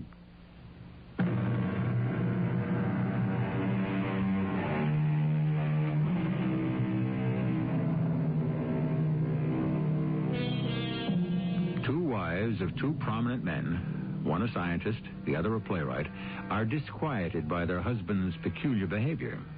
The writer has completely reversed his personality. The scientist has tried to murder his wife. Both men had undergone open-heart surgery. Had this anything to do with their metamorphosis? Janet and Celia have set about finding out. They're in the garden where we left them. Janet, you've decided me. I'm not going with Mike to California. I'm staying here and do some detection with you. You will, Thea? There's one other person we ought to talk to. I don't know if we could. That's Dr. Tyson. I mean, he's the one who performed all those operations. Maybe he could tell us something we ought to know, like what changes in personality to expect, and so on. What's troubling us is a lot more than changes of personality. Besides, in Jim's case, his triple bypass was done by Dr. Bob O'Brien. You mean Dr. Tyson had nothing to do with Jim? Oh, he was there. Dr. O'Brien is a much younger man. Jim's known him for years. Dr. Tyson was in the operating room all through it, but Bob O'Brien actually did the work. That's what Jim wanted. Well, we'll begin with the girls, woman to woman. I'm hopeful. Whatever they tell us will help. None of it adds up. Thanks, Bob, for squeezing me into your office hours at such short notice. Oh, not at all, Jim. How's my favorite cardiac patient? Well, I'm not so sure, Bob. That's why I had to see you. Oh? Any pains or tightness of any kind? No. I think I'm in pretty fair shape. I get a little tired, but I knock off before exhaustion sets in. Bob, I wouldn't want Janet to know we've discussed this. Fair enough. All right. 2 weeks ago, Janet accused me of trying to choke her to death during the night. I don't remember any of it. Anything else? Well, she keeps telling me I'm a completely changed person since you performed the triple bypass. And last but not least, she says sometimes I refer to her not by her name or darling or anything like that, but I call her a number. Oh? Specifically, I call her ZXY77. Do you? Well, I most certainly don't. Why should I? She's moved out of our bedroom and sleeps in another room and locks the door every night. Suppose I have a talk with Janet. I'm no psychiatrist, but at least I can talk to her as a friend. Oh, thanks. That's a load off my mind. You know how it is. After a biggie like a heart operation, you're always a little doubtful you can pick up where you left off. I am beginning to doubt my sanity. Jim, I'll do my best.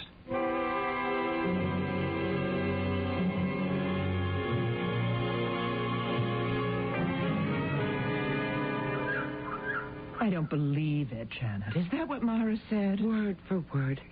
Dimitri came home after his first rehearsal with the Philharmonic, broke his baton in half and said, "Never again, the orchestra stinks, I won't conduct." This, mind you, about the Philharmonic. Of course there was an uproar. Did she mention whether he calls her by a number? Yes, he does. Myra is Q 515. That rules out a practical joke. And Mike and Jim never met Dimitri. He was on another floor. We knew Myra, but they didn't know him. Did you reach Betty? No, she's still away. She's gone with her husband to that Greek island he owns. I left a message with Mrs. Doyle, the housekeeper, that I called. About Madge Courier, I did get to her. You remember the ambassador came in from Russia, and he was operated on, I think, a day before Mike was. Wait till I tell you about him. Celia, I'm home. Join us in the garden, Mike. Back from California. Will you look at what he's wearing? I tell you, a year ago, Michael Farnsworth Gray wouldn't have been seen dead in such an outfit. Janet, don't tell me this was the same lunch you two were having when I left for California. Hello, Michael. Congratulations on the picture. Oh, Michael isn't going to let them make a movie out of one of his plays, are you, darling? Who says I'm not? In fact, I am. Well, wonders never cease. You were so pure once. Well, I'd better be on my way. You two want a little time alone. No, don't go, Janet, please. Well, I have to. Lots to do. I'll walk you to your car. Bye, Mike. The new Michael Farnsworth Gray is just too much for me. Now, what about Madge and her ambassador husband? Well, he's got himself transferred to Washington, got himself appointed as advisor to the president, and Madge is stunned. He's never had any ambition before. I've arranged to see Dr. O'Brien. We've known him and his wife a long time. Maybe Bob can clear up this mystery. Will you let me know, Janet? I'm not going to Lotus Land. I want to stay here and get to the bottom of this.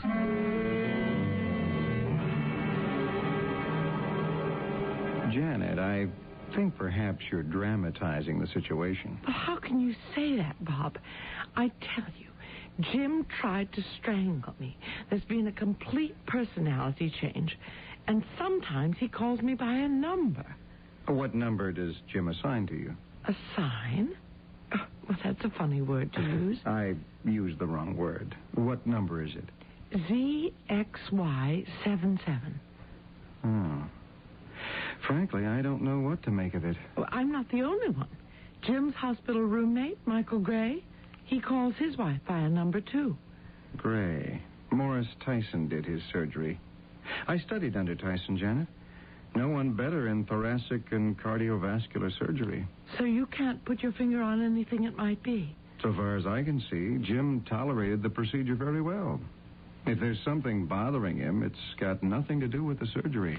Then why has it affected every one of the 5 men who had that operation in that hospital that week? I can tell you one heart patient who didn't. who feels fine, was operated on in that hospital by Morris Tyson himself, and has a new lease on life. I'd like to meet him. All right. He had a rheumatic heart, severe valvular damage. After surgery, the man recovered, never attacked his wife, and never changed his personality. Well, I'd like to talk to him. You are. It was me. All right, Janet, are you satisfied? Conclusion. Different patients react differently. Bob, would you mind if I talked myself to Dr. Tyson? Of course not. Oh, and give my regards to Jim, will you? Yes, and you remember me to Mary. She's a darling. Darling Mary. Good old W66W.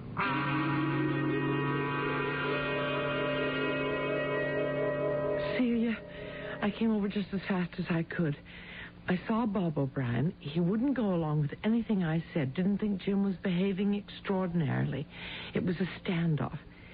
Then I got up to go, and I said to him, remember us to Mary, his wife. He closed the door. I was standing outside, fumbling in my bag for the car keys, when I heard Bob say through the door very clearly, darling Mary, good old W66W. Just like that. So your heart specialist also calls his wife by a number. Oh, it makes no sense. Celia, am I starting to hear things that aren't said? I mean, the door was closed, so I didn't see him say it. When you were talking to him, did he seem strange in any way? No. He was his old self, considerate, concerned, everything you could ask for in a doctor. Yeah, none of that glazed look that Michael gets when I'm talking to him. Oh, that man makes me so furious. Janet, I'm having so much trouble with him. And he's as dead set on moving to California as I'm adamant about staying here. Oh, someone's at the door. I'm coming. Why, Mrs. Doyle, what are you doing here? Did you walk down the hill? I know you don't drive. Begging your pardon, Mrs. Gray, I had to speak with you myself, not over the telephone. Well, come in. Oh, no, I see you have company. Mrs. Doyle, what is it? Have mercy on us. Oh, have mercy on us. It's Mrs. Tombracco. Betty, something's happened. Oh, just a few minutes ago, this cable came from me. It's from Mr. Tombracco's in Greece. Here, you read it. Mrs. Tombracco's drowned yesterday and having body buried in Athens. Will notify you upon my return. Aristotle Tombracos. Betty. Drowned.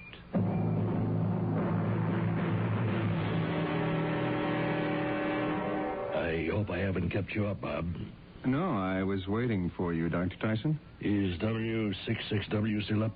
My wife? No, she's gone to bed. We won't be disturbed. I've just been reading up on our files, making sure everything's in order. There'll be a new set of patients coming our way, so I want the decks cleared. I'm afraid, Bob, everything is not in order. I suppose you read about the death of Tombracco's wife, some island off Corfu. She drowned. I did. I'm sorry about that. I might have handled it differently. Aristotle is going to miss her. Well, there was no alternative. She became too inquisitive. There is too much at stake for our procedure to be jeopardized now.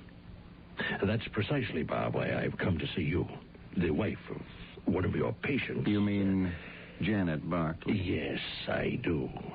She may be dangerous. All day yesterday, she sat outside my office waiting to see me. Now, I had to go out the back way to avoid her. Today, she managed to catch up with me as I was going into a cardiology conference at the hospital. She had learned that Tombracco's wife had drowned. She said it wasn't possible. She knew the girl, Betty.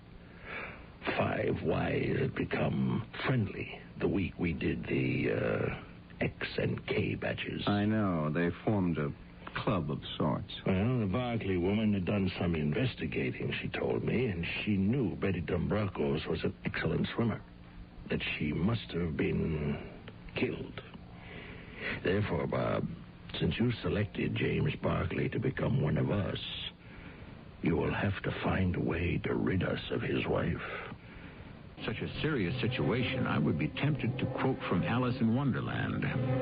You will remember when Alice mysteriously grew taller and taller, she said, "Curiouser and curiouser," which is indeed my reaction to what we have heard so far. Curiouser and curiouser.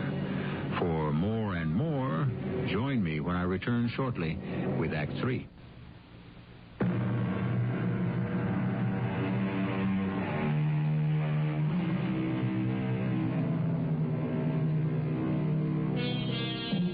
We are putting together a jigsaw puzzle of delicate and deadly pieces.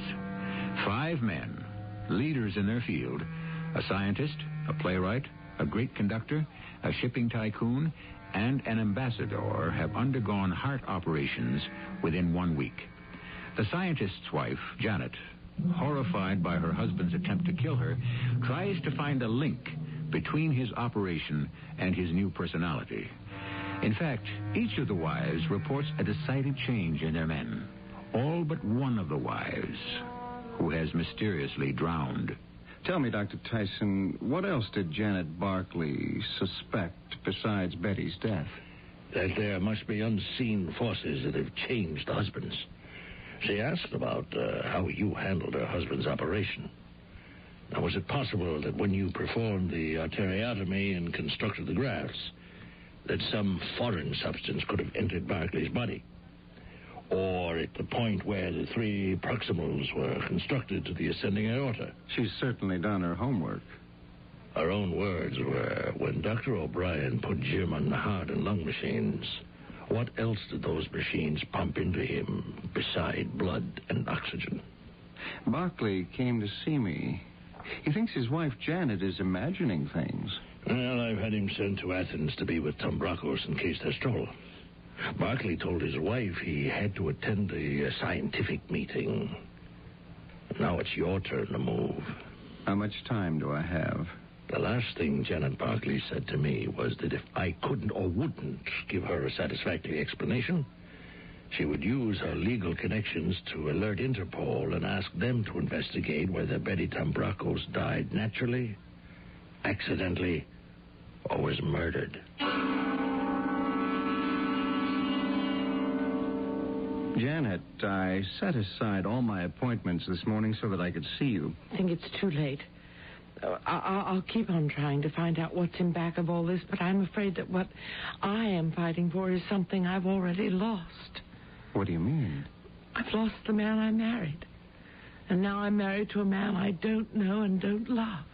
Janet, you have to make allowances. Don't tell me it takes time to recover. I know all that. I'm not expecting Jim to, juggle barbells or do anything strenuous, but it's his mind that needs to get well, if it's not too late, which I suspect it is. And I'm only one of 4 wives with whom I spend hours and days together at the hospital that fateful week. They all say their husbands are strangers. We're like sisters. We were 5, now we're 4. Who knows when we'll be 3 or 2. Janet, would you mind? I'd like to take your blood pressure. Why? Well, your face is flushed, and I think, for everyone's sake, I'd like to check you out. Anything you think or say is bound to have a reaction upon your body. Right through that door is the examining room. You stretch out on the table, and I'll be right there.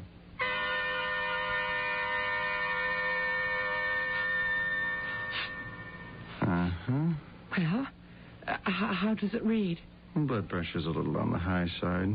No. Stay right there. Let me check your pulse. Is it all right if I talk? Oh, certainly. I have to say, I do feel so much better and reassured when I'm talking to you. Do you know? Mm-hmm. Okay. Is my pulse normal? Oh, a little fast, perhaps, but it's nothing. I don't know. Maybe you've been pushing yourself too hard. Janet, Are you feeling all right? Well, I guess it's the strain, but I am getting a whopper of a headache. Oh, I can give you something for that. Here you are. Here, take these 2 tablets. Here, I'll just pour you some water. If you can spare the time, I'd like you to undergo a stress test, Janet. It's simply a treadmill that's monitored by a doctor, and you do some controlled walking so we can measure how your heart is reacting. We have one here in the office. We'll take an EKG, and as I said, there's a specialist and a nurse with you all the time. Is it like the stress test Jim had, the one that turned out positive? The same. Well, do you really think that I need that? Well, let's play it safe, huh? I'll check when the doctor's free, and we'll take care of it right now. Come on back into my office.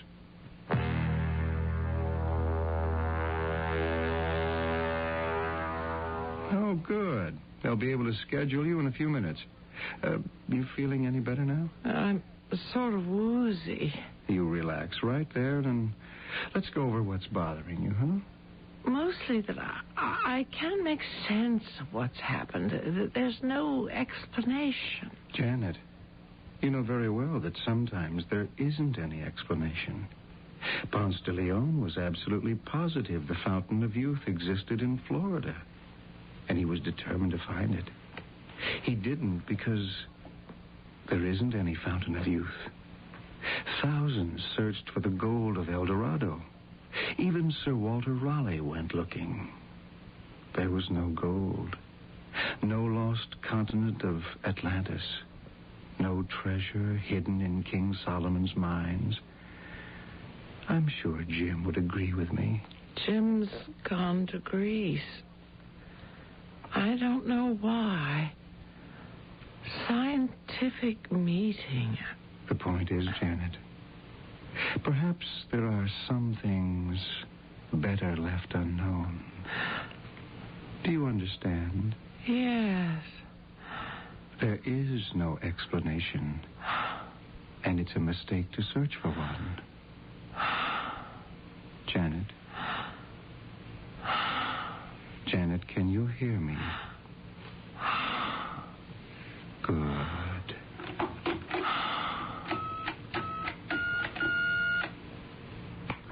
Hello, Dr. Tyson. Yes, Dr. O'Brien. I have the patient here in my office. I shall be sending her along to you. Fine. I'll have an ambulance pick her up and get her to the hospital right away.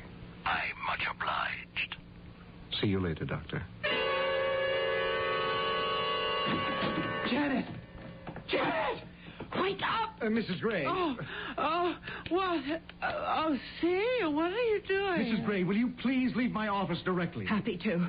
I'm taking Janet with me. Come on, Janet. On your feet. We're getting out of here. I'm in the middle of a consultation with Mrs. Barkley. How did you get into my office? Hold on to my hand, Janet. That's a girl. You all right now? Out we go. I insist that you leave her. Listen, Doctor. I have a very important appointment with this lady, and you're preventing me from keeping it. She'll see you some other time. What is all this about? Where are we going? To my house. No. On second thought, to yours. It's safer. Wait till I tell you the big news, and you'll understand. Last night, Mike said maybe he was wrong. He'd go to California alone. I could keep the house. And let's seal the bargain with a kiss, he said. So I thought, well, what the heck? I'm married to this guy. Do you know what he did? He put his arms around me, and he held me like in a vise, and he kissed me until I couldn't breathe. I almost blacked out. Don't ask me how I got away. I just did. And it made me realize, Janet, you and I are alone in this. Yeah, there's an ambulance following us. There is? Ambulance? It's practically right on top of us. If we're being chased, let's give him a run for his money. That first side street, that's wide enough, okay? Okay. Now, here we go. Now, hold on. You all right, Janet? Why don't we pull up and just let him pass us? No, I've got a hunch that's exactly what he wants us to do. We'll make that left up ahead. You ready for it? Oh, Janet, I'm on the wrong way in a one-way street. There's a guy coming straight at us.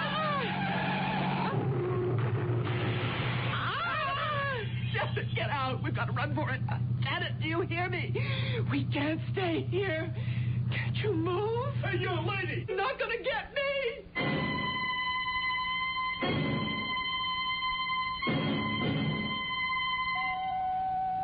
Dr. Tyson wants Janet? in surgery. Dr. Janet, can you hear me? In surgery. You're in the hospital. At your request, Janet, we're going to operate on you and see if we can bypass the occlusions that have made it difficult for you to get enough oxygen to your heart. Nurse, will you prop up Mrs. Barkley so she can sign this? It's a release form, Janet, so that Dr. Tyson and I can do all the procedures that are necessary. Would you just sign here, Janet? That's fine. Yes. I signed it. You will be anesthetized so you don't feel anything. We have a special operating room for cases like yours.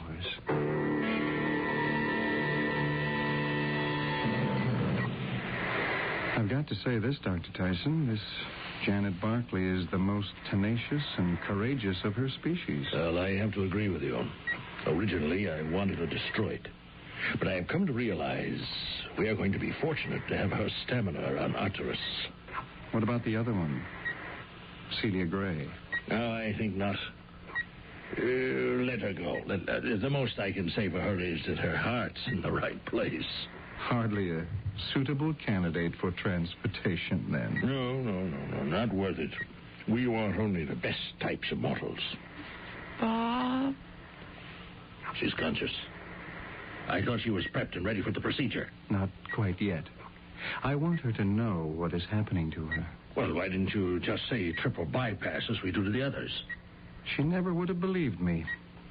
And she's not the kind to accept transferal to Arcturus without an argument. I remind you, Dr. O'Brien, I am the one who makes our decisions on Earth.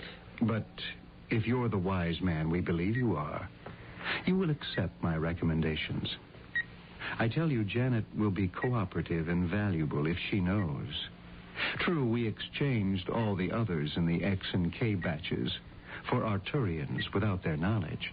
Aristotle, Dmitri, Willis, Michael. Even this girl's husband, James, transferred peacefully, quietly.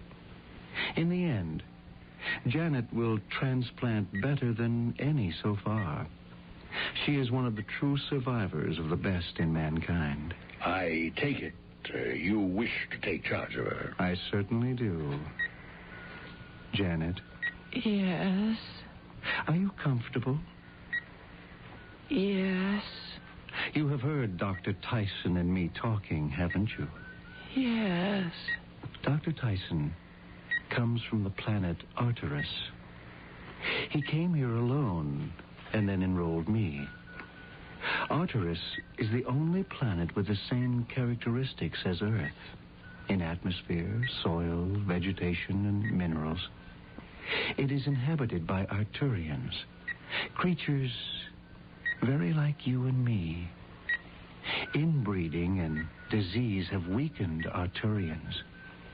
And so Dr. Tyson was sent to Earth to secure the exchange of the finest species of mankind to that weakened planet. We're just beginning our work. It is accomplished by ionic transference. My husband, Jim, would understand that. But he is in Greece. No, Jim is closer than that to you. When you are fully anesthetized, a selected Arcturian, similar in most characteristics, will replace what we on Earth used to call our soul.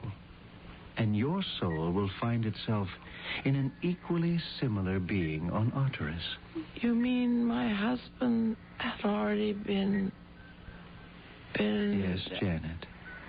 You were living with his replacement, who naturally assumed you were his original Arcturian mate. ZXY77.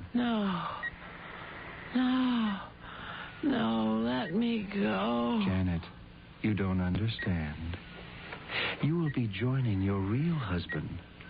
Not the James Barkley here on Earth, but the Jim Barkley who at this moment is on Arcturus. Dr. Tyson, please stand by to begin. How can I be sure? How can I know? Dr. Tyson, could we make an exception? Arrange for Mrs. Barkley to communicate with her husband on Arcturus. It would help. This is Dr. Tyson. Will you have Scientist Barkley in voice contact with us? His Earthwife, Janet Barkley, is here, ready for transference. Janet? Janet? Are you there? Jim? Yes. It's me, Janet. I'm on the planet Arcturus. Come. Join me. Please come. There's no anger, Janet, and no death. It's like Earth, Janet, but better. I always felt it wasn't you here. You weren't yourself. Start now. It only takes a little while and you'll be with me. Please come, Janet. I still love you. Are you ready now, Janet? Yes, I am. Jim, I'll be there soon. I love you too, Jim.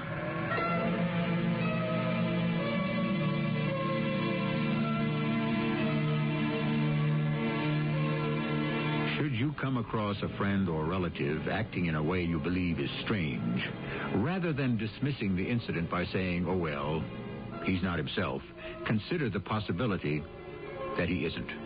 That by ion transference, the original person had been shipped off, shanghaied, if you will, to the planet Arcturus. Now, this account informs us that Arcturus is transplanting only the most brilliant of humans. So I guess most of us can feel safe in our own beds. I shall return shortly.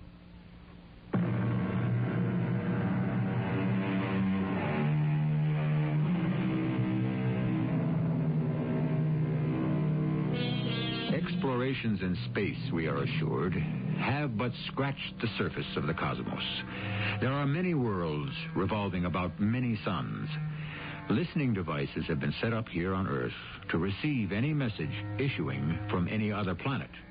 All because man cannot accept Earth to be the sole inhabited occupant of space. Perhaps we need the assurance that we are not alone. So, who can foretell? One day, many of us may transplant to other planets, whether they be Arcturus or not. Our cast included Marion Seldes, Patricia Elliott, Bob Caliban, and Earl Hammond. The entire production was under the direction of Hyman Brown.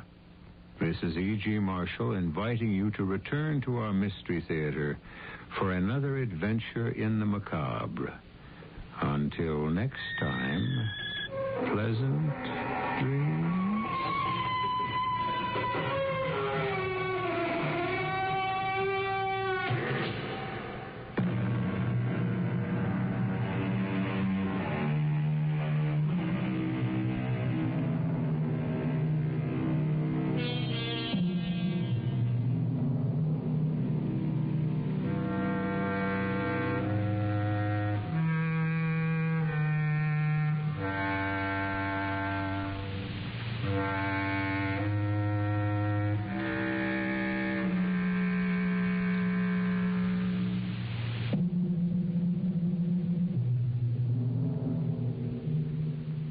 Theater presents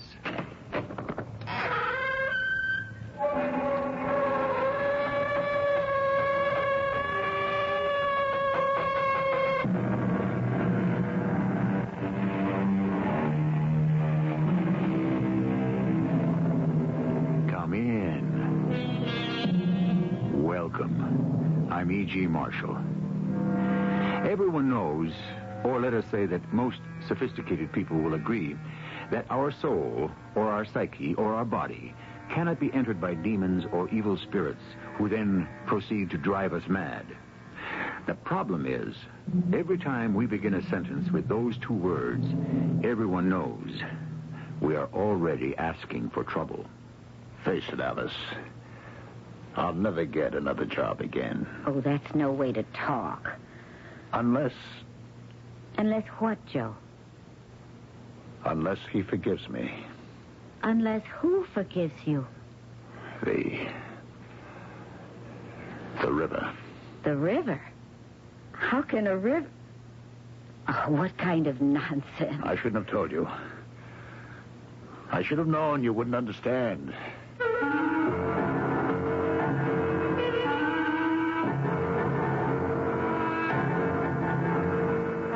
Our mystery drama, Troubled Waters, was written especially for the Mystery Theater by Sam Dan and stars Ralph Bell. I'll be back shortly with Act One.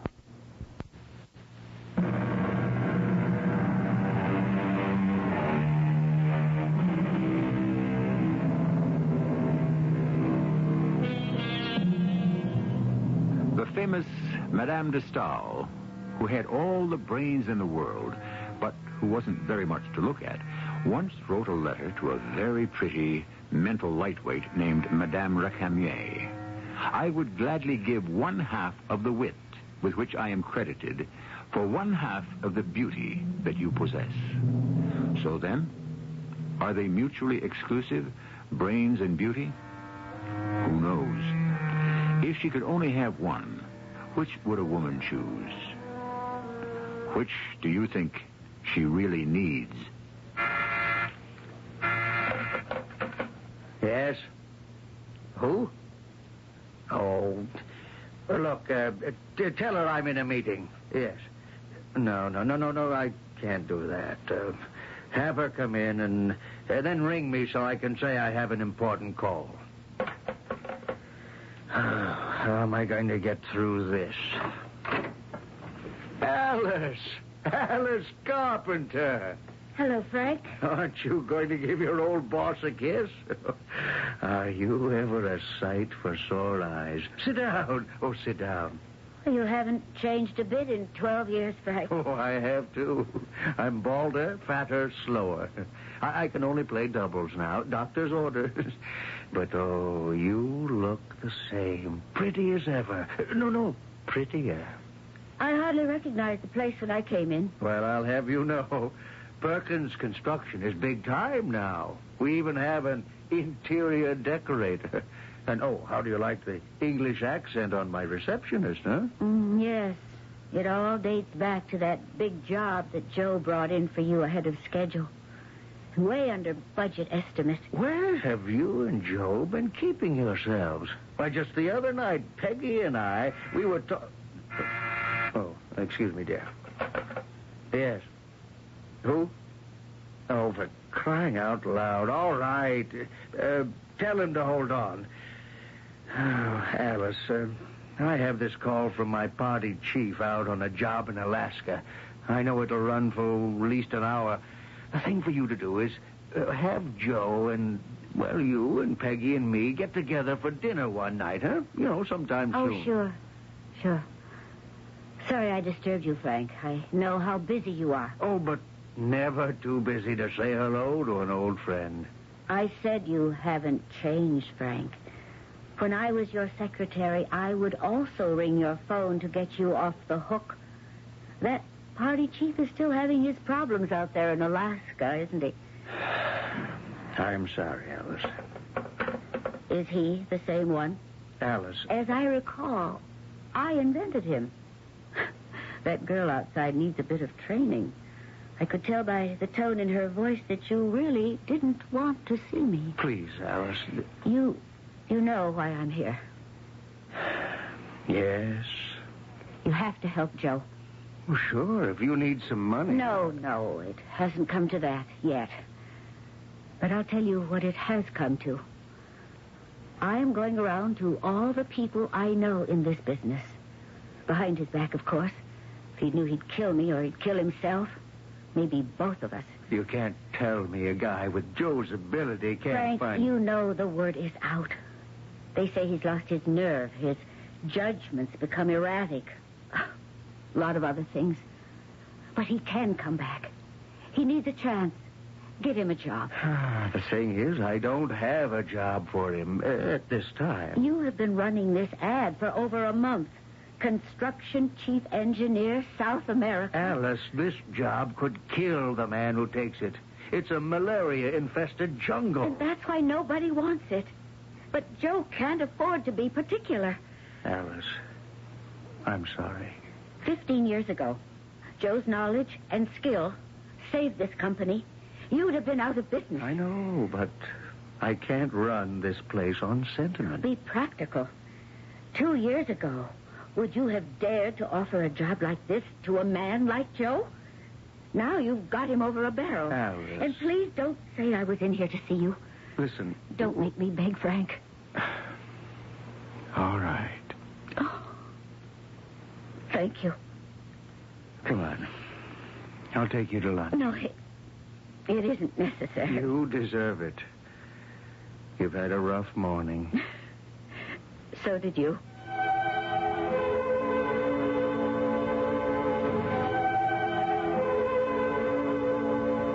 Joe, you're home early. Where were you around noon? I called a few times. Oh, out shopping, one thing and another. Any luck? Luck? What's luck? We can say with Mr. Emerson that shallow men believe in luck. We can also say with whoever it was that said it that luck is the residue of desire. Come over here and give the old man a kiss. Oh, Joe. It's wonderful to see you in a good mood again. And now, sit down. Oh, I should be starting dinner. We're going out to dinner to celebrate. To celebrate? The Great Awakening. But, Joe, what happened? I'm at peace with myself, my darling. Finally. Oh, Joe. This morning I was sitting in the park, wondering where to go next. To whom should I give the opportunity to brush me off today? Darling, that's no way to... Now. I started to talk to myself. Joe, I said, you've built highways into the frozen polar wastes, oil refineries in the burning deserts, railroads that climb the towering mountains, and bridges across the raging rivers. There isn't a continent on the face of this earth that doesn't contain a monument to your ability. Now, that is good, positive thinking. But, Joe, I said, you're through. They don't want to know about all the successes. They just want to talk about the one big failure. Oh, Joe. The bridge. The railroad bridge over the Uriah River, south of the Punjab. 15 killed, 50 injured. $30 million down the drain. You're through, Joe. No one will ever trust you with an important project again. I won't have any more kind of talk like that, Joe. Now, sometimes a woman has to understand that her husband isn't going to be a winner. I've come to the end of the line. And this is the Great Awakening? This is how you're at peace with yourself? Yes. By accepting the fact that no one will ever give you a job again? I may get another job. Oh, when? When he has decided to forgive me. What? What did you say? Now I'm going to find out if you're really my wife. If? After 15 years? You've never been tested before. Tested? I froze with you in Alaska. I almost died of thirst in the Sahara. I need you now, Alice. I need you to help me. Of course. I want to help you. Not your way.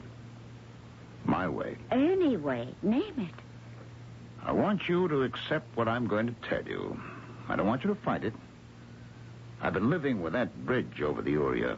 If you could just put it out of your mind. I keep saying how. Why? I did everything right. I know I did.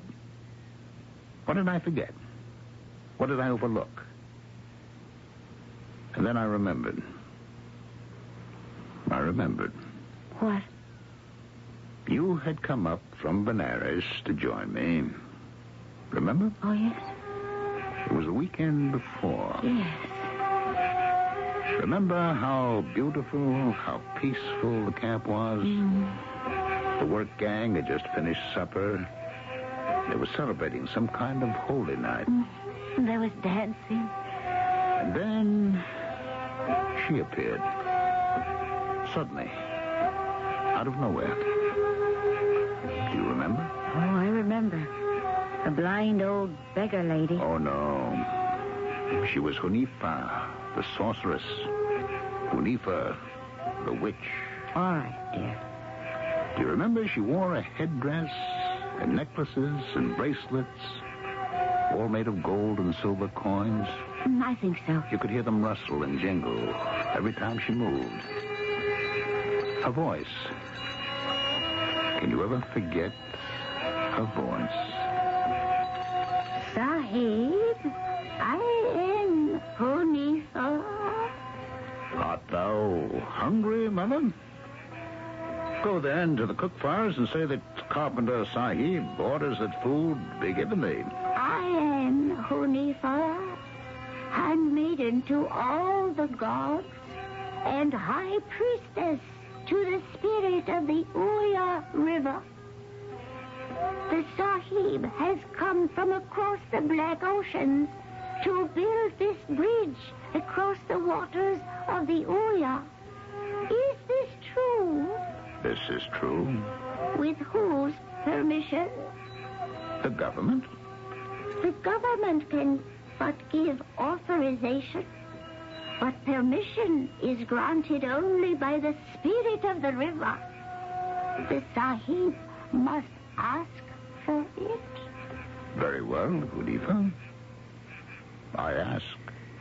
This should have been asked at the beginning. I'm sure, but Sahibs have many concerns. It must now be asked at a ceremony.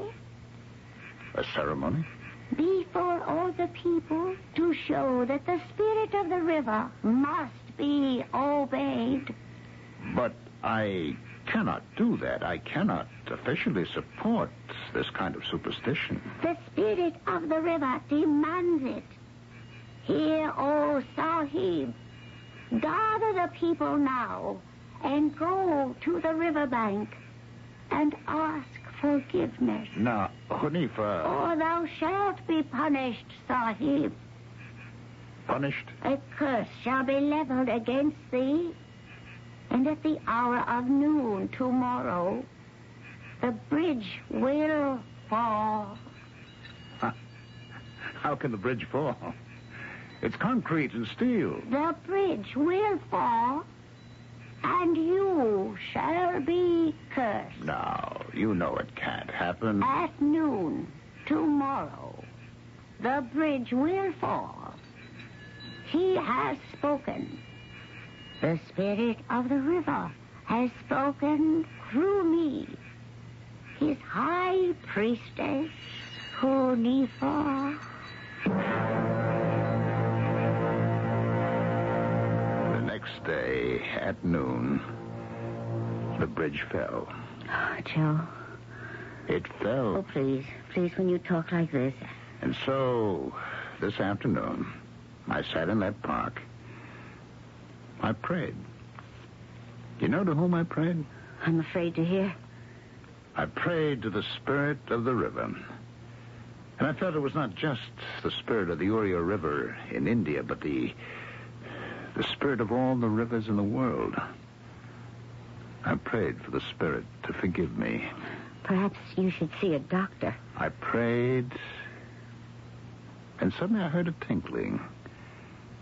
The jingling sound of her coins and jewels. And saw her standing in front of me. In the park? Yes. You mean she was there and no one else saw her? I didn't say she was there. I said I saw her. Does the Sahib repent the sin? Oh, yes. Yes, I repent. Does the Sahib believe in the spirit of the river? Yes. No. The Sahib wishes to believe. He must try harder. He must give himself completely. He must allow the spirit of the river to fill his body and soul. Yes, yes. And at the moment when the Sahib truly believes, the curse shall be lifted. I believe, Hunifa, I believe. Oh, Joe, you can't do this to yourself. I believe completely. Don't give way. Don't yield to ignorant superstition. There is no spirit of the river. Hanifa, tell him I believe. I believe. Hello? Joe? Yes, who is it? It's me, Frank. Frank? It's been such a long time. Look, Joe, are you working? Working? How would you like to save my life? I've got a job here, a real tough one, but your style. A job? Look, why don't we talk about it tomorrow at lunch, huh? You want to pick me up at, say, 12:30? I'll see you. Yeah, Frank. Yeah, see ya. Well, Alice, what do you say now? What do you say? One of the most effective devices in storytelling is the pause. If one picture is worth 1,000 words, one pause can be worth 1,000 pictures. And while Alice is pausing to try to give Joe an answer, we shall pause for the short intermission that must precede Act 2.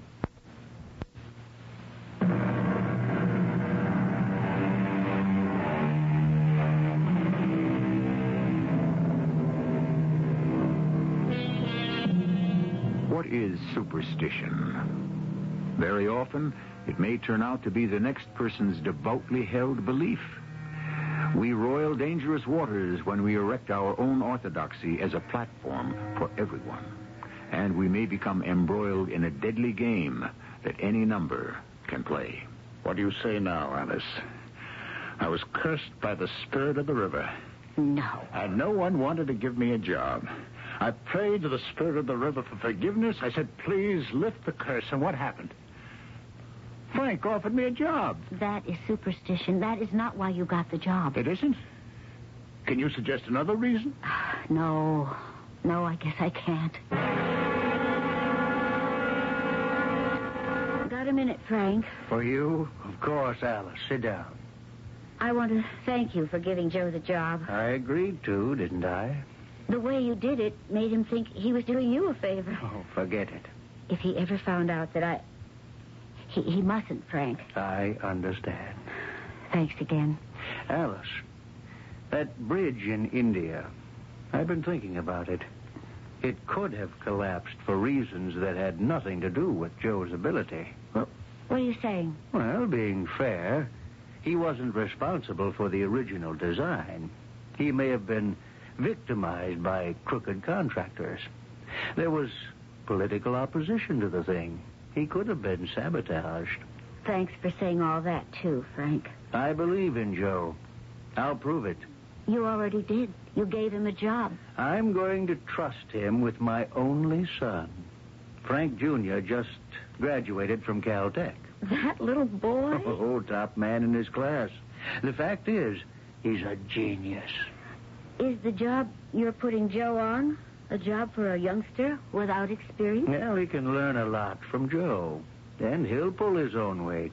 Well, Frank, you're the boss. No, Joe's the boss. But, Alice, how'd you like to use your influence?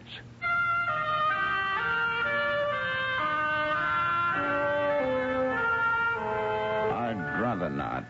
But you do need another man. You're not being swamped with applications. You could get by with a junior. Yeah, but not Frank's kid. Why not, Joe? Maybe I'm scared. Of what? I don't know, of everything. If I fail, Oh, you can't talk like that. I don't want to discuss it. But I thought that according to your evaluation of this thing, you've been forgiven. Yes, but he's a jealous spirit, this spirit of the river. Suppose he turns on me again. Oh, Joe. The job is for an oil company. They have to build a railroad through the jungle. You've built railroads Yes, before. sure, but at one point I have to build a bridge across a river. What'll I do? If what? If the spirit says no. Do you want to resign? No. You have a lot of paperwork to get through. I told Frank to hire a secretary for me. And I told him I would take the job. Alice, I don't want you. And I'll also be going to Brazil with you. This time I say no. Why do you always start these arguments? You never win them. I'll also call young Mr. Frank Perkins, Jr. and tell him to be at your office at 1 sharp.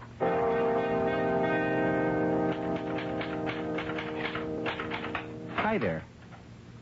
I'm Frank Perkins, Jr. Joe Carpenter in? Frank Perkins, Jr. is here. I'll be right out. And, who are you? I'm Alice Carpenter, Joe's wife. Oh, very interesting. Your first job? Oh, I could have caught on in a lot of places for much more money. Oh, really? Yeah, you should see some of the top outfits that wanted me. But the old gent said this would be a great experience. I'm, Joe Carpenter. Oh, hi there. I give him the personnel forms to take to Harry Wilson's secretary. She's just down the hall to your right. No, I know where she is. It's 10 after 2. Weren't you supposed to be here at 1?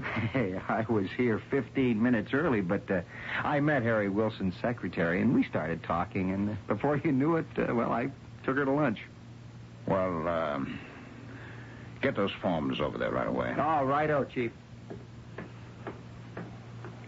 Joe. What's the matter? Why didn't you let that kid have it? I've got too many more important problems on my mind. What's more important than letting everybody know who's boss on this project? You never let anyone get away with that kind of attitude before. Where's my materials list? You still haven't told me, Joe. What is the matter? Nothing's the matter.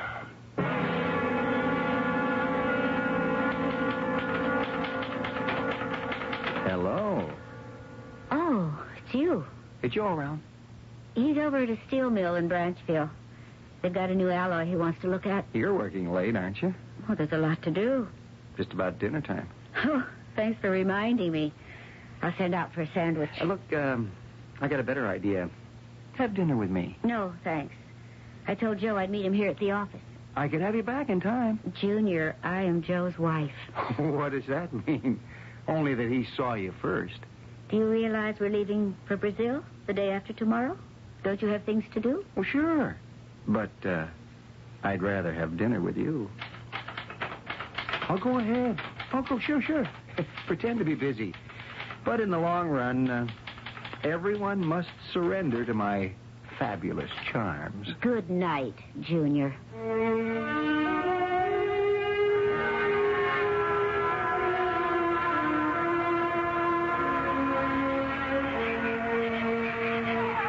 Why don't you turn in, Joe? It's almost midnight. I have to check through these schedules. You go to the tent. I'll be there in a while. No, please, don't stay up too late. Don't forget your mosquito netting. No, I won't. Hi there. Oh, hello, Junior. Oh, look, you just call me that because you think it'll keep me in my place. Can't you sleep either? I was in the operations tent with Joe. Listen, how can those natives swing a pick and shovel all day and dance all night? They don't have too many worries, I suppose. Good night. Must you go? You don't get to see a moon like that one back home. How do you like the job so far? I never talk shop after the day's work is done, especially with a beautiful woman. Glad you came along? I'm glad you came along. Well, this is about as far as I can go. Joe's decided to keep the permanent base here. You'll be moving into the jungle in a few days. And you're going to stay here alone? No, the supply clerks will be here. The repair shop, the dispensary. You have quite a little group. I think I'll ask Joe to assign me here as a bodyguard for you. You won't learn much engineering that way. I'm not learning an awful lot now. What do you mean? Oh, let's go down to the campfire, huh? And, watch the dancing? No, thanks. I'd better turn in. Oh, well. The job's going to last at least 2 years. I can wait. Joe, what Yeah? time is it? It's 4:15 in the morning. Oh. You can't sleep either? It always takes me a while to settle in on a job. I was talking to Junior. Yeah? You know, he's a bright boy. I'm beginning to have my doubts. Oh, I admit he's a bit brash. Yes, but, all right. What about it? Well, he said he wasn't learning much on this job. Oh? Is he complaining? No, it just happened to come out. I guess he really isn't. Seems to me that you're going around in circles getting this job off the ground. You're 2 weeks behind schedule now. I'm being very careful, Alice. Yes, I can understand that. And another thing, let me worry about the job, huh? Yes, dear. And now, let's get some sleep.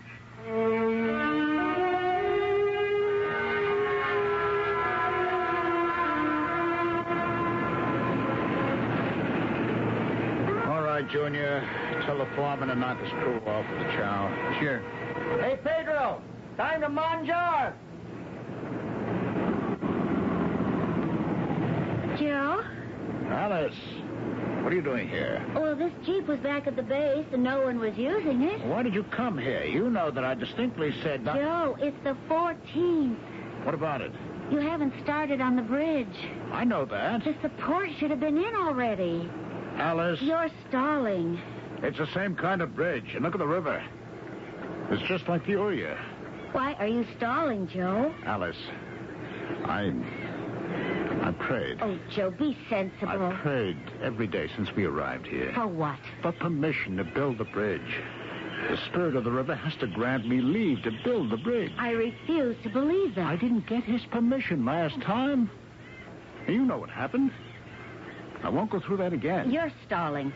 Call it that, all right. Call it anything you like. But I need permission. I won't sink that first foundation until I get permission. But you cannot stall indefinitely. It doesn't have to be indefinitely. In a little while, the rainy season starts. And I can knock off for at least 5 months. That'll give me time. Joe, your design is sound. Yes, that's what I thought last time. No, Alice, I'm praying for permission. So far, it hasn't been granted. I'll wait. There's another way to look at it. No, there isn't. I flouted the spirit last time I was punished. I prayed for forgiveness. And then suddenly I was hired for a job. But that could have been... Yes? Oh, a coincidence. You don't really believe that? You've lost your judgment. And you're using this whole business with the spirit of the river and this old Indian witch just as a cover-up. Now, don't say that. You can't face the bridge. Don't do this to me. Don't weaken my belief, my faith. The spirit doesn't answer me because my commitment isn't complete. Help me, Alice. Help me to believe again.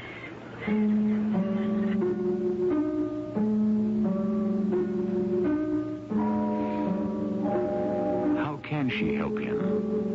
It's remarkable what a wife may be asked to do in, well, call it the line of duty.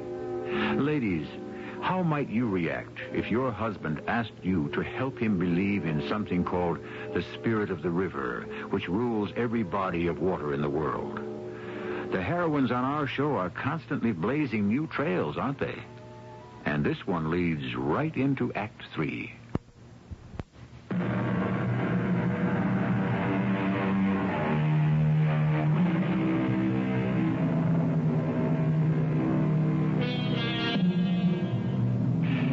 As Mr. Browning says, our interests on the dangerous edge of things, the honest thief, the religious atheist, the tender murderer. Everything, it would seem, carries within itself the seeds of its own contradiction. Positive, negative. These are two sides of the same emotion. Help me, Alice. I can't help you destroy yourself with superstitious nonsense. You have to go back to the base camp. I brought the big tent, Joe. It's in the Jeep. Well, look who's here. Are you staying a while? She's on her way back to the base. This is no place for a woman. I am not that fragile. I don't want you here, Alice. But, Joe, Junior, tell Jose I want one of his best men over here on the double. He's to take my .404 rifle and drive Mrs. Carpenter back to the base. Joe, why don't you let me take her back? You? Why not? I can handle a .404 rifle. All right. It isn't as though you're any use to me around here anyhow.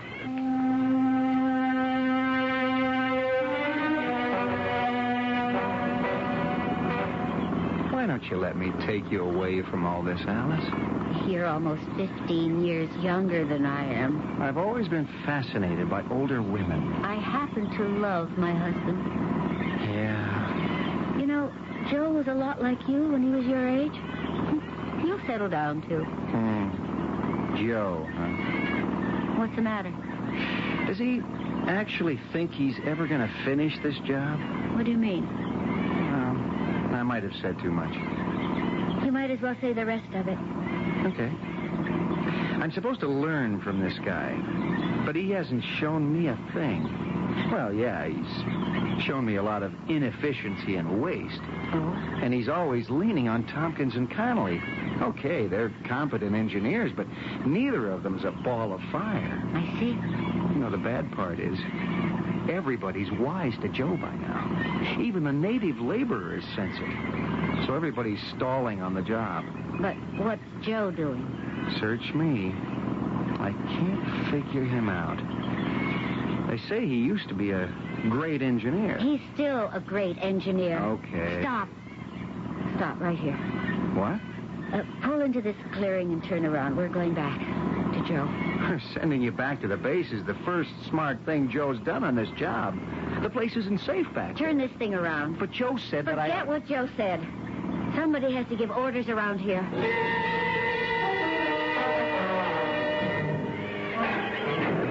I'm staying, and that's all there is to it. Go ahead, Pedro, and do as Mrs. Carpenter says. I see all the materials are here for the bridge supports. Yes. So, what are you waiting for? Let's not start that again, Alice. I'd like to finish it. It isn't something we can argue about. It's a matter of belief. Superstition. Look, down there, by those bulldozers. Frank Perkins, Jr. What about Frank Perkins, Jr.? What do you suppose he would think if he knew what we were talking about? I'm not interested in what Junior thinks. For that matter, what would any intelligent person think? If you're going to stay here, just don't get in my way. All right. But I still say you could start the bridge. Listen. Did you hear that? Yes, it was thunder. It was more than just thunder. It means the rainy season's about to start. We couldn't begin work on the bridge now, no matter what. Relieved, aren't you? Now I can get away from the river. We'll go to the high ground on the other side. We'll start that end of the job. It could be another year before I have to face that bridge. Jose, get the men ready to break camp. Hey, what are we doing, Joe? Isn't it obvious we're suspending operations? Well, that's what Tompkins told me. I can't believe it. Why not? Well, because the schedule calls for getting in the bridge supports. Obviously, we can't keep that schedule. The rainy season's starting early. We could still do it. It's my judgment and my decision to suspend operations now. Ready to go? I suppose so. I'll have Pedro take down the tent. Just because some old... I guess I can call her an old hustler in the swindler sense of the word. Alice, I don't want to hear anymore. Just because she sold you a bill of goods about some spirit of the river. I was under the impression that a man and his wife were one flesh, one spirit, one mind. I see now that I was wrong. No, you weren't. I suppose everyone has to have a special private place which can't be shared or even understood by anyone else. It's your imagination.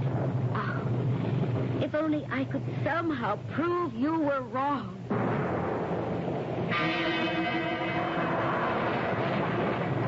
Goodbye, Junior.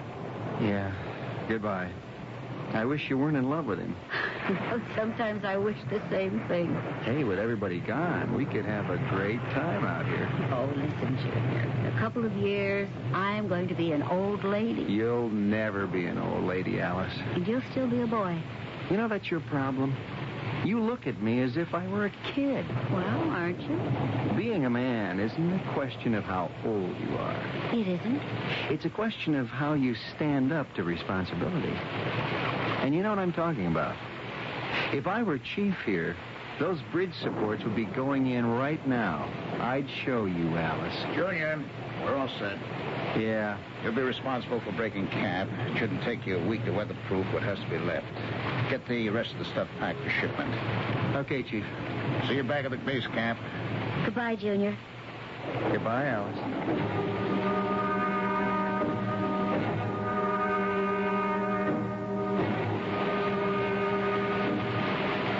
Listen to that rain. It can go on like that for months. Shouldn't Junior have been back here by now? Yeah, he's a couple of days late. Could something be wrong? It could have been delayed. He had a lot to do back there. Where are you going? Out for a ride. In this rain? Well, the Jeep's covered. But where would you want to go? I just want to go, that's all.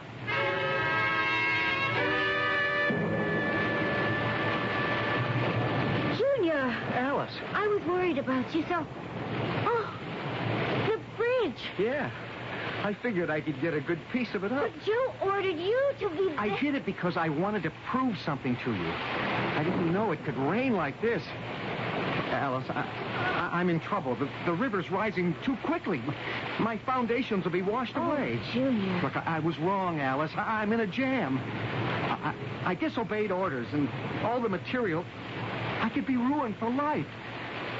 Get Joe, Alice. But what can Joe do for you now? I don't know. Maybe he can think of something. Please, get him. Go get Joe. Alice, what have you got to say now? There is a spirit of the river, and nothing may be done without his permission. And if that sounds like black magic out of the Middle Ages, make the most of it. Joe, the boy's in a jam. And who got him into it? You did. Me? Yes. My eyes are open. I saw how you flirted with him, flattered his vanity, boosted his ego. That isn't true. Did you or did you not give him to understand that he could rise in your estimation if he started that bridge? Why would I do that? To prove something to me about my so-called superstitions? I didn't. Oh, Joe, what's the difference now? If the structure's washed away, millions of dollars are down the drain. He made his decision. He'll be ruined. No one will ever give him another job. He doesn't have to worry. His father owns the business. He'll put him in another job. How do you think he got this one? How do you think you did? Because some old bag fed you some mumbo-jumbo about the spirit of the river? You simply cannot accept the facts. And you don't know what the facts are. Maybe Junior's father did get him his job. But your wife got you yours. What are you talking about? The spirit of the river accepted my You'd prayer. still be home, waiting for that spirit of the river, if I hadn't swallowed every ounce of pride, humbled myself, and begged Frank Perkins to hire you. Everyone said you were washed up. Maybe they were right. Maybe you need this nonsense to justify yourself. Stay here. Where are you going?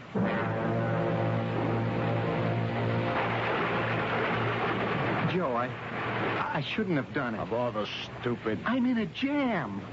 You deserve to be for trying to show me up. Oh, chew him out later. The river must be rising over a foot an hour. All right.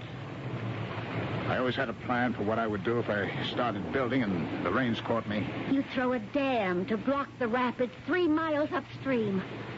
How do you know? Who told you? You did, Joe.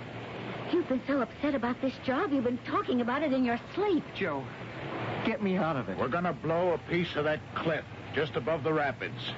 The debris will slow down the water. How many men have you still got? Close to 50. Have them get to work on sandbags. Then we'll load the motorboat with TNT. You'll come with me and cut fuses. But you can't ride in a boat filled with explosives in this kind of storm. How else can we get there?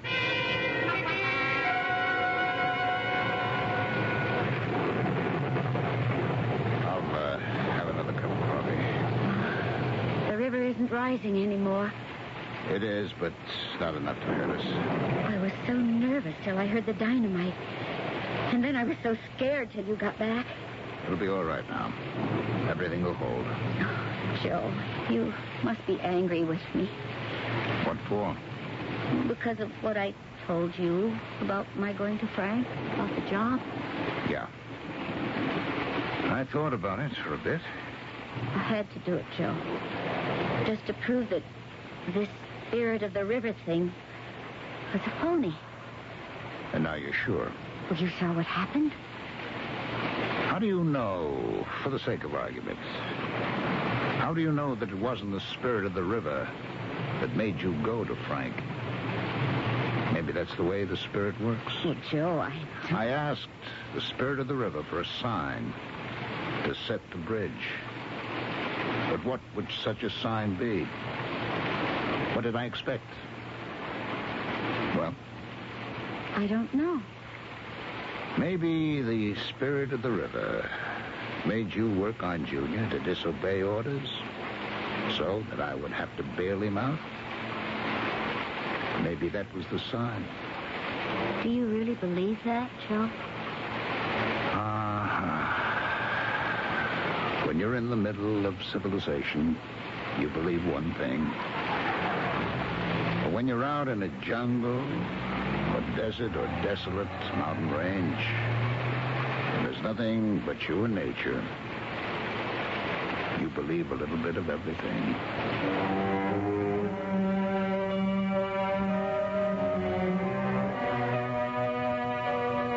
Isn't that just about the way it is for most people? Don't most of us believe a little of this and a little of that? Don't we try to hedge our bets? Maybe we aren't superstitious, but we still avoid black cats and walking under ladders and all unnecessary activity on Friday the 13th. And who refuses a gift of a 4-leaf clover?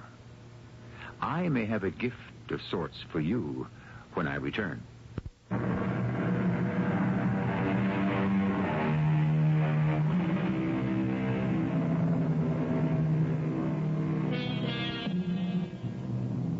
Been said, where knowledge ends, faith begins.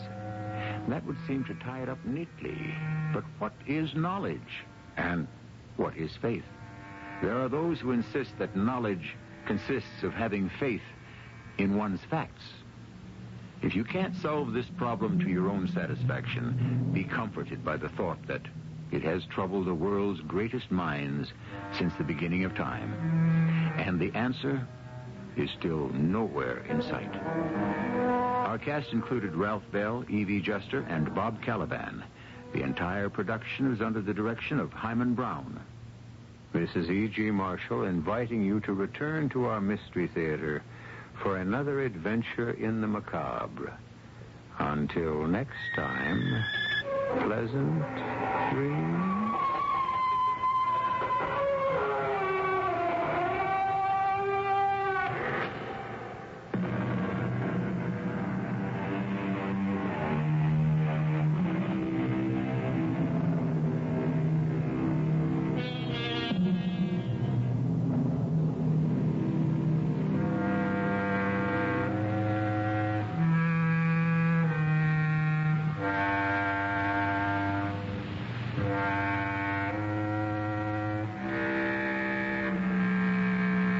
The CBS Radio Mystery Theater presents...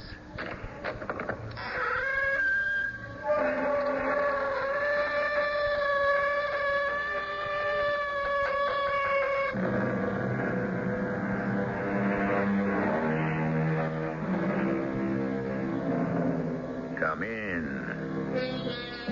Welcome. I'm E.G. Marshall. Of course, when all's been said and done, the definitive statement about life has already been made.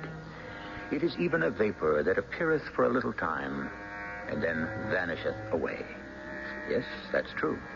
But sometimes some of us vanish away without warning, without cause, without reason or motive, leaving behind a mystery that seems too difficult to understand. Or is it too simple? How did you kill him? Why would I want to kill him? My dear lady, he spent all your money, You chased after other women. Do you need any other reasons? I didn't kill him, Sheriff. I didn't kill him. Then what happened to him? I told you. He just vanished into thin air. Oh, come now. You're an intelligent person. You can think of something better than that.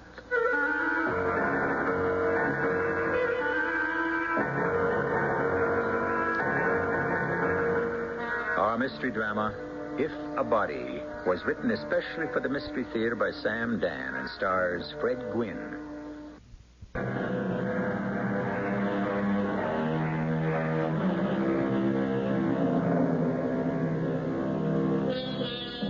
Is truth stranger than fiction? Does art imitate life? Who can say for sure? Of one thing we are certain. Some of the deepest, most puzzling mysteries are not the ones that are spawned by a writer's imagination. For the truly inexplicable and insoluble, consult the police records of any large or small city. For instance, the McKibben case. Clarence McKibben was murdered, or he was kidnapped, or did he simply disappear? Take your pick. On July the 4th, 1899. He was last seen by his wife on his farm some 20 miles from Detroit, Michigan. To this day, no one really knows what happened or why. It's a classic among unsolved mysteries.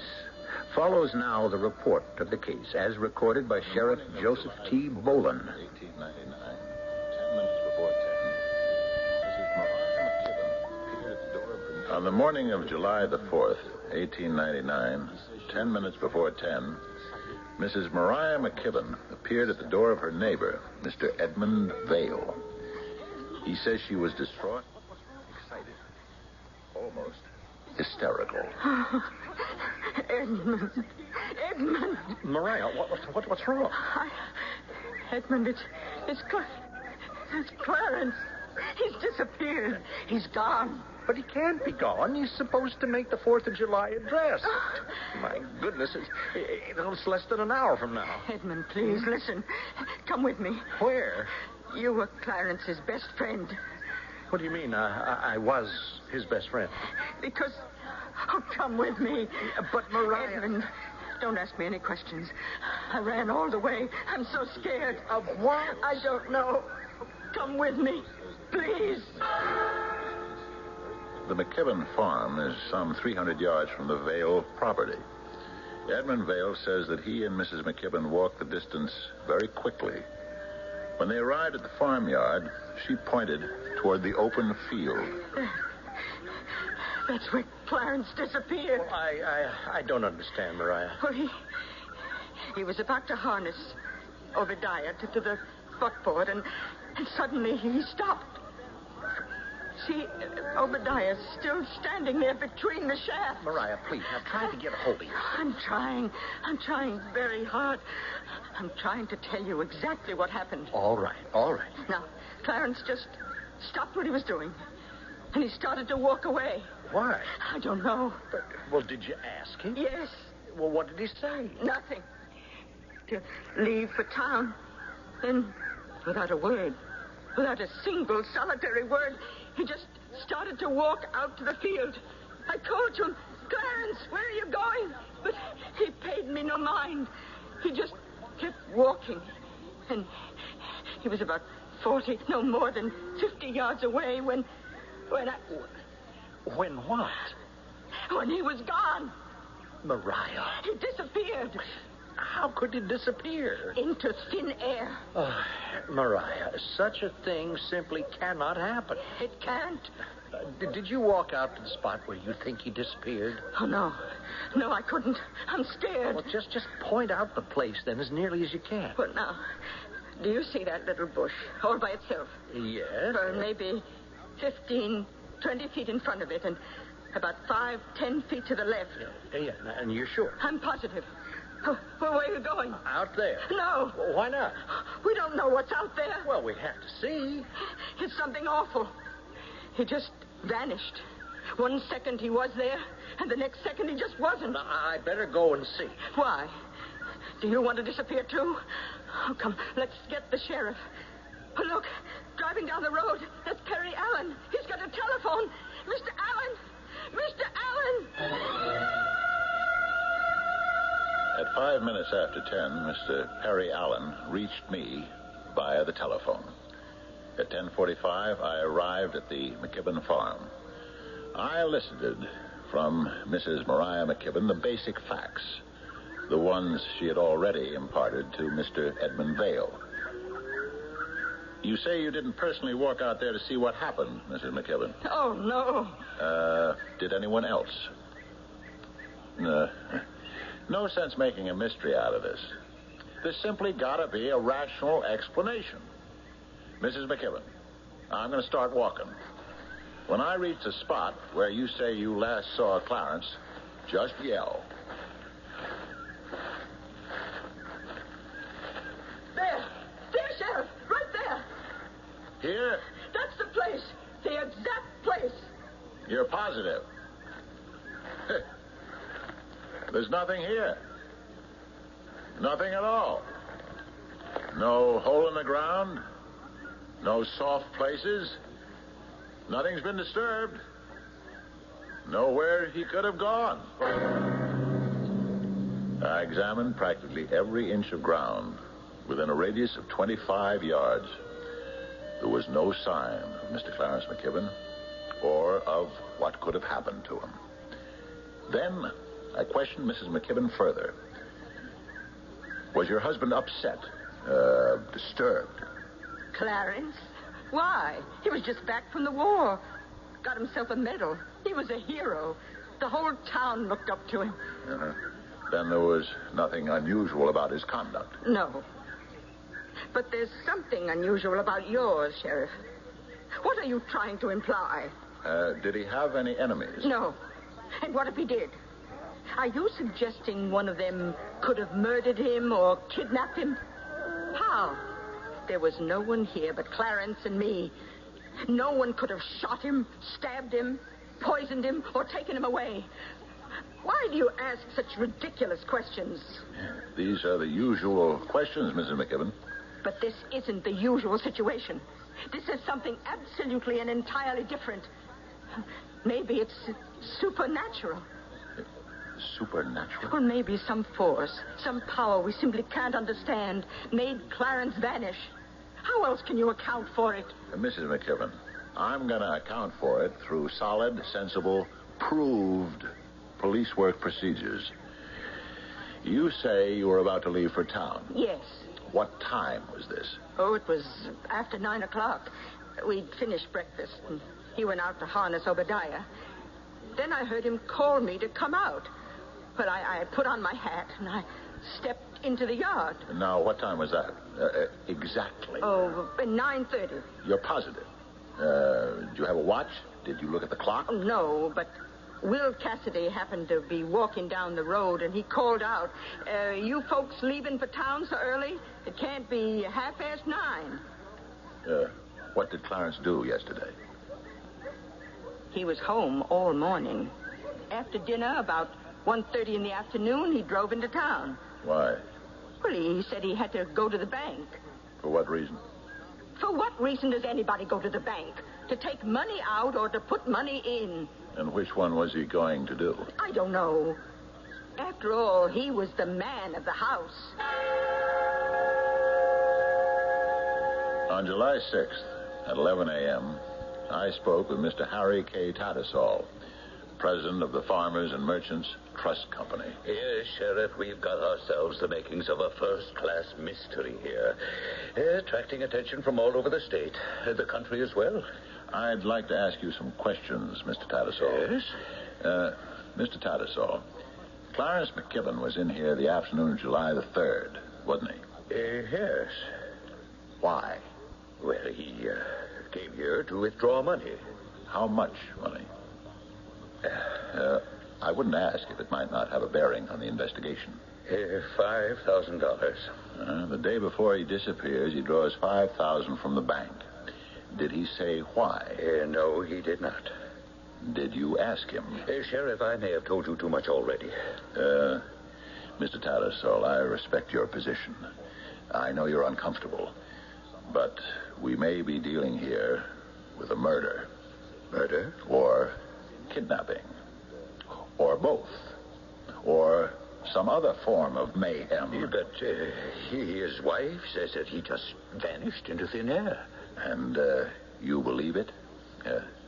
Off the record. Tell me what you know about Clarence McKibben. Well, he was a wild sort. I suppose it's the old story. If your name is Clarence, you grow up to be a sissy or a fighter. Well, he'd gone out west to fight the Indians. But that fighting was already over. So he came back and married Maria Pearson. She wasn't all that much to look at, but she did have some money. I see. Yes, they'd been married for 5 years. And he'd gone through practically all of it.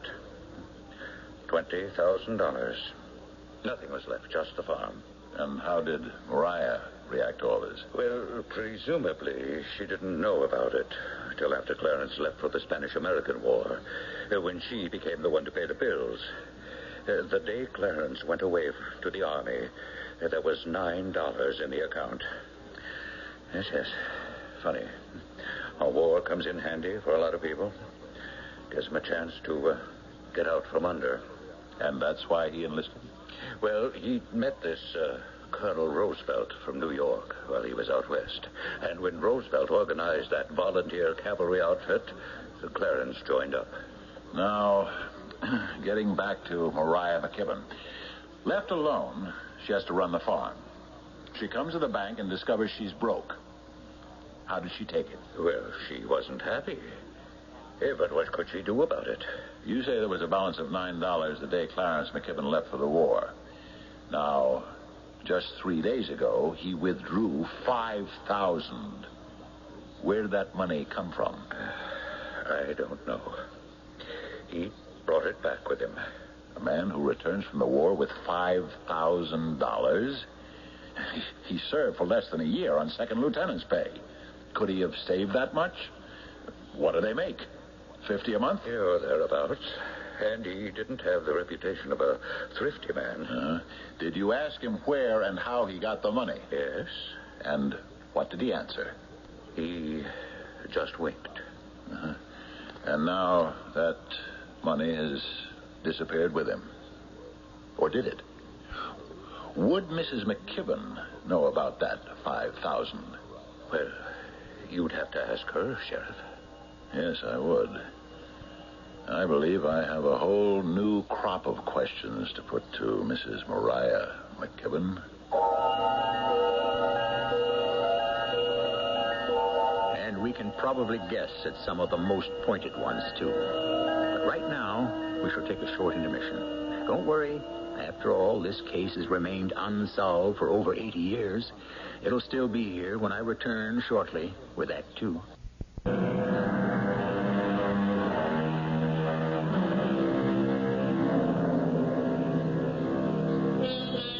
Second Lieutenant Clarence McKibben made a slight stir in the year 1898 when, as a member of the Rough Rider Cavalry Regiment, he followed Colonel Teddy Roosevelt up San Juan Hill. The following year, as a civilian, he made an even greater stir when he disappeared suddenly and without a trace. Since 1899, there have been many explanations, but no solutions. This is the report of Sheriff Joseph T. Bolin.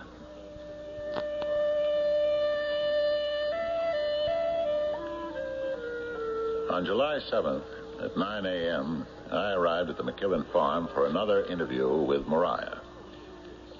You didn't tell me that relations between your husband and yourself were strained, Mrs. McKibben. Who says they were? He went through all of your money, didn't he? Who told you? It's true, isn't it? What if it is? It places another aspect on this case. Just what are you implying? Did you resent the fact that he squandered your money? What would that have to do with anything? It gives you a motive. To do what? Murder him. Squandered money, spilt milk. What's the use crying over it? Maybe a lot of it wasn't his fault. We did have that panic in 93. Oh, why do I make excuses? He threw it away. And I'm sure a great deal of it even went for women. But what's to be done? It's gone. There was a chance to get some of it back. $5,000. $5,000? You asked him for it. He said no. And so you decided to kill him. But I didn't kill him. What did you do with the $5,000? What $5,000? The $5,000 he withdrew from the bank the day before. He couldn't withdraw $5,000 from the bank. Why not? Because we don't even have $50 in our name. Mr. Tattersall says he did make that withdrawal. But where would Clarence have gotten $5,000? The fact is, he did get it. And that's why you killed him. No. How did you kill him? I didn't. What did you do with the body? I didn't kill him. I couldn't move her. That night, there was a new turn of events. Mr. Kenneth Arnold and his son, Arthur, were walking home from town. As they passed the McKibben house, they heard her screaming for help. They rushed inside and found her being attacked by a man. They subdued him and brought him to the jail. 9 p.m., July 7th.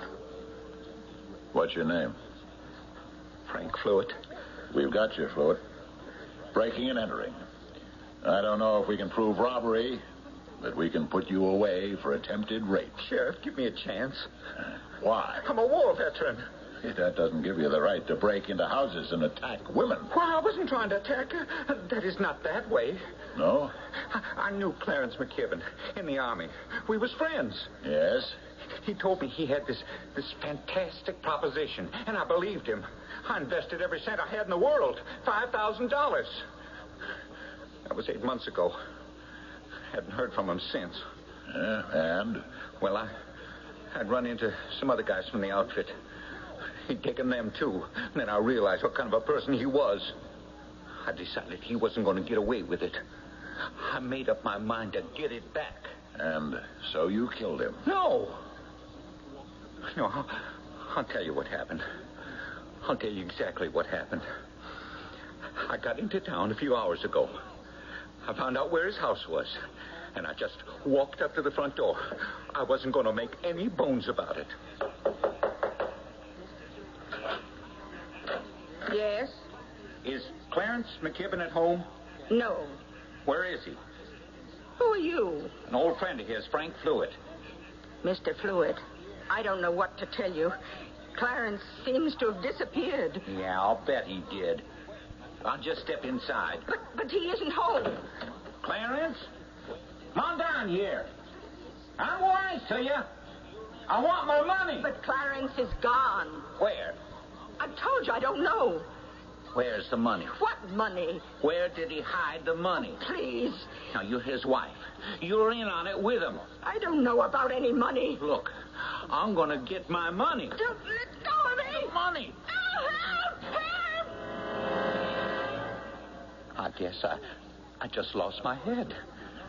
And the next thing I knew, some men came into the house, and one of them knocked me out. That's your story. It's the truth. Of course, there could be another story. You killed him, but he didn't have the money on him. So later on, you went back to the house to find it, and she surprised you. Oh, please believe me, Sheriff. You gotta believe me.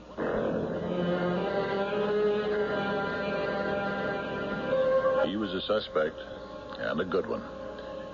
But if he did kill Clarence McKibben, what did he do with the body? And how could he have done it without Mariah McKibben's knowledge? Unless they were both in on it. On the following day, July 8th, at 11:30 p.m., a woman asked to see me. Oh, my name is Juanita Vale, Mrs. Edmund Vale. Yes, ma'am? I've been visiting relatives in the East, and I've come back to inquire why neither that McKibben strumpet nor my dearly beloved husband has been charged with murder. Why should we charge them? Well, the McKibben slut and my dearly beloved husband have been committing adultery for the past 5 years. That by itself doesn't prove that they conspired together to murder Clarence McKibben. We still have no proof. A proof? All you need is to look at them while they're together. See the exchange of lascivious glances Well, you can feel the depravity in the air. I'm talking about legal proof, Mrs. Vale. They had to kill him Why? because Clarence McKibben refused to give her a divorce. I see. Thank you, Mrs. Vale. In other words, I'm being dismissed. No. You've been very helpful. And that was the truth. Because she had just brought everything into perspective. July 8th, 2:30 p.m. I questioned Mr. Edmund Vale again. Sir, according to the record, you say that at 10 minutes to 10 a.m., Mrs. McKibben knocked on your door. Yes. And you said she was hysterical. She seemed to be. She told you that her husband seemed to have disappeared under very mysterious circumstances. Yes. And you went back to the McKibben farm with her. I did. So then, at 10 of 10, she tells you her story. You listen. You decide to go back there with her. It's a short walk to the place.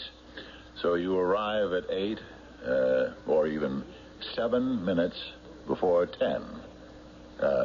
Certainly before 5 of. Yeah, that's true, I suppose. Then what happened? Well, I told you she was hysterical, and we just stood there. I wanted to go out into the field to look for Clarence. And why didn't you? Well, I was afraid to leave her. Let's say you return to the scene at 5 of 10. How long did you stand there? Oh, it could have been 5 minutes. Mm-hmm. The two of you were alone? Yes. And then we noticed Perry Allen coming down the road on his horse. We told him to telephone you. That must have been 10 o'clock. Well, a few minutes later, the Easterlys drove by, and the Andersons and Soames, and by this time a whole crowd had gathered. Then that means we have 1/2 hour of critical time to consider. At 9:30, Will Cassidy saw Clarence and Mariah McKibben standing in the farmyard. At 10 o'clock, Perry Allen saw you and Mrs. McKibben standing in the farmyard, and Clarence McKibben was gone. So, what happened during that half hour? Well, I can only account for the last 10 minutes of it. Are you sure? Only you and Mariah McKibben, between you, know the full story of that half hour. The two of you, alone and separately, are the only witnesses we have for that time period. Well? Yes. Isn't it a fact that you and Mariah McKibben are in love with each other? A fact? Do you deny it? I'm in love with her, yes. And is she in love with you? Yes. And therefore, did the two of you decide to murder Clarence McKibben? No. But you admit you're in love? Yes. And wasn't Clarence McKibben in the way? Sure, he was in the way, but we wouldn't kill him. No. Dick, take the key to number 6 and bring that fellow Frank Fluid in here. And then harness the team. July 8th, 5 p.m. Deputies Rowbottom, Schmidt, myself, Edmund Vale, and Frank Fluid drove out to the McKibben farmhouse. Now, Mrs. McKibben, you recognize this man here? Well, he's the one who tried to do... Don't worry about anything, Mrs. McKibben. You're perfectly safe. From him, anyhow. Mrs. McKibben, you claim last night was the first time you ever saw him? Yes, sir. I do. And you, Mr. Vale, did you ever see this man, Frank Fluid, before? No, never. And you, Mr. Fluid, when was the first time you met Mrs. McKibben and Mr. Vale here? I saw Mrs. McKibben for the first time in my life last night and Mr. Vale today. Here we have Mr. Vale and Mrs. McKibben. Each of you has a motive to murder Clarence McKibben, but neither of you can bring yourself to actually do it. But here comes Mr. Frank Fluid. He's looking for Clarence McKibben. You won't rope me into this. Rope? Not a bad word. If you want to escape it, you'd better think about cooperating with us. I didn't do anything. Mr. Fluitt wants his $5,000. He confronts Mr. McKibben. Clarence turns him down. You, Mrs. McKibben, probably witnessed the scene. You see a potential ally. Sheriff. So, you and Mr. Vale tell Mr. Fluitt that the way to get his money is to dispose of Mr. McKibben. I never told anyone any such thing. Finally, at 9:30, the morning of July 4th, the coast was clear. Mr. Clarence McKibben was harnessing his horse to the buckboard, and Mr. Fluitt surprised and killed him. No, I didn't. But there was a hitch. Either you, Mrs. McKibben, had decided to keep the money for yourself, or perhaps you couldn't find it. Maybe Mr. McKibben had hidden it too well. Therefore, you had to make some excuse to Mr. Fluitt. You told him he had to wait. That's why you came back a few nights later. Wasn't it, Mr. Fluitt? You weren't going to be swindled out of that $5,000 twice. I didn't kill nobody. I don't know anything about that $5,000. Mariah McKibben, Edmund Vale, Frank Fluitt. You are under arrest for the murder of Clarence McKibben. And anything you say can be used against you.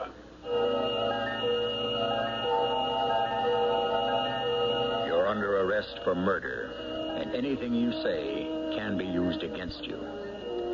These may not be the saddest words of tongue or pen, but they're probably the most frightening.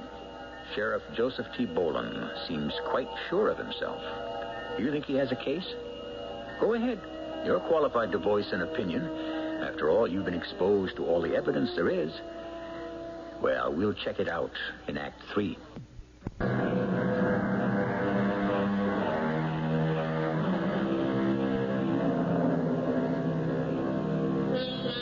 When you're puzzled by the actions or the motivations of human beings, remember, you can usually solve the problem by looking at it from the perspective of either love or money, or both. The desire for love, the lust for money, can account for anything and everything. But does either one explain what happened to Clarence McKibben on the morning of July 4th, 1899? Sheriff Joseph T. Boland is convinced of it.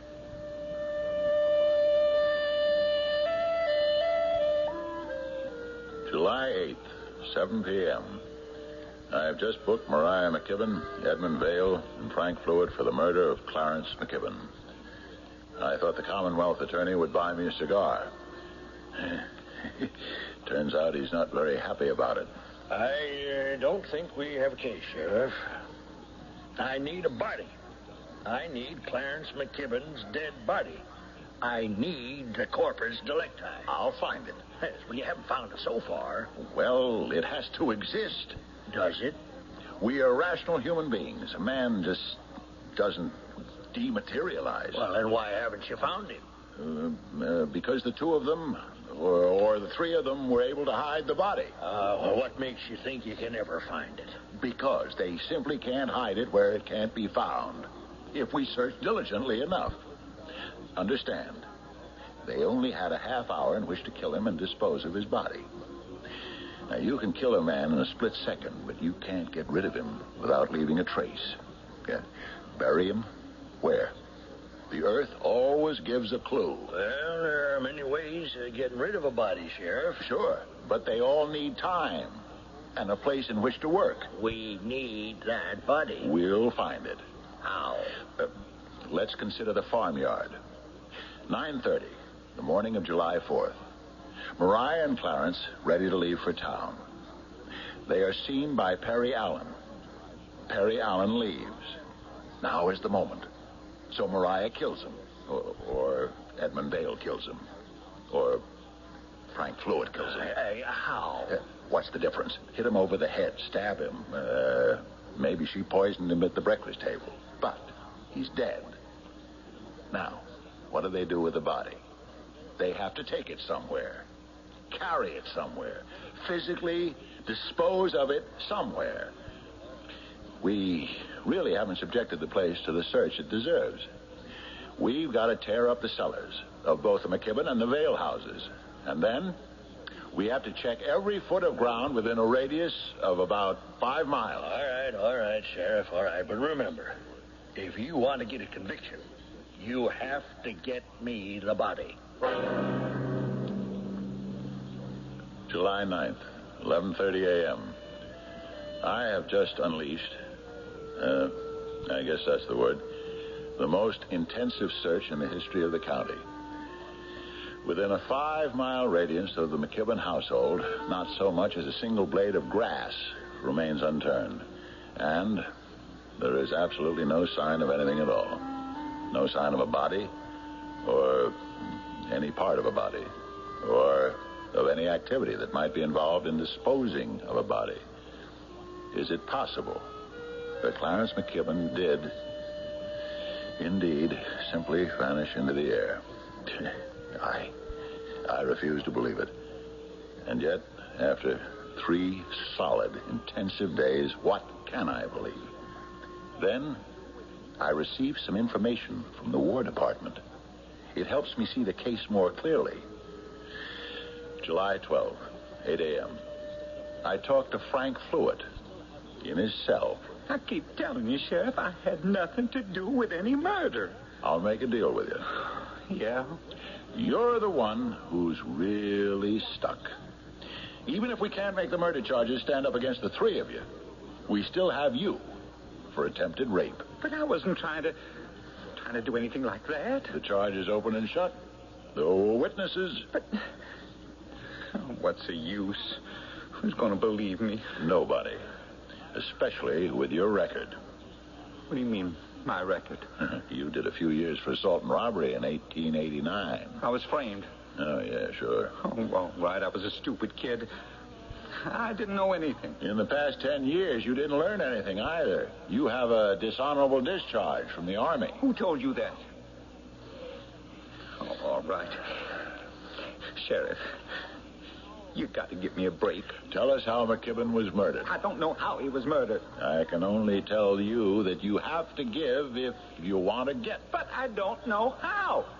Where did you hide the body? I don't know. Look, I don't know because I wasn't in on it. I mean, not in on that part of it. Oh, go ahead. Don't stop now. Well, they said to me, we'll get you your $5,000 back, provided you help us. Help you do what, I asked. Help us kill him. So that's what I did. I helped him. Clarence was getting a horse harnessed. And this Edmund Vale came up and said hello, and then Vale hit him with a hammer. But not hard enough. This McKibben, he was pretty strong. And Vale yelled to me to help him, And did you? Well, I said to McKibben, I'll save you from these 2 if you hand me my money. And he swore he didn't have it, that he'd given it to his wife. And she yelled that he was lying. Well, I had to believe one of them. So I decided to believe her. And I helped them kill him. It didn't take more than a minute. Then what happened? Well, they said to me, you better go inside and hide in the house. We'll take care of the body. And you did it? Yeah. I didn't want to know anything about the rest of it. You can't tell me what they did with the body? No, Sheriff. I can't. But you are prepared to testify that you and Edmund Vale murdered Clarence McKibben and that Mariah McKibben was a conspirator to that homicide? Yes, sir. They'll throw it out of course. What? And they should. Now, what have you got anyhow, huh? I've got the sworn statement of one of the perpetrators. You have got the most obvious piece of perjury I've heard in 20 years at the bar. Why is it perjury? Because he's clearly making a deal for himself. Prisoners make deals all the time. Oh, but nothing as blatant as this one. Oh, no, you can't get away with it. What do you mean I can't get away with it? Why are you making it something personal? Now, from the very beginning, you were out to hang Mariah McKibben for this. Now, why? What is this vendetta? She's lying. Can't you see it? I can't take it into court. Why not? How many times do we have to go through this? There is no body, no corpus delicti. Now, I am not going into that courtroom to make a fool of myself. Oh. So, now we get down to the meat of it. You're afraid you'll lose the case. Oh, that isn't true. You're thinking about your record, your reputation. Sure. You'll want to run for governor next year. That has nothing to do with it. Oh, this case has attracted publicity from all over the country. It'll be covered by the national newspapers, and you can't afford to be the loser. All right. If that's how things are done around here, you can have my job. Here's my star. I quit.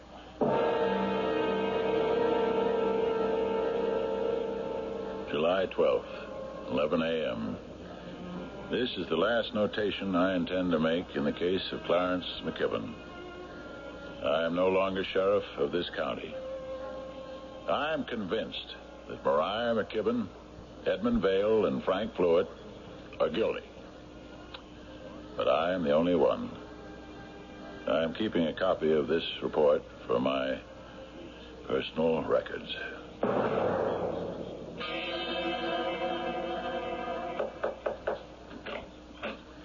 Morning, Sheriff. May I come in? Good morning, Mr. Tattersall. I'm cleaning out my desk and things. I agreed to stay to the end of the month. I've never seen Main Street so crowded. Both hotels jam-packed. Can't get a room anywhere for miles around. Restaurants, why, it must be like it is up in the Klondike where they struck gold. What's on your mind, Mr. Tattersall? Reconsider your resignation. Why? Because you're a good sheriff. The best we've ever had. I'm being blocked. Deliberately. Their case should probably get thrown out of court. They're obviously guilty. But nothing is ever 100% certain. You have to go to trial with what you believe in. Let's go back to the crowds all over town. Do you realize what McKibben's disappearance is doing for business? I can imagine. How did he disappear? They hid the body. What can be hidden can also be found. Why haven't you found it? Maybe they didn't hide it. Maybe they didn't kill him. You know, right around the McKibben farm was the medicine ground of the old Chippewa tribe. Now, there are those who believe that the spirits of the ancient Chippewa medicine men spirited him away. That's nonsense. Well, I think it's dangerous to characterize other people's beliefs as nonsense. There are scientists, physical scientists, who believe that another world coexists with ours, and that if you step into an opening between them, you can be swept away. Do you believe in this? You're going to say nonsense, aren't you? Well, at any rate, all sorts of people have come here to see the spot. They will continue to do so. And that will be good for business. It's a bonus. On the other hand, if Mariah McKibben and her two accomplices are found guilty of murder, that removes the mystery, and we go back to being a sleepy village. Which is why we don't want a trial. Well, now, you are free to hold that opinion, Sheriff. I say they murdered him. What did they do with the body? I don't know. Then isn't that also as mysterious as any of the other interpretations? One way or another, he simply vanished into thin air. Sheriff, we don't want to lose a man like you. Mr. Tattersall, I want your word, and the word of honor of every leading citizen in this town, that if I ever find that body, we go to court, regardless of how it will affect business. If you can find that body, Sheriff, we'll have no choice. I'm going to find the body of Clarence McKibben. I'll keep looking till the day I die.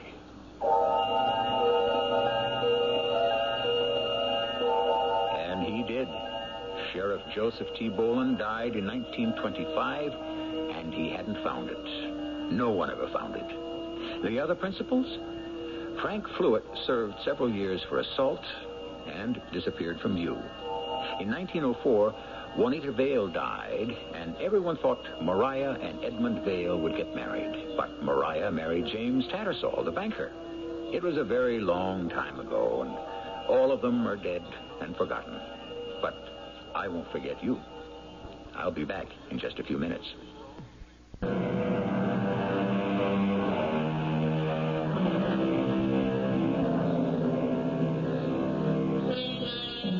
Either way, it's a mystery. If they killed him, how did they dispose of the body? If they didn't, who or what made him disappear? Given the time, the place, the opportunity, there is absolutely no way they could have gotten rid of him without a trace. Unless they knew some secret method, which seems impossible. On the other hand, the only other answer seems impossible, too. But that's life, isn't it? Aren't we always being challenged to choose from among the impossible, the imponderable, and the unthinkable?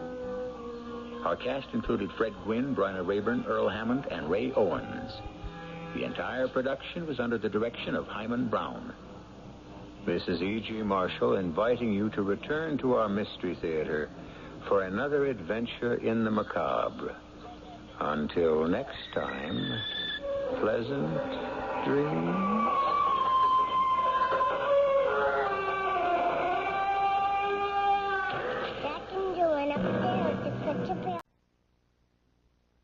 The CBS Radio Mystery Theater presents...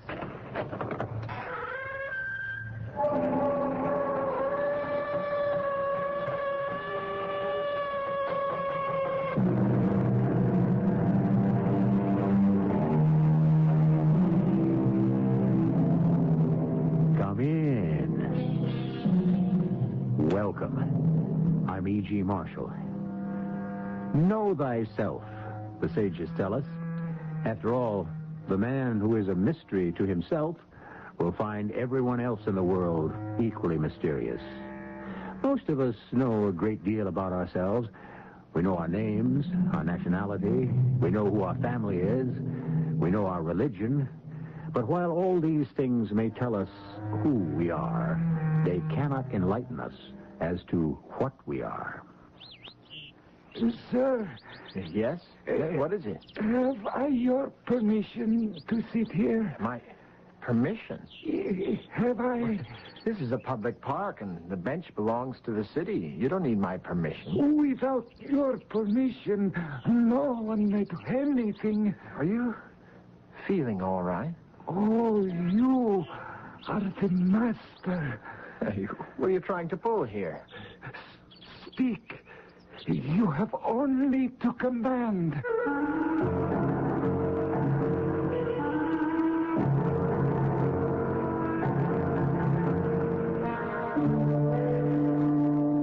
Our mystery drama, Bloodline, was written especially for the Mystery Theater by Sam Dan and stars John Lithgow.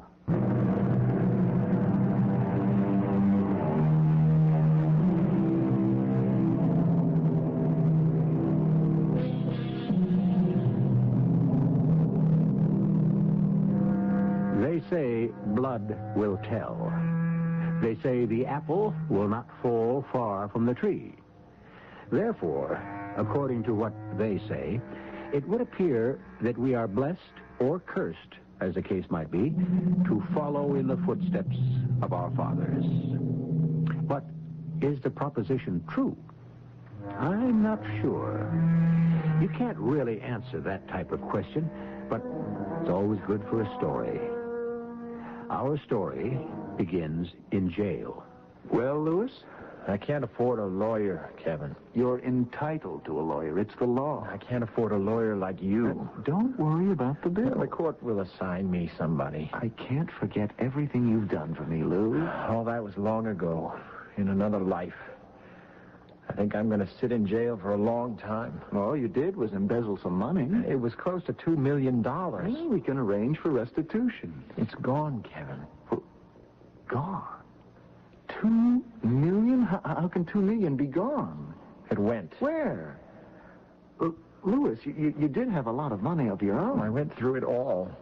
Why, no, for a fact. When your mother died, she left you a large amount. I went through that, too. How? Did you ever hear of the stock market?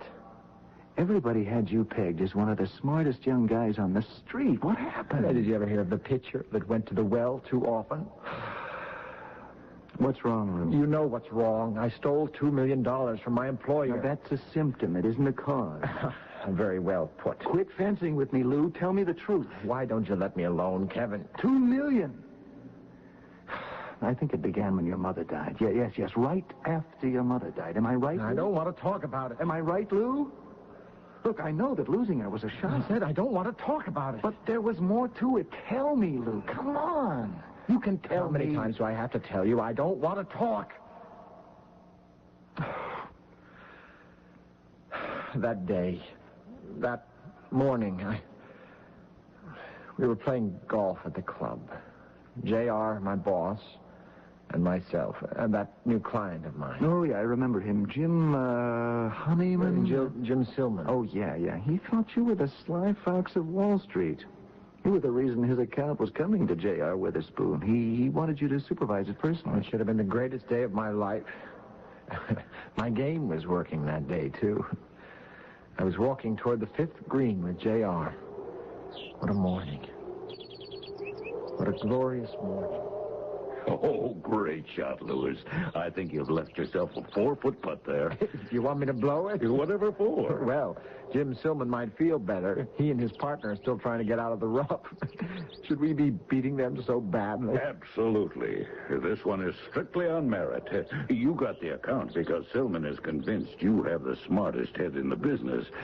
And so do I. Thank you, J.R. No, I'm going to thank you in a very practical way.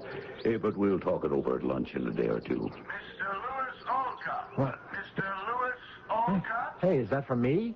Mr. Louis Olcott. Oh, it has to be something serious for them to page you on the course. Mr. Olcott, please pick up the nearest telephone. My mother. She's in the hospital. Now, Louis, be calm. The phone. Where's the phone? In the shack at the 9th tee. It was my mother. She had suddenly, and for no apparent reason, taken a turn for the worse. When I arrived at the hospital, I was nervous and scared. She wasn't in her room. Was I too late? Nurse! Yes, sir. Mrs. Olcott. Where's Mrs. Olcott? She's been transferred to 812. Just over to your left. Thank you. Mother. Oh, Louis. Don't talk, Mother. I must. Save your strength. For what? I'm dying. Oh, now, don't say that. I can face it. And so must you. This has been torturing me for so many years. Yes, Mother? For so many years. But you have a right to know. Please, Mother, you mustn't excite yourself. Everyone has a right to know. Everyone has a right to know what, Mother? What am I trying to tell you? Oh, everyone has a right to know who they are. I know who I am, Mother. No. No? You don't know who you are. What are you trying to tell me? We should have told you years ago, but your father, he was afraid you would leave us and try to find your real parents. What are you saying, Mother? I said to him, we are your real parents in everything but blood. And that shouldn't matter, should it? Tell me, Louis, haven't we been your real parents? Edmund Olcott and I. Could any other parents have loved you more than we did? Could they? You're telling me now that I'm... I wanted to tell you from the beginning. But is it right to tell you now? Is it? But if I don't, you'll never know. And you should, because you have that right. Louis, please, promise you'll never tell your father. Promise. It will be our secret, yours and mine. Yours and mine. Yours and mine. Lou. Yes, Kevin. That's what she told me. On her deathbed. You never knew. What a time. What a place. What a way that was to find out. Is it really true? It's what she told me. Well, she said, don't tell your father, but your father had already died 3 years before. Well, at that point, she wasn't thinking too clearly. And so she could have been wrong. About what? Well, about your being adopted. Well, she would know better than anyone.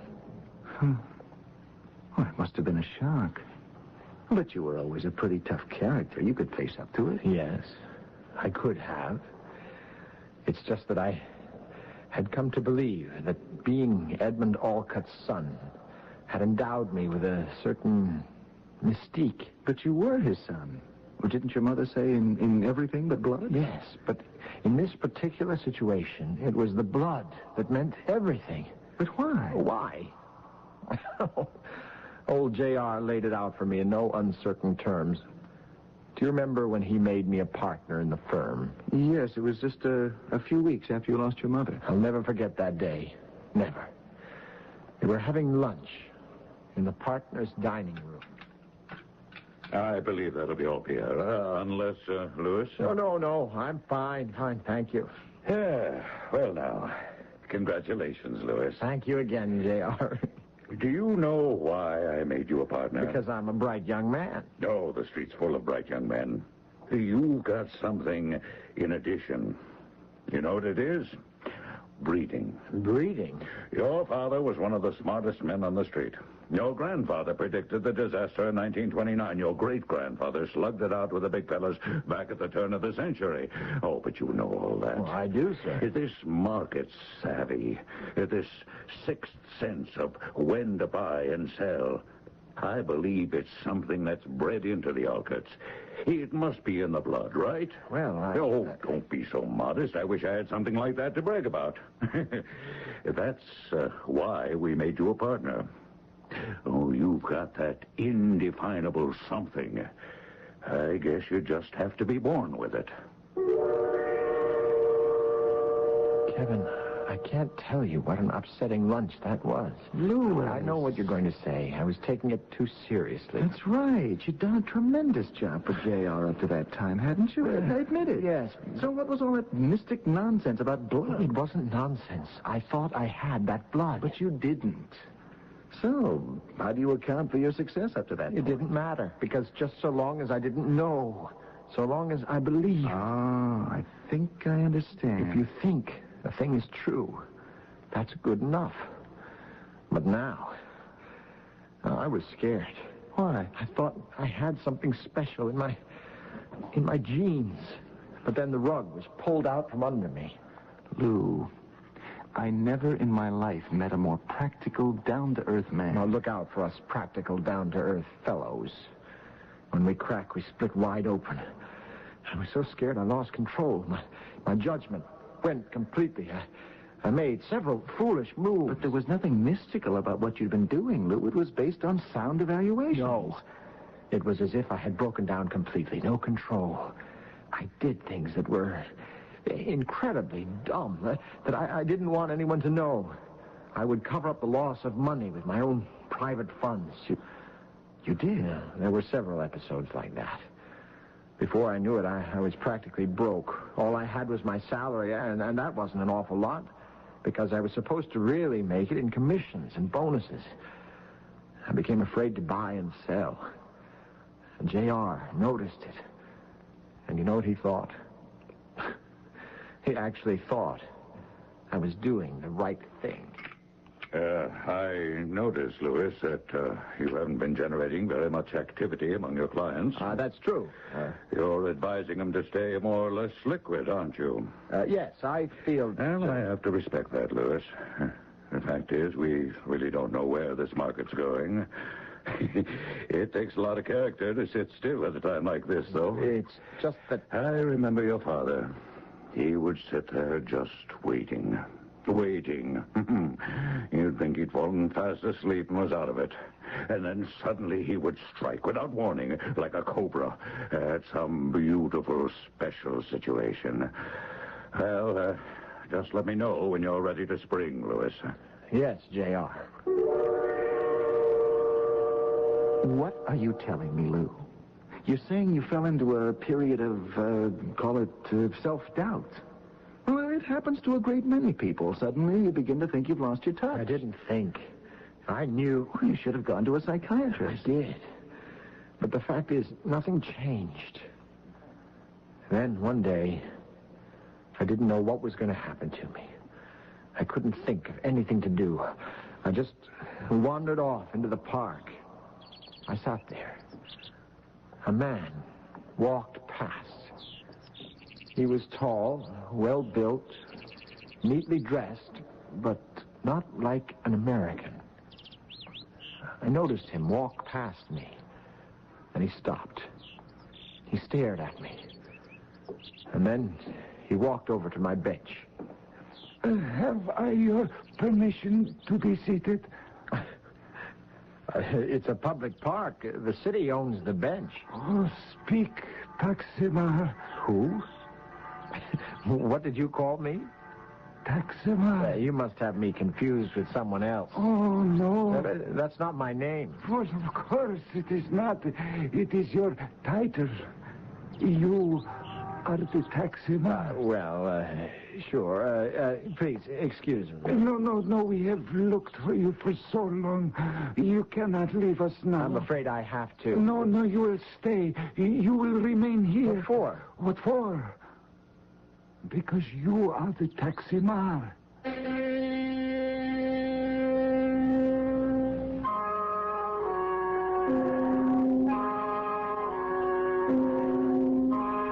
Whatever that is. And so, here's our friend, seated on a park bench on a lovely day, absorbed by his own problems, when suddenly he is told by a complete stranger that he is a Taximar. Does he think he has troubles now?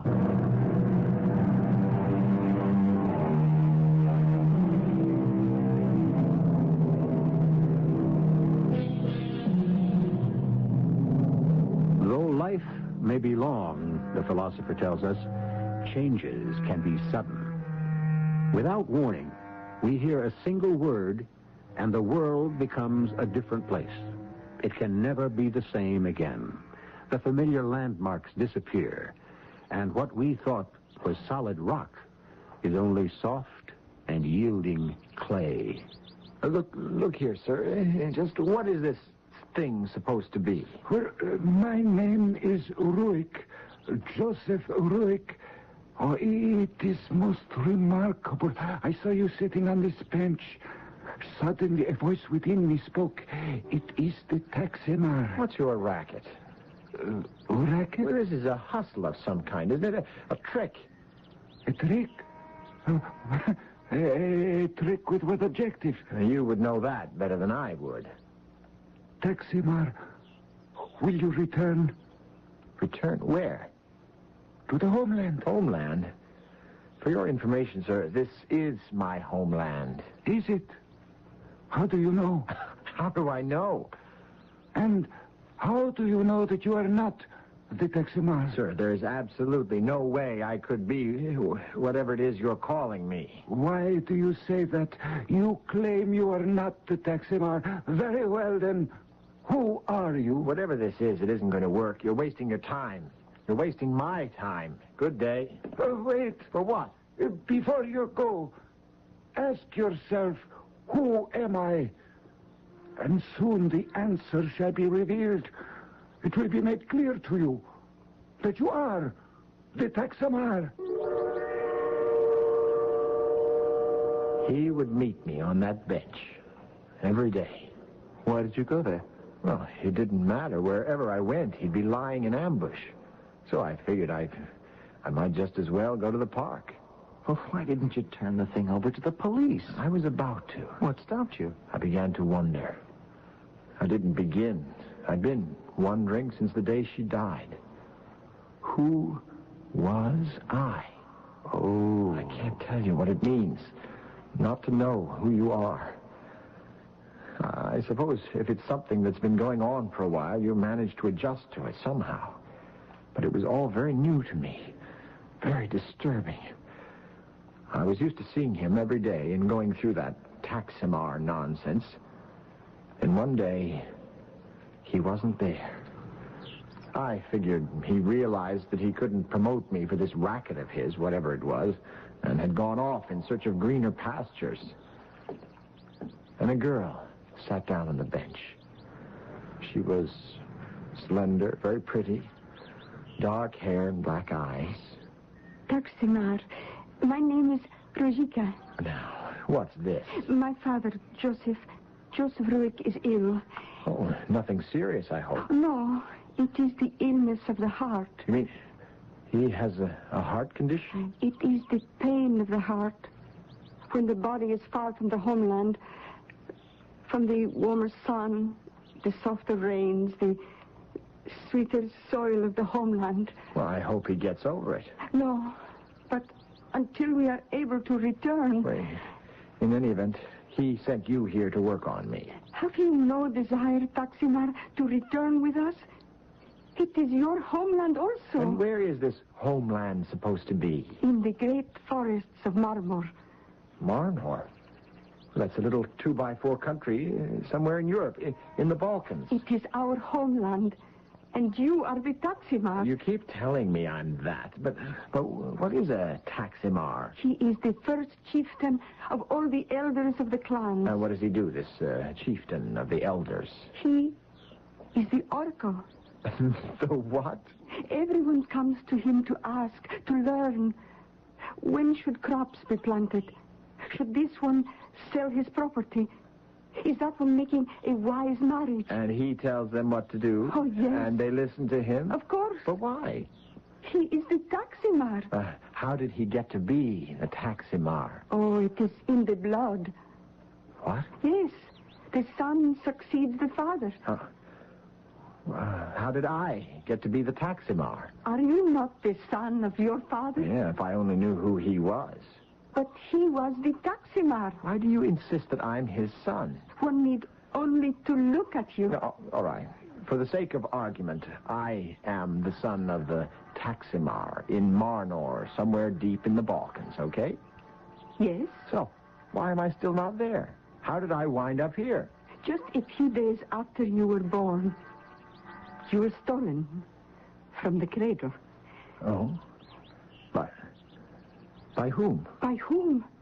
Marmor was filled with gypsies and other wandering peoples. Taximar, is something wrong? Excuse me. Are you ill? No, I have to leave.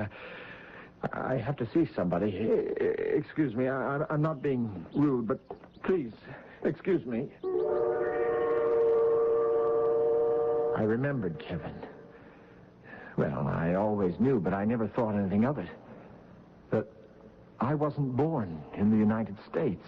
You weren't? No. I was born in Greece. Greece? I didn't know that. Mother and Dad were on a trip. Mother was supposed to be pregnant. They cooked up a story about her having given birth prematurely. Oh. So they took me to the American embassy in Athens to register me. Marnor borders on Greece. Now I know exactly what happened. Exactly? The Alcuts wanted a child, but they wanted everyone to think it was their own. Somebody must have said they could get a baby more easily in that part of the world. So Mother told people she was pregnant, and they traveled to Greece. But you don't know that for a fact. Oh, but I do. I checked it out with Dr. Heron, our family physician. He's still alive. He's still in practice. I called at his office. How are you, Louis? You look a bit peaked. Are you doing enough healthy things? Dr. Heron, I'd like to ask you a question. Go right ahead. Was my mother pregnant when she left on that trip to Greece with my father? Oh, why do you ask? Just curious. Well, she must have been pregnant. After all, as soon as she arrived overseas, she gave birth to you, didn't she? Did she? You're here, aren't you? That proves it. You haven't answered my question, Doctor. I can't imagine why you'd be asking it. What's the point, Louis? Maybe I'll have better luck with this question. My mother was in her 30s, late 30s, when I was born. Yeah, I believe she was.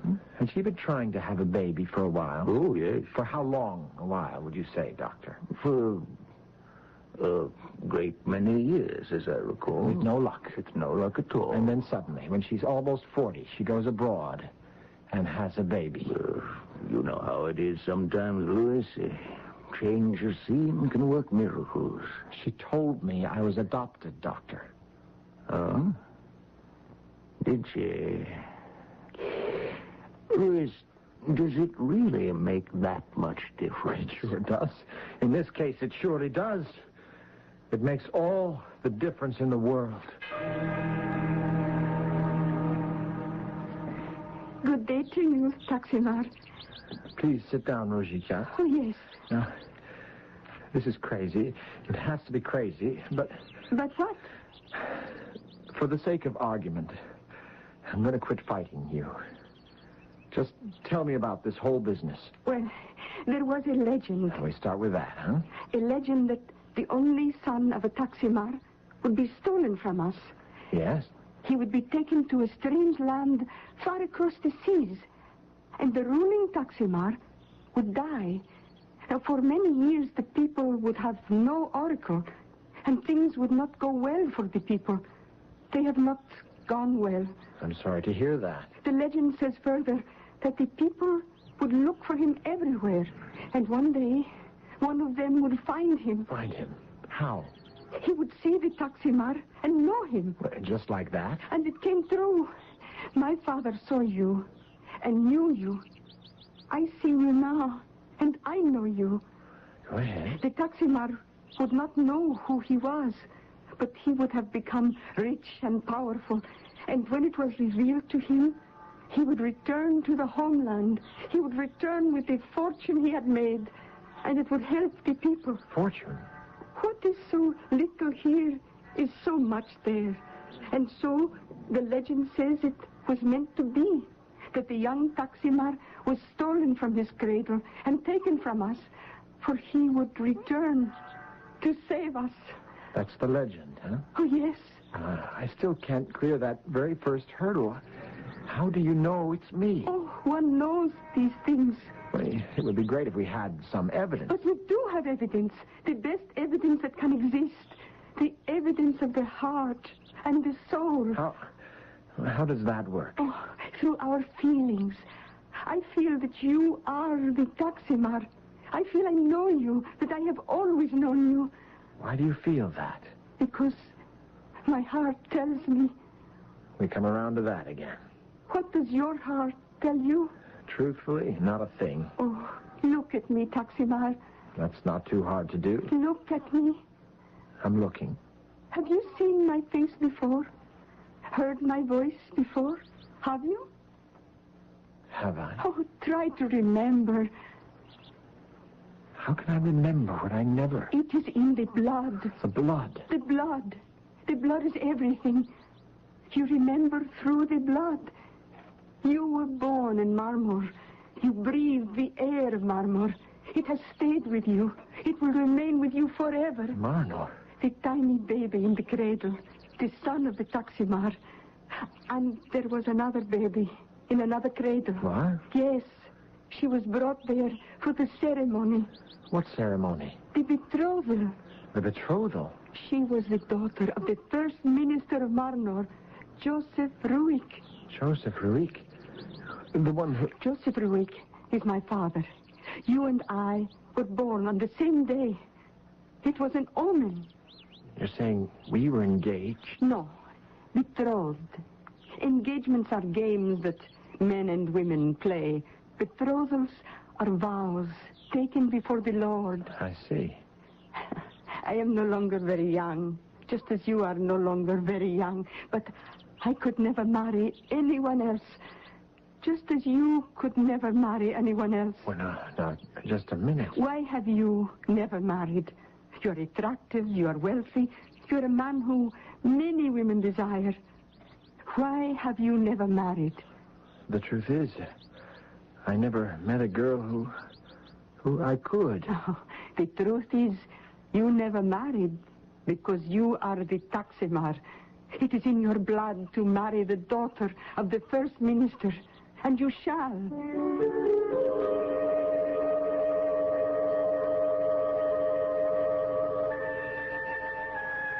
Is that a proposal? There seems to be a ring of inevitability that's being drawn closer, ever closer around our leading man. But after all, how does he know? How can he be certain? To be perfectly fair, can any of us be absolutely certain of anything?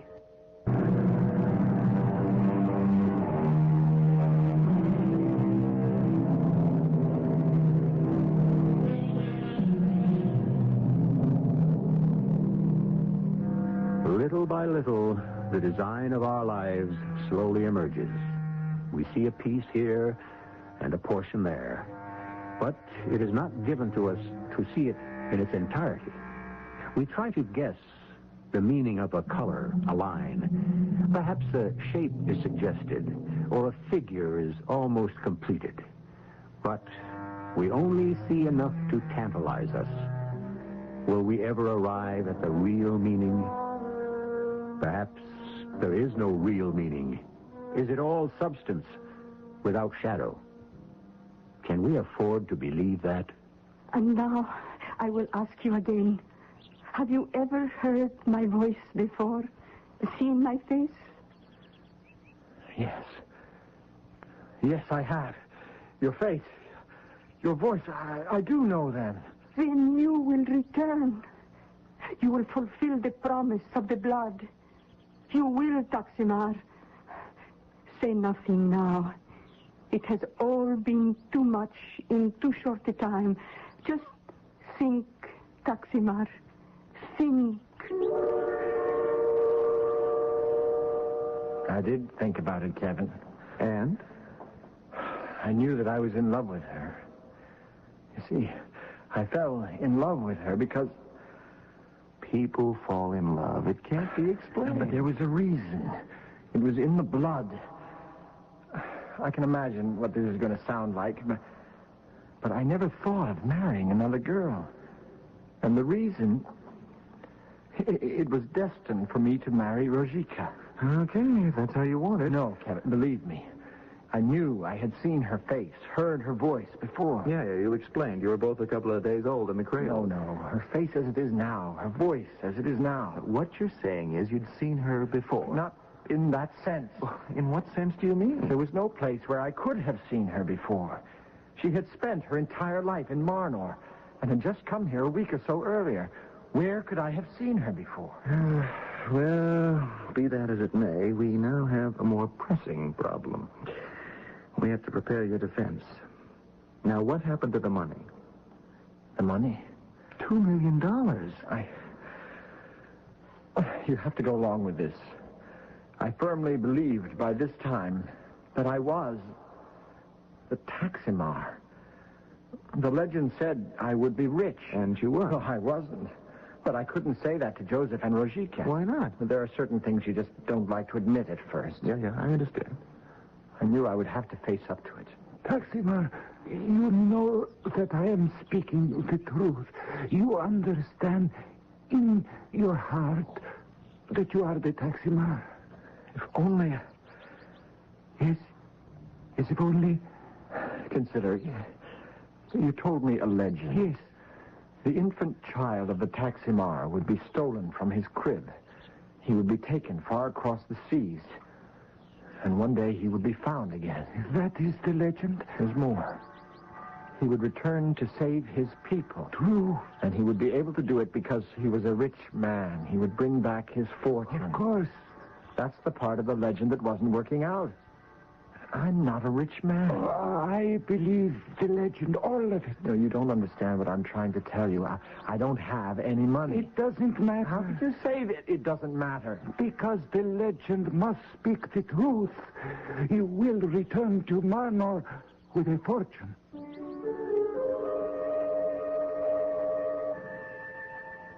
You are very sad, my loved one. I don't know what to think. I'm a civilized, rational person. And here I'm getting involved in all this stuff about blood. Oh, civilized, rational people also have blood, do they not? Yes, but... Listen to the Council of the Elders of Marmor. Blood speaks to every member of the human race. There are those who listen and those who do not. Please, Rosita. What is this blood that flows through the veins? Is it not the accumulated wisdom of humanity? In you, there is the blood of all who came here before you. Rosita. Return. Become the Taximar. Fulfill the prophecy. I can't. Why not? Because I have no fortune. You will have a fortune. Will I? Oh. There's no way I can ever hope to make any money. Whatever I had is gone. I don't have the touch anymore. You will have a fortune. You don't know what I'm saying. I only know the prophecy. I'll never make another dollar in the market. Beloved, let the anger be gone from your voice. Let there be peace in your heart. And let love return. Sit with me. Sit quietly, and we shall dream of love and Marnor. Pour you some more coffee, my boy? Thank you, J.R. Louis, I'm getting a bit of flack from the board about you. Fellas want to know what has the sharp fox of Wall Street been doing. The answer is you haven't been doing anything. That's true, isn't it? Yes, sir, in many ways. Well, quite frankly, it isn't just the board. The customers, too. Old Jim Sylvan said to me just the other day at the club he didn't bring his account in here so that we could sit on his money. Might just as well hide it under his mattress at home. Louis, what's been going on? It's just that I don't see too many opportunities at the moment. Oh, J.R. come on, Louis. Digital advances shot up 15 points in the last 2 weeks. Delphi Consolidated doubled. Now, these were the situations you used to get us into. What is it, Louis? Have you lost your touch? Was I wrong about you? J.R., I'm trying. Well, you have to try harder. And better. Otherwise, I'll have to conclude that I made a mistake. Kevin, I was terrified. I knew I'd be fired. But you had a great education. You were knowledgeable, experienced. All that couldn't just disappear. It did. And what did I have left? Marnor. Marnor? I believed in it, Kevin. Marnor. And I would become the Taximar. And so, that very day, I met with Rosika. A most beautiful day, beloved. A day to remember. Because today, all doubt is gone. I believe in the prophecy. Oh, we must leave at once. Tonight. Yes, there's a plane for Athens every night. And from there, we can drive to the border and cross into Marnor. Father and I will meet you at the airport at 8 o'clock. We will have the tickets. Rosika. Yes, beloved. I will return without a fortune. You will return with a fortune. I believe in the prophecy. And then suddenly I believed in it, too. That's when you went back to the office and you stole $2 million worth of negotiable bonds. I didn't think I was stealing. Any way you want to put it. As Taximar, I sincerely thought I could make improvements and earn enough to pay back J.R. and company. Weren't you afraid they'd come after you? How would they know where to look for me? Besides, I checked it out. The U.S. has no extradition treaty with Marnor. And then? Yes? Then it happened. So quickly. Before I knew, it was all over. I went to the airport. I met Rosika and Joseph. Here we are, beloved. Here. Welcome, Taximar. This is Marnor's night of destiny. This is the night the prophecy shall be fulfilled. All of it. All of it? Yes, all of it. In this briefcase, I have the fortune. I knew. My beloved, there seems to be a problem. What sort of problem? With the tickets. Neither Joseph nor I could speak with the person. Could you adjust the situation? Of course. Just wait right here. Do I have to tell you the rest of it? No. The people at the ticket counter knew nothing of any such reservations. I went back to where I had left Ruzhika and Joseph, and they were gone. With the briefcase and with the securities. Well, at least I've got your defense. You were vulnerable because of the disclosures made to you by your supposed real mother. Well, I don't think we should make that public. It's your only defense. You were victimized. Lou, there won't be a dry eye on that jury. And so, ladies and gentlemen, I cannot ask you to close your eyes to what this man has done. I can only ask you to try to understand him, to try to explore in your own minds the trauma that he has suffered, and to remember that he is a human being, subject to the weaknesses and the vulnerabilities that can be the undoing of every member of the human race, given the time, the place, and the circumstances.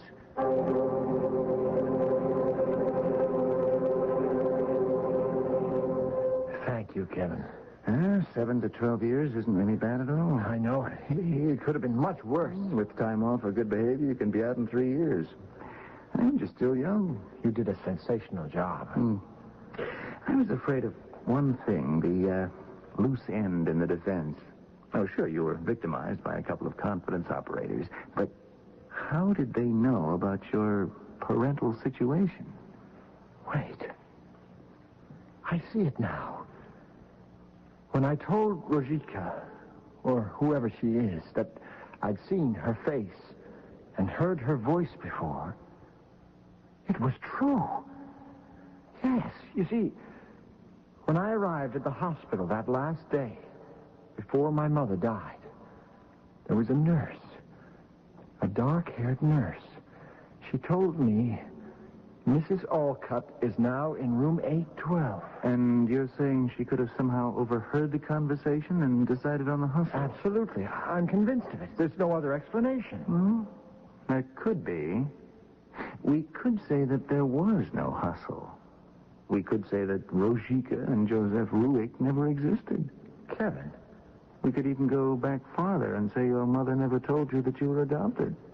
All we have is your word for it. But what purpose would I have to... Let us suppose that you had suddenly gone sour, lost your ability, your flair, whatever. It happens to people. This could be a way to steal $2 million at the cost of just a couple of years of your life in jail. Well, is it true? What are you talking about, Kevin? Is it true?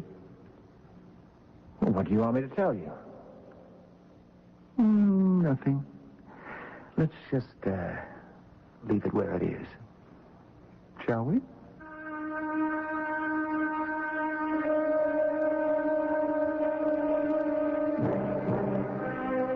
And why not? Either way, he goes to jail.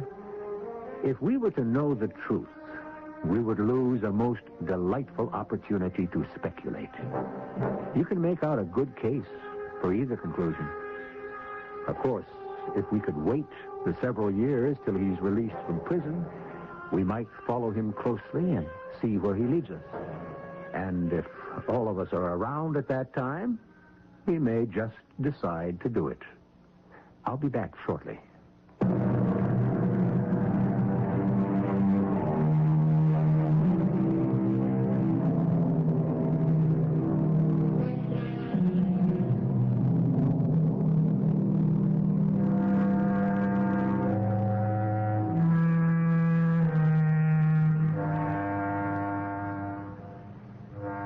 Blood.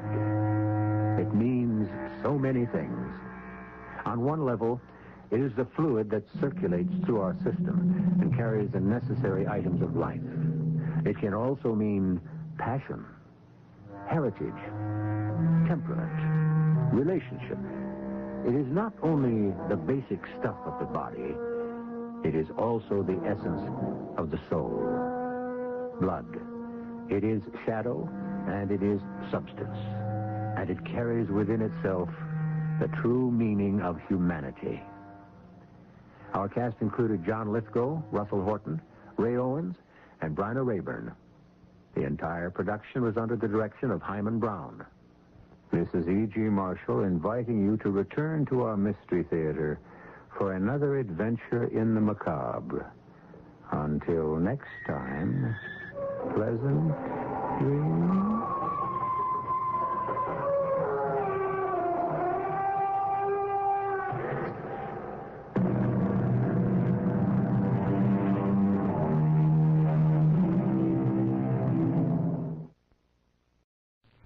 Make no mistake, almost as powerful as the love of life is the love of liberty. Men in prison, in war and peace, good men and bad, have risked everything to escape. But strangely enough, despite ingenuity and courage, the greatest helping hand is chance. The alarm of a sentry, the bark of a dog, the wrong turning, any could spell death or life. Worth exploring?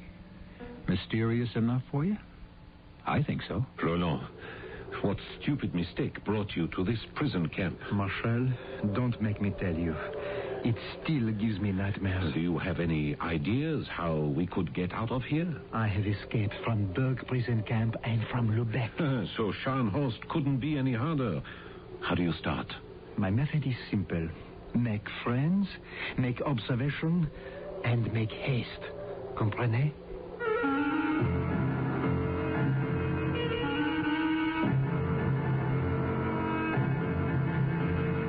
Our mystery drama, Breakout, was written especially for the Mystery Theater by James Agate, Jr. and stars Paul Hecht and Bob Caliban. I'll be back shortly with Act One.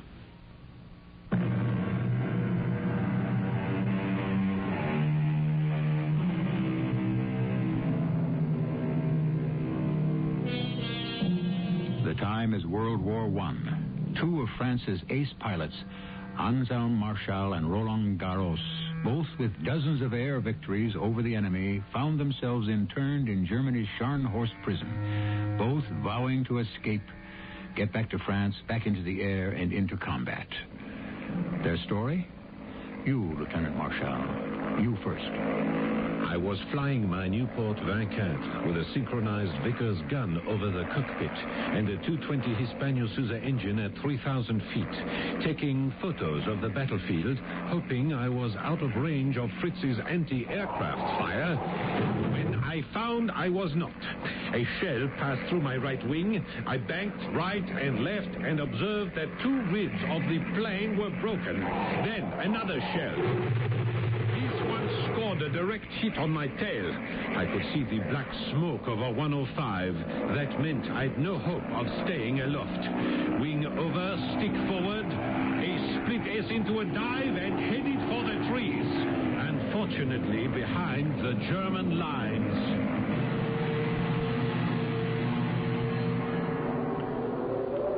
And that, my dear Roland, is how I am prisoner here in Scharnhorst once again. And what stupidity brought you here, mon ami? Don't make me tell you, Marshal. It still gives me nightmares. Besides, do you really want to know? No. What I really wish to know is what idea have you to get us out of here? Let me see. I've broken out of Berg prison and out of Lubeck. So how could Scharnhorst be any harder?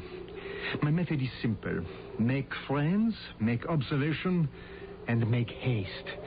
Each of us, every day on the lookout. And at night, we compare notes. Make friends, eh? There is a Russian prisoner here, Nikolai someone. He didn't tell me his last name. He's been here a long time. Yesterday, he winked at me and whispered he knows a way out. Why hasn't he escaped then? Good question, but he didn't tell me. Don't be too sure this Nikolai will help a Frenchman. Russians have never forgiven us for Napoleon. What is it, Nikolai? I saw you motioning to me in the yard. You wish to show me something in this corridor? To begin, Lieutenant Marshal, I have admired your exploits as pilot for the whole war. You've been in Scharnhorst here for the whole war? Bad luck, yes. Lieutenant, stand here with me in front of this door until the guard goes around the corner. Good, he's gone. Look, I have keys for door. A storeroom. I open. Come inside, quick. Look, other side.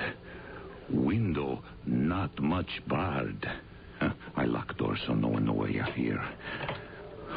Lieutenant, look out from window. It's freedom. Yes. I've cut through bars much thicker than this before. I get Lieutenant's file. I help. Every night after roll call, I open this door. You file bars. Soon you are free. Very tempting, Nikolai, but why are you helping me? For great aviator, I must do this. You wish me to get file for you tonight? I'll talk to you tomorrow, Nikolai. Tomorrow? Why waste one day? A night to think it over does not waste a day.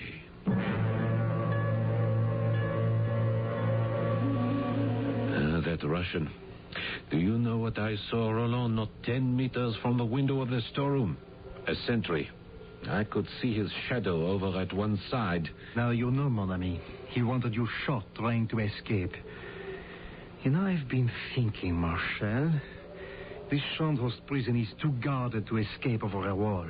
However, I have a plan. We simply walk out one evening. Walk out? Disguised as German officers. Our uniforms would give us away. For one thing, our greatcoats are blue, the Germans wear gray. We change the color. First, we have to be very sick in order to get ourselves admitted to the prison hospital. Once inside, we find some permanganates to bleach our coats. Why not? When do we start? Right now. Both of us have this very bad attack of dysentery. You make noise, I make noise.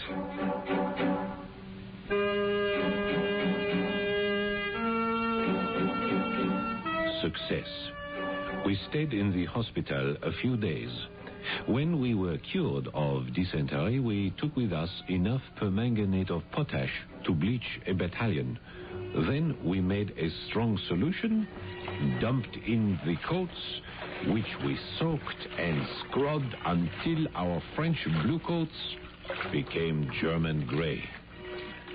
Then we made buttons out of wood, painted them greenish bronze, and sewed them on. Now, where's the needle and thread? Ah, yes, here. What are you doing? I am making German officers' caps. You see, first I cut the cardboard to make a frame, and then I had better measure your head for yours, Oberleutnant. Caps.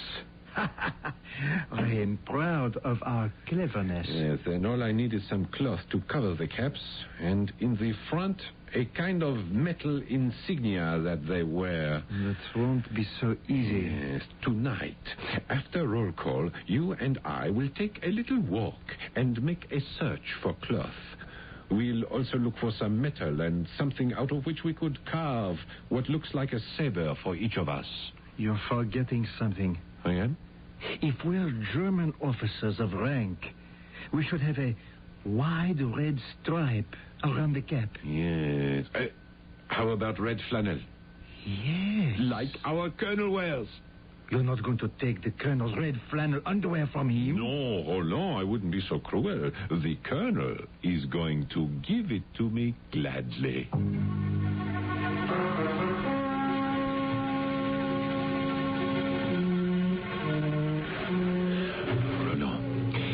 We stay in the shadows and move along the wall. None of the sentries will see us. Let me go over our shopping list. 2 sabers, or their equivalent, some shiny metal for insignia, cloth for caps, and the colonel's underwear. Behind this building is a clothesline, and if we're lucky, we might find hanging on it some cloth. Do you see what I see? I do. And it's ours. Here, Roland, stuff these gray trousers under your shirt. I have another surprise for you. If we're going to walk out the wagon house gate, underneath our uniforms, we'll need civilian clothing. I've got it. Just stand to one side. I lift this stone. What is that rolled up in that hole? What is it? What have you hidden? Shh. Civilian clothing, I told you. I'll put the stone back. 2 suits and a felt hat. You've carried all that from Bourg to Lubeck to Scharnhorst?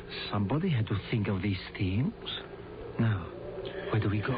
We keep moving alongside this building. Marshal, stop.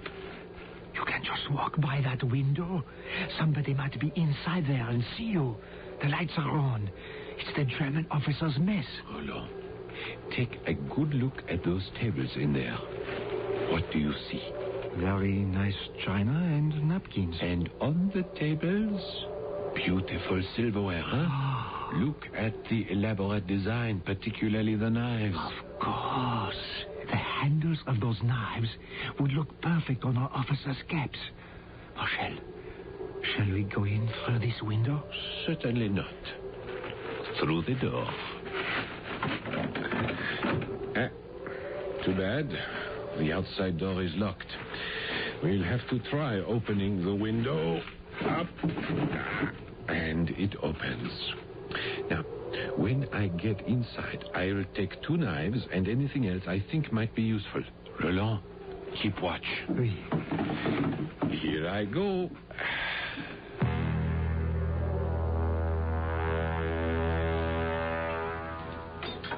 What are you doing? Who are you? Anselme Marshal, French Air Force, mon colonel. Ach, yeah, I've heard you were here. What are you doing in our mess hall at this time of night? Mon colonel, there is danger. Danger? What danger? Mon colonel, you may know I have just recovered from a severe case of dysentery. The doctor told me it is everywhere in Scharnhorst. I was just examining the napkins to see if there were germs. One can see dysentery germs? I was looking to see how recently the napkins were washed. Are you sure? Take the matter of one's own underwear, mon colonel. Within 48 hours of putting on underwear which has been laundered in the prison, dysentery strikes. Marshal, I'm going to my quarters, examine my underclothing, and bring them to you. You go to your quarters immediately, Lieutenant. I shall be there directly. Mon colonel, room number 7. Bring your underclothing. I will be happy to take care of it. Back we ran to our quarters with 2 knives, 2 barrel staves, and a pair of grey trousers. Minutes later, the colonel came in with his red flannel underwear, which we cut into red ribbons for the officers' caps, sewed on the grey cloth, the knife handles, and carved the staves into sabres, staining them with black shoe polish. The work of one night. But it took over a month before we managed to forge identity papers with false names. By February the 14th, Roland Garros and I were dressed in our imitation uniforms and ready to leave. Achtung! Herr Marshal, stand at attention when your general speaks to you. That is the most unbelieving German accent I've ever heard, Roland. Now, I am going to be the colonel. I'm fluent in German, and the less you say, Roland, the better. Oui. Now, I will call you Oberleutnant. That suits me. I was only trying to help. Yes. Now, there are 3 sentries one has to pass at the Wagenhaus gate. We have to be out of Scharnhorst, rid of our uniforms, and at the Magdeburg station in time to catch the 6:30 train. Marshal, your coat fits you like a glove. Well, it should. It's my own. Bleached, but still my own. Yours doesn't fit so well, Roland. You seem to have put on weight. What time is it? 5:30. Shall we go? It's just starting to get dark. Where are the suits we are going to wear as civilians? I'm wearing both of them under my coat. That's why I look so fat. Your SHEBA strapped tightly? Oui. And our papers. You have yours? I have mine. I hope they work. And Roland, remember, I do the talking.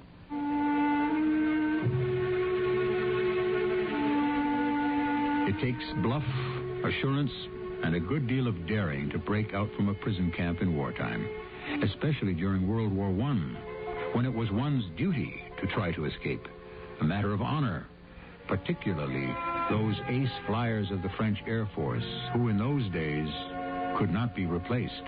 War in the skies from 1914 to 1918 was in its infancy, and one man in prison might turn the tide of battle.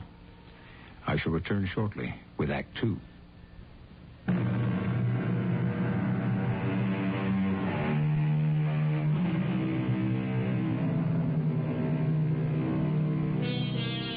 In the annals of World War I, the escape from Scharnhorst prison by Lieutenant Anselm Marschall and ace flyer Roland Garros has never been equaled. Disguised as German officers, at twilight, they approach the first sentry. Every passing minute is against them. If they are not on that 6:30 train, their absence will be discovered and the escape will fail. Halt! Was ist los? Halt? I said halt. I heard you. Stand up straight, soldier. What kind of a sentry are you? You see, Herr Oberleutnant, what riffraff. They send us for a prison camp. Ja. Dummkopf. Don't you know enough to salute the superior officer? I shall report you to the general. Come along, Oberleutnant. I apologize for this Dummkopf. Let us hope we have more discipline at the front. Roland, this time I'll start talking before we get to the second sentry. You follow my lead. Oui. I tell you, Herr Oberleutnant, it is insufferable that a German colonel like myself should be hooted at by these Franzosen prisoners in the middle of an inspection tour. Ja. I say it is our duty to go to Herr General and inform him that his staff is being mocked at every turn, nicht wahr?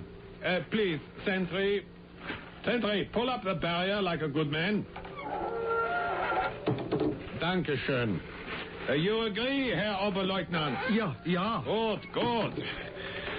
Well, we got past the second sentry, Roland? Only one to go. Keep nodding just the way you're doing. That is perfect. I was saying to Herr General this morning, I said, Herr General, if we do not have complete discipline in Scharnhorst, where do we have it? Our last few steps over this footbridge and across the moat. The only way to beat the enemy is discipline. Von Moltke said it. Clausewitz said it.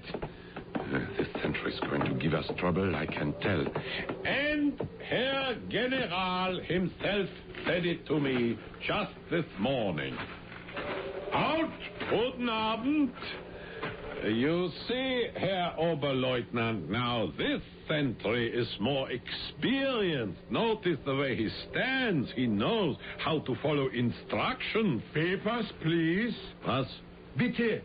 Your papers. Now, this is the third time we've been asked for those stupid papers. How do you think we got this far, sentry? But I must see papers. If you think, sentry, that on a cold night in February we are going to unbutton our coats to show our papers, you are very much mistaken. Open the gates. Mach schnell. Herr Oberleutnant, I'm sorry. Unfortunately, here we have an example of following instructions too carefully. Ja.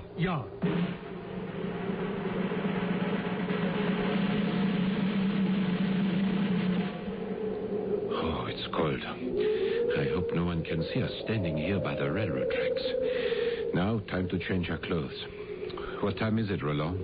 We have 15 minutes before the train leaves Magdeburg. What a night to get undressed. I'm happy to get out of this uniform, useful as it was, and end my brief career in the German army. Oui. Sabers, caps, Coats, everything. Roll them up together. See if we can find a good place to hide them. There's a drain under the tracks. I can stuff them in there. Oh, mon Dieu, it's cold. You weren't so stupid to wear both civilian suits, Roland. Here, let me have mine. I hope it fits. I have found a gap for you. No, give me the hat. Cher ami, try to remember who brought the civilian clothing in the first place. You're no longer our German colonel giving orders. You're right, Roland. You are right. What are you doing? Putting my ear to the tracks. No, nothing yet. The train must be late. There. And how do I look, Roland? You were more impressive as a German colonel. Thank you. I like your outfit. Like a typical German peasant. Eh bien, shall we stroll to the Magdeburg station?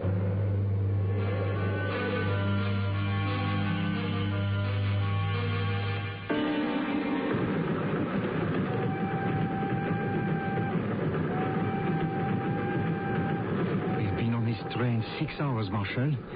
When do we reach Cologne? I'm not sure. I hope we're going in the right direction. The train's stopping. I cannot see a thing out the window. Oh, yes, I do. Some men with lanterns. I beg your pardon.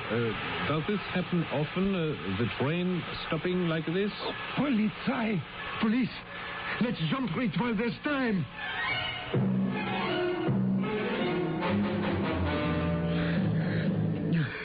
I wonder if they're stopping all the trains. Nobody knows who we are. The old man who sat across from us, he was looking at me very strangely. Roland, don't ask for trouble before it comes. And those dogs, is that imagination also? You're right, they're after us. We are two very well-known French flyers. The Germans would do anything to keep us from getting back into the air. Down below there. You see that farmhouse? Shall we head for it? They'll all be asleep. We could go hide in the barn. We haven't much choice. The dogs are getting closer. Wait, someone has just lit a candle in the house. They're opening the door. It's a woman. She's standing there, looking out. I trust a woman. Let's run for the house.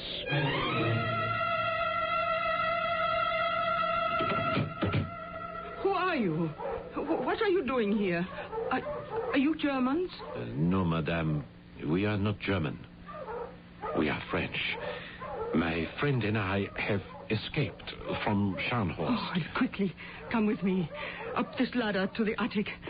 I heard the dogs. I'll go first and open the trap door. You're going to hide us? You, a German woman? I hide anyone who flees from war. I hate war. Madame, are you alone in this farmhouse? Almost. My father and my uncle and 2 older brothers were called up. In the attic where I'll hide you, I have hidden Hans, my younger brother. Now, we talk later. Follow me up this ladder.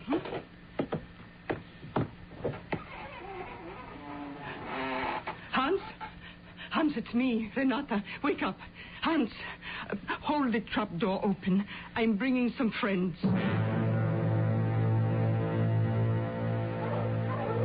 We shall wait up here in the attic until they have given up and taken the dogs away. Won't they come to your farmhouse? No. If it's the police from our town, they know about Hans, so they let us alone. Your brother doesn't say much. Well, he is afraid. He will talk when he knows you better. You see, he is not very well, but he is good with animals. When they came to draft him into the army, I hid him here in the attic. He has been here through the whole war? For 4 years. Since the Kaiser, since Germany declared war. But, madame, we are your enemy. We are French. And you cannot understand why I hide you from my own people. No, I cannot. My country went to war against you. You are only defending yourselves. Now, we will talk later. The dogs have gone. Now, you must both be hungry. Hans, I'm taking my 2 friends down to the kitchen to give them some food. Now, you go back to sleep. All right?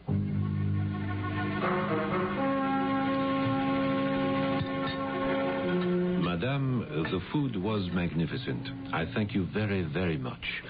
Until we reach the frontier, we will not be sleeping at night, so I'm going to catch some sleep now while I can. Roland, are you coming up? I'm really not tired, Marshal. I'll stay down here for a while. Very well.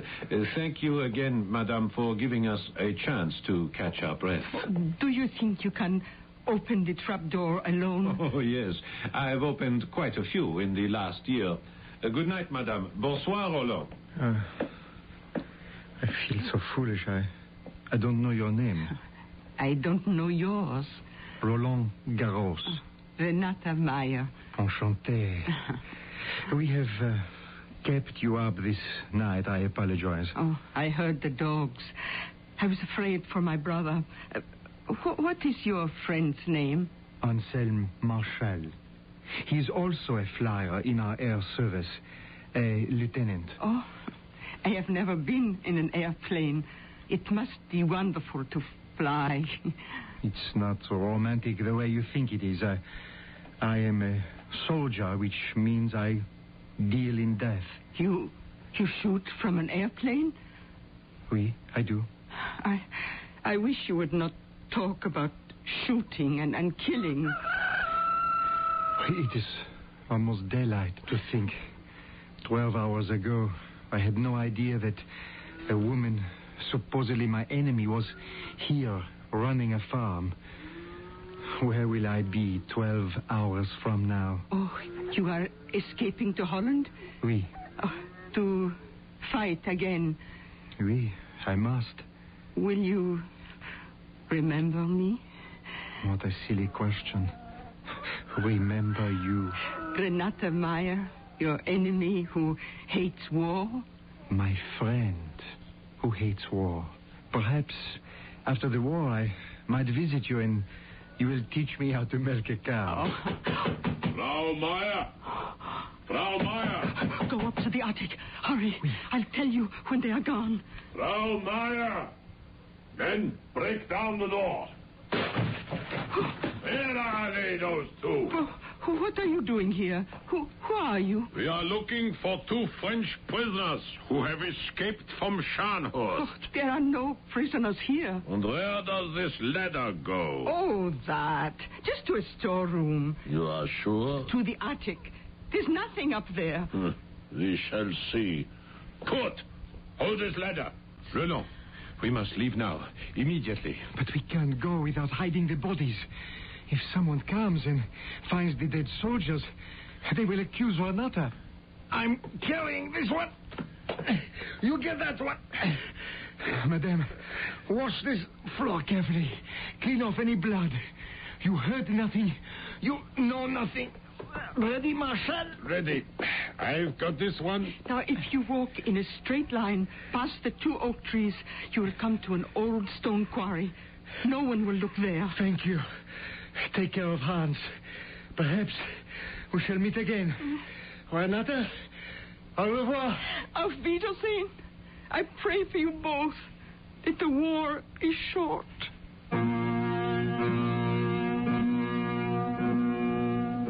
Down through the ages, hasn't that been the prayer of wives, mothers, and sweethearts? That the war be short and their loved ones return home.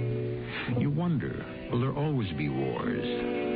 Will civilization ever outgrow the need for destruction? Or as Napoleon himself has said, we are doomed forever to repeat our follies, for war is the business of barbarians. I shall return shortly with Act 3.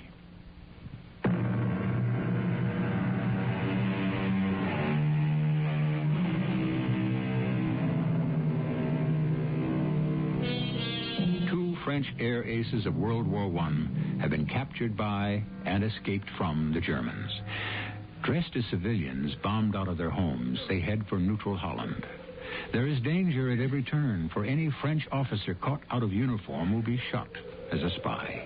Roland Garros and Anselm Marshal hurry towards an abandoned quarry, carrying 2 dead men. Here's the quarry. Yes, it's filled with water and pieces of ice down there. Over you go, my friend. Your turn, Marshal. Now what? There may be a workman's train out of the nearest town, which will get us to Cologne. Then Aix-la-Chapelle. Cologne, yes. Such a big city, no one will be able to trace us. From this quarry, which way? Common sense tells me, find the railroad tracks, follow them, and they generally lead you to a station.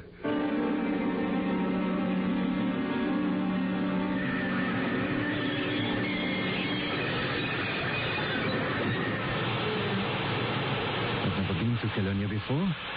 How can we hide? The crowds will hide us.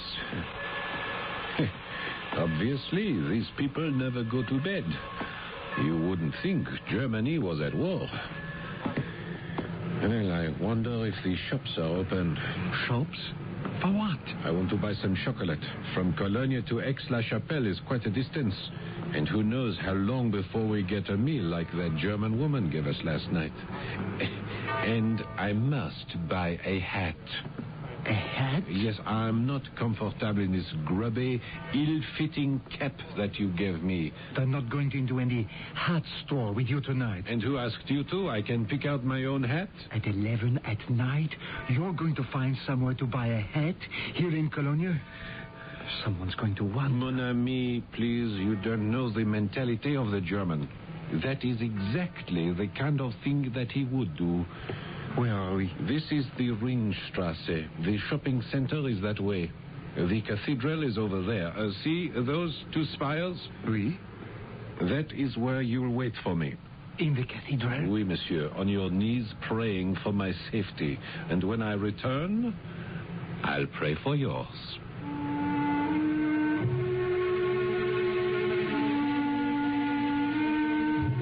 The chocolate was easy to buy. There are machines everywhere. You put in your pfennig and out comes the chocolate. But to find a hat store open for business was a little more difficult. But I found one, purchased a Hamburg, and started back towards the cathedral. But I was being followed. Every time I would stop, so would whoever was following me. If I could only get as far as the cathedral, I might escape out the back way. Who would arrest one in a cathedral?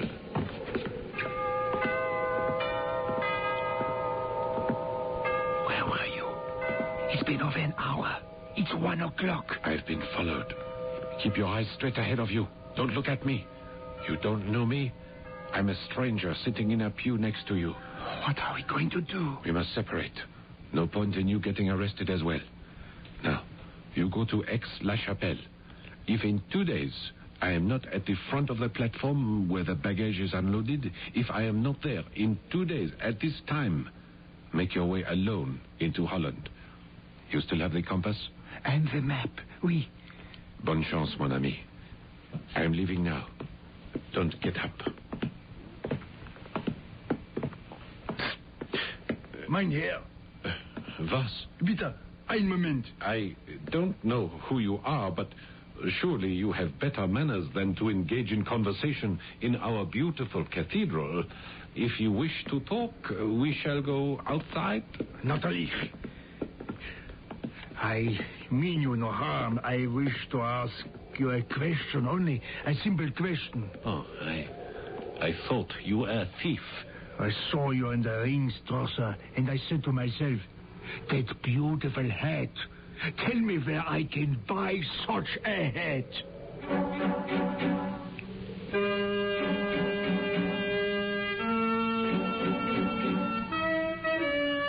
Roland and I met as planned and arrived at Aix-la-Chapelle.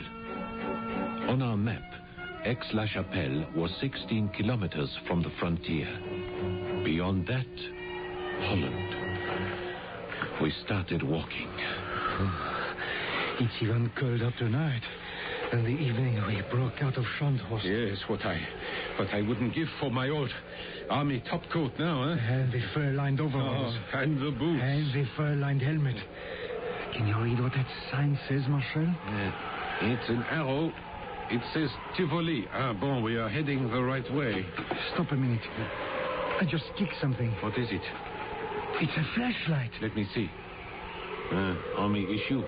That means a patrol passed here recently and one of the soldiers dropped it. It works. Now I can check our compass and the map even if the moon's not out. Rollo, put it out, quick. What is it? There was a flash of light up there. I can make out a house. What's that? What's that sound? It's water. A river. Look here. That light came from a house on the other side of a bridge. I see the bridge now.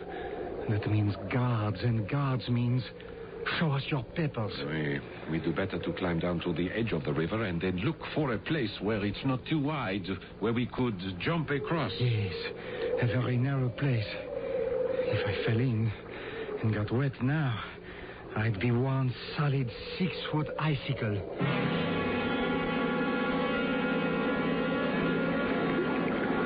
Marshal, don't you think the currents are too strong here?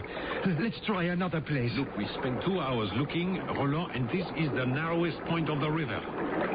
There are large, flat stones all the way across. We can walk on those. Perhaps you can, but I can't. Mon ami, believe me. Absolument. I cannot. I'll shine my flashlight on those stones. You see? Covered with ice. Not more than 25 feet to the other side. We must try while it's still dark. I can't do it, Marshal. Oh, I'll go first. Go on. I'll watch you. Right now, I'll take this branch for balance. The water is not very deep. Deep enough. Go ahead. If you can get to the other side, well, maybe I can. Bravo! You're doing beautifully, Marshal. See? Like a tightrope walker. Yeah, I told you I could. Yeah, I'm halfway across already. Halt! Oh, someone on the other side. I'm coming back. Halt! It's not so easy to turn around. I'm falling. Roland, I'm sinking. Roland. I'm right here. Grab out of my hand. You go. How you are, or I'll shoot. That sentry isn't on the other side. He's behind us, coming down the riverbank. Hold on to me, Marshal. Right. Get us across. Are you all right? Yes, I'm fine. I'm just a little cold. He's nowhere near us. Probably can't see us. Marshal, is that right? Just 2 more stones to step across. Oh, we made it. Lie flat now. He can't possibly see us over here. I'm so cold. So cold. We'll be on our way as soon as I can catch my breath. Have to crawl on all fours, right? Yes, that will warm me up. You see, Roland, you can get across the river if you have to. Even carrying a big baggage like you. I don't know how I did it. I can't even swim.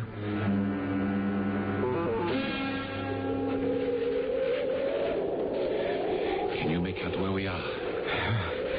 We're in luck. My flashlight's still working. I'll check the compass to see if we're still heading west. Look, there's a light over there. It blinked on and off. I saw it. There's another. Halfway up that hill over to the left. Very bright. Oh, my face, I'm perspiring. I've never been so wet and so cold. Marshal, it's snow. It started to snow. Yes. Look, there's another light blinking on and off. A signal. You hear that? We've been spotted. The woods are filled with soldiers. Can you look at the compass under your jacket so no light will show? I have, mon ami. Oh, we have traveled around in a complete circle. Oh, no. All those kilometers. And that village down below there is Metro. Metro is less than 2 kilometers from Aix-la-Chapelle. And that strong light up on the hill is the guardhouse we tried to avoid at the head of the bridge. Yes, the snow is really coming down now. Roland, let us stand up like men, find the road, and walk back to Aix-la-Chapelle. Start all over again? Oui, mon ami. On another day, we're both too exhausted to get to the frontier now. We're still 16 kilometers from Holland, and we've traveled half that distance tonight in a circle.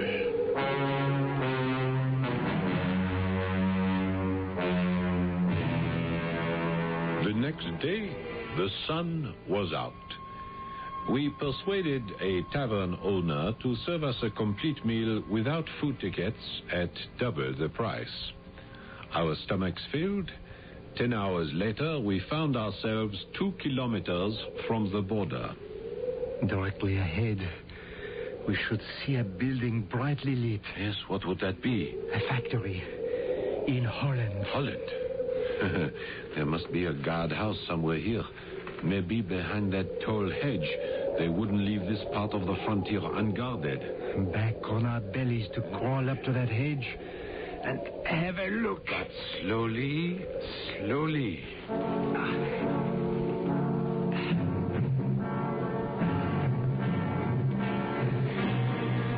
Marshal, this hedge is 5 feet high.